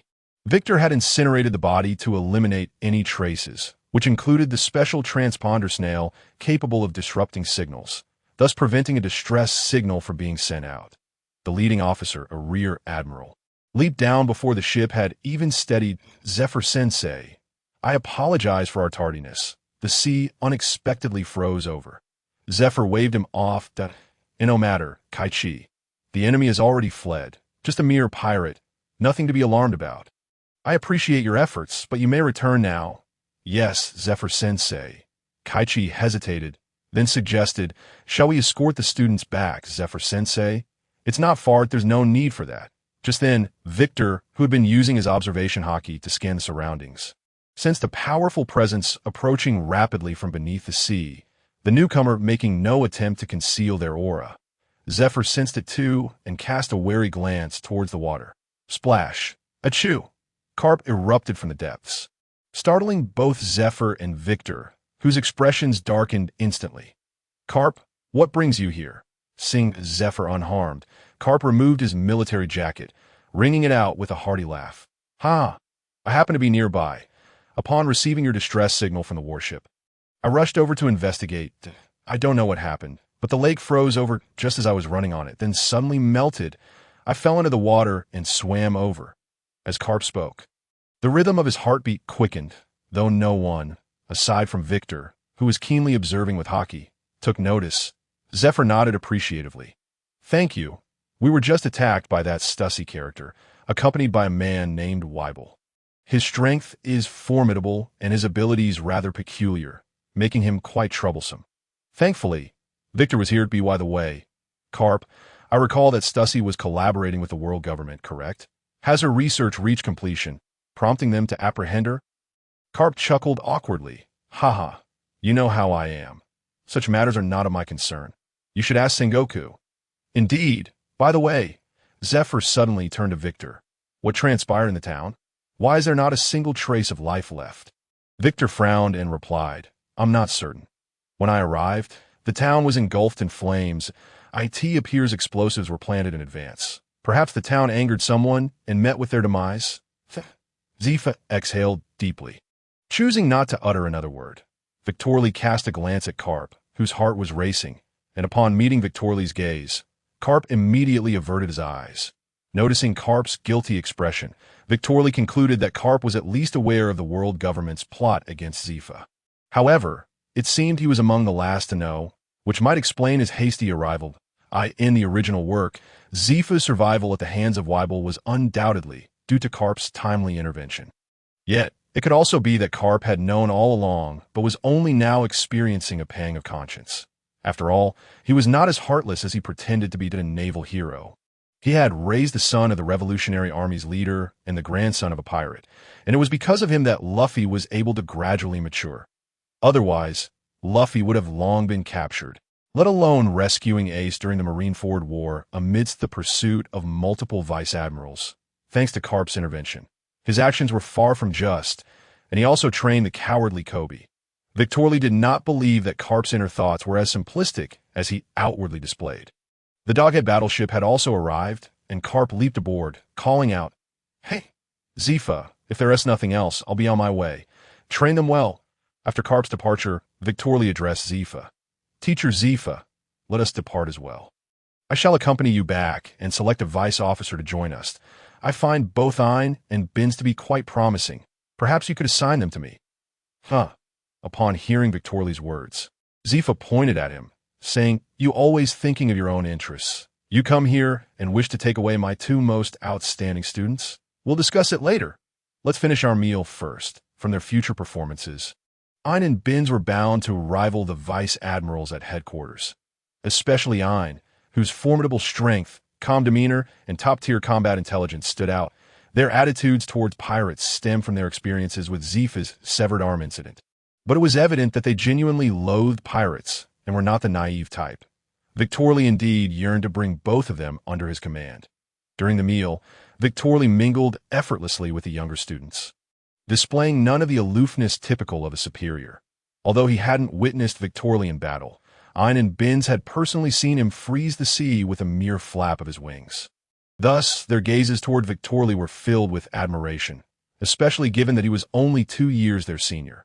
When they learned that Victorly intended to invite them to the Tatat base, their delight was palpable. Other students also envied them, as Victorly was the most radiant star of the new generation of the Navy. Over the past 2 years, Victorly had graced the pages of the World Economic Journal numerous times, and countless tabloids from other nations had reported on him. Once they had finished their meal, and while the students tidied up, Victorly stepped aside to retrieve a din-din mushi. Moments later, the connection was established, and Victorly whispered, Listen, there's an old woman named Miss Bakeen, accompanied by a fellow named Weibel, currently in the paradise of the Grand Line. This Bakeen is one of the world's foremost scientists in cloning technology. We must find a way to win her over. She has recently had a falling out with the world government and is exceedingly greedy. However, be cautious. Her son Weibel possesses formidable strength and can resurrect even after decapitation. You are currently no match for him. The woman Bakeen is also quite powerful. Should negotiations falter, you may need to employ some tactics. If an agreement is reached, secure a location for them, ensuring Bakeen can focus on her research in a cloning technology. I will provide you with the hair or blood of strong individuals in the future. Chapter 60. The rhinoceros beetle fruit Russell has set sail and has gathered several capable subordinates, including the 2 underlings of Taizolo from the original story, Bakala, a user of the lucky fruit, and Mr. Tanaka, a user of the puncture fruit. The wealth-generating ability of the gold fruit is indeed unparalleled. However, with the fluctuations in gold prices, Russell has amassed a considerable fortune of gold and berries. Compared to Doflamingo, who had just taken over Dressrosa, Russell had established his foothold in the New World months in advance. After occupying a non-ally nation, Russell, with the support of various factions, is rapidly constructing a city of gold. Backed by the Celestial Dragons, Russell has also provided substantial funding to the G1 branch where the Weasel is stationed and successfully infiltrated the underworld. In just half a year, Russell has established a significant presence in both the legal and illegal worlds. Even Doflamingo has actively sought collaboration with him, underscoring the immense power of wealth. Upon returning to Beast Island with the warship, Victorly decided to visit the Dante tribe in the forest. In just 2 to 3 months, the underground villa of the Dante tribe had undergone a remarkable transformation. The space had expanded significantly, and various fruits and plants had begun to sprout. They even had electrical connections installed with mini light bulbs and appliances. The little people were enamored with the din-din mushi, and the 3 screening rooms were always bustling with activity. Moreover, the snacks sent by John had become a favorite, and Victorly noticed that many of the little people had gained considerable weight. Seeing that Victorly had come alone, the little ones were initially delighted, but soon felt a tinge of disappointment, especially Manchuri and Leo, who were particularly fond of Beppo and Yuta. Nevertheless, they warmly welcomed Victorly, even hosting a banquet in his honor. Victorly Rando, do try this drink called cola. It's my absolute favorite. Observing the little fellow named Kaboo, with his round belly and double chin, Victorly couldn't help but suspect that the first otaku of the little people was created by the delectable treats John had brought. What is that? A casual glance revealed a fruit with yellow and black spiral patterns beside Kaboo, instantly brightening Victorly's eyes. The bug fruit, rhinoceros beetle form. No wonder Kaboo seemed familiar. He would soon become one of the little people's power users. The rhinoceros beetle fruit is indeed a powerful fruit, rivaling the mythical zoan types, like the strength fruit. It enhances physical abilities, compensating for any deficiencies in one's innate talent. If consumed by someone with decent potential, it could yield a force capable of becoming a warlord of the sea. With thoughts racing, Victorly suppressed his excitement and asked Kaboo, "Kaboo, may I have that fruit?" "Of course. Do you like this fruit as well?" "I found it while searching in Greenbit." After receiving the fruit and confirming its authenticity, Victorly explained, "This is no ordinary fruit. It's called a devil fruit. Consuming it grants you extraordinary abilities, the so-called special techniques you speak of. For instance, Princess Mangshuri and Leo's special techniques, as well as Bien's transformation into a Hufeng, are likely derived from similar fruits." Observing the astonished expressions of the little people, Victorly chuckled. "Its taste is truly dreadful. I assenti it, Leo?"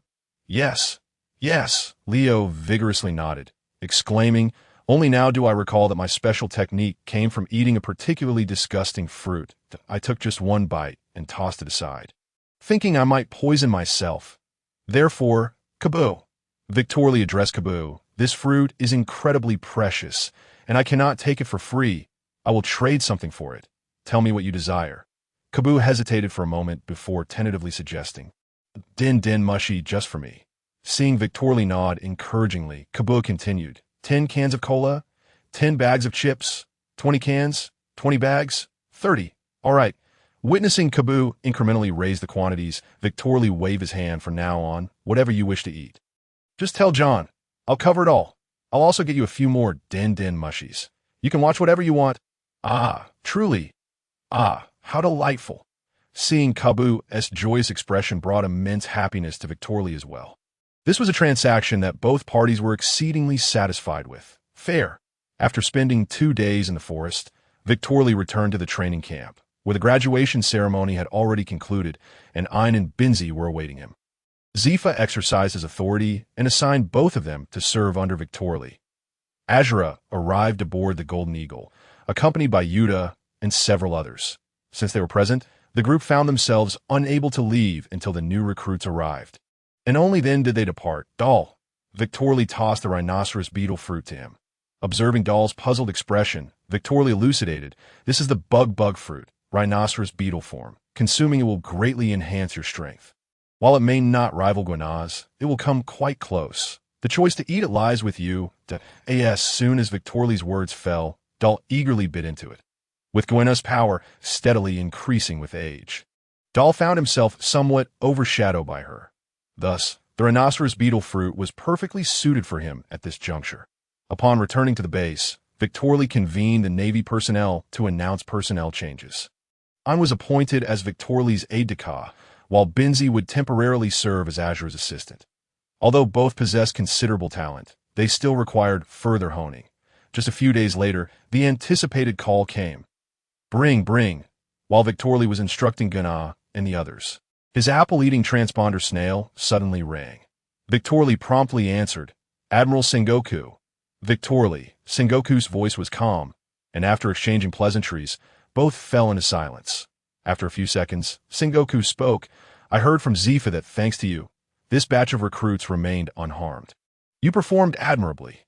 Victorly settled by the window, gazing at the grand word justice emblazoned on the warship, softly replying, "Not at all.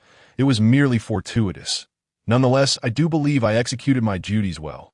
After all, among these hundreds of exceptional recruits, the future admirals of the Navy may very well emerge.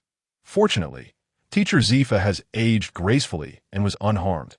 Admiral Sengoku, I trust you won't hold it against me for leaving without taking leave." Sighing deeply, Sengoku regarded the cape hanging on a rack, emblazoned with the symbol of justice, and after a few moments of silence, he remarked, "Such trivial matters pale in comparison to your significant contributions. Victorly, do come to headquarters next month. We will be holding a commendation ceremony, and it is time for a promotion in your rank. As the youngest brigadier general, you will undoubtedly face pressures. I hope you can withstand them." Victorly withdrew his gaze, firmly stating to the transponder snail, "I possess few merits, but my ability to withstand pressure is quite commendable." Chapter 61. The summons of the peace faction, the commendation ceremony at headquarters, is not an annual occurrence. Typically, it is held only when a rear admiral is promoted to vice admiral, and usually involves more than one rear admiral advancing. Victor Lee's promotion from colonel to brigadier general may not be the focal point. Yet, as Sengoku noted, his youthful age, coupled with widespread media coverage, would undoubtedly draw significant attention from the press. Although Victor Lee earned his reputation, it also incited resentment among some traditionalist Navy officers. They viewed Victor Lee as merely a star of the Navy. Backed by Sengoku, with the legacy of Roger's final words, the seas grew increasingly chaotic, especially in the New World where wars erupted incessantly. Victor Lee's emergence enhanced the Navy's image, garnering greater public support. They were concerned that should Victor Lee face a disastrous defeat, it could negatively impact the Navy's reputation. However, Victor Lee remained unfazed, believing that winning the recognition of those traditionalist officers was a simple matter of demonstrating his strength. Avoiding a disastrous defeat was equally simple, by enhancing his abilities. Strength, strength, strength. Indeed, it is all about strength. This time, 3 individuals were promoted from Rear Admiral to Vice Admiral, 5 from Brigadier General to Rear Admiral. And along with Victor Lee, a total of 9 were elevated from Colonel to Brigadier General to AS for the other officers present. They numbered in the dozens, standing on the steps according to their ranks, smiling at the flashes of cameras from reporters. Once the commendation ceremony concluded, reporters promptly flocked to Victor Lee, who stood at the periphery, leaving other officers feeling somewhat awkward. Among the notable figures present was Guillotine, a vice admiral with a crescent-shaped blade atop his head and a long beard, who expressed his displeasure, saying, "This Victor Lee is drawing far too much attention. The reporters are nearly elevating him to the heavens. Once he encounters a significant defeat, the Navy's reputation will surely suffer." Doll Hound, do you not agree? The square-jawed hound, despite being a man, wore lipstick and sported pink-framed glasses. He adjusted his glasses with a dainty gesture and nonchalantly replied, "I find it inconsequential that at least the reports are accurate, albeit somewhat exaggerated. The Navy needs a standard bearer. As for defeat, I trust Admiral Sengoku will prevent such an eventuality." Doll, the only female among the 3 vice admirals, regarded Victor Lee with admiration, saying, "Brigadier General Victor Lee is indeed a disciple of Teacher Zifa. He is the 4th monster to emerge from the training camp, as acknowledged by Teacher Zifa himself, that he is handsome, courteous, and exceptionally talented. Had I been a few years younger, I might have pursued him myself. If we do not create a buzz around such a Navy officer, who else would we? Guillotine, you are only in your 30s. Do not let your actions and thoughts resemble those of antiquated relics. It is rather dull." Hearing that both Hound and Doll did not support his viewpoint, Guillotine scoffed and sternly asserted, "The Navy should adhere to tradition. We are the guardians of justice." "Ah, enough, enough." Doll waved her hand in exasperation, saying, "You truly are dull. Spare us the lectures. I must find a little girl for my clan now. You may continue to linger here." With that, Doll approached Azura, who had just entered the venue. "Hey, Azura." Azura had also been promoted to colonel and accompanied Victor Lee, though she did not participate in the commendation ceremony. Many at headquarters were aware of her relationship with Zifa, making her presence at the ceremony overly conspicuous. Upon spotting Doll, Azura joyfully rushed over. "Sister Doll, long time no see to haha." Azura. After exchanging embraces, Doll scrutinized Azura and remarked, "A few years ago, I visited you. Back then, you barely reached my waist. Now you stand taller than me." Noticing Azura's shoulder insignia, Doll expressed her surprise. "You're already a colonel. Where are you stationed now?" Azura pointed at Victor Lee, saying, "Teacher Zifa instructed me to follow Victor Lee. I am currently at the Tort base that that's so." Doll pondered. Teacher Zifa seems to have a great deal of trust in him. It appears it is not solely due to his talent. After chatting for considerable time, Victor Lee finally concluded his interviews and approached Vice Admiral Doll. Victor Lee Doll, with her arm around Azura's shoulder, smiled and said, "No need for such formality. Azura is my kin, and I will rely on you to care for her. Just call me Sister Doll. Sister Doll." Victor Lee, somewhat apologetic, replied, "I must meet Admiral Sengoku. Shortly, a reporter from the World Economic Journal will conduct a separate interview with me. I apologize for the abruptness. Azura, please assist me in bringing the prepared gift for Sister Doll. Gift? Dor asked curiously. What kind of gift?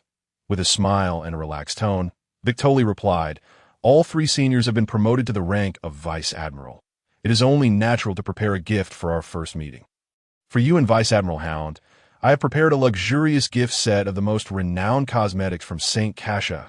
As for Vice Admiral Guillotine, well, fine wine is the appropriate choice. Dor's eyes sparkled with admiration.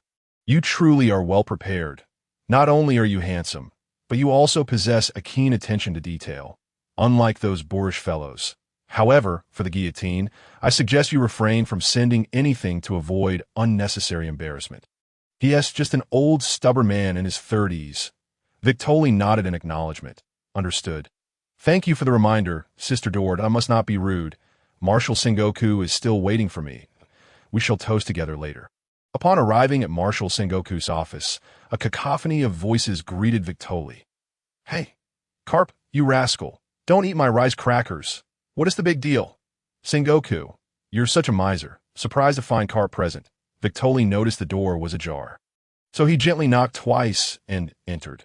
However, as soon as he stepped inside, he froze. Aside from Carp and Sengoku, who were bickering over rice crackers, there was Kazan, wearing an eye patch and reclining on the sofa. And Admiral Crane, who was sipping tea. Had all the key figures of Sengoku's faction gathered? Or rather, should it be referred to as the Peace Faction? Chapter 62. Sengoku's Invitation. Marshal Sengoku, Vice Admiral Carp, Admiral Crane, and Admiral Kazan. Victoli's address to them reflected their standings within the faction. Even if Kazan were to become the fleet admiral in the future, he would always rank behind the other 3. As Victoli entered, Carp and Sengoku immediately ceased their quarrel, and Crane, who had been enjoying his tea with eyes closed, opened them, while Kazan merely shifted his position, seemingly indifferent. Their reaction suggested that Carp and Crane were likely aware of the Zephyr incident. While Kazan appeared to be in the dark, "Oh, Victoli, you've arrived." Sengoku gestured to the chair opposite Crane. "Please have a seat and sample the freshly brewed tea." Certainly, Victoli, undeterred, sat down, picked up the steaming cup Sengoku had just poured, and took a sip. Indeed, it is delightful, refreshing, subtle, and a touch too hot. Setting the cup down, he looked at Sengoku with an apologetic expression. "I'm sorry, Marshal Sengoku. I can't discern the nuances of tea. At my age, my preferences lean more towards alcohol or soft drinks." Hearing Victoli's words, Carp couldn't help but burst into laughter, and even the seemingly napping Kazan shifted positions. That was my oversight," Sengoku replied stoically. "Victoli, you are quite impressive. Zephyr mentioned you as the future of the Navy. What are your thoughts on that?" Victoli chuckled. "The future of the Navy?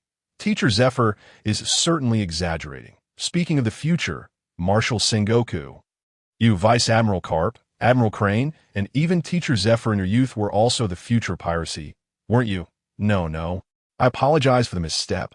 I meant to say the future of the Navy. The future belongs to you. Then it becomes ours, but ultimately, it will transition to an even younger generation. Upon hearing Victoli's vague response, Sengoku sat back in his chair, reflecting. Since Roger's demise, his final words have thrown the seas into turmoil. The Navy faces mounting pressure. In just a few years, our numbers have increased by 1/3 compared to before. Yet despite this, we possess enough strength to maintain order over these waters. It is the most chaotic of times. With countless Navy personnel sacrificing their lives daily, pirates are emerging incessantly across the 4 seas, and those formidable pirates in the New World are battling fiercely for territory. Victoli, the Navy needs talented individuals like yourself. This will significantly alleviate the strain on our forces. Indeed, Victoli nodded, suddenly bursting into laughter. Seeing your puzzled expression, Marshal Sengoku, I must apologize that I merely recalled some amusing events. You see, the world government truly lacks thoroughness. Roger was captured, yet he still had the opportunity to utter some nonsensical final words, causing such disorder at sea. If they had merely silenced him or executed him outright, there wouldn't be an era of great pirates. Would you agree, Marshal Sengoku, Admiral Crane? Noticing Sengoku and Crane's silence, Victoli inwardly scoffed. There were countless ways to silence a terminally ill Roger who had surrendered. Why did he only die after speaking his last words? Victoli firmly believed that the Navy had a hand in this. Perhaps this was a mutual agreement, with Roger aiming for a hopeful emergence, while Sengoku sought to enhance the Navy's influence, with both sides sharing a common adversary in the world government. After a moment of silence, Sengoku, with a grave expression, remarked, "Victoli, you are quite astute. No, I should say you are exceptionally clever. The Navy exists to uphold justice, but you and I both understand that justice is not always absolute. For instance, those noblemen of the kingdoms, the world aristocrats. Excessive purity in darkness can suppress the light. The Navy initially served merely as an ordinary military institution under the world government. Even now, it remains largely the same. It appears vast, yet in reality. Thus, the Navy requires time to amass its strength. This. Victoli furrowed his brow and withdrew a cigar from his pocket, lighting it gently. Observing this, Sengoku slid the ashtray from the table closer. The world government controls the entire world, and for them, balance is essential. The same holds true for us in the Navy. In the New World, countless battles have erupted over the title of the Four Emperors, and 3 have already emerged. Edward Newgate, known as Whitebeard, Charlotte Linlin, known as Big Mom, and Kaido of the Beasts. The competition for the 4th Emperor is even fiercer, but surely a conclusion will be reached in a few years. Sengoku paused before continuing. You should also be able to deduce that the so-called 4 Emperors are a deliberate message released by the world government to incite conflict among those pirates. After all, the New World is the domain of those great pirates, and our Navy's strength remains feeble. This is a tacit understanding between the world government and those formidable pirates. Keeping the New World embroiled in unending warfare is preferable to allowing a few emperors to jointly manage the seas, thus simplifying matters for both sides. Our Navy's primary strength can be focused on the 4 seas and the initial segments of the Grand Line, while the New World is left to the pirates. Though under our surveillance, the emergence of the 7 warlords was also intended to restrain those pirates, letting them hold each other in check, thereby minimizing our Navy's losses. Currently, everything is proceeding according to the plans devised by the world government and our Navy. Once the last emperor emerges, the seas will enter a delicate balance. This will ultimately benefit both the Navy and the ordinary citizens. Thus, Sengoku fixed his gaze upon Victoli, speaking each word with intent. What the Navy needs now is not an unwavering hatred of evil. What we require are individuals who understand forbearance and compromise, guardians of peace. Victoli, do you grasp my meaning? Under Sengoku's unwavering gaze. Victoli extinguished his cigar and, maintaining a stoic expression, responded, I understand that those who achieve greatness do not sweat the small stuff. I also recognize that personal interests will always be eclipsed by the collective good. Balance is eternally the theme of this world. However, the so-called patience and concession do have their limits. Think General of the Warring States. One may compromise on justice, but let us not forget that the pristine concept of justice is inscribed with the blood of countless naval soldiers. If one compromises too much, can there still be anything left to protect?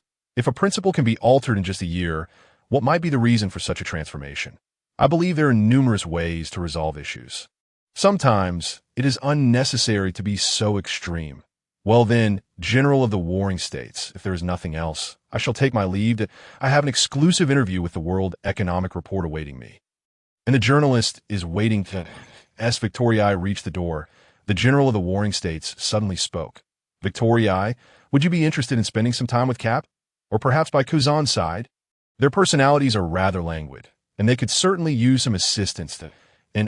Victoriae paused and replied softly. In comparison, I still prefer to work with you, or perhaps with Teacher Zephyr.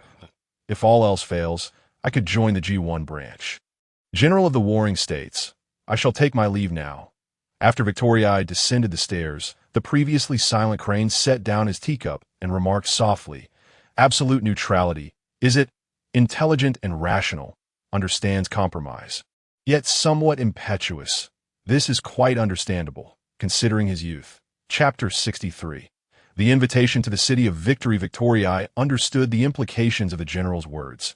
Joining them would mean rising to the position of admiral in the Navy after Kazan. Unfortunately, not only did Victorii dislike their ideology, but even if he were joined, he would prefer to align with the radicals. Not to mention, Kazan never did become the admiral, regardless of the reasons behind it. On board the warship, in Victorii's quarters, after conducting a detailed interview of over 10,000 words with him, Mikeir fell into a deep slumber.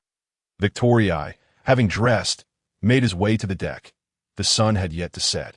Endor and Azura were lounging in deck chairs, enjoying fruit while leisurely watching a performance broadcast by the transponder snail. Upon seeing the two, Victorii was somewhat surprised. "When did you arrive? Isn't the headquarters hosting an event?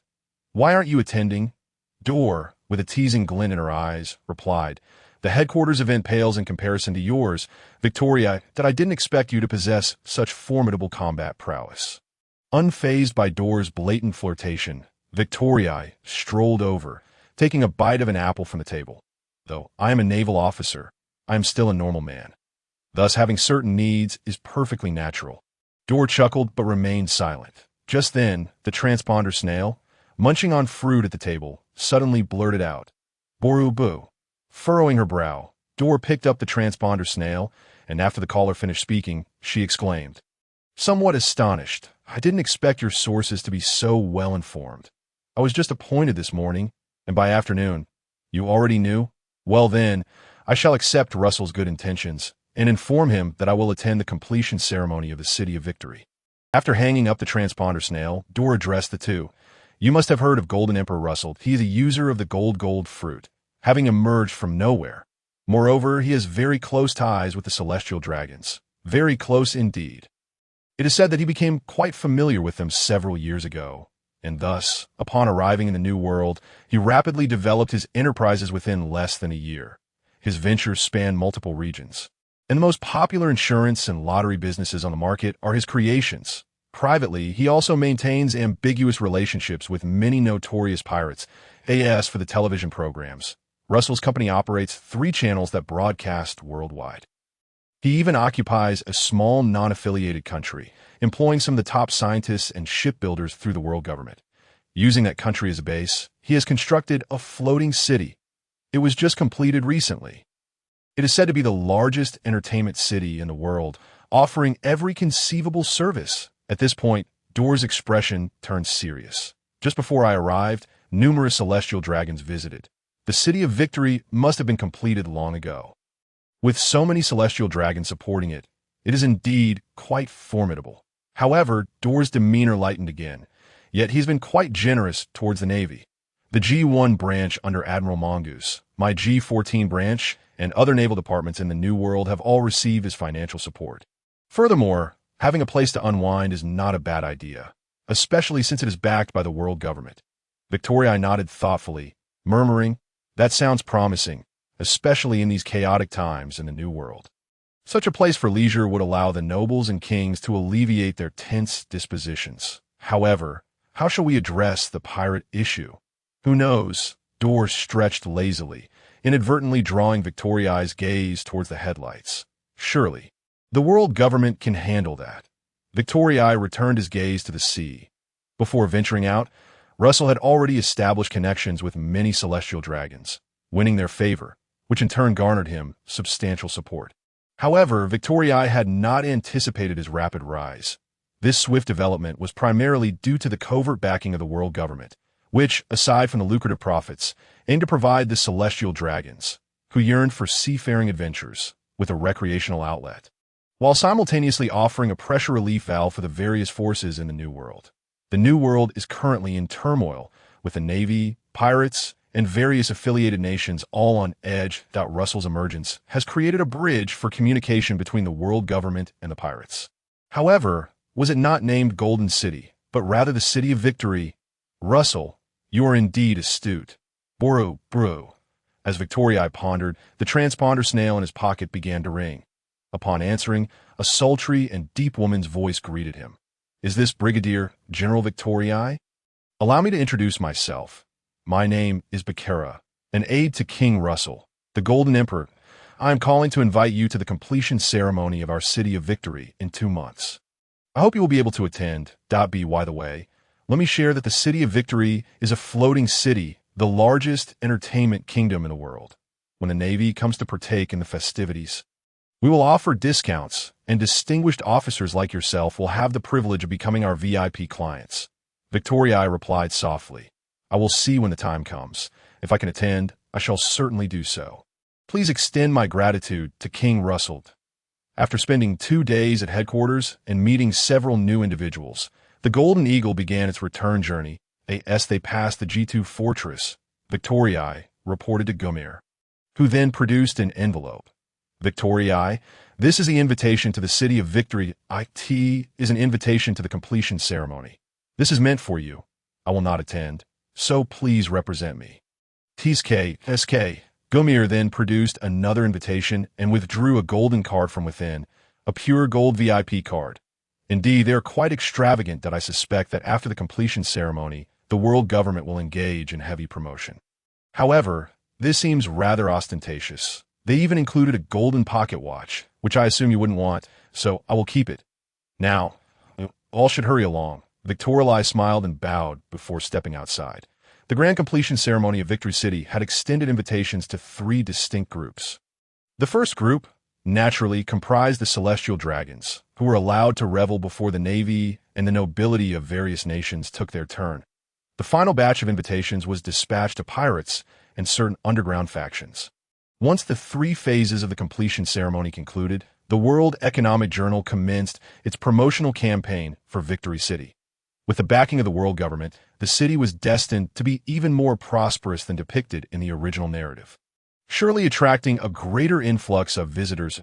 Victorii's suggestion. While the primary enterprises of Victory City remained centered around gambling and the adult industry, a plethora of legitimate businesses flourished as well, such as karaoke and gaming establishments. After all, it was a place meant for leisure and relaxation. Not everyone was inclined to partake in gambling or combat. As for the dealings with pirates and the underworld, Victorii refrained from offering Russell any counsel. Just as Victorii had previously stated, Russell was a seed he had sown in darkness, requiring solitude to germinate if he could not even manage such affairs. What right did it have to be called a seed? Chapter 64. The astonishing Victory City inside the office of the Marine headquarters. Admiral Sengoku furrowed his brow as he held an invitation. Victory City, have you received an invitation as well? He inquired. Jiuan nodded in response. Indeed, not just US.IT is said that all officers of the rank of Rear Admiral and above have received invitations. Some brigadiers have been invited too. Nearby, Kaji, who was smoking, remarked with envy, a VIP card made of pure gold. Now that's quite lavish. The total value of these VIP cards must be at least several billion berries. Not to mention the gold watches. Ah, how wonderful it is to be wealthy. Sengoku frowned and passed the invitation over, stating, since both of you wish to attend, then go ahead. It would be prudent to ascertain what the situation is there. After all, with the world government support, a significant number of Marines should be attending. The 5 elders have already conferred with me. Victory City is of utmost importance. Soon, the world government will announce that Victory City will become a member nation, and it shall be an absolute sanctuary that even the world government cannot intrude upon. An absolute sanctuary? Observing the puzzled expressions of Jiuan and Kaji, Sengoku nodded and continued, Indeed, an absolute sanctuary. In that place, no one is permitted to take action, be they Marines or pirates. Even if you encounter a bounty criminal, you must refrain from intervening. This applies equally to CP0. No faction is allowed to act within the confines of that city. It is an entertainment city, an absolutely neutral kingdom.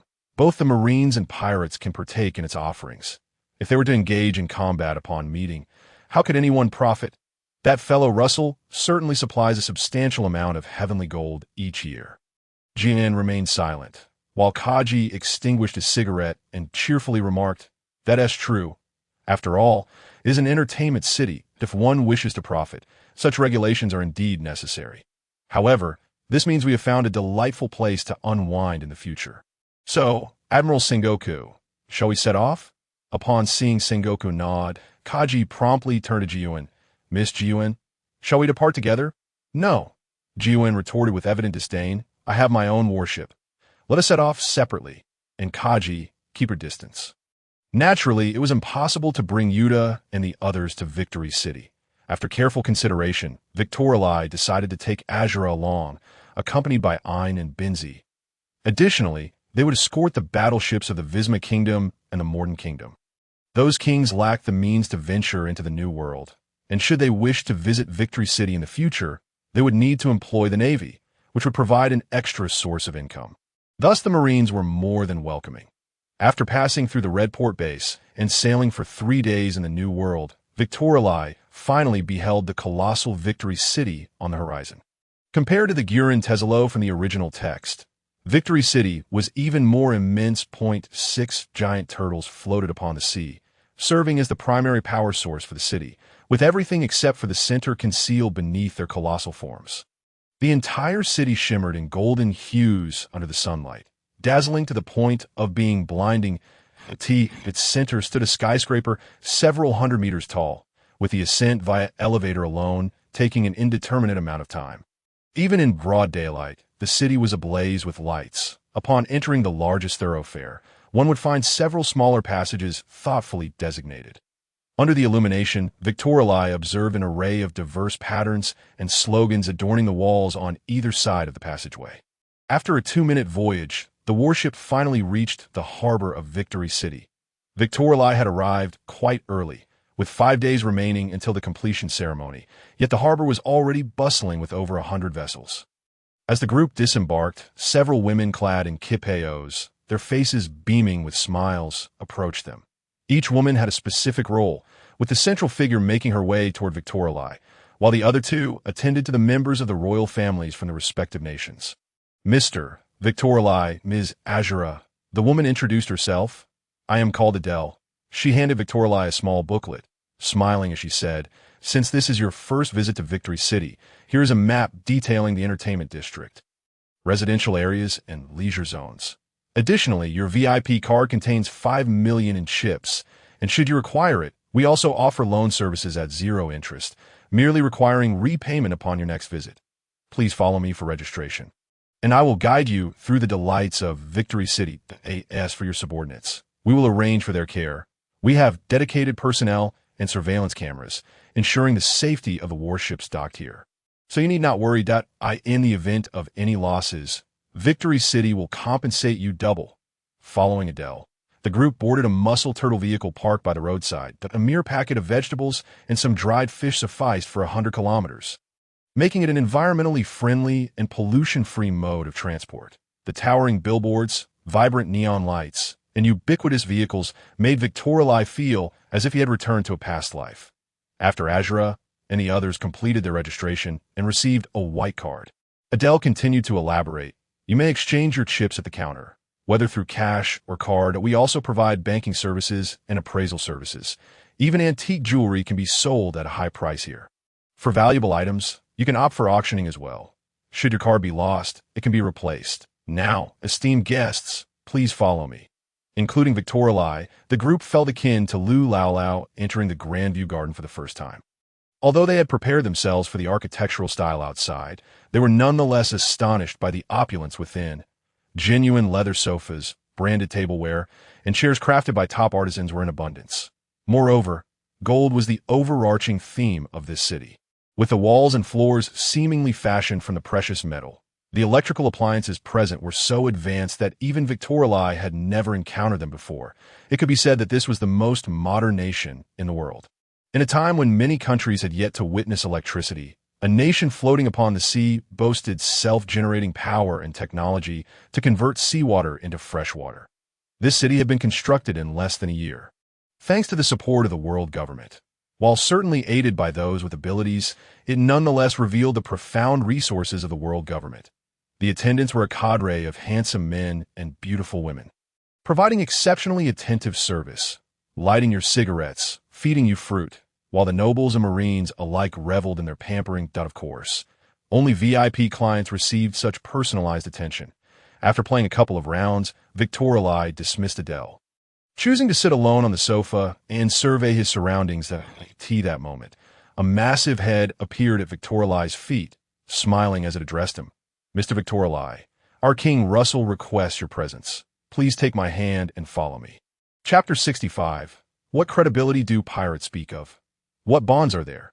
Though it felt rather unfamiliar to shake hands with a man, the ability of the prowess fruit certainly proved to be a swifter means of ascending to the upper echelons than taking the elevator. From the ocean's surface, this towering edifice appeared somewhat slender, yet was remarkably spacious within. The uppermost several dozen floors were exclusively designated for the celestial dragons.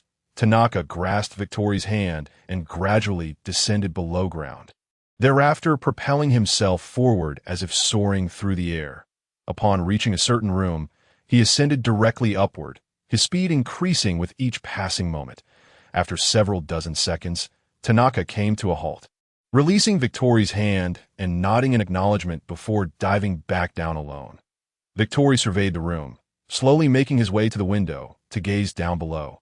Naval vessels were en route, and the island's lush forest sprawled below him. Master, noticing Victori's silence, Russell stood respectfully to the side, waiting in quiet anticipation. After a considerable pause, Victori finally spoke. Russell, the power of wealth and authority is truly beyond imagination. In less than a year, such a city has risen. It is nothing short of a miracle. Victori settled onto the sofa in the inner room, prompting Russell to promptly produce a cigar and ignite it with a lighter.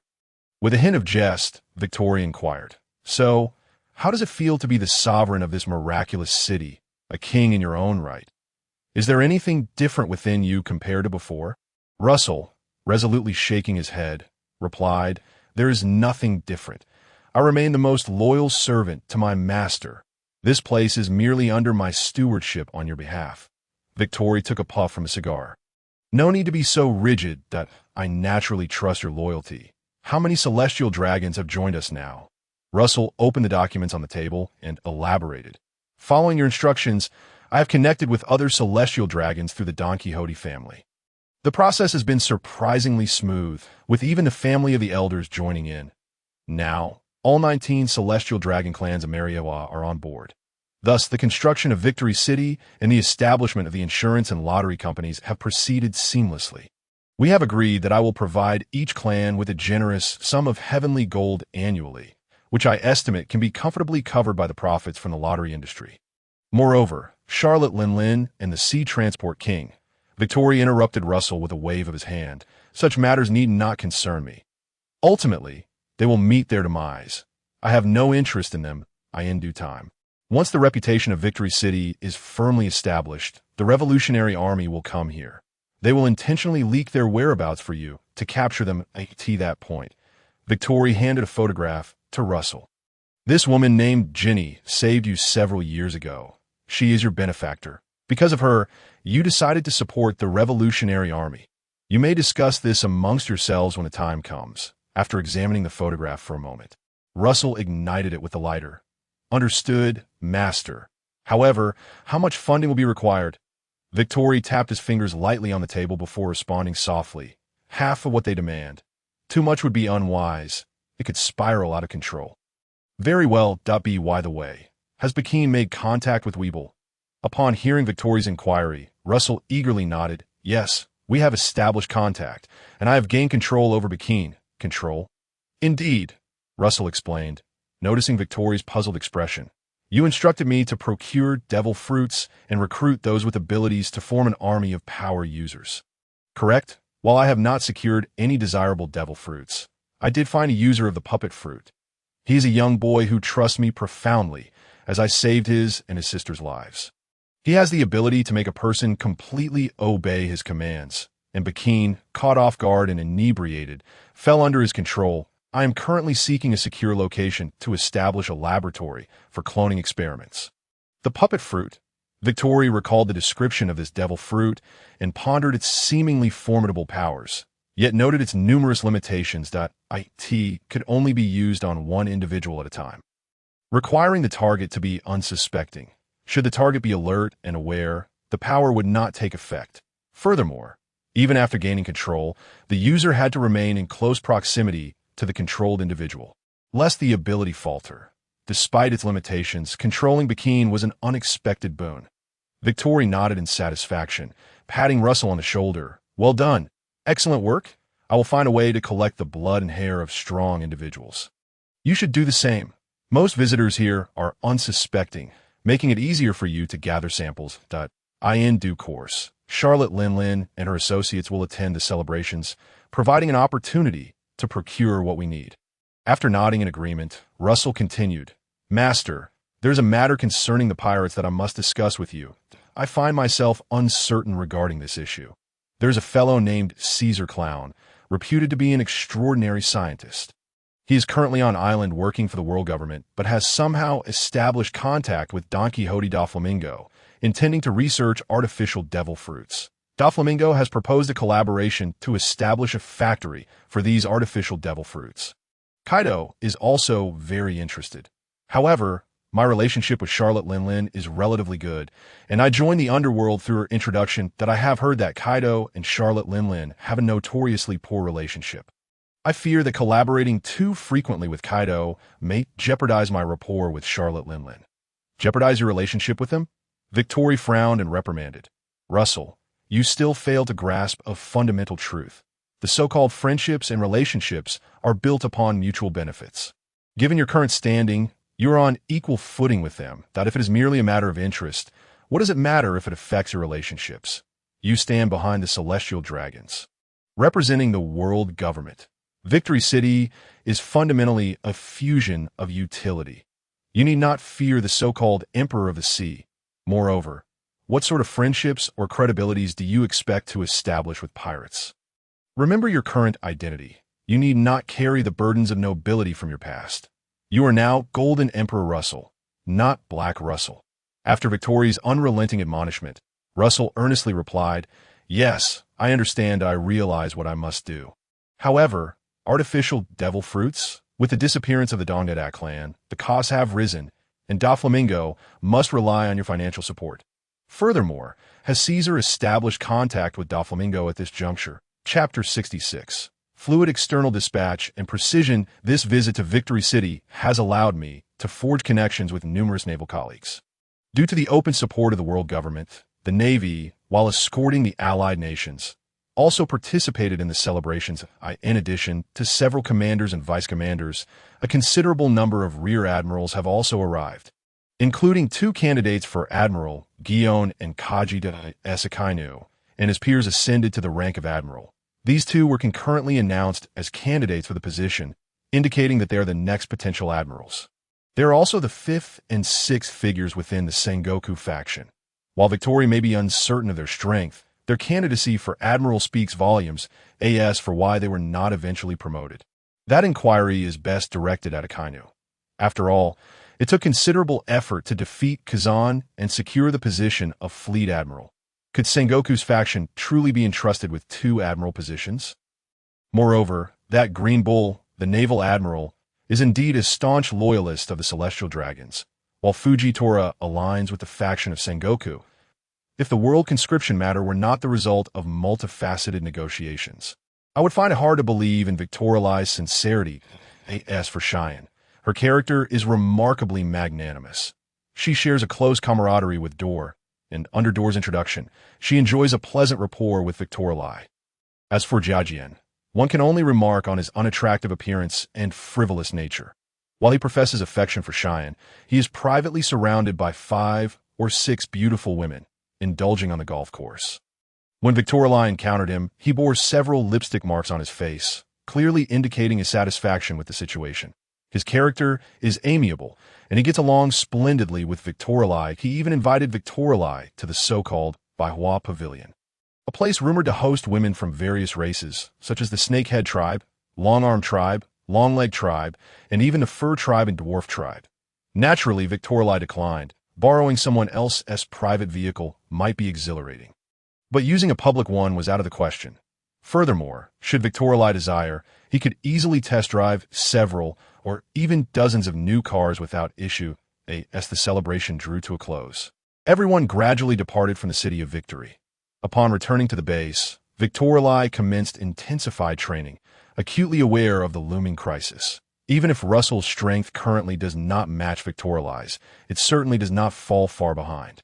The emergence of Xian and Jiajian made Victor Lai realize that his aspiration to become an admiral would require surmounting more than just a single formidable obstacle. Boom! In terms of the quantity and intensity of his armament hockey, awakening flowing Sakura is currently sufficient. Thus, Victor Lai naturally prioritized the training of his armament hockey. Although anyone can learn and cultivate armament hockey, the majority of individuals remain at the hardening stage throughout their lives. Mastering a technique like flowing Sakura requires innate talent, and further internal destruction is obstructed for 99% of experts. Victor Lai's talent is, of course, top tier. He was able to enhance the power of his slashes through hockey and grasped flowing Sakura in merely a week. Whoosh! The armament hockey surged forth alongside his slash, cleaving the distant sea to a depth of several hundred meters, resembling two waterfalls that only gradually converged after several seconds. The naval officers stationed atop the high-rise stood agape at such a spectacular sight. Ding! Congratulations, host! You have mastered flowing external release. The mechanical voice from the system startled Victor Lai. Flowing external release? How apt, as flowing Sakura is the term used in Wano country, while flowing external release is the designation most commonly used to refer to this stage of hockey. Mastering this technique allows hockey to flow around the body, making its application more agile, and it can also be unleashed externally to attack enemies, emitting shockwave-like assaults. Victor Lai trained on Tatat Island, accompanied by Azura and Anguna, among others, upon seeing dozens of large fish floating belly-up on the sea surface. Beppo excitedly leapt in. Azura and the others gazed at Victor Lai in astonishment. Such immense power indicated that Victor Lai's strength had advanced yet again, which left Azura feeling somewhat disheartened as the gap between her and Victor Lai widened. However, Azura soon rallied herself, recognizing that the stronger Victor Lai became, the more she must strive to catch up.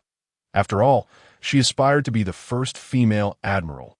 In contrast to the astonishment expressed by Yuta and the others, Dor and Guna, while impressed by Victor Lai, immediately returned to their training. Ein and Binzi did the same. Victor Lai, meanwhile, returned to the base for some much-needed rest. He had been utterly exhausted during this period. Humans are not machines. Enduring high-intensity training continuously can strain the body and weigh heavily on the mind. That a balance of relaxation and exertion is essential. As for methods of relaxation, although there are female soldiers at the base who are quite attractive and admire Victor Lai, he has never pursued them. Colleagues should remain just that. Mixing in other relationships can dilute the purity of their interactions. Thus, fishing became the remaining option. Utilizing his observation hockey to sense the presence of fish beneath the waves, Victor Lai sought out a bountiful school of fish and cast his line. Victor Lai kept his observation hockey active while at the base. From initially managing to maintain it for only a few minutes before suffering excruciating headaches, he had progressed to sustaining it for most of the day without issue. The hardships of this arduous training were known only to Victor Lai himself.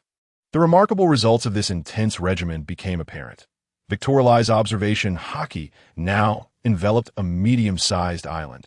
Fishing with it felt akin to cheating, as long as the bait was not overly unappealing.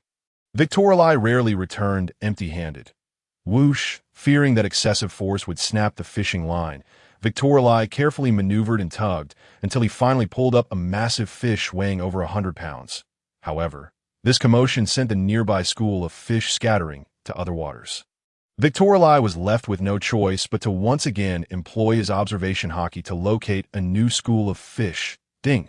Following the crisp sound, the system's mechanical voice resonated once more. Congratulations, host! You have mastered precision. Precision, when utilizing observation hockey to observe targets, allows one to roughly assess their strength. Precision? Victor Lai tentatively employed his observation hockey to sense the auras of others within the base, and soon detected a subtle difference. Previously, when perceiving others using observation hockey, he could only rely on his own estimations of their strength. However, now, he could sense something distinctly different through the rhythm of their heartbeats, the flow of their blood, and the frequency of their breathing. That if one were to describe it, it was akin to perceiving the deep-seated power within their bodies and deducing the destruction they could cause. This level of perception was markedly more nuanced than before. Victor Lai's assessment of this newfound ability was rather mediocre.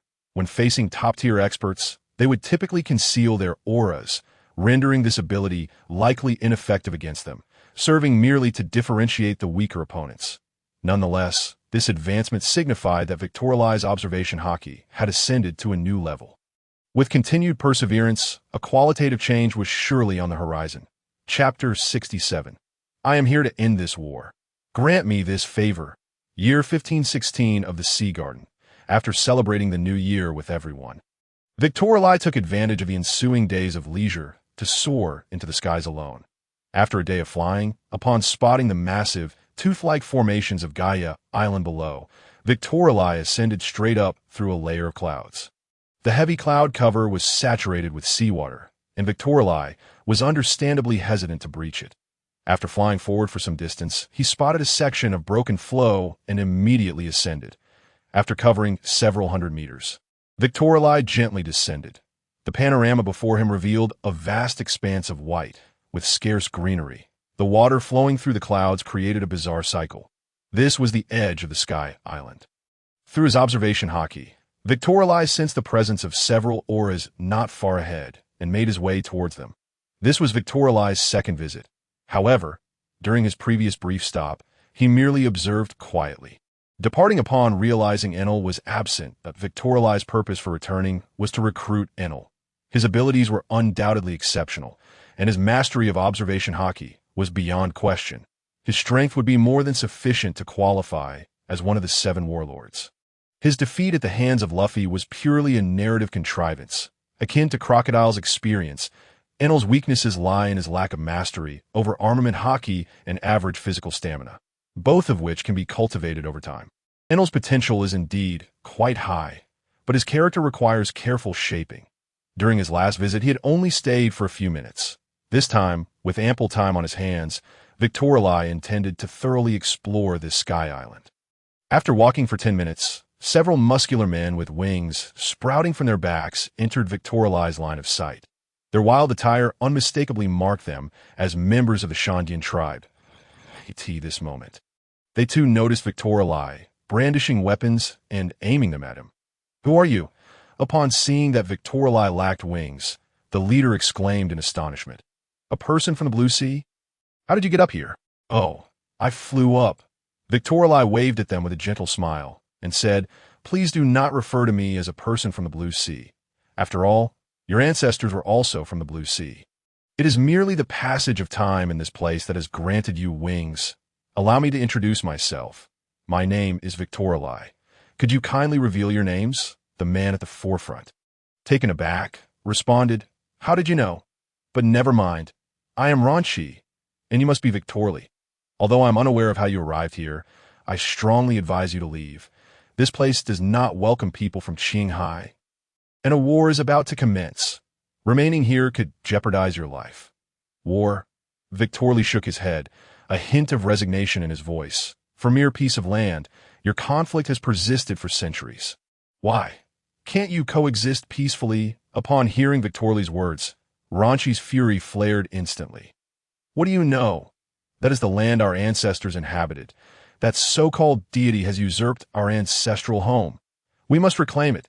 Suddenly, a somber horn echoed, and Ranchi glared menacingly at Victorli.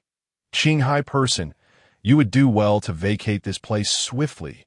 Otherwise, you may find it impossible to leave later." Following this, several individuals hastily retreated, leaving Victorli feeling somewhat exasperated as he observed their departing figures. Despite Ranchi's harsh demeanor, he was in truth a decent individual. This straightforwardness is characteristic of most of the Sandia people, who are genuine and unpretentious, unlike the indigenous inhabitants of Angel Island, who are not ill-natured. Victorli genuinely wished to mend the rift between the two factions. Some members of the Sandia tribe possess remarkable talents, and this could serve as a potential base. However, the two sides have fought for that half of an island for centuries, resulting in countless casualties. Typically, it would be impossible to resolve such deep-seated animosity. "Well, let's take it one step at a time," Victorli thought, transforming into a golden eagle and soaring towards the divine island of Appiato. Nearly 1,000 Sandia warriors were advancing toward Appiato. Upon reaching the island's edge, Victorli spotted the current deity of the Sky Island. Gonfor, who was preparing with 1,000 warriors, his expression grave that Gonfor held a deep affection for the inhabitants of the Sky Island. Given his disposition, he would likely agree to share Appiato with the Sandia tribe if possible, but the animosity between the two groups runs far too deep. The Sandia people are notably more volatile, and Gonfor would undoubtedly be apprehensive. Nevertheless, it was worth attempting as the Sandia gathered and charged toward Appiato, victoriously, circling in the sky, suddenly enlarged rapidly. What is that divine eagle?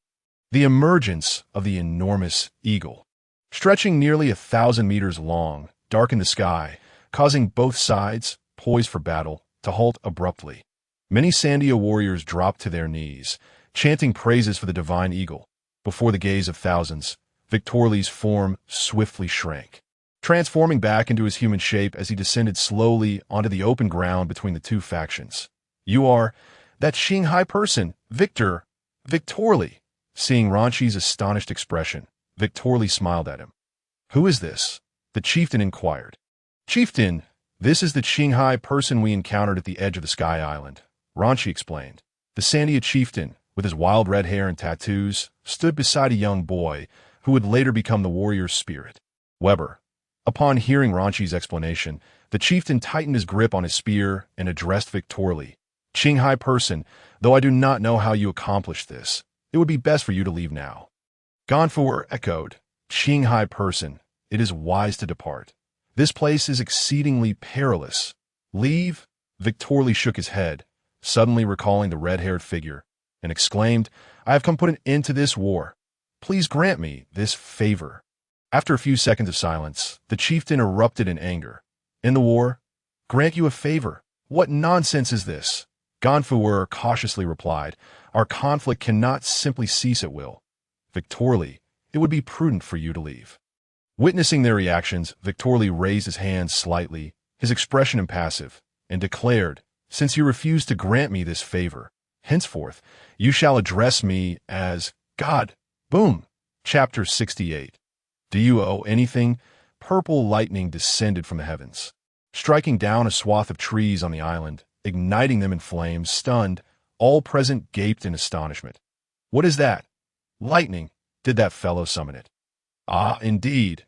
Victorly nodded, lightly flicking his finger, sending a blazing fireball soaring from his fingertip. Boom! As the crowd's expressions turned to fear, Victorly coldly declared, "From this day forth, I proclaim, I am the new god of this Sky Island. I shall rule over you. Anyone who disagrees will meet the same fate as these trees." Gonfor glanced at the smoldering ashes of the trees but remained silent. After a moment of quiet, a Sandia warrior suddenly shouted, "Stop joking. We must reclaim our ancestral land and reignite the flames of Zainullah. No god can hinder us." Before Victorly could respond, the chieftain and Ranchi charged toward him. "Ignorant fools," Victorly bellowed, unleashing his conqueror's haki. Buzz. As the clouds parted and sunlight streamed down, individuals began collapsing to the ground as if they were dumplings dropped into boiling water. In mere seconds, only 5 remained standing, including the still youthful Weber, which surprised Victorly. "Shanghai person, what have you done?" The inhabitants of Sky Island were oblivious to the concept of conqueror's haki, as fear dissipated. Anger surged within the remaining 5, who launched their attacks against Victorly, including Gonfor, who charged with his captain of the guard. "Ha!" Victorly chuckled softly. "With a common enemy, you have united. Yet you are all far too weak." Standing still with his hands in his pockets, he faced their assaults. Clang. The force of the counterattack almost caused Gonfor to drop his knight's spear. In disbelief, he stared at Victorly's abdomen, realizing he had struck. Yet it felt unyielding. The others experienced the same, all being sent flying. The chieftain, undeterred, rose again, gripping his spear and lunging at Victorly once more. Clang. What? This time the chieftain aimed for Victorly's neck, a seemingly vulnerable spot. Yet it bore no mark whatsoever. "Oh dear, you are quite ruthless," Victorly remarked, lifting a finger and lightly poking the chieftain's shoulder. "Finger spear!" Puffed. The chieftain was sent hurtling away. Witnessing this, Weber sprang to his feet, brandishing a shell and charging at Victorly. "Weber, no!" With the shell in hand, Weber, his expression fierce, taunted Victorly, Qinghai person, come and kill me. We will never submit. The impact shell. Victorly's single phrase silenced Weber instantly. With a smile, he addressed Weber. Are you certain you want to use that to absorb my attack? Not to mention whether it can absorb my power. Have you considered the consequences of using it against me? My strength far exceeds your imagination. I could effortlessly annihilate this entire island. Enough. Weber. Ranchi approached, supporting the chieftain, as those who had fainted began to regain consciousness. Seeing their leaders unharmed, both individuals calmed down. Ganfuer also stepped forward. Addressing Victorly, Victorly, what is your true intention? I've already stated, Victorly declared, surveying the crowd, that I am here to put an end to this war. For centuries, both parties have been embroiled in relentless conflict over this half of the island of Gaia, resulting in countless casualties on both sides. Why can you not sit down amicably and manage this island together? The combined population of your two clans amounts to no more than 10,000 souls. Yet, this island is fully capable of sustaining 100,000 lives without any issue. Upon hearing Victor's words, Ranch immediately retorted, "This is our ancestral land, rightfully belonging to us. It is they who have usurped our territory. The city of Dola is inherently ours. What right have you to demand that we coexist with them on this island?" Humph! The captain of Ganfuer's guard scoffed disdainfully. "We have no desire to live alongside you. You people are utterly uncouth and may very well endanger our kin. The animosity that has festered between our clans over the years cannot simply be cast aside. You ruffians should not revel in your current triumphs. We will reclaim our ancestral land sooner or later." Just then, as tensions rose and both factions appeared ready to clash, Victor, filled with ire, proclaimed, "Since none of you are willing to heed my counsel, then this place has lost all necessity for existence. You have 1 hour to flee for your lives. I shall bring about its destruction." What? Upon uttering these words, Victor transformed into a divine eagle and soared into the sky, causing the atmosphere to darken ominously. Boom! Accompanied by the howling winds, sporadic bolts of lightning descended from above. Panic ensued as a fireball, seemingly larger than the sun, materialized in the heavens. Ganfuer, gritting his teeth as he gazed upon the distant Angel Island, addressed the chieftain and his companions, saying, "For the sake of my people, I am willing to agree to resolve our enmity. Should you refuse, that shall not be my concern.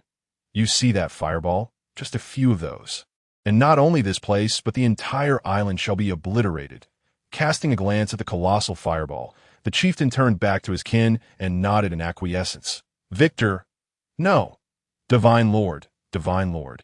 Please descend. We agree." As the crowd's cries echoed, Victor transformed back into human form and descended slowly. Would it not have been easier to reach this conclusion sooner? How foolish of you!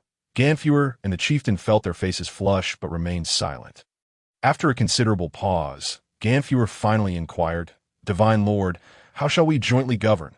"Quite simply," Victor replied, gesturing towards the chieftain and Ganfuer. "You along with this individual? Teddy? No, I shall refer to you as the chieftain. You two shall serve as my deputies, jointly overseeing the Sky Island. Everyone is entitled to ascend this island. No one shall be barred. It belongs to you all. Anyone who wishes to reside here may do so, and in the future, I will send you seeds or assist in constructing cities. You are prohibited from waging war against one another. Should conflict arise, I shall utterly annihilate this place."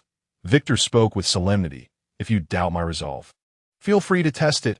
Additionally, each of you must designate 300 individuals to maintain order on the Sky Island, and they must reside together. Henceforth, all of you must cohabitate. Your clans shall become one. There shall be no distinction between you and I. I trust that your kinfolk, if they wish to survive, will consent to this. After all, they surely witnessed the impending doom just now. Any dissent shall result in death. Do you understand?" Teddy and Ganfuer exchanged glances and nodded in agreement. Observing this, Victor continued, "You refuse to listen to reason when I speak calmly, forcing me to resort to wrath. Do you owe a debt? Do you not?" Chapter 69. Have you heard of dominance? All the people of Sandia gathered together, stepping onto the ancestral land they had longed for.